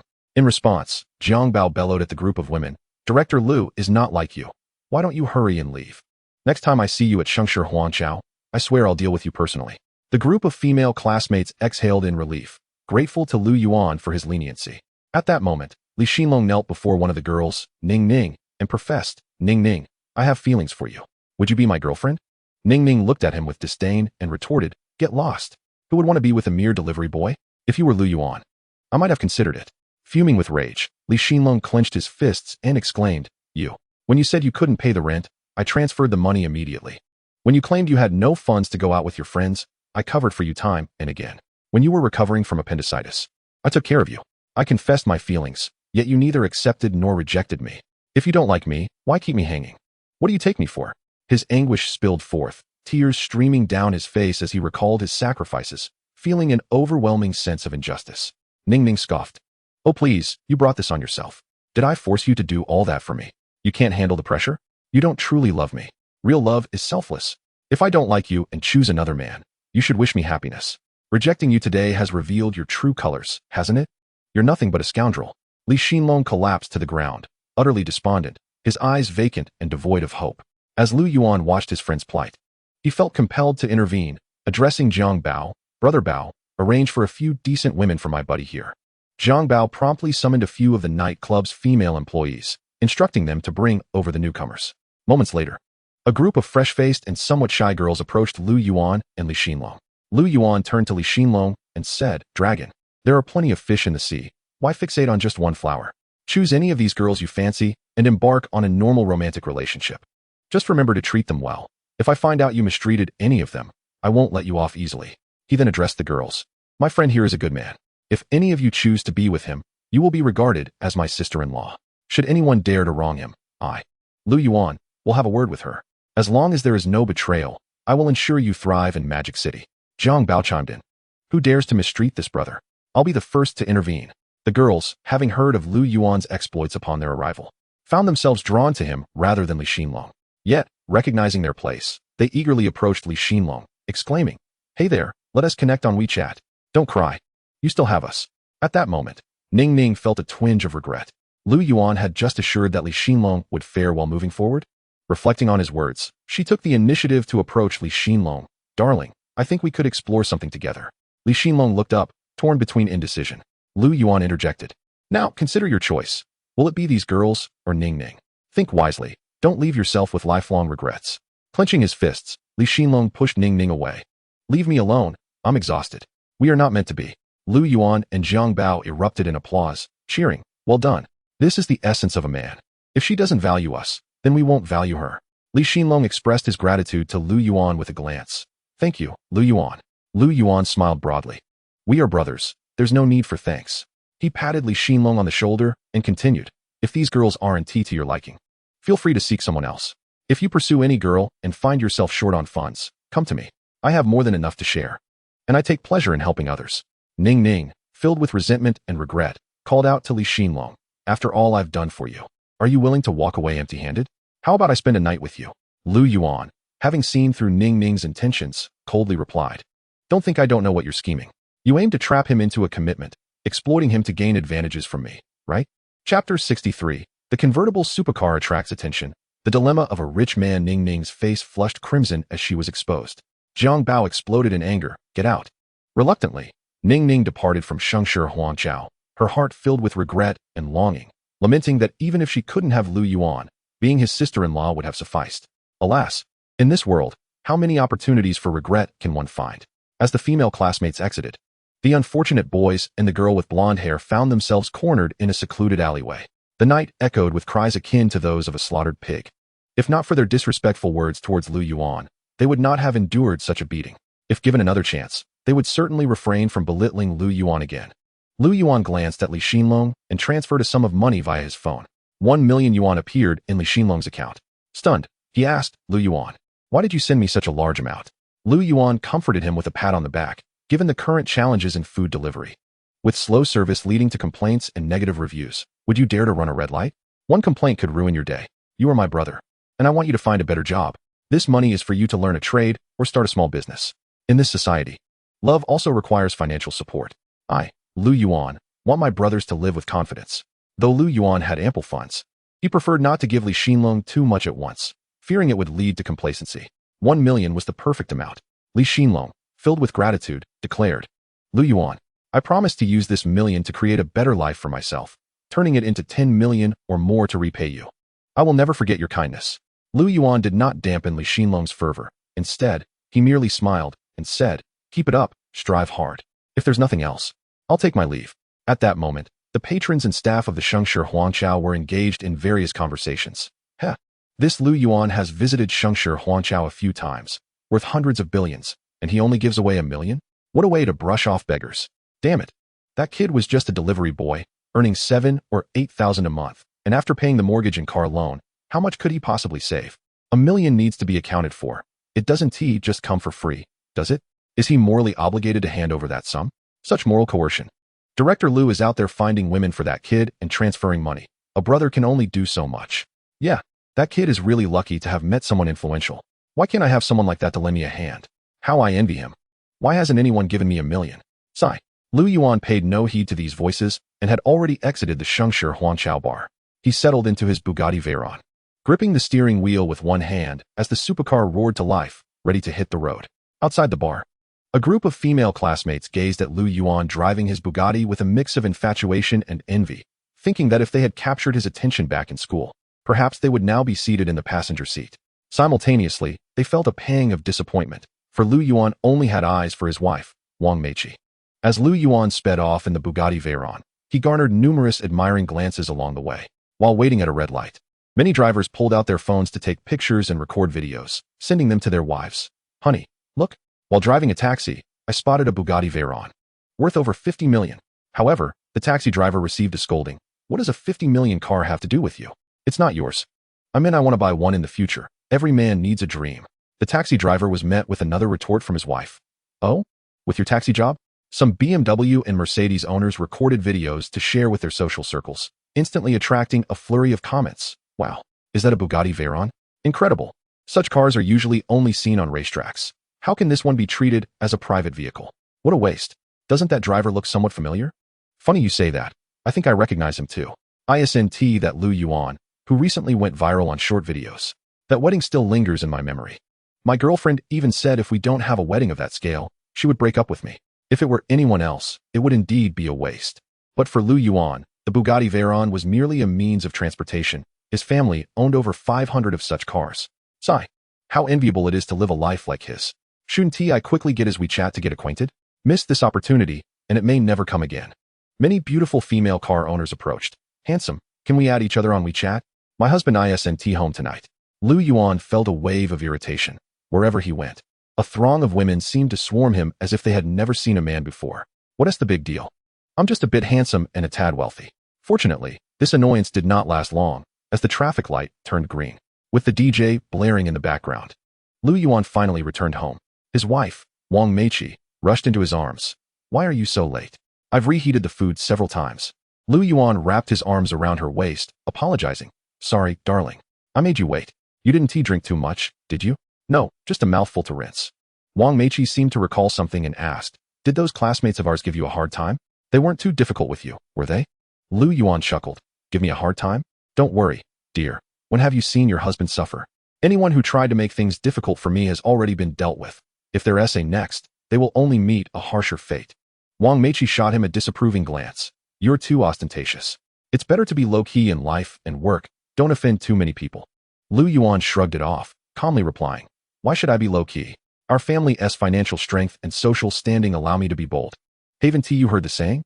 The good are often bullied, and the gentle are taken for granted. Sometimes, being too low-key isn't beneficial." After dinner, they lay on the bed together, and Wang Meiqi, blushing, leaned closer to Lu Yuan, whispering in his ear, "Honey." Lu Yuan looked at his unusually behaving wife. Slightly surprised. "What's up, dear?" Wang Meiqi's delicate hand fidgeted, her voice barely above a whisper. I want it again. Can you give it to me, please?" Chapter 64. My affectionate life with my wife. Why should you care? Lu Yuan embraced her tightly. Several hours later, they exchanged tender glances, smiling at one another. "By the way, honey, tomorrow's the weekend. My colleagues from school have invited me to a beach party over at Huanshan Island." Wang Meiqi looked at Lu Yuan with eager anticipation. "A beach party? What is so special about Huanshan Island? We have 1,500 private islands across the country. Isn't it better to go to one of our own?" Ding. Huanshan Island is one of the host's 1,500 islands. Lu Yuan hadn't expected the system to chime in at that moment. He scratched his head, feeling slightly embarrassed. "Damn it, that's one of our islands. And I didn't even know." Wang Meiqi shook Lu Yuan's arm. "Honey, are you going or not? Many female teachers are bringing their husbands. And there are several single male and female teachers who might pair up. You wouldn't want your wife to be fed someone else's dog food, would you?" Upon hearing about the single male teachers, Lu Yuan responded without hesitation. "Who said I wouldn't go? I must go to keep an eye on you, lest someone else takes advantage of my wife." All right, you can have all the advantages." The next day, at Huanshan Island, Lu Yuan accompanied Wang Meiqi, who was greeted by several of her colleagues. A few female teachers, upon seeing Lu Yuan beside Wang Meiqi, asked, "Meiqi, who is this beside you?" "This is my husband, Lu Yuan," Wang Meiqi replied with a smile. The female teachers scrutinized Lu Yuan, his tall stature, muscular physique, and a face so handsome it took one's breath away. They beamed and praised. "Ms. Wang, your husband is incredibly handsome." Several female teachers gazed at Lu Yuan with starry eyes, and if Wang Meiqi were not by his side, they might have thrown themselves at him. Wang Meiqi looked at Lu Yuan with a hint of reproach. "Honey, can you not be so handsome? When I take you out, I always feel insecure."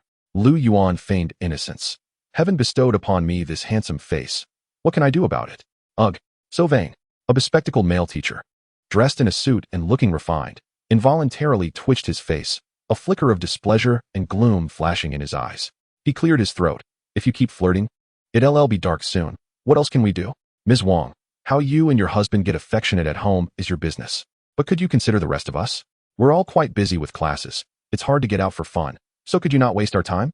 Other male teachers, united in their indignation, rallied alongside him.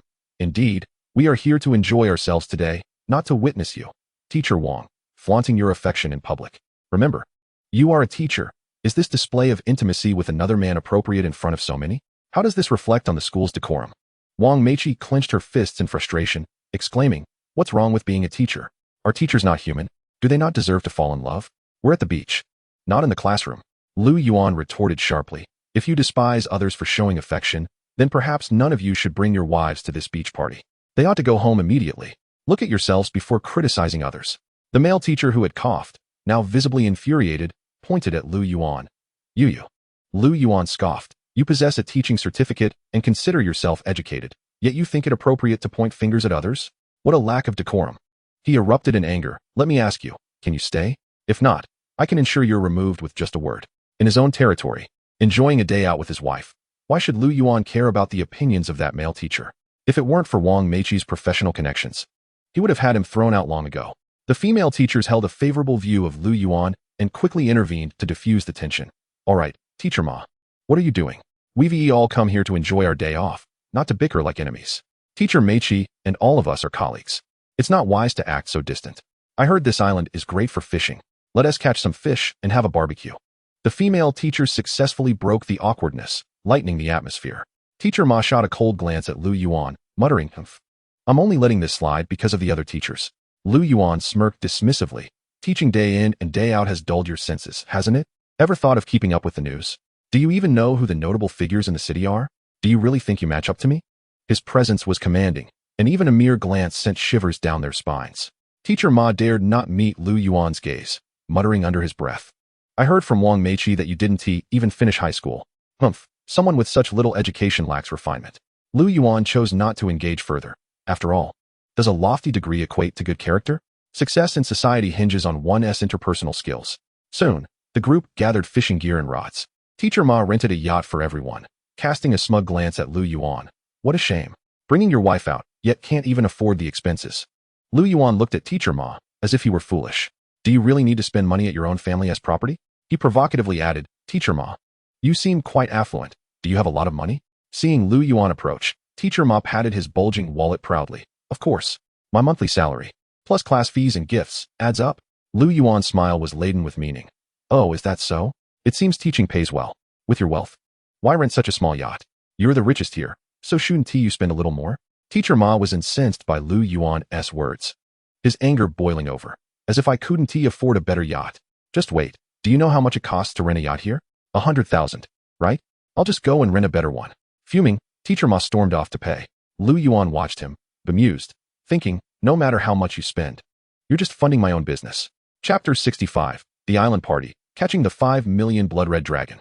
After renting a yacht, Teacher Ma returned with a plethora of items, brandishing a receipt for 300,000, of which 200,000 was charged on his credit card. Teacher Ma smugly confronted Lu Yuan. "Can you afford this kind of expenditure?" Lu Yuan struggled to suppress a laugh. "Indeed, I cannot afford such extravagance.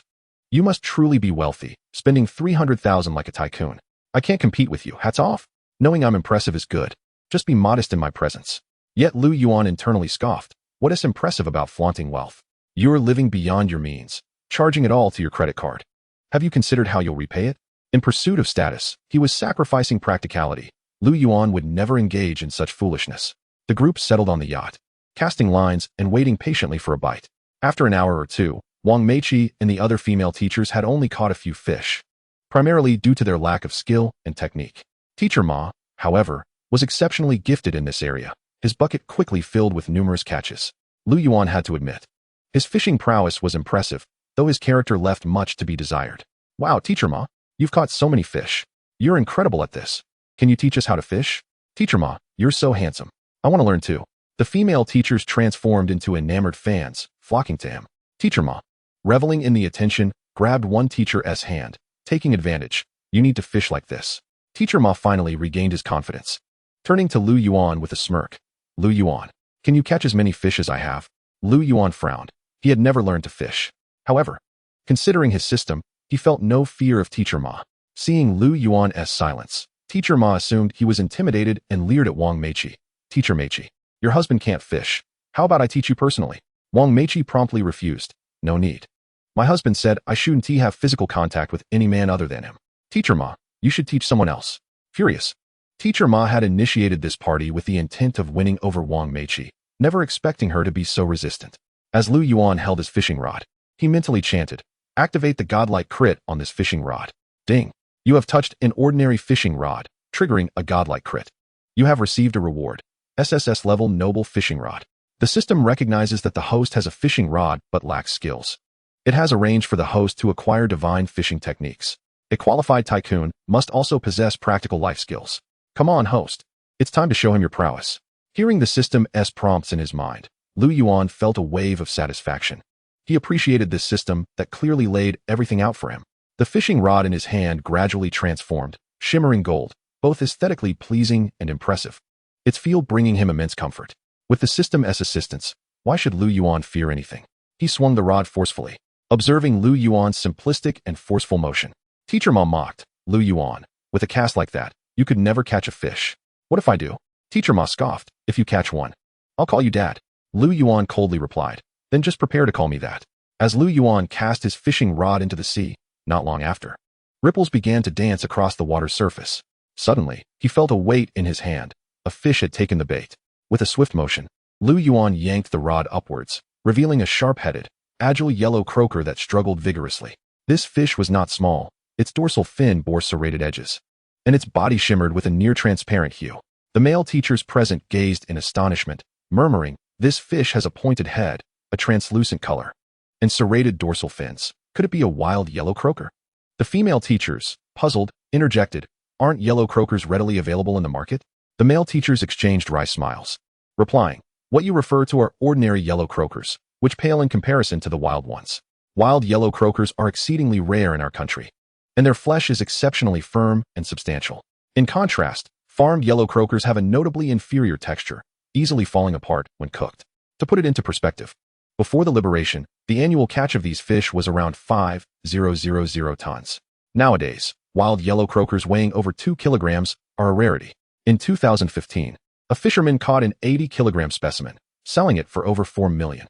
Just think, years have passed since then. Their value has only increased. After this enlightening monologue from the male teacher, the crowd was left in stunned disbelief. What? That fish is worth so much. It's like a house in the form of a fish. Lu Yuan had not anticipated that his first cast would yield such a magnificent wild yellow croaker. However, he remained unfazed. To him, it was merely a delectable morsel. Teacher Ma felt a pang of discomfort, realizing that this single fish represented years of his hard work. How infuriating that it wasn't he who had caught it. After bringing the wild yellow croaker aboard, Lu Yuan cast his line once more. Teacher Ma silently prayed, "Please don't let him catch another one." Yet, with his divine fishing skills and an SSS-grade fishing rod, how could Lu Yuan grant Teacher Ma's wish? Not long after his line was cast, the sea erupted in a frenzy, waves crashing with vigor. Another fish had taken the bait. Lu Yuan felt a twinge of excitement. As he pulled the rod upward, the waves surged around the island, revealing a strikingly vibrant red fish, resembling a bullet in shape, its entire body a brilliant crimson. Lu Yuan was unsure of the species, but he sensed it must be anything but ordinary. Teacher Ma swallowed hard, feeling tears well up, cursing inwardly. How is Lu Yuan so fortunate? Why can't I have such luck? Observing the stunned expressions of those behind him, Lu Yuan questioned, "Why do you all look at me like that? Is this red fish particularly valuable?" Coughing, one of the teachers responded, "You've caught 2 rare fish in a row, and you claim not to recognize this one. It's a pure blood-red dragonfish. Though regarded as an ornamental species, it can fetch prices up to 5 million per specimen. Combined, these 2 fish are worth nearly 9 million. Chapter 66, Absurdity, hooking the world's most expensive bluefin tuna. Lu Yuan casually tossed the blood-red dragon fish into the bucket and cast his line again. Moments later, an explosive sound erupted from the sea, accompanied by roaring waves. Lu Yuan nearly lost his balance and fell overboard, his expression turning grave as beads of sweat trickled down his brow. "Quick, help me pull the rod." Though the male teachers harbored some resentment towards Lu Yuan, none wished for him to drown. After all, they would share in the consequences. 4 or 5 male teachers joined forces with Lu Yuan, yet the rod remained immovable. They struggled mightily, their curiosity piqued. "What on earth have you caught?" "Lu Yuan, you didn't T-hook a shark, did you?" Lu Yuan grimaced, "I have no idea what it is." The waves erupted again, nearly toppling everyone over. Lu Yuan urgently called out to his wife, Wang Meiqi, "Darling, hurry to the island and find the staff. Go straight to the higher-ups and have them come help us pull the rod. Bring my ID, and tell them Lu Yuan sent you. If they don't come, make sure they understand the consequences." Wang Meiqi quickly retrieved Lu Yuan's ID and dashed towards the island's management station.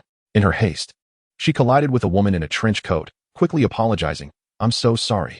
The woman responded, "It's all right, miss. Who are you looking for in such a rush?" Wang Meiqi presented Lu Yuan's ID, explaining, "My husband, Lu Yuan, sent me to find the higher-ups. He caught a big fish, and 4 or 5 people are struggling to pull the rod. There's a risk of someone falling overboard." She added, "He also asked me to convey a message." The woman frowned. "What message?" Summoning her courage, Wang Meiqi mimicked Lu Yuan's tone and demeanor, saying, "He said, if you don't come, you'll bear the consequences." The woman's expression grew serious, murmuring, "Lu Yuan, why does that name sound so familiar?" Oh, of course. She recalled the news reports, his acquisition of numerous assets in Magic City, and the extravagant wedding he hosted there. Furthermore, the head of their headquarters had mentioned that this island had recently been sold to someone named Lu Yuan. The woman compared the ID with the shareholding contract, her breath quickening. The ID number matches perfectly. It truly is Director Lu.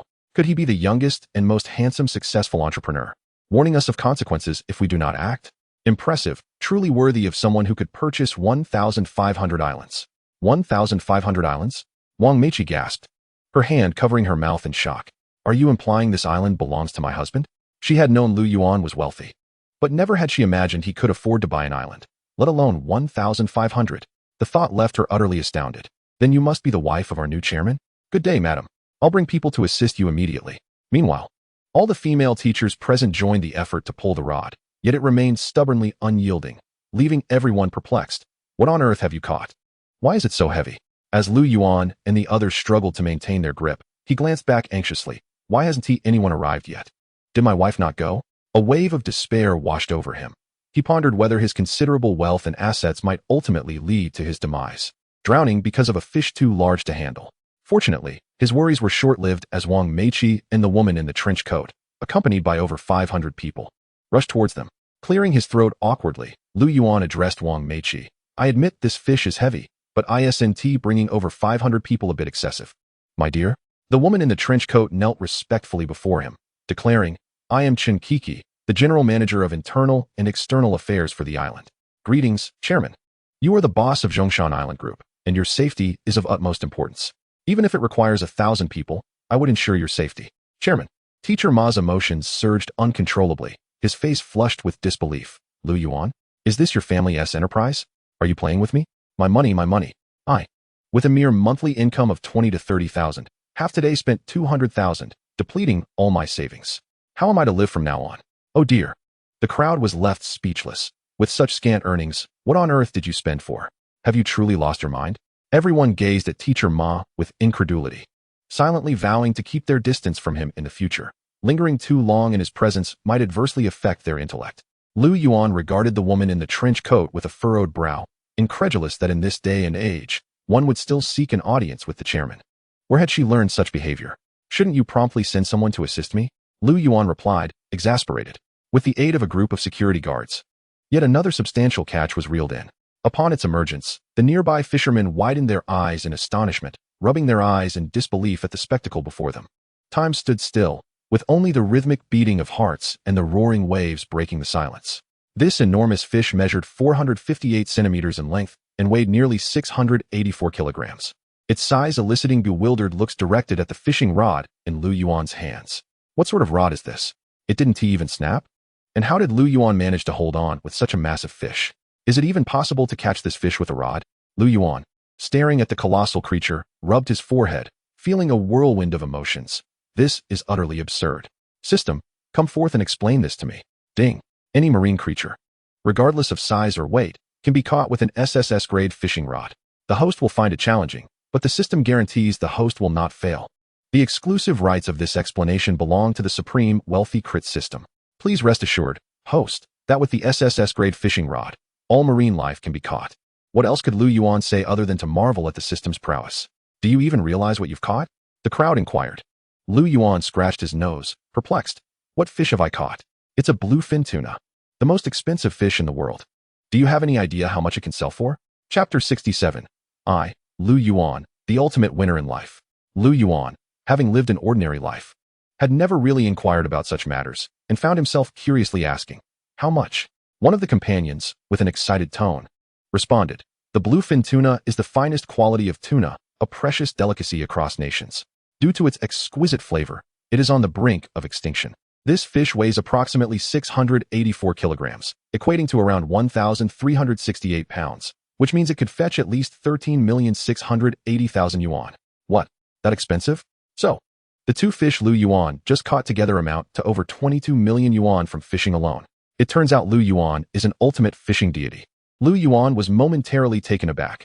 No wonder the fishing rod produced by the Supreme Wealthy Crit System guaranteed a valuable catch with every cast. Yet, he quickly regained his composure. Oh, 13,680,000, is it? Not bad. The crowd was once again astonished.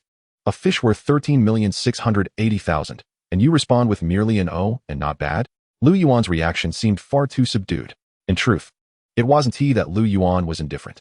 13,680,000 was akin to an ordinary person spending 13 yuan and 68 cents. Lu Yuan maintained a calm demeanor. No need for surprise, everyone. It's just an 18 million yuan fish. It's hardly worth mentioning. An 18 million yuan fish isn't worth mentioning? The crowd found Lu Yuan's statement absurd. Who would dismiss such an amount so casually? Wang Meiqi planted a kiss on Lu Yuan's cheek. Darling, you are amazing. What makes you think I'm amazing? Lu Yuan asked with a smile. Wang Meiqi blurted. Everything about you is amazing. You're so annoying, trying to set me up? Wang Meiqi playfully punched Lu Yuan's chest. Lu Yuan teased, my dear, don't say such nonsense. There's no setup here. Wang Meiqi's face flushed red as she exclaimed, you rogue. The island manager, Chen Kiki, gazed at Lu Yuan with admiration. This man was truly remarkable, and she couldn't help but feel increasingly impressed, addressing him. Congratulations, Chairman, on catching a bluefin tuna with your divine rod. A male teacher, greedily eyeing the bluefin tuna, with a glint of cunning in his eyes, approached Lu Yuan. Lu Yuan, you must have no channels for selling it, right? Given that I'm a colleague of your wife. I happen to know quite a few affluent individuals and can help you sell it at a good price. What do you say? Lu Yuan, at a loss for words, swiftly deflated the man's hopes. Why would I sell it for that little money? I'm not in need of cash for a few fish, since I've caught it. I'll just roast it and enjoy a barbecue. Cough, cough. What are you planning to do? You're going to eat it? And then barbecue it? There are far better ways to prepare this fish than barbecuing. Lu Yuan, unfazed, replied, not a problem. I just feel like having a barbecue today. A barbecue grill was quickly set up, and Lu Yuan, with commendable culinary skills, grilled the fish to a perfect crisp exterior while maintaining a tender, succulent interior. The delightful taste was simply exquisite. Lu Yuan called over the security guards on the island. With such a large fish, we want to finish it all. Come, sit down, and let us enjoy it together. The guards were taken aback. Rarely do they get to indulge in such luxurious food. At that moment, Lu Yuan spotted a dog and beckoned it. Come here, pup. The dog trotted over eagerly, and Lu Yuan tore off a hefty chunk of bluefin tuna, tossing it onto the ground. Here you go, pup. As a member of my Zhongshan group, consider this a reward. The sight of feeding bluefin tuna to a dog left everyone in utter disbelief. Fish meat worth 10,000 yuan a pound, and you're feeding it to a dog? The male teacher began to grasp Lu Yuan's extraordinary nature, and one by one, they raised their glasses in salute. Director Lu, we toast to you. Does your Zhongshan group need more staff? If so, I'll resign immediately upon returning home. Director Lu, do you need someone to feed dogs? I'm great at it. I promise to take excellent care of this pup. I studied zoology. I'm a biology teacher with experience in dog care. Money isn't a concern. I just love dogs. Lu Yuan promptly declined. We don't need anyone. Just focus on being a good teacher. As the sun set, casting its warm glow over the horizon, the seagulls serenaded the evening, while the waves rolled in rhythmically, bringing a refreshing sea breeze that caressed everyone's faces, washing away the worries of the day. On the cruise, everyone ravenously devoured the priceless grilled fish, sharing stories of past adventures, while Lu Yuan held his wife, Wang Meiqi, close. A handsome, wealthy man, standing at a successful juncture in life, accompanied by a stunningly beautiful wife, exuded an air of triumph that moved Chen Kiki deeply. What an exceptional man. She couldn't resist pulling out her camera to capture this picturesque scene. Teacher Ma felt particularly uncomfortable. Having spent 300,000 today to show off, he ate more voraciously than anyone else, even making grunting noises akin to a hog devouring cabbage. After indulging, Teacher Ma scrutinized Wang Meiqi's figure and boldly invited, Teacher Wang, the day is nearly over. Why not join us for a swim? Other female teachers chimed in. Indeed. It's quite warm. Now would be a perfect time to cool off in the water. Lu Yuan cleared his throat, casting a meaningful glance at Chen Kiki. Chen Kiki, possessing a keen intuition, seemed to understand what Lu Yuan was contemplating. Addressing the crowd, he remarked, if anyone wishes to swim, I shall arrange for someone to escort you shortly. Our esteemed chairman and his wife have a designated couples pool, as they desire a moment of solitude. The notion of a couples pool ignited a twinge of jealousy in Teacher Ma. Yet, upon recognizing Lu Yuan's financial prowess, he refrained from any pretentiousness, choosing instead to swallow his grievances in silence. Lu Yuan was pleasantly surprised by Chen Kiki's perceptiveness. The manager certainly knew how to navigate social situations. He turned to Chen Kiki and declared, once I finish my activities today, I shall double your salary. Thank you, Chairman. Chen Kiki beamed. Under Chen Kiki's guidance, Lu Yuan and his wife, Wang Meiqi, strode into an exclusive indoor couples pool, drawing envious glances from the men around them, who had hoped to see Wang Meiqi in a swimsuit. Lu Yuan provocatively glanced back at the onlookers, as if to say, you think you can feast your eyes on my wife in a swimsuit? Dream on. Within the private couples pool, Wang Meiqi donned a sleek one-piece swimsuit, her long, graceful legs and exquisite figure on full display. As she submerged herself in the water, a tantalizing allure enveloped Lu Yuan. Wang Meiqi leaned close, wrapping her arms around his neck, her voice dripping with affection. Darling. Yes? What is it? Chapter 68. Investing 100 billion in young mastered song. a sensation across the globe. With a shy smile and a blush adorning her cheeks, Wang Meiqi gazed at Lu Yuan and said, "Darling, this is the last time. I may not be able to be with you for a while. I've been feeling a bit nauseous lately. I might be pregnant." Lu Yuan embraced Wang Meiqi tightly, holding her close. "All right, my love, let us ensure you visit the hospital for a checkup. I promise to provide the utmost love and care for both you and our baby." "Okay, I've heard that childbirth carries risks. Some mothers don't make it off the operating table." At that moment, Wang Meiqi wished to express her desire for Lu Yuan to carry on their lineage. But her thoughts were interrupted by Lu Yuan. "Children can be conceived again if lost, but you are irreplaceable. If there comes a day when you cannot bear children, we shall adopt. You are far more important than any child." Wang Meiqi was momentarily taken aback, then gently kissed Lu Yuan's cheek, whispering, "Darling, I knew I didn't love the wrong person. Loving you and marrying you is my greatest happiness." The following day, after dropping Wang Meiqi off at school, Lu Yuan returned home and, while casually scrolling through his phone, stumbled upon an economic news article. Young Master Tsong of Yida Real Estate has invested in Daizuzi live streaming, and several platforms, including a major cat live streaming site, are facing bankruptcy due to mismanagement. Young Master Tsong may be liable for enormous compensation. The decline of a wealthy second generation. Lu Yuan was somewhat familiar with this news. Previously, the chairman of Yida Group, Chairman Wang, had given young Master Tsong a sum for investment, which had yielded substantial returns, earning him a reputation as a savvy businessman. It was surprising to see young Master Tsong in such a predicament. Lu Yuan sighed, recalling how the system had taken advantage of young Master Tsong's family's Yida Mall. He felt a pang of guilt. Alas, I should lend him a hand. Lu Yuan retrieved his phone and pressed down on the Douyin app icon. A grin spread across his face. "System, trigger a magnificent wealth boost. You have engaged with the Douyin app, activating a perfect wealth boost reward. Reward, ownership stakes in Douyin and 360 other live streaming platforms." Lu Yuan was astonished by the magnitude of the system's reward. After the notification sound faded, his phone chimed, indicating an influx of electronic signatures, 360 documents in total. Curiously, Lu Yuan inquired, "System, can this be transferred or gifted?" "In theory, it is possible." Lu Yuan directed his request to the system. "Gift it to young Master Tsong." Half an hour later, young Master Tsong called Lu Yuan, his voice choked with emotion. "Brother Lu, you truly gifted me shares in 360 live streaming platforms?" "Yes. Hang in there and overcome this challenge." Young Master Tsong, overwhelmed with gratitude, exclaimed, "Brother Lu, I don't know how to thank you. From now on, you shall be like a second parent to me. I will go to great lengths for you." Days passed, and with the support of the 360 live streaming platforms, young Master Tsong successfully navigated his crisis, investing heavily in an international short video platform. Despite his efforts to attract investment across the bustling metropolis, he faced numerous obstacles, as no one believed in his potential. Eventually, Lu Yuan personally visited him. "Brother Lu, what brings you here?" Young Master Tsong greeted him warmly. Lu Yuan extended his hand. "Please, hand me your frequently used bank card." Uncertain of Lu Yuan's intentions, young Master Tsong complied and produced his card. Lu Yuan initiated a transfer through mobile banking, entering a payment password. The voice notification announced, 100 billion received. Young Master Tsong stared in disbelief at the plethora of zeros, his expression shifting to one of utter astonishment. For him and his father, 100 billion was no trifling sum. After several minutes of processing, he finally managed to ask, "Brother Lu, what is this?" Lu Yuan patted young Master Tsong on the shoulder, smiling. "I heard you are developing an international short video platform. I'm investing 100 billion for a 50 stake.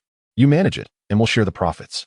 Young Master Tsong hesitated. "Brother Lu, my previous live platform incurred losses. Are you not afraid of losing your investment?" Lu Yuan chuckled. "It's all right. My assets amount to several hundred billion. 100 billion is but a drop in the bucket." Confused, young Master Tsong asked, "Brother Lu, I don't understand. With such vast wealth, why pursue more? Isn't it better to relax?" Lu Yuan narrowed his eyes and slowly replied, "I've recently learned that many hidden families exist within the country, each guarded by ancient martial artists, whose commissions can be exorbitant. To support such martial artists requires substantial resources. I cannot remain confined to this small metropolis forever. For my family and myself, one day, I wish to stand atop the world's hierarchy and behold its wonders. One must be vigilant and prepared for unforeseen circumstances. Only by attaining an invincible position can one live comfortably." Lu Yuan articulated his profound thoughts. Should he ever offend a hidden family or encounter a martial artist, lacking preparation could render him vulnerable, regardless of his wealth. As for establishing good relations with such individuals, Lu Yuan believed it was beyond human control. Society operates in a manner where even the most innocuous of individuals may attract troublemakers. Thus, he must remain vigilant and devise thorough strategies. Furthermore, living solely by pleasing others and bowing to their whims holds little meaning. Young Master Tsung's eyes sparkled with newfound determination as he exclaimed, "All right, Brother Lu, your words resonate with me. Should my woman ever be harassed by an ancient martial arts family, I would find myself utterly powerless. A single master of the ancient arts could easily obliterate the Wang family. In such a scenario, I could only endure the humiliation. Henceforth, I shall follow your example and strive to become one of the hidden families, so that in the future, I may stand toe-to-toe with those ancient martial arts clans. Brother Lu, I vow not to disappoint you. The 100 billion you invest in me will be transformed into trillions by my hands." After sharing a simple meal at young Master Tsung's residence, Lu Yuan took his leave. Under Lu Yuan's substantial investment, young Master Tsung swiftly established an international video platform, a global live streaming service that saw its profits surge exponentially day by day. Lu Yuan's name once again reverberated around the globe. Chairman Lu Yuan of the Lu Group recently acquired 360 live streaming platforms as a gift for young Master Tsung, aiding him through his tribulations, while also investing 100 billion to take a stake in his venture. With this influx of capital, young Master Tsung ascended to new heights, surpassing the legacy of his father. Chairman Lu is not only youthful and affluent, but also possesses brotherly loyalty and shrewd business acumen, making the title of world's richest man within reach. Meanwhile, in the shadows, an elder of a hidden family observed the news with an air of authority, a slight smile gracing his lips. Lu Yuan? Intriguing. A figure cloaked in black, his deep-set eyes glinting with malice, inquired, "Master, shall we eliminate him?" "No. Let us first observe how far he rises. If he attains a sufficient height, we shall persuade him to become an affiliate of our ancient clan. If not, then, I shall eradicate his entire family." Chapter 69. To toy with Lu Yuan? One shall pay the price. In the vibrant nightlife of the Magic City, Lord Yen savored a fine red wine from a high-stemmed glass, puffing on a specially crafted brand of Zhonghua cigarettes. As he exhaled a ring of smoke, he turned to Teacher Ma seated in the elegant booth, his eyes glinting with mischief. "Old Ma, are there any beautiful female teachers or students at your school lately? If you have the chance, introduce a few to me, whether they are single or married. I've grown weary of the girls I see in the nightlife scene. Rest assured, as long as you use your position to bring me a few, I shall protect you in the Magic City." Teacher Ma felt a rush of excitement. If he could gain Lord Yan's favor, his fortunes in the city would flourish, and Lu Yuan would likely find himself beneath his heel. In the Magic City, aside from the formidable Yang Tianba, Lord Yan's reputation even surpassed that of Yang Tianba to a certain extent. Teacher Ma retrieved his phone, eagerly presenting it to Lord Yan. "Lord Yan, take a look at this. One of our school's teachers. Her name is Wang Meiqi. I captured this image secretly. If you're interested, I can arrange for her to visit your bed." Yen San enlarged the photo, a drool-worthy expression crossing his face as he exclaimed, "Marvelous. Absolutely exquisite. That waist, those legs, that figure, that face. If you can bring her to me, I won't quibble over details." Teacher Ma interjected cautiously, "Lord Yen, there's just one thing. She is married, and her husband is quite wealthy." Yen San scoffed dismissively. "Wealthy? What does that amount to? Does her husband possess infinite riches? Do you recall the former richest man in the Magic City? I have not been a stranger to his wife. Even if her husband caught me in the act and discovered I am Yen San, the lord of the Magic City, what could he possibly do?" Teacher Ma, noticing Yen San's disdain, hesitated but pressed on. "Lord Yen, this person is different from the other wealthy individuals. I read about him on Baidu." Seeing the expression on Teacher Ma's face, Yen San's temper flared. He retorted, "Enough. Stop with your comparisons to other wealthy men. I could sleep with his wife in plain sight, and he would have to bear it. Do not attempt to intimidate me with Baidu. I fear nothing. Just bring that woman to me. I'll take responsibility if the sky falls. Such a captivating woman shall be mine. Besides, I have the backing of a hidden family branch in the imperial capital to support me," Yen San declared, his desires clouding his judgment. Teacher Ma swallowed his words and nodded. "I shall await good news from you, Lord Yen." Yen San halted Teacher Ma, tossing 2 vials of medicine from his drawer to him. "Take these back, drop them into her drink. Once the effects take hold and she becomes incapacitated, bring her to me at once. If you fail the first time, devise another plan. Do not let me down. This drug is colorless and tasteless, nearly undetectable." Teacher Ma gazed at the vials, a sly grin forming. "Rest assured, Lord Yen, with these 2 vials, I will not disappoint you. I will await your good news." Meanwhile, upon returning home, Lu Yuan was greeted by his wife, Wang Meiqi, who rushed towards him with a radiant smile. "Husband, I have wonderful news to share." Lu Yuan paused, Curious. My dear, your smile is infectious. What is this good news? Wang Meiqi presented several medical reports, raising them triumphantly. Husband, I'm pregnant, with a boy and a girl. A pair of twins. You are going to be a father. Lu Yuan, holding the reports, beamed with joy. Ha ha ha. I never expected to become a father so soon, and I am utterly unprepared.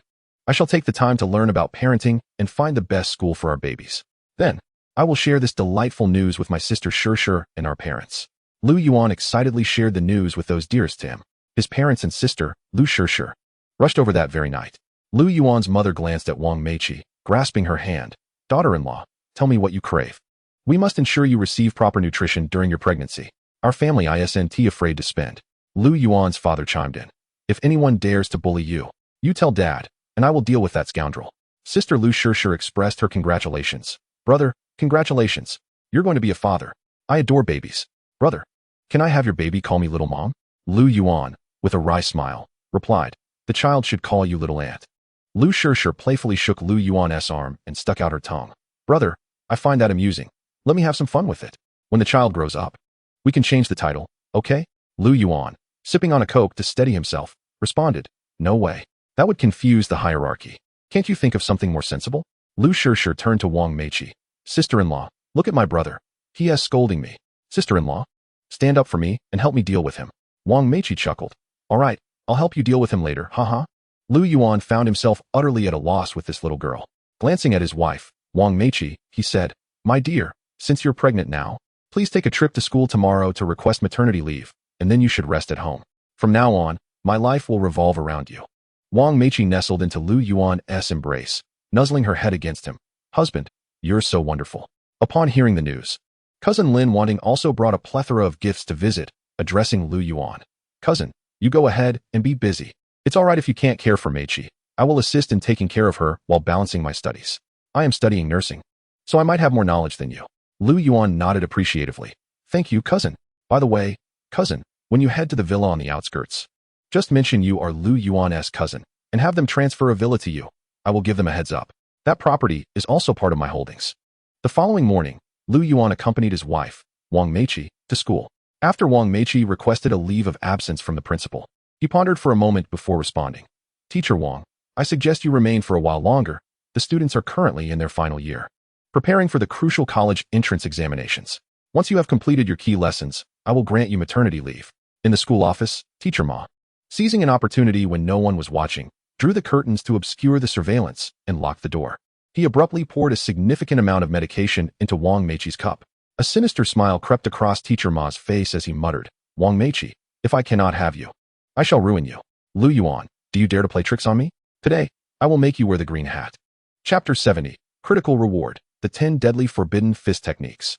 Upon learning that his wife, Wang Meiqi, had not successfully taken leave, Lu Yuan made his way to a sports equipment store alone. Although he was not lacking in finances, his physical condition remained woefully inadequate.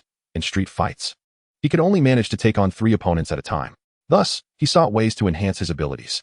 The owner of the sports equipment store was a demure young lady, who politely greeted Lu Yuan. Hello, sir. How may I assist you? Lu Yuan replied with a gentle smile. I'm merely browsing. After surveying the store, his gaze landed on a boxing bag, and his eyes lit up with excitement. This is the one. System, activate a critical enhancement on this boxing bag. Ding. You have touched a boxing bag. Congratulations on triggering a critical enhancement. Triggered reward. The 10 Deadly Forbidden Fist Techniques of Huagua. Suddenly, Lu Yuan's mind was inundated with a wealth of knowledge.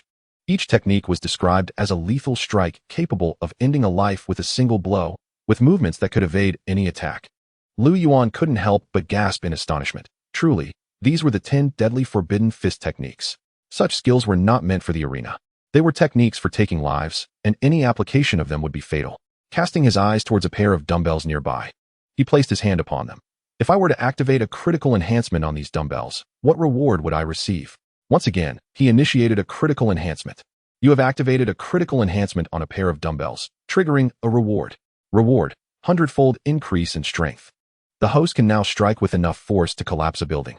To prevent accidental excessive force, the host can now control the intensity of their strikes at will. As the system's voice faded, Lu Yuan felt an overwhelming surge of power coursing through his body. He felt capable of tearing apart a steel tank with his bare hands. The strength granted by the system was indeed terrifying. After acquiring this newfound strength, Lu Yuan pondered, I still have one critical enhancement left. Where should I apply it? I have the fist techniques and the strength, but what about agility and reflexes? With that thought, he placed his hand on a pair of running shoes. You have touched a pair of running shoes, triggering a critical enhancement, granting you supreme agility. Even in dire situations, you can swiftly escape with composure. Lu Yuan was thoroughly pleased and decided to purchase a basketball. How much for this basketball? He inquired. The demure girl replied, 35,000.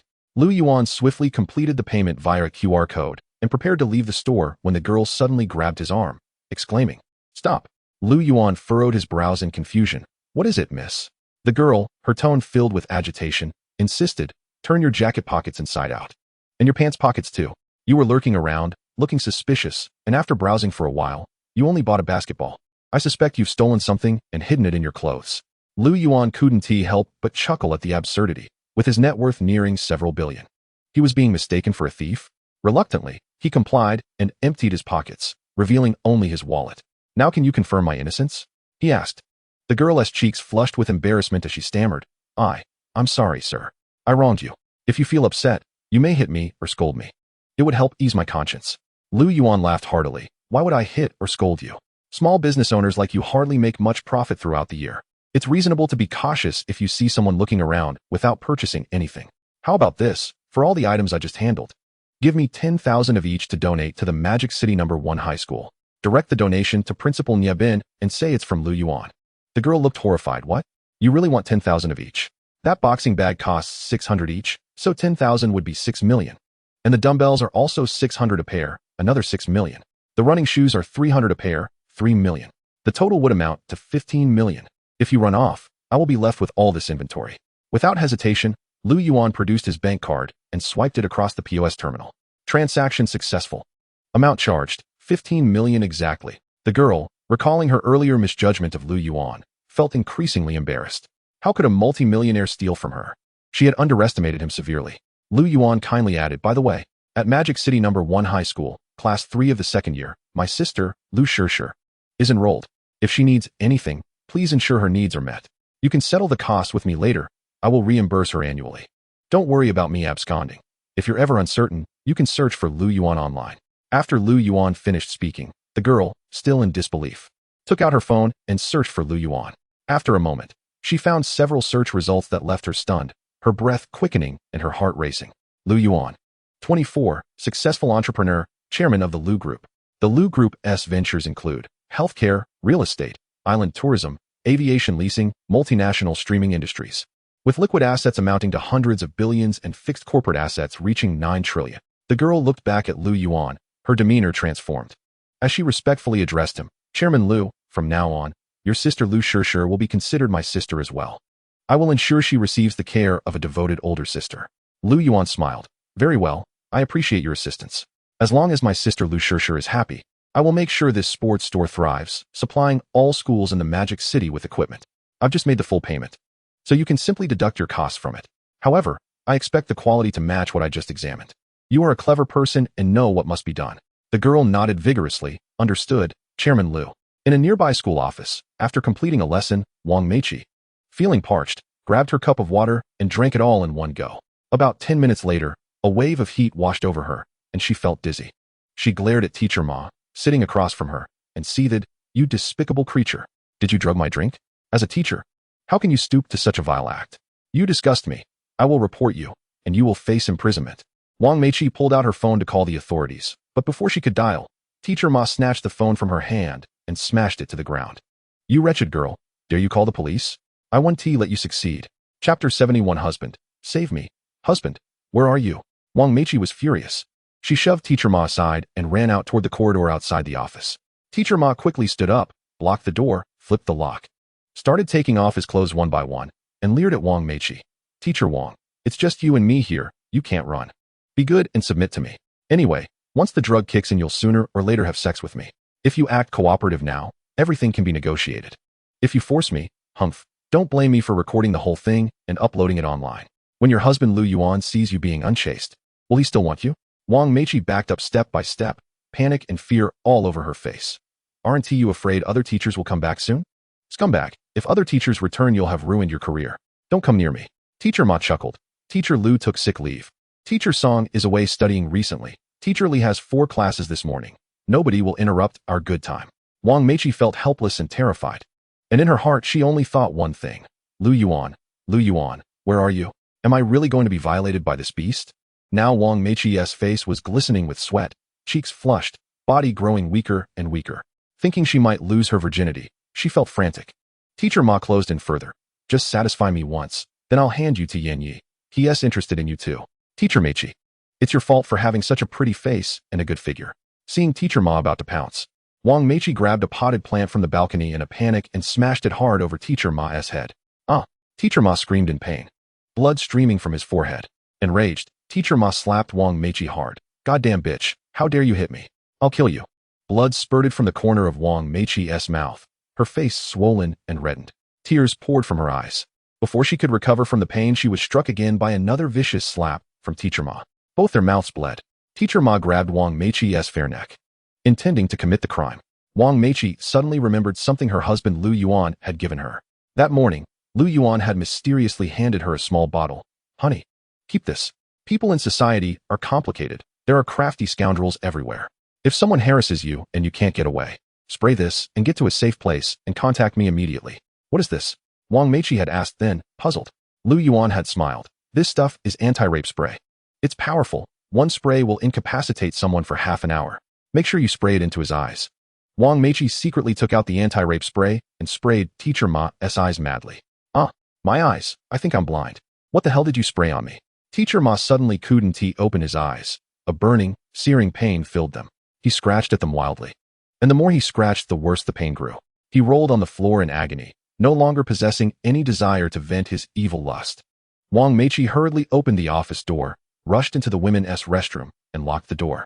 She took out another phone. Seeing it, she burst into tears of joy and remembered Lu Yuan's thoughtful instructions. Honey, if you're in danger outside, your phone may be snatched or smashed. This spare phone is for emergencies. Don't let others see it. I've saved my contact here, so if I'm not around, you can call me at once. Or if your main phone dies, this backup can be used. A smile involuntarily appeared on Wang Meiqi's face. It's good he's around. He predicted what dangers I might meet. Otherwise, if I were alone, I wouldn't know what to do. Now Wang Meiqi couldn't bear it anymore. She frantically sent Lu Yuan a text. Husband, save me. I've been drugged. I'm in the women's restroom outside the 3rd floor office. Hurry, come save me. After sending the message, Wang Meiqi closed her eyes in despair and waited for Lu Yuan to arrive. Her fists clenched. Whenever she couldn't stand it, she pricked herself with the SIM-ejector pin from the phone. Half an hour passed quickly. Teacher Ma, using his position, checked the monitors and saw Wang Meiqi running into the restroom. He snorted and rushed in. The school restroom is a big room, with the men's on the left and the women's on the right, like public restrooms in many shopping malls. Teacher Ma saw only a single restroom door locked and knocked frantically. Wang Meiqi, open up. Come out and do it with me. If you don't do it, humph. Like a toad, he lay on the ground and, face pressed to the floor, used his phone to film into the stall. If you don't do it, I'll upload your making out video and ruin you online. You won't be able to be a teacher again. You'll disgrace Jing University. You'll never find a good job with your degree. Your husband will be shamed because of you. Wang Meiqi, teeth gritted, cried with hatred. You despicable scum. Teacher Ma looked gloomy. Don't blame me for being despicable. Your husband Lu Yuan screwed me for 300,000 yuan. If I don't get something back, I won't be satisfied. Do you know how many years I'd have to work to earn 300,000? I have a mortgage, car loan, and 200,000 on credit cards. Your Lu Yuan made me lose everything. Isn't sleeping with his wife reasonable? Wang Meiqi panicked. Husband, why aren't you here yet? You won't really wait until that scumbag uploads the video, will you? If I'm ruined, you'll despise me, won't you? Wang Meiqi, you're just a poor girl from a humble family. You and Lu Yuan aren't a good match. I had you once and that was enough. If he really posts the video online, I'll kill myself. Husband, I hope you find a good girl to spend the rest of your life with. On his way back, Lu Yuan heard his phone suddenly ring. He picked it up and read, Husband, I was drugged. Come save me. Rage flared across Lu Yuan's face. I'll make that bastard pay with his life. Chapter 72. You think my wife is something you can covet? You won't live through this. Lu Yuan slammed the steering wheel and made a sharp U-turn. The engine roared as he drove toward Wang Meiqi's school. He ran up to the 3rd floor and prepared to rush into the restroom. A greasy middle-aged teacher saw Lu Yuan trying to barge into the restroom and nervously blocked him. This is the women's room. You can't go in. Lu Yuan snapped, furious. Get lost.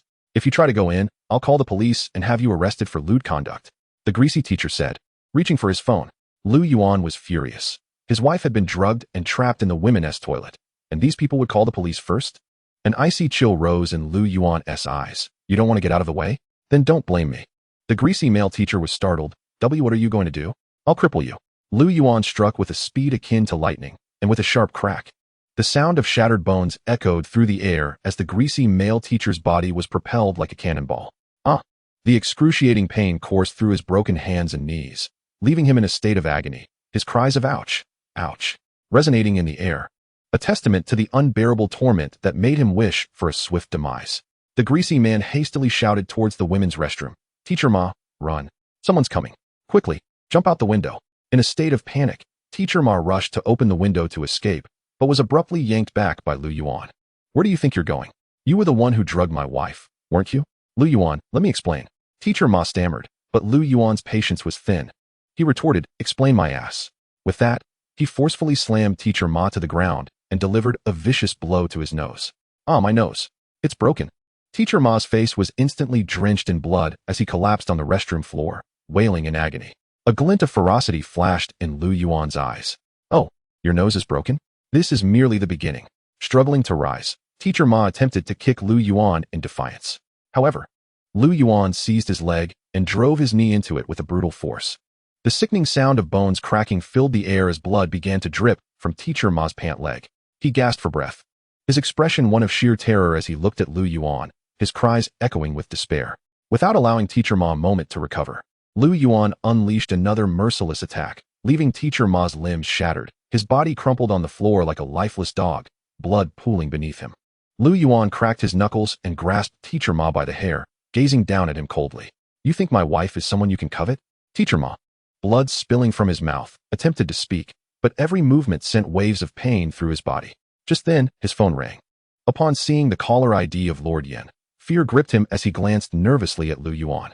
Yuan, suspecting this situation was likely tied to Lord Yen, barked, "Answer it. Put it on speaker." Trembling, Teacher Ma touched the screen with his mouth and reluctantly accepted the call. A gruff voice boomed from the other end. "Old Ma, how's it going? Did you drug her? How much longer until that female teacher arrives at my place?" With tears streaming down his face, Teacher Ma stuttered, "Why Yen, I couldn't manage it." "What do you mean? Damn it. An entire morning and you couldn't even handle a woman? I even used my connections to give you an opportunity without interference, and you're nothing but a waste." Lord Yan's tirade echoed through the phone. Yuan snatched the phone from Teacher Ma, directing his voice into the receiver. "Is this Lord Yen from Yi Shingo? Next year on this day will be your death anniversary. You might want to procure a coffin and select a fine burial plot." With that, Yuan hung up. Lord Yen, infuriated, shouted, "Who are you? How dare you speak to me like that?" But all he received in response was the dial tone. Furious, Lord Yen crushed the glass in his hand and ordered one of his subordinates, Biao, go buy a coffin and a tombstone. Confused, Biao asked, "Lord Yen, are you really buying a coffin for yourself?" Lord Yen grabbed a beer bottle and hurled it at Biao's head. "You fool, it's for that kid. Let's see who can kill me today. If that brat dares to come to my Yi Shenggu, I, Yen Sangong, will ensure he never returns." In the school restroom, Yuan hoisted Teacher Ma and dragged him to the rooftop. Trembling and terrified, Teacher Ma pleaded, "Yuan, killing is just a matter of a moment. I'm already in this state. Don't you think it's enough revenge? Let me go? If you spare me, I'll leave Shanghai and never come back, nor will I ever disturb your wife again. Please spare my life." At that moment, Teacher Ma was genuinely terrified and filled with regret, realizing too late how fearsome Yuan truly was. He would never have dared to entertain such vile thoughts about Yuan's wife. Teacher Ma felt like a lamb waiting for slaughter, his legs shaking uncontrollably. Drenched in cold sweat, on the brink of death from fear, a glint of ruthlessness crossed Yuan's face. "Spare you? Keeping you alive would only invite future troubles. Yuan, do not leave loose ends. I believe in eradicating threats. Today, you shall not survive. I intended to teach you a lesson at the beach party. But considering your connection with my wife, I let you off once. But who would have thought you'd stoop to such despicable acts? Since you chose to sin, you must atone with your life to ease the fear inflicted upon my wife." With a quivering voice, Teacher Ma stammered, "Don't do anything rash." Yuan sneered, "That is not my nature. You dared to lay your hands on my woman. You can go meet the king of hell now." With that, Yuan released his grip. From the height of the 15th floor, and with his own body rendered useless, Teacher Ma would not survive. After dealing with Teacher Ma, Lu Yuan hurried back to the third-floor women's restroom, rescuing his wife, Wang Meiqi. Her face was streaked with tears and full of distress. Husband, I thought you wouldn't come. How could I not? Whether it be a mountain of knives or a sea of flames, I will always be there for you. You're safe now, Lu Yuan exclaimed as he lifted Wang Meiqi into his arms and swiftly made his way to the waiting car. As he rolled up the car windows and drove away, Wang Meiqi said, Husband, I can't hold back any longer. With a resigned sigh, Lu Yuan replied, Then don't hold back anymore. After all, I'm not just anyone. I'm your husband. Chapter 73. A ruckus at Yi Shenggu, Lu Yuan. The king of hell has arrived. Wang Meiqi nodded eagerly, throwing herself into Lu Yuan's embrace. Fortunately, Lu Yuan had taken the car to the outskirts to help her. A wave of serenity washed over him, lifting his spirits. As the drug's effects on Wang Meiqi began to fade, she lay limply in Lu Yuan's arms, tears streaming down her face. Husband, I was so scared today. Thankfully, I had the self-defense spray and backup phone you gave me. Lu Yuan's expression was one of guilt and regret. I'm sorry, my dear. I should have been more vigilant the day of the beach party, ensuring your safety at school. I apologize for the fright you endured. It is entirely my fault. It's all right, husband. Everyone makes mistakes. You can't be perfect in everything. What matters is you were there for me when danger struck, and that gives me a sense of security, Wang Meiqi reassured him, snuggling closer. Suddenly recalling something, she asked, Husband, what happened to Teacher Ma? You didn't act impulsively, did you? Knowing his wife was concerned for him, Lu Yuan chuckled. Don't worry, dear. I merely gave him a beating. He accidentally fell from the restroom window on the 15th floor. He should be dead by now. No one will disturb you again. Wang Meiqi nodded. As long as he fell on his own, I'm relieved, husband. Just as long as you aren't implicated. Beep. Detecting that the host is in trouble, the system will handle the issue for the host. The system will erase all traces of the host and wife visiting the school. Teacher Ma's death will be attributed to an attempt to assault other female teachers, resulting in an accidental fall.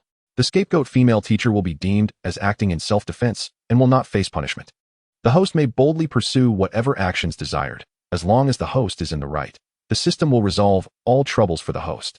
Lu Yuan's heart exclaimed in disbelief at the remarkable human-like qualities of the system, which was truly impressive.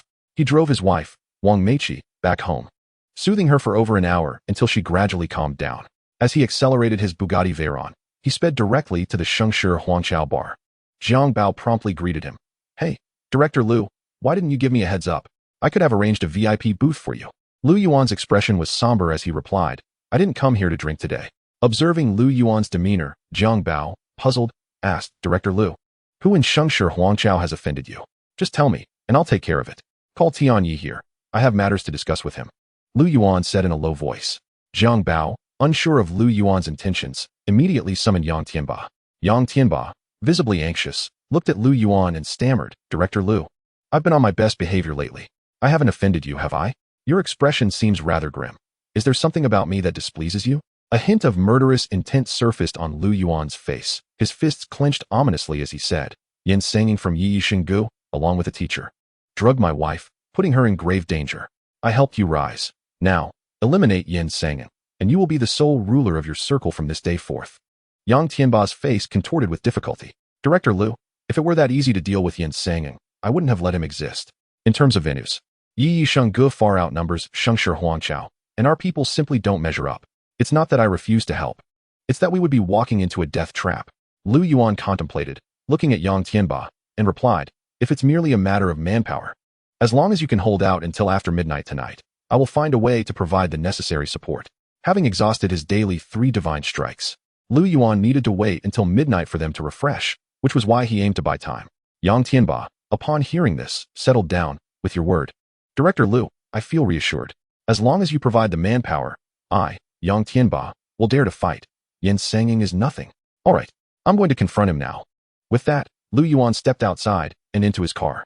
Yang Tianba called out to Jiang Bao, Baozi, gather everyone and arm them. We're heading to Yi Shenggu to settle this. Jiang Bao was filled with fervor. Sure thing, Tianyi. I've been itching to take down Yi Shenggu. Finally, the opportunity has arrived. There can only be one ruler in Modu, and that is Tianyi. Yang Tianba smiled bitterly, in front of Director Lu. I can't dare to call myself a ruler. He is the true master. That night, hundreds of vehicles departed from Shengshi Huangqiao, heading for Yi Shenggu. Jiang Bao led the charge, flipping over the first table, sending fruit platters and beer flying in disarray. The onlookers from Yi Shenggu were immediately displeased. Who the hell are you? Yang Tianba, with a fierce demeanor, overturned another table, declaring, "This is Tian Yi of Modu." Yin Sangyong, annoyed by the commotion outside, had taken medication in anticipation of Wang Meiqi's arrival, but instead found himself facing a rowdy crowd. He stepped out, casting a cold glare at Yang Tianba. "Tian Yi, why are you causing such a ruckus? I haven't bothered you. Why come to my establishment and stir trouble?"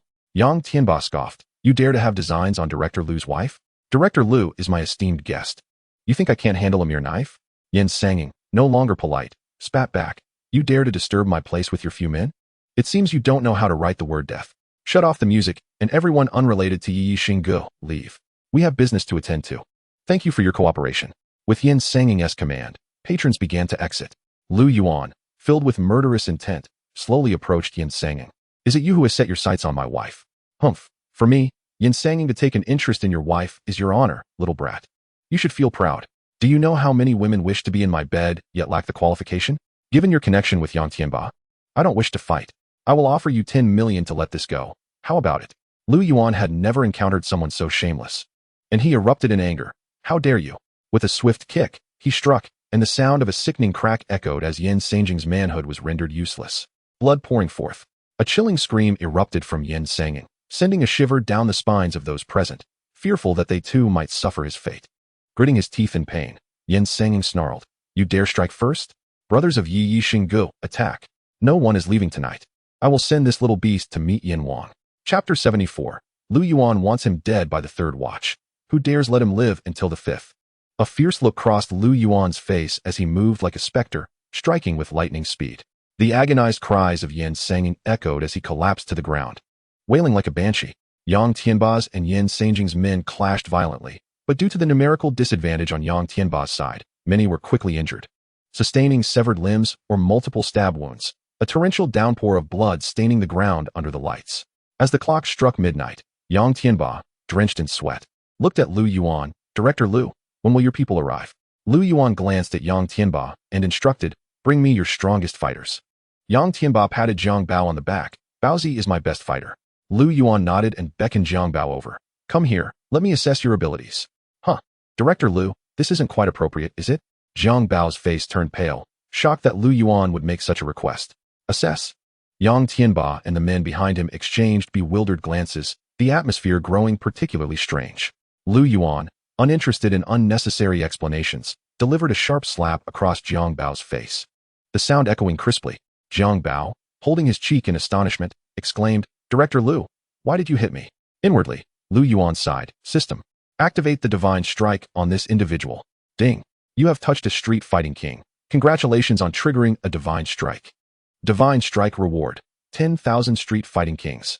Utterly loyal to the host, willing to lay down their lives at any moment.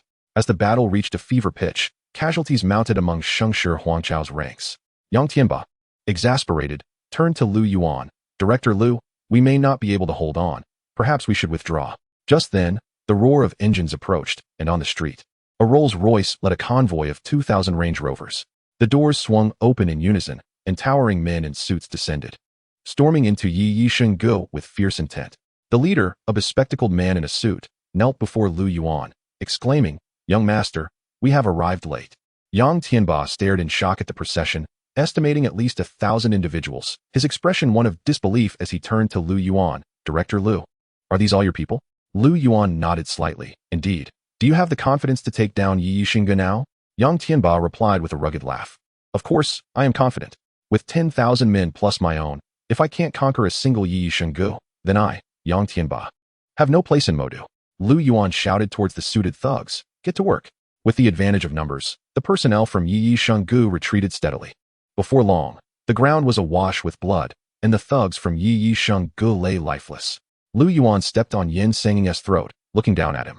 "You should never have coveted my woman, Yin Sangyong. Your era ends here." Yin Sangyong gazed at Lu Yuan in terror, his voice trembling as he begged for mercy. Spare me, ignoring Yin Sangyong's pleas. Lu Yuan pressed down hard with his shoe on Yin Sangyong's throat, channeling all his strength. Crack! The sound echoed as a blood vessel burst, blood gushing forth like a fountain. Yin Sangyong's mouth overflowed with crimson froth, his face a mask of horror, despair, and profound regret. Had he not been so infatuated with Lu Yuan's wife, perhaps he would not have met his demise here.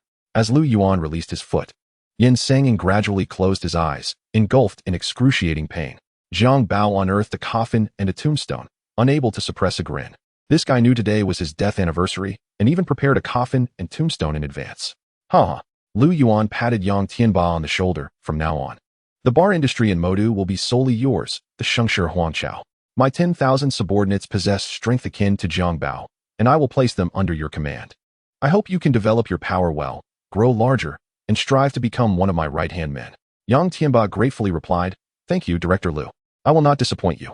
That night, all Yi Shenggu establishments in Modu were smashed and replaced with the Shengshi Huangqiao sign. This incident instantly caused a sensation throughout Modu, with numerous short videos circulating. Last night, Modu's chairman Lu Yuan was seen at Yi Shenggu with Yang Tianba, where it is suspected that Yin Sangin coveted Lu Yuan's woman, leading to his untimely death. That night, over 10,000 suited thugs addressed Chairman Lu Yuan as young master, with Lu personally emasculating Yin Sangin. In that unique circle of Modu, the era of dual hegemony has utterly concluded. Henceforth, that circle will bear but one name, Yang Tianba of Shengshi Huangqiao. The names of Lu Yuan and Yang Tianba once again spread like wildfire throughout every corner of Modu. Local and out-of-town netizens engaged in heated discussions. Wow, I thought Director Lu was merely wealthy. I had no idea he secretly nurtured 10,000 formidable thugs. Impressive. If I had the backing of Director Lu, anyone who dared to touch my wife would find themselves in a world of pain. Dream on. In your dreams, you can have anything. Director Lu's Lu Group encompasses aviation, island tourism, real estate, healthcare, shopping, and science. Even with several lifetimes, you might not attain his status. However, Lu's wife is indeed stunning. I envy him for having such a perfect partner. Upstairs, I find your idea quite feasible, but can you withstand the consequences? Friendly reminder. Several who had designs on Lu's wife ended up either emasculated or dead, facing a gruesome fate. Ha! How desperate can one be to fantasize about Lu's wife? Young man, your thoughts are rather morbid. As public opinion intensified, Lu Yuan returned home, where his wife, Wang Meiqi, rushed into his arms, leaving a fragrant kiss on his cheek. Honey, you're trending online again. You looked so cool taking down Yi Shenggu. Lu Yuan playfully pinched her cheek. What reward do you plan to give me? I'm pregnant, so that is definitely off the table. Let us find another way. Shall we? Chapter 75. Stop pretending to be innocent. You've been corrupted by me. Wang Meiqi's expression was adorably mischievous. Her cheeks flushed. Lu Yuan, intrigued, asked, Oh, what do you have in mind? Wang Meiqi looked down shyly. Just other things. Lu Yuan immediately understood and teased. Not bad, my wife. You're more knowledgeable than I am. Looks like you've been corrupted. Wang Meiqi's cheeks turned crimson. I haven't tea. You have a laptop. And there's a hard drive in it. I was bored, so I clicked on it and saw everything. Don't pretend to be innocent. I know your secrets. You've corrupted me. A wave of sweat cascaded down Lu Yuan's face. How on earth did his wife discover the 500 gigabytes of study materials? Thank goodness it was her. Otherwise, he might have faced social death. Clearing his throat awkwardly, Lu Yuan stammered, Wife. That was downloaded by a relative's child when they were at my house. I truly didn't know when it was downloaded. Man, what a clumsy excuse. I believe you not at all. Wang Meiqi leaned against Lu Yuan, and after more than an hour, Lu Yuan felt invigorated. Okay, I'll make sure to do this every day. Even if I'm pregnant, you're not allowed to fool around. It's my possessiveness over you. If I find out you're misbehaving, I'll castrate you. Wang Meiqi mimicked a scissor gesture, looking both fierce and adorable. Lu Yuan was startled and hastily assured his wife, Wife, I swear I will never fool around outside. If I do, let the heavens strike me with lightning, and I won't die a good death.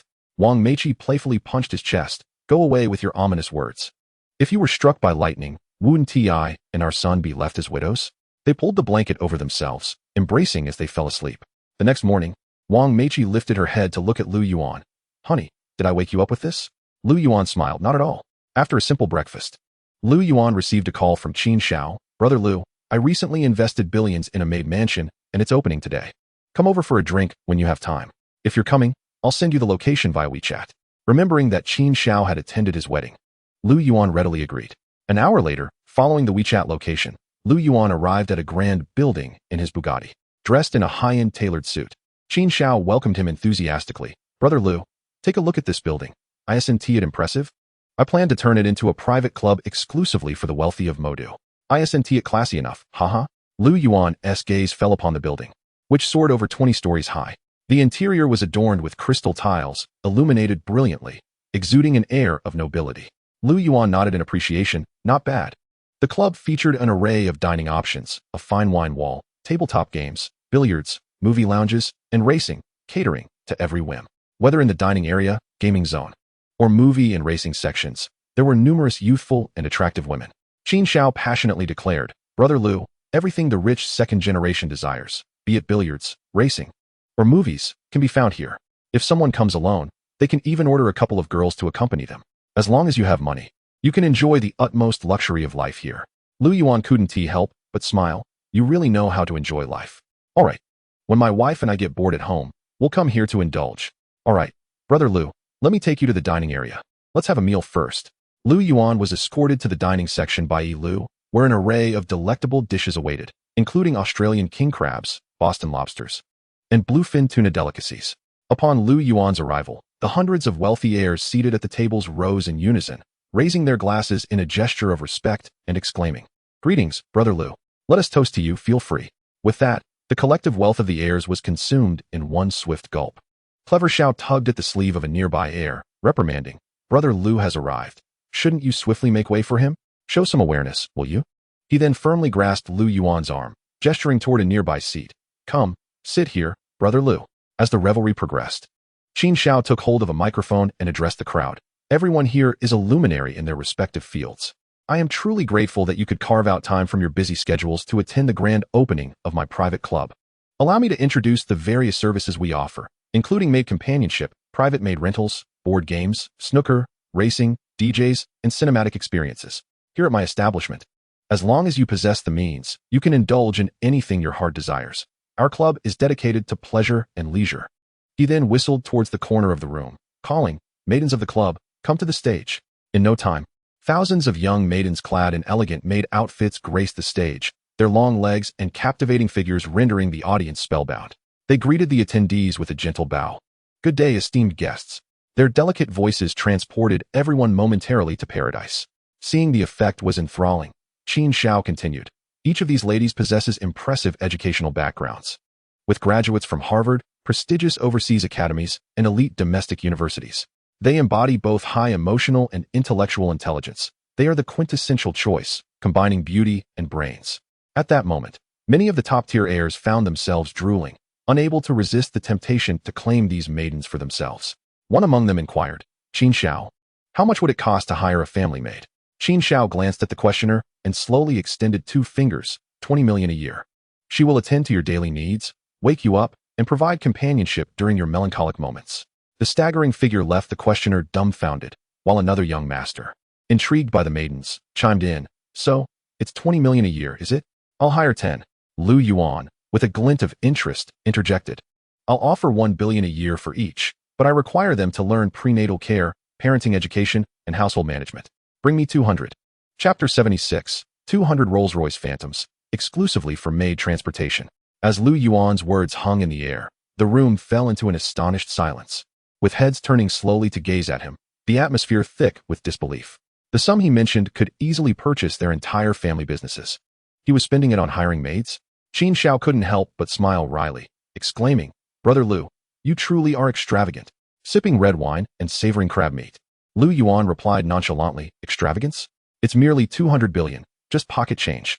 A chorus of resentful gazes from the heirs fell upon Lu Yuan, as if their eyes could pierce through him. Clever Xiao awkwardly cleared his throat. "Ahem, Brother Lu, let us maintain some humility.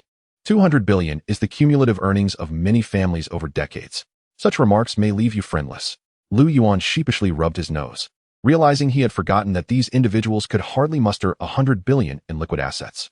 He began to stride toward the stage, handing Qin Xiao a bank card. "Brother, since it's your opening day, I haven't brought much, so I'll gift you 1 billion as a token of goodwill. Wishing you prosperous business. The last 6 digits of the PIN are yours to keep. Once the money is spent, just return the card. Oh, and please provide me with your card number for the transfer." Qin Xiao recited a series of numbers, and Lu Yuan promptly completed the transaction on his mobile banking app. Payment successful. Amount, 200 billion yuan. Funds received, 200 billion yuan. The astonishing transfer left everyone present trembling. Hiring maids for hundreds of millions was not a jest, but a stark reality. Many wealthy young ladies couldn't help but gaze at Lu Yuan. "Mr. Lu, are you in need of more maids? I am quite hardworking." Ignoring their solicitations, Lu Yuan approached the stage and personally selected 200 attractive young women, addressing them. From this day forth, you are officially employed as the maid team for Lu's group. Your duties will include grocery shopping, cooking, laundry, cleaning, caring for pregnant women, playing with my son once he is born, accompanying my wife on shopping excursions, and delivering meals to my sister, Lu Shishir, at Shanghai No. 1 Middle School. If we decide to keep pets or maintain a garden later, you will also tend to them. I will provide further instructions as I think of them. Now, let us go. I'll take you to acquire your maid vehicles. As maids of Lu's group, you deserve transportation. Lu Yuan led the group to the largest 4S dealership in the area. Upon his arrival, the staff immediately formed two lines, with the dealership manager personally opening the door, bowing deeply and gesturing with a welcoming hand. "Welcome back, Mr. Lu." Two attractive young women even assisted Lu Yuan in removing his shoes, replacing them with slippers, while another offered him a towel to wipe non-existent sweat. "Welcome, Mr. Lu, to our establishment."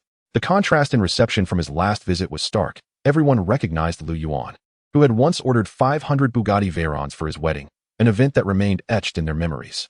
As Lu Yuan approached, the dealership staff's attention shifted to the 200 maidens behind him. Clad in alluring attire, their long legs and stunning figures drew admiring glances, prompting thoughts of envy among the onlookers. How delightful it would be to have one of these beauties as a wife. Alas, it seemed that such goddesses were the privileges of the wealthy. After tasting a delicacy offered by a model, Lu Yuan turned to the manager. "Select 200 maid vehicles for me, full payment." The manager pondered for a moment before suggesting, "Mr. Lu, what about BMWs for the maid vehicles?"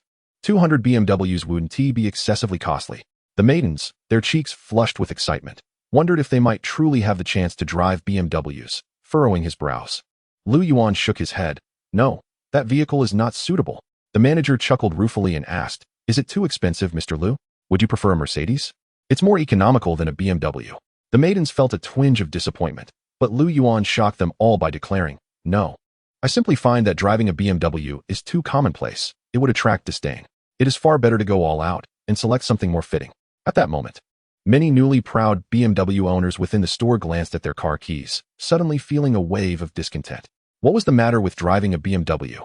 Did it imply that BMW owners were impoverished? Some were visibly perturbed, and one man approached the sales representative, stating emphatically, "I wish to return my car. Whatever Mr. Lu Yuan buys, I shall purchase as well."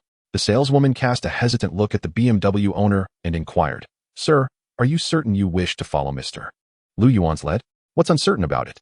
If he buys a car, I will too. Can I not afford it?" The saleswoman sighed and suggested, "I advise you to search for information on Lu Yuan first." The BMW owner, feeling defiant, typed Lu Yuan into his search engine, and moments later, his face paled. "Well, I think I'll stick with the BMW after all. I want to return it." Many car owners had just looked up Lu Yuan, and, upon discovering his Wikipedia entry, were struck dumb. They realized how irrational they had been to compare themselves with such a wealthy individual. The dealership manager looked at Lu Yuan and inquired, "What type of car do you think would be suitable for your chauffeur?" Lu Yuan picked up a nearby car manual, contemplated for a moment, and replied, "Order me 200 Rolls-Royce Phantoms, and also procure a Pagani Huayra just for myself." The manager was taken aback and asked, "Mr. Lu, has the Bugatti Veyron you previously ordered from my dealership broken down? We offer after-sales service." Lu Yuan shook his head, and the manager, curious, probed further. "Then why aren't you driving it?" Lu Yuan smiled contentedly and replied nonchalantly, "That Bugatti Veyron? I've grown weary of it. Can't I indulge in a change of pace?" The manager swallowed hard, responding, Certainly, Mr. Lu. A Rolls-Royce Phantom costs 10 million each, for 200. That totals 2 billion. Add the Pagani Huayra, which we happen to have in stock, requiring a payment of 30 million, making a grand total of 2 billion and 30 million. Chapter 77, Pagani Huayra, New Car Test Drive. The atmosphere in the showroom suddenly fell silent. The BMW owner who had intended to imitate Lu Yuan felt a wave of relief wash over him, grateful he had reconsidered and had not followed Lu Yuan's example. Other car owners glanced at their own vehicles, feeling an overwhelming urge to smash them. They had spent a lifetime savings on cars that paled in comparison to what a mere chauffeur might drive. Lu Yuan skillfully produced his card and swiped it through the POS machine. Ding! Card successfully processed. A total of 2 billion and 30 million yuan charged. The sound of the transaction sent a shiver through everyone present. Could it be that over 2 billion was so effortlessly spent? The dealership staff were unfazed. After all, this was the man who had previously purchased 500 Bugatti Veyrons in one go. At that moment, a singular thought resonated among them. While others came to buy cars, Lu Yuan was there to procure in bulk. For others, buying a car felt like a painful expense, whereas for Lu Yuan, it was akin to acquiring toys. The dealership manager then said, "Mr. Lu, considering you are a VIP client of our dealership, I have decided to gift you 200 Maseratis valued at 5 million each. When your Rolls-Royce Phantoms arrive, I will ensure they are delivered to your doorstep." Lu Yuan nodded in acknowledgement and asked the manager to take him to see his Pagani Huayra. The manager beckoned two attractive models, instructing them, "Come, take Mr. Lu to see the car. If he needs assistance, feel free to accompany him on a test drive." Without further ado, Lu Yuan allowed the two models to guide him to the back, where a brand new, gleaming marvel awaited him. The sleek, aerodynamic lines of the vehicle captivated him instantly. Featuring gull-wing doors and interior upholstery of luxurious alpaca leather, complemented by an advanced audio and communication system. After receiving the keys and paperwork from the models, Lu Yuan effortlessly settled into the driver's seat. The plush comfort enveloped him, and as he grasped the steering wheel, he inserted the key and drove out. Behind him trailed 200 pastel pink Maseratis, each occupied by a stunning beauty. This procession, led by Lu Yuan's Pagani Huayra, transformed into the most striking sight on the streets of Shanghai. The roar of the engines and the exhilarating speed stirred a fervor in the hearts of onlookers. Lu Yuan reveled in the thrill of the drive, experiencing both the rush of the supercar and the stunning scenery of the city, especially the refreshing sea breeze as he crossed the bridge, which felt utterly invigorating. He drove into an upscale residential area near his own residence, the Thompson Riviera. After retrieving a set of house keys, he opened the door to a villa and announced to the models behind him, "From now on, this will be your staff quarters. There's a Bugatti Veyron in the underground garage. Feel free to use it when I'm not driving." The 200 models, upon entering the spacious villa, could hardly contain their excitement. A picturesque pond nestled amidst artificial hills teemed with ornamental fish, while a coconut grove offered relaxation spots with umbrellas and loungers. The outdoor swimming pool, framed by expansive glass windows, afforded breathtaking views of the beach, where a small yacht bobbed in the water. As they ventured further into the villa, they discovered a wine cellar, a private cinema, a music room, and a yoga studio, an oasis that felt like paradise for both men and women. The generously sized bed sparked mischievous thoughts among the models. "Mr. Lu, the bed is quite soft. Why not lie down and try it out?" The other models cast flirtatious glances at Lu Yuan, deliberately loosening two buttons. "You're not just looking for us to serve your wife, are you? We could cater to your every need, and we're quite versatile." Lu Yuan firmly pushed one of the maids aside, declaring, "Do not entertain such notions. I will not betray my wife." The maids laughed, interpreting his words as jest. "Oh, how naive and adorable our master is. Whenever you feel inclined, we are at your disposal. We can serve you together, or you could have a different one each day." Lu Yuan scoffed. Anyone harboring such thoughts will be dismissed immediately. Seeing his frustration, the maids pouted in dismay, choosing silence. With an annual income of 100 million and luxury cars and villas as their accommodation, such benefits were unparalleled in any other prominent company, and none wished to lose this opportunity. Yet, the allure of such a handsome, affluent figure made their hearts ache for something unattainable, and they couldn't help but envy Lu Yuan's wife. Lu Yuan emphasized, "Focus less on frivolities and dedicate yourselves to the tasks I've assigned. I expect each of you to generate a value of 100 million, rather than merely serving as decorative figures. Whether you remain as caretakers or eventually join Lu's group depends entirely on your performance." The group of young women, stirred by excitement, could hardly contain themselves. After all, it was the esteemed Lu group they were discussing, a name that graces the global billionaire list. Who wouldn't yearn to be a part of it? They promptly assured, "Chairman Lu, we shall not disappoint your high expectations." Lu Yuan, cruising in his Pagani Huayra, returned home with a sense of elation. The security guard at Tangchun Yipin saluted smartly and greeted him with a warm smile. "Congratulations, Chairman Lu, on your new acquisition." In a buoyant mood, Lu Yuan replied to the two guards, "Please visit the property manager and request that she doubles your salaries next month. Inform her it was my directive. If she doubts it, she may contact me for confirmation." The guards beamed with joy, exclaiming, "Thank you, Chairman Lu, for your generosity." As Lu Yuan parked at his doorstep, he encountered his wife, Wang Meiqi, who was taking a leisurely stroll. She looked at him, astonished, and remarked, "Another new car? Is our collection of 500 Bugatti Veyrons not sufficient?" Lu Yuan chuckled, "My dear, I could drive a Bugatti until I tire of it. I simply crave a change of pace." "Huh, would you like to swap your car? If you're interested, I can contact the dealership shortly and reserve one for you." Chapter 78. Are you capable of showing off in front of my sister? Wang Meiqi smiled gently. "Darling, your thoughtfulness is more than enough. With so many cars at home, I'm content with what we have." Upon hearing her words, Lu Yuan embraced Wang Meiqi and mused, "Perhaps I should consider getting a Lamborghini Aventador." It's in a similar price range, around 30 to 40 million. All right, I'll defer to your judgment. You are the head of our household. Wang Meiqi replied with a radiant smile as she nestled in his arms. After enjoying a delightful lunch, Lu Yuan received a call from his sister, Lu Shishir. Brother, do you have time this afternoon? Furrowing his brow, Lu Yuan inquired. Is there something amiss, Shishir? His sister's voice came through the receiver. Our school is organizing a celebration event, and we need students and parents to participate in a performance. After the event, we'll have the National Day holiday. So I wanted to see if you could make it. Lu Yuan smiled warmly. Of course, I'll be there. Wait for me at school this afternoon. Wang Meiqi, concerned, asked, was that Shishir calling? What's wrong? Is she in trouble?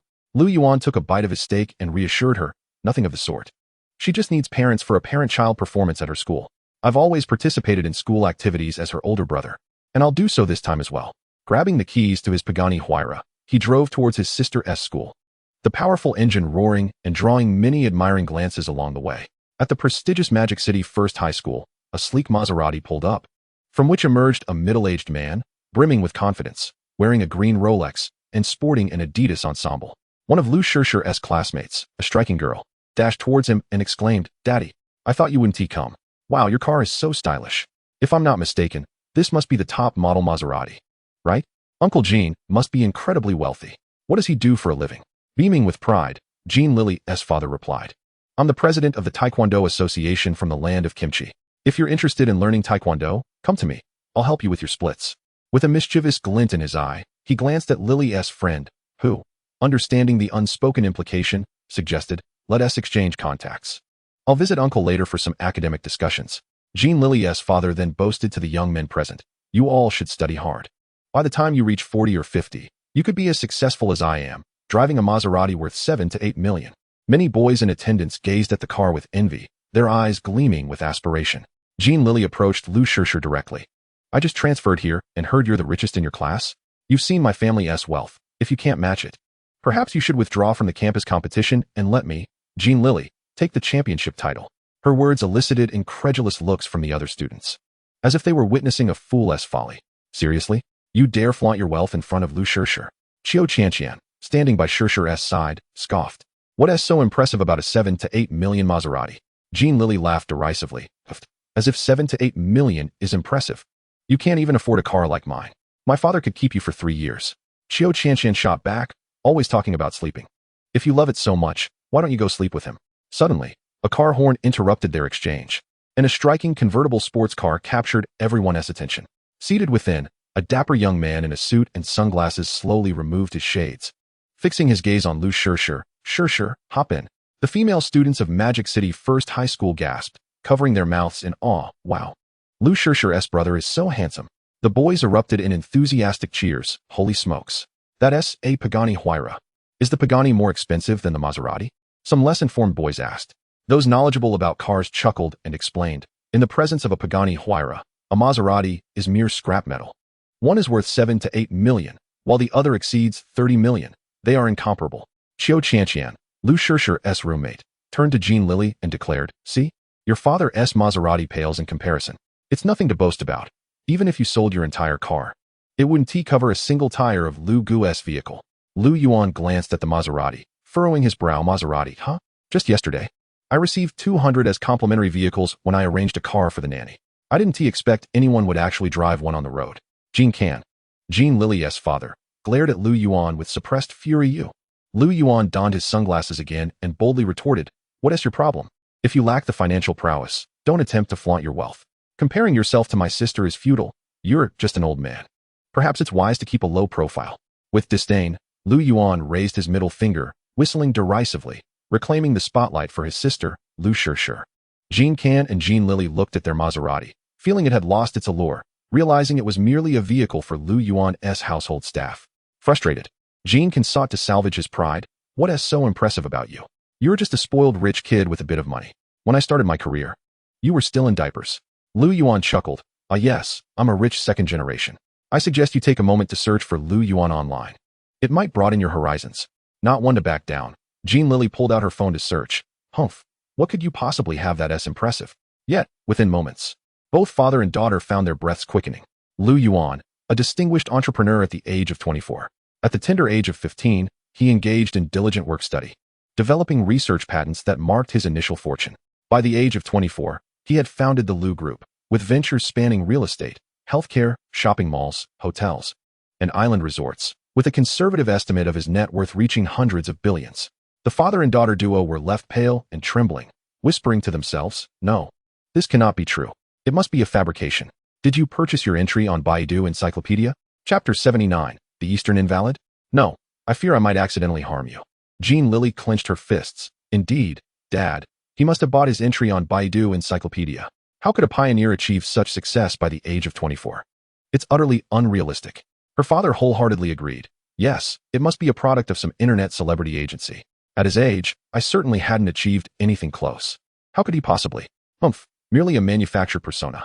Lu Yuan chuckled mockingly. Well, continue to dwell in your self-deluded world. The Pagani Huayra roared to life, transforming into a fleeting shadow as it sped into the school grounds. Students at the entrance regarded Jean Lily and her father with scornful expressions.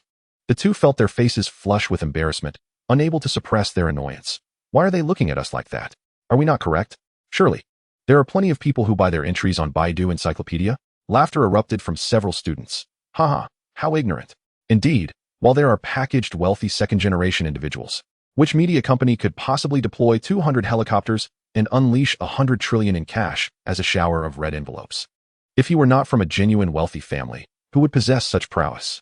After making their remarks, the students resumed their journey into the school, leaving Jean Lily and her father in disarray. To validate her suspicions, Jean Lily specifically searched for Lu Yuan's name on a short video platform, soon encountering the grand wedding. Her complexion paled dramatically. Dad, that person named Lu Yuan. He truly seems to be a pioneer. So what if he is a pioneer? Today's school anniversary gala isn't a contest of wealth, but rather a showcase of talent. No matter how rich he is, he cannot possibly possess any skills. The championship is assured for us. Snuggling into her father's embrace, Jean Lily sweetly declared, Indeed, we have rehearsed our performance hundreds of times, and we will undoubtedly overshadow everyone else, securing our qualification for training at Jingdian University. The program for the anniversary celebration was diverse, featuring magic, poetry, song, dance, and martial arts performances. The multimedia auditorium was spacious, accommodating thousands of tables and chairs, laden with fruits and bottled water, filled with faculty, students, and parents. The stage was adorned with balloons, and several attractive high school students performed energetic dances as the opening act, radiating vitality. Boys wielded their phones, capturing footage of their crushes. To Lu Yuan's left sat his younger sister, Lu Shishir, and to his right was her friend, Qiu Qianqian, both vying for his affection. Brother, have some candy. Brother, try these grapes I just peeled for you. The two young goddesses circled around Lu Yuan, provoking envy among the boys, who wondered what set them apart from him. Was it merely a matter of not being as handsome or wealthy?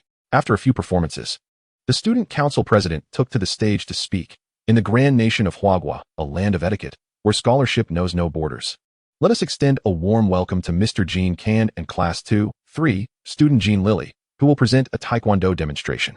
Applause erupted from all around, as Jean Lily and her father, clad in Taekwondo uniforms, took the stage amidst a vibrant display of lights and thunderous music. Their meticulously rehearsed high-difficulty kick drew thunderous applause from the audience. Wow, the black belt Taekwondo expert is incredible. If that kick connects, it could be fatal. At that moment, Jean Lily raised several wooden boards overhead while Jean Can sprinted forward, executing a high-difficulty Taekwondo spinning kick. Crack! The boards splintered with a crisp sound, exploding into a flurry of wood shavings. That kick was so cool. Truly, he is a master of Taekwondo, stylish and precise. If only I had a husband skilled in Taekwondo, I would feel an overwhelming sense of security. The female audience members were enraptured, and the boys clapped, equally mesmerized. Meanwhile, Lu Yuan felt drowsy. Had he not mastered the 10 deadly forbidden punches, he might have been impressed by these moves. Having seen the performance after acquiring such skills, he found it utterly uninspiring. Jean Lily, noticing Lu Yuan's reaction, approached him from the stage. We put our hearts into the performance, yet you sit here sleeping. Is this not a profound disrespect to our hard work? Lu Yuan scoffed disdainfully. Such flashy and superficial displays, devoid of substance, do not merit my respect. On stage, Jean Can narrowed his eyes, a look of contempt crossing his face. Young man, are you implying that you look down upon Taekwondo? How about this? I offer you a chance. Do you dare to come up and spar with me? Lu Yuan scrutinized Jean Can from head to toe. Shaking his head with a sigh, spar? I think I shall pass. I fear I might accidentally end up sending you to the hospital. His words ignited laughter. Puffed. Lu Yuan is far too arrogant. Jean Can is a taekwondo master from the land of pickled vegetables, having won gold belts in numerous international competitions. Does he truly believe that wealth equates to competence? If Lu Yuan were truly that formidable, he wouldn't have needed Yang Tianba's assistance to deal with Long Ge and the others. Indeed, without Yang Tianba, I could take on 10 of Lu Yuan. Are you joking? Lu Yuan boasts a net worth in the hundreds of billions. That is just the surface. How could he possibly lack any self-defense skills? What nonsense. If Lu Yuan were truly that powerful, why would he shy away from competing with Master Jean? Jean can drew strength from the jeers, his fists cracking with anticipation. Casting a scornful and provocative glance at Lu Yuan. Could it be that, as the Cherry Blossom Nation claims, you yellow-skinned people are all Eastern invalids? You fear losing to me, hence your reluctance to accept the challenge. If so, stop parading the prowess of Huagua's martial arts abroad. Don't disgrace our nation. The indignation of Lu Yuan and all those present surged in an instant. How could they accept the label of Eastern invalid? A cold glint flickered in Lu Yuan's eyes as he rose from his seat, an aura of ferocity enveloping him. I fear I might inadvertently cause you grave harm. As long as you dare to sign a death waiver, absolving me of any consequences, I shall fight you. Do you dare to sign this waiver?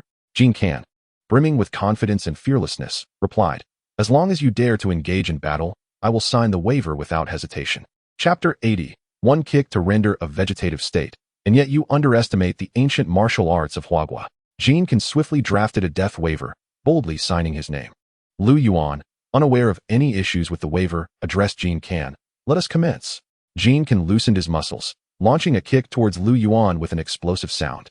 If that kick connected, it could shatter bones and sever tendons. The last person who endured such a blow was still in the hospital. Sure. Do you think my brother will be all right? My brother has never trained a single day in martial arts. Why aren't you urging your brother to come down? Are you truly waiting for him to be kicked to death? This is a life and death contract, not just children playing house. Lu Shishir clasped her hands in prayer. Buddha, please bless my brother and keep him safe. The murmurs of a few reached the ears of other students, leaving many speechless. Wow, such an imposing presence. Yet he hasn't learned a single day of martial arts? To dare sign a life and death contract without any training is indeed commendable courage. A black belt can hospitalize someone, let alone a black and red belt, which is the pinnacle of Taekwondo.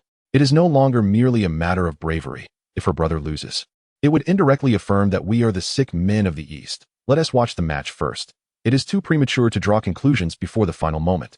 Jean Can kicked into thin air, and Lu Yuan appeared behind him like a specter, tapping Jean Can on the shoulder. Master Jean, I'm right here. Where do you intend to kick?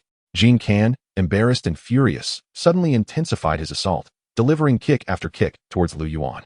His movements were flashy and stylish, yet regrettably, none connected with Lu Yuan, who remained unperturbed and showed no signs of fatigue. Lu Yuan mockingly regarded Jean Can. Is this the national martial art of the pickled vegetable nation? Just coming up here to demonstrate how to kick air? Do you have any other secret moves?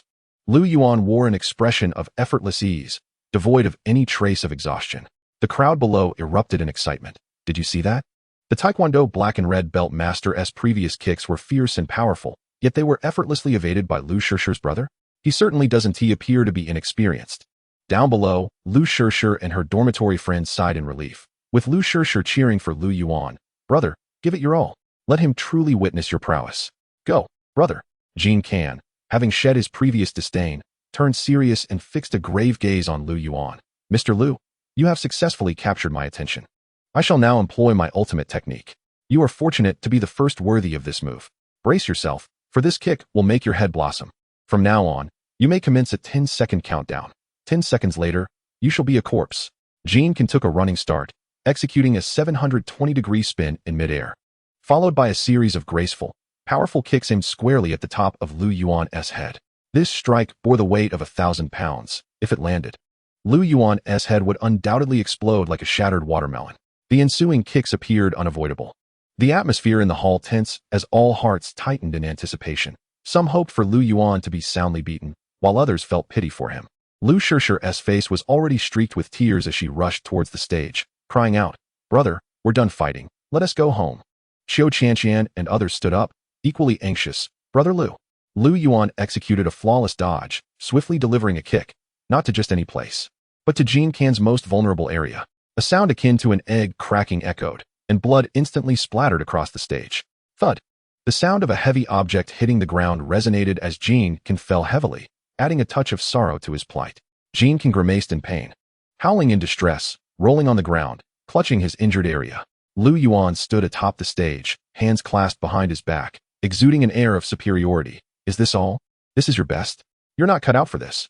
With such feeble attempts, why come to Huagua to embarrass yourself? Wouldn't it be better to return home and pickle vegetables?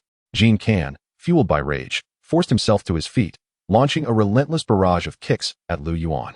Each strike aimed below the belt. Lu Yuan merely grabbed Jean Can by the collar, effortlessly lifting him and hurling him away. The sound of cracking bones resonating as a large pool of blood formed on the ground. Jean Can's face contorted with agony, filled with refusal to accept defeat. Yet despite multiple attempts to rise, the excruciating pain rendered him immobile. Lu Yuan slowly approached Jean Can, raising the dual life and death contract in hand. Whether you live or are injured, it has nothing to do with me, Lu Yuan. You signed this voluntarily, and all present can attest to it. In the realm of leg techniques, I am your ancestor. Do you still dare to underestimate the ancient martial arts of Huagua? Lu Yuan planted a foot on Jean Can's chest, looking down upon him. Jean Can convulsed in pain, unable to utter a coherent word.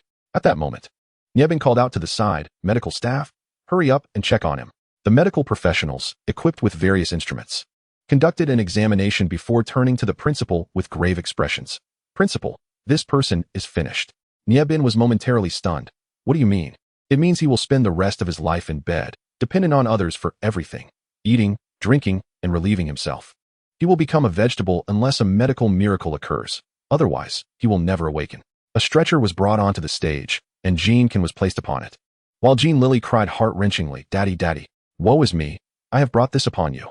As Jean Lily wept, her expression suddenly shifted to one of resentment directed at Lu Yuan. Lu Yuan, it's all your fault that my father is in this state. I will hold you accountable for compensation, and you shall pay until you are destitute. Lu Yuan dismissed her with indifference, calm and composed. Oh, compensation? I believe you are mistaken. Your father signed a life and death contract, which belongs to the realm of martial disputes, not under legal jurisdiction. The contract states that regardless of life or injury, I, Lu Yuan, bear no responsibility. You must bear this loss yourselves. Jean Lily cried out in despair. Not expecting such an outcome, she looked at her father and sighed helplessly. Daddy, this is your own doing. I have no right to pay your debts. How about this? Daddy, I'll spend some money to place you in a nursing home. You won't have to worry. I know several affordable ones that only charge a few thousand a year. Uffed. Jean Can, infuriated, spat out a mouthful of blood, his arms hanging limply. The medical students exchanged awkward glances with Principal Niebin. Principal, this man has passed away. We can begin preparations for his funeral. Chapter 81. Let me show you how to tear a car apart. Jean Lily breathed a sigh of relief. Phew, that means I can spend a little less. Dad, don't worry, I will ensure you have a grand burial. With the remaining money, I will buy several sets of cosmetics and find a young man to accompany you. Each year, I will bring your grandson to pay respects at your grave. Jean Lily carried her father's lifeless body away from Modu No. 1 high school. At that moment, the entire school erupted in excitement. One kick rendered a taekwondo master into a vegetable. Was this what it meant to have never studied martial arts? Absolutely astounding. That was a master of the taekwondo black and red belt. Did you see that? Taekwondo is merely flashy punches and kicks, entirely ineffectual. I was considering enrolling in a taekwondo class, but I'd rather not. I fear being beaten to death. Lu Shishir, Qiu Qianqian, and others all exhaled in relief, their anxious hearts finally at ease, their faces lighting up with joy. Brother, well done. The applause surged like a tidal wave, and the crowd cheered. Lu Yuan, well done. You have not brought shame to us Easterners. You are truly one of us. Lu Yuan flexed his fists and feet, grasping the microphone, and said with a warm smile, since I'm already here, let me perform a little something for everyone. Principal Niebin, could you help me find a car? Should any damage occur during my performance, I will compensate at double the original price. Upon the utterance of the words double compensation, several parents in attendance eagerly volunteered, Mr. Lu, allow me to offer my car. In no time, a BMW was hoisted onto the stage. The teachers, students, and parents present were left in a state of bewilderment. What could he possibly be planning? Was he going to demonstrate pulling a car with his teeth? But that seemed unlikely, as there were no ropes. Amidst the crowd's confusion, Lu Yuan flung open the car door, his hands mimicking a tearing motion. The sturdy door twisted and contorted under his grip, splintering into pieces, leaving a cascade of metal shavings across the stage. Yet this was only the beginning. Lu Yuan's large hands gradually lifted the roof, resembling a pair of iron pincers, making the BMW appear as fragile as paper in his grasp. The physics teacher could no longer remain seated. Impossible. This defies the laws of physics. I must inspect the vehicle. Lu Yuan gestured for him to proceed. And after various examinations, the teacher's face wore a look of resignation. The car and Mr. Lu's hands were indeed free from any anomalies. He had truly torn the vehicle apart with sheer brute strength. A collective gasp echoed through the crowd as astonished and incredulous gazes fixated on Lu Yuan. Their mouths formed exaggerated O shapes, remaining agape for an extended moment. Time seemed to stand still in this eerie silence. Suddenly, a chorus of astonished screams shattered the stillness. He tore the car apart with his hands. I must be seeing things. How can this be possible? You are not mistaken. Everyone witnessed it. My word. How did he accomplish such a feat? Is this the legendary Qigong? Recalling that Mr. Lu had been in a physical confrontation with Jean Can without using his hands. A chilling realization struck. Had he employed his hands, Jean Can would have surely been obliterated. A wave of speculation swept over the crowd.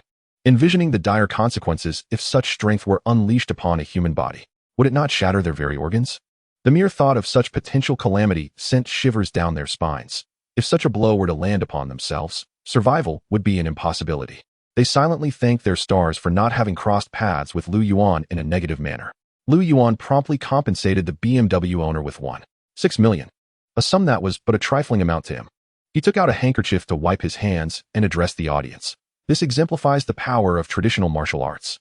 Everyone should endeavor to learn it. Traditional martial arts is the true treasure, while Taekwondo is merely a display of superficial techniques. For those who seek practicality, traditional martial arts should be your choice. Having witnessed the prowess of traditional martial arts, the students below could no longer contain their fervor, ignited by the spirit of national martial arts. Starting today, I officially withdraw from the Taekwondo Club to join the Traditional Martial Arts Club. I too shall abandon Taekwondo. As a citizen of Huagua, I must support traditional martial arts. The members of the Traditional Martial Arts Club rejoiced. After languishing in obscurity for so long, they finally saw a surge of interest as students began to sign up. Who wishes to join the Traditional Martial Arts Club? Step forward to register. Niebin strolled over to Lu Yuan, praising him. I never expected Mr. Lu to be not only a young entrepreneur, but also a martial artist. I am truly impressed. Lu Yuan humbly replied. Merely a bit of rudimentary skill. The crowd shivered at his modesty, tearing apart a car and incapacitating an individual with a single kick, and he called it rudimentary? What would that make of the experts and masters? Lu Shishir leaped into Lu Yuan's embrace, wrapping her arms around his neck and planting a kiss on his cheek. Brother, you are amazing. From now on, you are my idol. Lu Yuan, visibly distasteful, wiped his face and cleared his throat awkwardly. Shishir, mind your manners. Oh, I apologize, brother. I got a bit carried away. Lu Shishir's cheeks flushed, resembling a child caught in wrongdoing. Lu Yuan affectionately ruffled her hair. All right now? I'm not truly upset. Lu Shishir beamed. I knew you favored me the most. She then exclaimed, by the way, brother, the National Day holiday is coming. Play with me. I want to go to the arcade and play fishing games. All right, I will accompany you. Qiu Qianqian sensibly chimed in. Brother Lu, we should take a taxi. Lu Yuan chuckled. Why take a taxi? I'll call over a couple of wealthy heirs to serve as your drivers, letting them drive you in supercars. With a single phone call, he contacted Song Xiao. Song Xiao, my sister and her classmates are going out to play. My car can only accommodate 2. You either come personally or send someone over. I need 2 cars that can keep up with a Pagani Huayra. After Lu Yuan's call, Song Xiao swiftly arrived in a sports car. Brother Lu, I hope I'm not late. Lu Yuan playfully punched Song Xiao's shoulder and laughed. You're not late at all. You even came in person. Don't you have things to attend to at home? Song Xiao replied with a grin. What else there to do? I'm just a figurehead. Many tasks are handled by professionals. Since you need a car, how could I not come personally? You are my benefactor. Lu Yuan settled into the driver's seat of the Pagani Huayra, bringing along his sister, Lu Shishir, and the sports car shot forward like a streak of light. Approximately half an hour later, they arrived at a large arcade. The sight of their supercars drew astonished gazes from many. Am I seeing things? Young Master Tsong of Yida Group is driving a supercar to an arcade? How down to earth. You are not mistaken. Do you know who is beside him? Who? It's Lu Yuan. Upon hearing this, the onlookers were taken aback. The richest man, Lu Yuan. I can't believe he would come to a place like this. Lu Yuan, accompanied by his sister Lu Shishir and others, purchased some tokens and approached the fishing game machines. Amidst the blaring music, Lu Shishir and her friend Qiu Qianqian had thrown down their tokens, but after a considerable time, they had won nothing at all.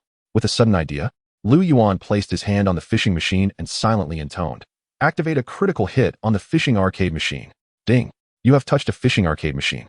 Triggering a jackpot. Jackpot reward. High-tech fishing electric cannon 1. The fishing cannon has been stationed at the beach of Huanshan Island. At this moment, Lu Shishir and her friends, dejectedly staring at the empty box, turned to Lu Yuan with complaints. Brother, we lost over 3,000 tokens. Lu Shishir tossed the box aside, crossing her arms in frustration. I'm done playing. Song Xiao chimed in. How about I help you break it open? Then you'd have it. But that would ruin the fun. Lu Yuan took a sip of his drink and chuckled. Then let's not play anymore. I'll take you to a more exciting place. Lu Shishir, her eyes sparkling with curiosity, asked where to. Lu Yuan feigned mystery. You'll find out when we get there. An hour later, Lu Yuan's Pagani Huayra and Song Xiao's Supercar came to a stop outside Huanshan Island. Chen Kiki had been waiting at the entrance since receiving news from Lu Yuan. Welcome, Mr. Lu. Lu Shishir, following behind, looked at Lu Yuan with astonishment. Brother, when did you acquire an island? Lu Yuan replied with a gentle smile. Just recently. Come, let me show you something grand. He followed the prompts in his mind and led everyone to a section of the island. Before them loomed a massive electric cannon.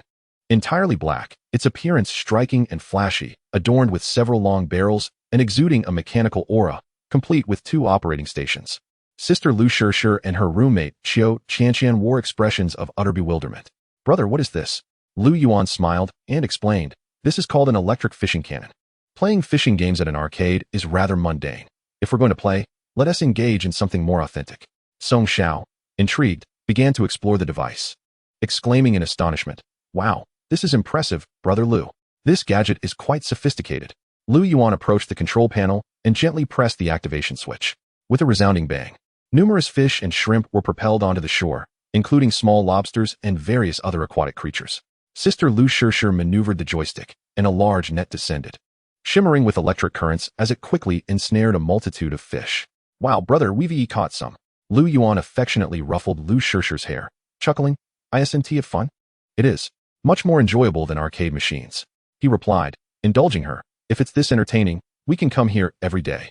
Observing the bounty of fish and shrimp, Song Xiao's jaw dropped in disbelief, marveling. Brother Lu, this cannon is remarkably effective. Blue lobsters and the illustrious summer embroidered lobsters are all treasures. Lu Yuan, somewhat unfamiliar with these marine creatures, inquired. Are these shrimp particularly valuable? Song Xiao elaborated. Absolutely. For instance, a blue lobster appears only once in every 2 million, making it a marine creature that rivals a living fossil, and is among the world's most expensive lobsters. Just one of these can fetch a price in the millions due to its extreme rarity, often found in prestigious Michelin-starred restaurants. It takes at least 7 years for such a lobster to mature, during which it must molt 35 times to reach full development. I once had the fortune of tasting one at a top Michelin restaurant abroad. Its meat was succulent and rich, with a delightful sweetness. Such lobsters can only be caught in the islands of the perfume country, and the logistics of transporting them are incredibly challenging. Any slight mishap could render them lifeless. Looking at the brilliant blue lobster strewn across the ground, Lu Yuan absorbed a wealth of knowledge from Song Xiao, estimating. I believe we've caught over 200 of these lobsters. I wonder how much they would sell for in the perfume country. Sister Lu Shishir's eyes widened in astonishment. Wow, they're that valuable? Song Xiao, I'm so tempted to cook one and try it. Song Xiao took a sip of water and proceeded to enlighten everyone. The summer embroidered lobster has extremely stringent farming conditions. If you wish to purchase one, the wholesale price is around 100,000 per pound, and those that make it to the market are even pricier. By the way, Brother Lu, you wouldn't recklessly squander money, would you? The cost of raising these shrimp, coupled with letting people fish them daily, what profit could you possibly make over the year? Lu Yuan sheepishly rubbed his nose. Who else could fish them out besides me, the island's owner?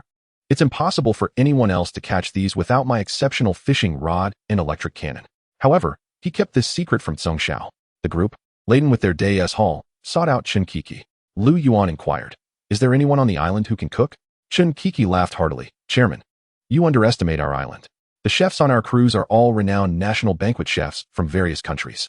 No matter how rare the ingredients are, they can prepare your desired flavors. Just bring the ingredients to the cruise ship's restaurant and find a chef. Lu Yuan was pleasantly surprised. He hadn't anticipated such high-caliber chefs on their island. With national banquet chefs at his disposal, he felt assured about the culinary experience ahead. The group boarded a cruise ship, its interior illuminated splendidly, with each level featuring distinct areas. Sister Lu Shishir's friend's stomach grumbled audibly, prompting her to look at Lu Yuan. Brother, I'm hungry. Chen Kiki laughed. Hungry? Little girl, we have 'em all on the cruise. You can just go in and grab whatever you want. Will it be expensive? Qiu Qianqian nervously touched her pocket. Chen Kiki chuckled. Silly sister. Since you're friends with Chairman Lu, everything here is free for you. In her high heels, Shinkiki led everyone into a large supermarket stocked with toiletries, popular snacks, and imported goods from abroad, all managed by advanced artificial intelligence, creating a thoroughly modern shopping experience. Song Xiao was utterly astounded. Brother Lu, your life is so luxurious. With high-tech fishing cannons and an AI-operated supermarket on the cruise, it's incredible. Chapter 83. The Ultimate Indulgence of a Tycoon and Exquisite Cuisine. The group, arms full of bags, arrived at the restaurant. Divided into Chinese and Western sections, the establishment was elegantly decorated, a symbol of prestige to dine in such a refined setting. Lu Yuan tossed a bag of their catch to the chefs. Can you prepare this? If so, make it all. Tonight, the island staff will feast. The national banquet chef beamed at Lu Yuan, replying, of course we can. Whether it's sashimi or braised dishes, we can prepare it all. Just wait for a grand banquet of shrimp. The chef called out to the kitchen, brothers, let us get to work.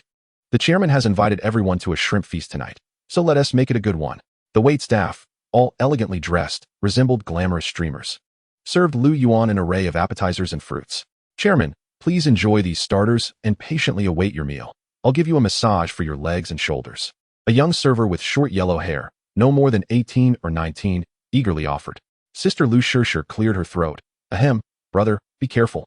I might tell sister-in-law when we get home. Lu Yuan shrugged, emphasizing, I'm a serious person. I never get massages. How about you give my friend Song Xiao a massage instead? Feeling the soft touch, Song Xiao exhaled deeply. Ah, that's refreshing. At that moment, Sister Lu Shirshir began sampling the fruits on the table and, with a sparkle in her eyes, handed Lu Yuan a large, round grape. Brother, this grape is enormous and sweet. It's undoubtedly the most delicious grape I've ever had. You should try it. As Lu Yuan savored the grape, the exquisite sweetness overwhelmed him, causing him to exclaim, it does seem different from ordinary grapes. What kind is this? He turned to the server for clarification. The server enthusiastically explained, Chairman, this is ruby Roman grape, imported from abroad. In the domestic market, a bunch costs about 40,000. 40,000 for a bunch of grapes? No wonder they taste so divine. At that moment, the server presented a yellow fruit to Sister Lu Shirshir. Here, sister, eat this. It can enhance skin whiteness, prevent spots and cancer, and even combat anemia and neuritis. Lu Yuan also gazed at the yellow fruit, which had a yellow skin and white flesh speckled with black seeds reminiscent of dragon fruit. He couldn't help but ask, and what is this? Chairman, this is a yellow dragon fruit, rich in sugars, with a sweetness level exceeding 18. You should give it a try. Lu Yuan gently picked up a piece and brought it to his lips. The delectable flavor, infused with a hint of fragrance, evoked a sensation akin to love with each morsel. Song Xiao's expression brightened. Damn, this taste reminds me of my first love. After sampling 2 varieties of fruit, Lu Yuan grasped a lychee, peeling away the red and green shell to reveal the pristine, translucent flesh within. As he savored the lychee, its sweet and refreshing taste enveloped him in delight. Song Xiao examined the lychee for a moment before proudly declaring, I've had this before, green lychee. Each one costs 98. And if bought by weight, it usually ranges from 2 to 300. He continued, Bro, you're living the high life on this island, feasting on the world's most expensive blue lobster and a plethora of rare fruits, all while being attended by a national banquet chef. This is a life fit for royalty. I swear, I don't even want to live in my villa anymore. I want to move here. Truth be told, Lu Yuan was equally astonished by the extravagance of the island. This meal had certainly broadened his horizons. After indulging in fruits and desserts, they listened to soft music while engaging in a heated game of landlord, their stakes in the millions, which hardly mattered to anyone present given their fortunes. As for Lu Shirshir's friends, considering their circumstances, a single loss meant they would resort to a game of truth or dare. Amidst their laughter, plates of delectable shrimp were presented, visually stunning and meticulously arranged. Lu Yuan tore off a piece of shrimp, its bouncy, exquisite flavor bursting in his mouth, especially when paired with a special dipping sauce. What a delightful experience. Lu Shirshir placed a large piece of shrimp before Lu Yuan, urging, Brother, eat more. After spending so much time with my sister-in-law, you must be feeling a bit depleted, right? You need to replenish. Song Xiao, with an inquisitive glint, looked at Lu Yuan and teased, Lu Go, are you quite the playboy? Doing it every day? Lu Yuan playfully tapped Lu Shirshir on the head with his chopsticks, admonishing, You little rascal, if you keep talking nonsense, I won't give you any pocket money. Fine, don't give me any. I still have some of the last allowance you gave me left. Lu Shirshir retorted boldly, faced with his sister's defiance. Lu Yuan could only lower his head and continue eating. This grand shrimp feast featured an array of preparations: marinated, chilled, sashimi, steamed, stir-fried, and even fried. All the security personnel and staff relished their meals, with some capturing the lavish spread on video to share on social media. Thanks to our boss Lu Yuan for this staff meal, a full shrimp feast. The posts quickly garnered attention, with comments erupting from those well-versed in culinary delights. Wow, is that blue lobster? Only one might emerge from over 2 million. And those fruits look like dragon fruit and green lychee? Bro, do you need more security on the island? Salary doesn't matter. I just want a staff meal of this caliber. After finishing their meal, Lu Yuan and his companions fired off a few more rounds into the sea, yielding several more blue lobsters and some Australian lobsters. Lu Yuan instructed the kitchen, keep them alive for me. When I head home tomorrow, I want a portion packed up to take back for my wife to try. Sure thing, Chairman. We'll make it delicious and nourishing. As night fell, the waves outside the cruise ship roared. Lu Yuan, accompanied by his sister Lu Shishir and others, began to explore the vessel. They first found the esports area, where they played a few rounds of League of Legends and PUBG, with computers as high-end as their meals. After gaming, they moved to the cinema area, where a giant screen displayed a 3D film of Resident Evil. Enjoying snacks while watching the movie, they occasionally gazed out at the ocean under the night sky. Brother, I absolutely adore this cruise ship. It has everything. I don't want to go back tonight. Can I stay here? Lu Shishir coaxed Lu Yuan. Then let us spend the entire 7-day National Day holiday on the cruise. It's my property. We can stay as long as we want, Lu Yuan replied nonchalantly. With a peck on Lu Yuan's cheek, Lu Shishir beamed. You're the best, brother. She continued. You really know how to enjoy life. I want to learn from you. Song Xiao added with a sigh. Indeed, Lu Gun knows how to live it up. Now I'm considering buying a yacht to do the same. Recalling something, Lu Shishir pulled out her phone and showed Lu Yuan an app, saying, Brother, download this Lime Live. It's an investment I put money into. It's just starting out, so please support it. Lu Yuan was taken aback. Realizing Lu Shishir was using her allowance for business, he was genuinely impressed. The Lime Live interface showcased various streamers, and it was a multi-platform broadcasting service, allowing cross-promotion of quality hosts from other platforms. Song Xiao frowned and asked, Isn't this just bringing competitors to your own platform? Lu Yuan, having discerned the essence, calmly explained, My sister wouldn't do something so foolish. I believe she has partnerships with other platforms, and the streamers on Lime Live will also appear on other platforms. Achieving a win-win situation, Lu Shishir gave Lu Yuan a thumbs up, saying, Brother, you're amazing. You see right through it. Lu Yuan tipped some local streamers and then entered a small streamer's room. This streamer was engaged in a PK battle with only over 100,000 followers. While her opponent was a popular streamer with 1 million followers, this was a mismatch. The opposing streamer domineeringly taunted, If you lose, you'll have to do a punishment. Get down on the ground and crawl like a dog, barking at the screen in front of your family.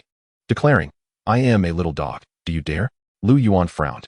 He often watched short videos and was not fond of the aggressive PK culture, nor the humiliating punishments some would endure. The female streamer, with her flowing hair and stunning beauty, was streaming without makeup, and if not for her overly conservative attire, she would have been a sensation. The audience in the room began to rally. Go to Feifei, accept the PK. I'll help you win. What is 1 million followers? My brother runs a business. Just let him know when it's almost over, and he'll help you secure a win. Right? Who are they trying to bully? Goddess. Accept it. We'll support you and flood the votes. Spurred on by the crowd, the small streamer, Feifei, unexpectedly agreed to the PK. The opposing female streamer, flaunting her figure and batting her eyelashes, swayed her hips to charm the audience into voting for her. Before long, the female streamer across the room had amassed over 2,000 votes, while the charming streamer Feifei had a mere pitiful 100 votes. Despite her melodious singing, she was unable to compete with her counterpart. The affluent young man, known as Song Xiao, harbored a favorable impression of Feifei and decided to download the livestream, entering her room and frantically recharging his account. At that moment, time was not on Feifei's side. She had only 5 minutes left, and her anxious demeanor was evident as she fumbled with another phone, seemingly messaging a brother who had promised to assist with the tower heist. However, after waiting for what felt like an eternity, there was still no sign of her ally. Suddenly, the screen erupted with a gift effect. Magic City Song Xiao sent a true love cannon, valued at 2,888 yuan.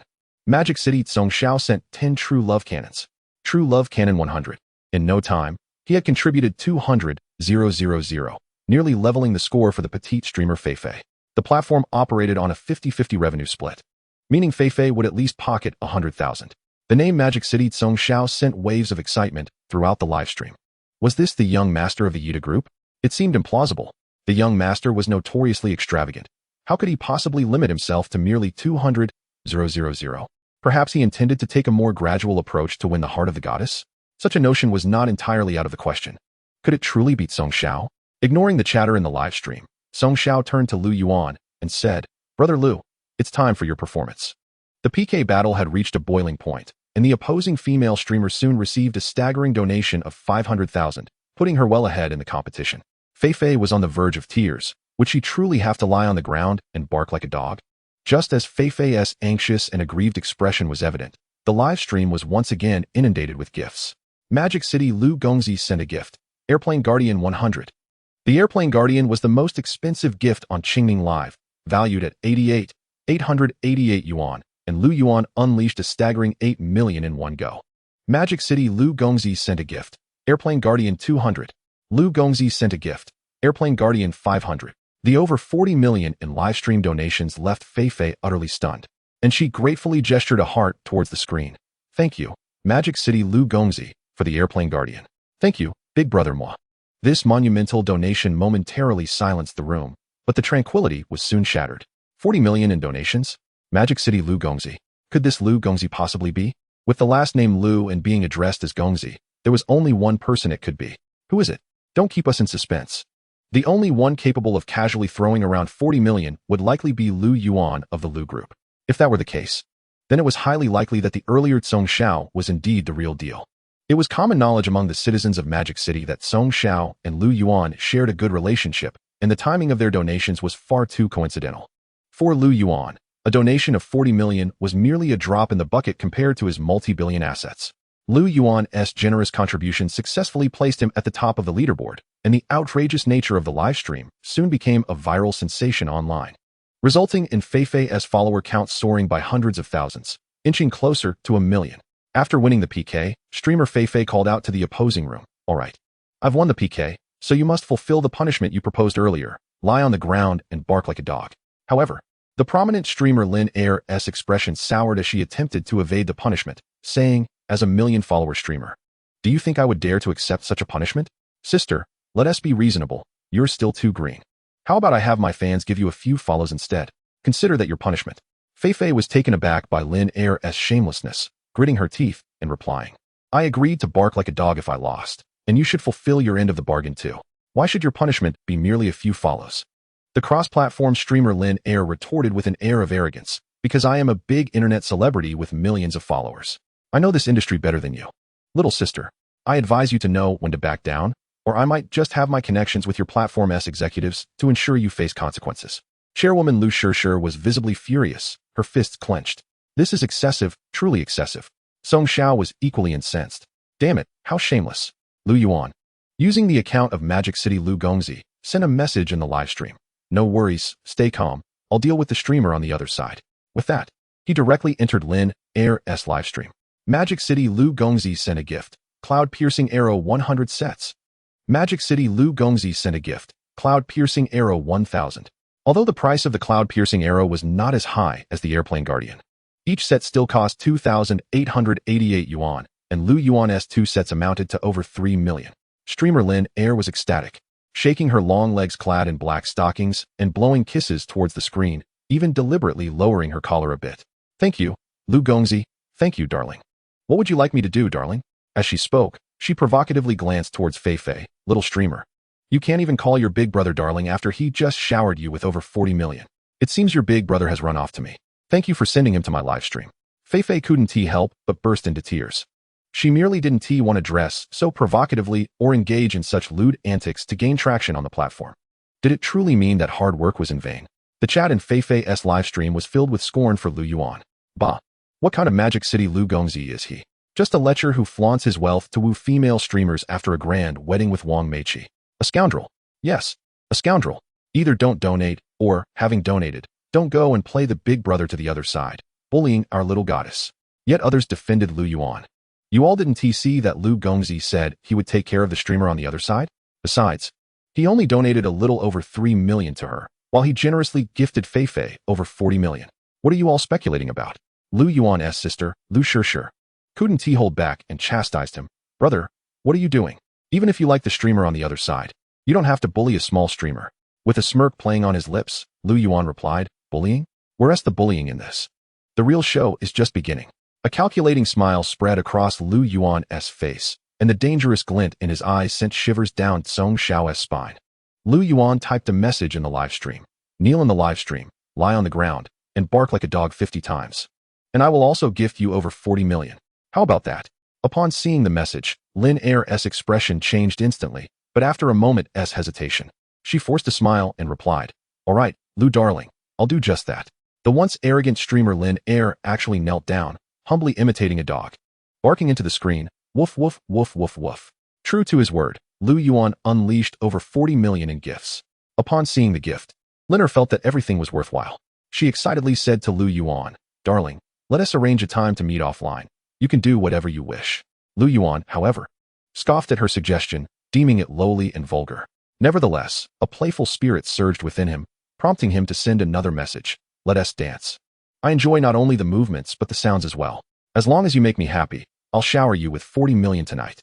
Upon seeing Lu Yuan's promise of 40 million, Lin readily agreed. "All right, Lu darling, do you have any specific requests regarding the outfit?" A mischievous smile curled at the corners of Lu Yuan's mouth as he typed. "I prefer girls who are not overly reserved." Lin replied, "Understood, just wait a moment. I'll change." Her sister, Lu Shishir, expressed her disdain. "Ugh, disgusting." Lu Yuan retorted, "You don't understand. This is strategic play." Many fans in Feifei's livestream were also thrilled by the spectacle. Damn, although young Master Lu has showered that enchantress with over 40 million. Seeing her kneel and beg like a dog was truly satisfying. It seems that wealth truly allows one to act as they please. I can't shake the feeling that young Master Lu's spending is somewhat peculiar, as if he is plotting something. Just as the discussions flourished, the female streamer Lin changed into a revealing outfit and boldly danced before the camera, continuously flirting with the screen and uttering indecent sounds. Lin danced with fervor, while Lu Yuan simply tapped the 3 dots in the upper right corner and selected Report. Report content. Vulgar. Ding. Report successful. Streamer Lin was permanently banned from the platform for her vulgarity, losing all her earnings. The glaring official notice brought immense satisfaction to the viewers. Meanwhile, the staff at the opposing live streaming platform looked at their executives. "Executive, regarding young Master Lu's donation of over 80 million, should we accept it?" "Hell no. 2 platforms combined for a total of 1.2 billion. He must be the wealthy Lu Yuan. He has Yang Tianba behind him and 500 prominent families from the Magic City. Who dares to accept his money? We would need a life insurance policy to even consider it. Refund this money immediately." Soon, Lu Yuan's 80 million was returned in full, and a shrewd smile spread across his face, as everything was part of his meticulous strategy.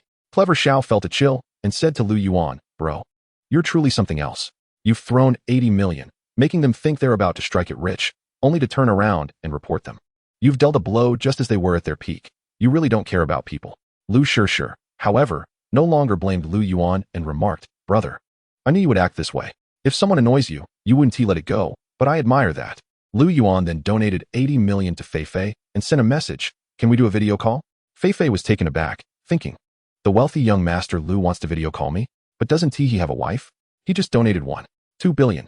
Does he have feelings for me? What should I do?" Chapter 86. Joy abounds. It's New Year's. After a moment of internal struggle, Feifei ultimately agreed to the video call request. On a luxurious cruise ship, several faces appeared, including those of Clever Xiao, Lu Yuan, Lu Shishir, and a few of her friends. Lu Yuan smiled broadly and said hello. Upon seeing Lu Yuan's handsome face, Feifei's heart raced. "Ah, hello." Lu Yuan softly stated, "I have no ulterior motive for this video call. I merely wish to promote my sister's venture." In the live stream, there were many industry bigwigs and popular streamers, even representatives from various streaming agencies. "I am Lu Yuan, and Qingning Live is an enterprise my sister Lu Shishir has invested in. I hope everyone will lend their support. Furthermore, anyone who harbors ill intentions towards Qingning Live should consider whether they can withstand my retaliation. Let us keep things low-key." The live stream erupted in excitement. Various comments flooded the screen. "Wow, it's actually Clever Xiao and Director Lu. No wonder they're so generous. So Qingning Live is actually Lu Director's sister Lu Shishir's venture? How low-key. It seems there hasn't been much promotion. If only they used Director Lu's fame for publicity, it wouldn't be so overlooked. Perhaps Lu Director's sister simply wants to rely on her own merits without living in her brother's shadow." Many industry leaders also made their presence known. Nanamedia's head, "Rest assured, Director Lu, wherever Qingning Live goes, we will definitely steer clear." Popular streamer Yumi, "Director Lu, your sister is my sister. Moving forward, I will definitely support her in the internet realm." Yinshu Media, Director Liu, you can count on us to remain low-key. Meanwhile, the band streamer Linner stared at the back end in disbelief. She had saved all her live stream earnings without cashing them out, and now the withdrawal button was grayed out. Her account balance had turned to zero, even negative. Why? Why is this happening? Linner screamed in frustration, and upon seeing Lu Yuan and Clever Xiao and Feifei's livestream, her face fell in despair. Lu Yuan and the others spent a night on the cruise ship, and Clever Xiao had to leave early due to other commitments. Meanwhile, Lu Shishir and her friends felt hot and insisted on playing in the pool. Lu Shishir and her friend Xiao Qianqian changed into refreshing swimsuits, showcasing their snowy skin and perfect figures. Lu Shishir tugged at Lu Yuan's arm, pleading, "Brother, let us go play in the water together." Lu Yuan shook his head, saying, "Forget it, Shishir.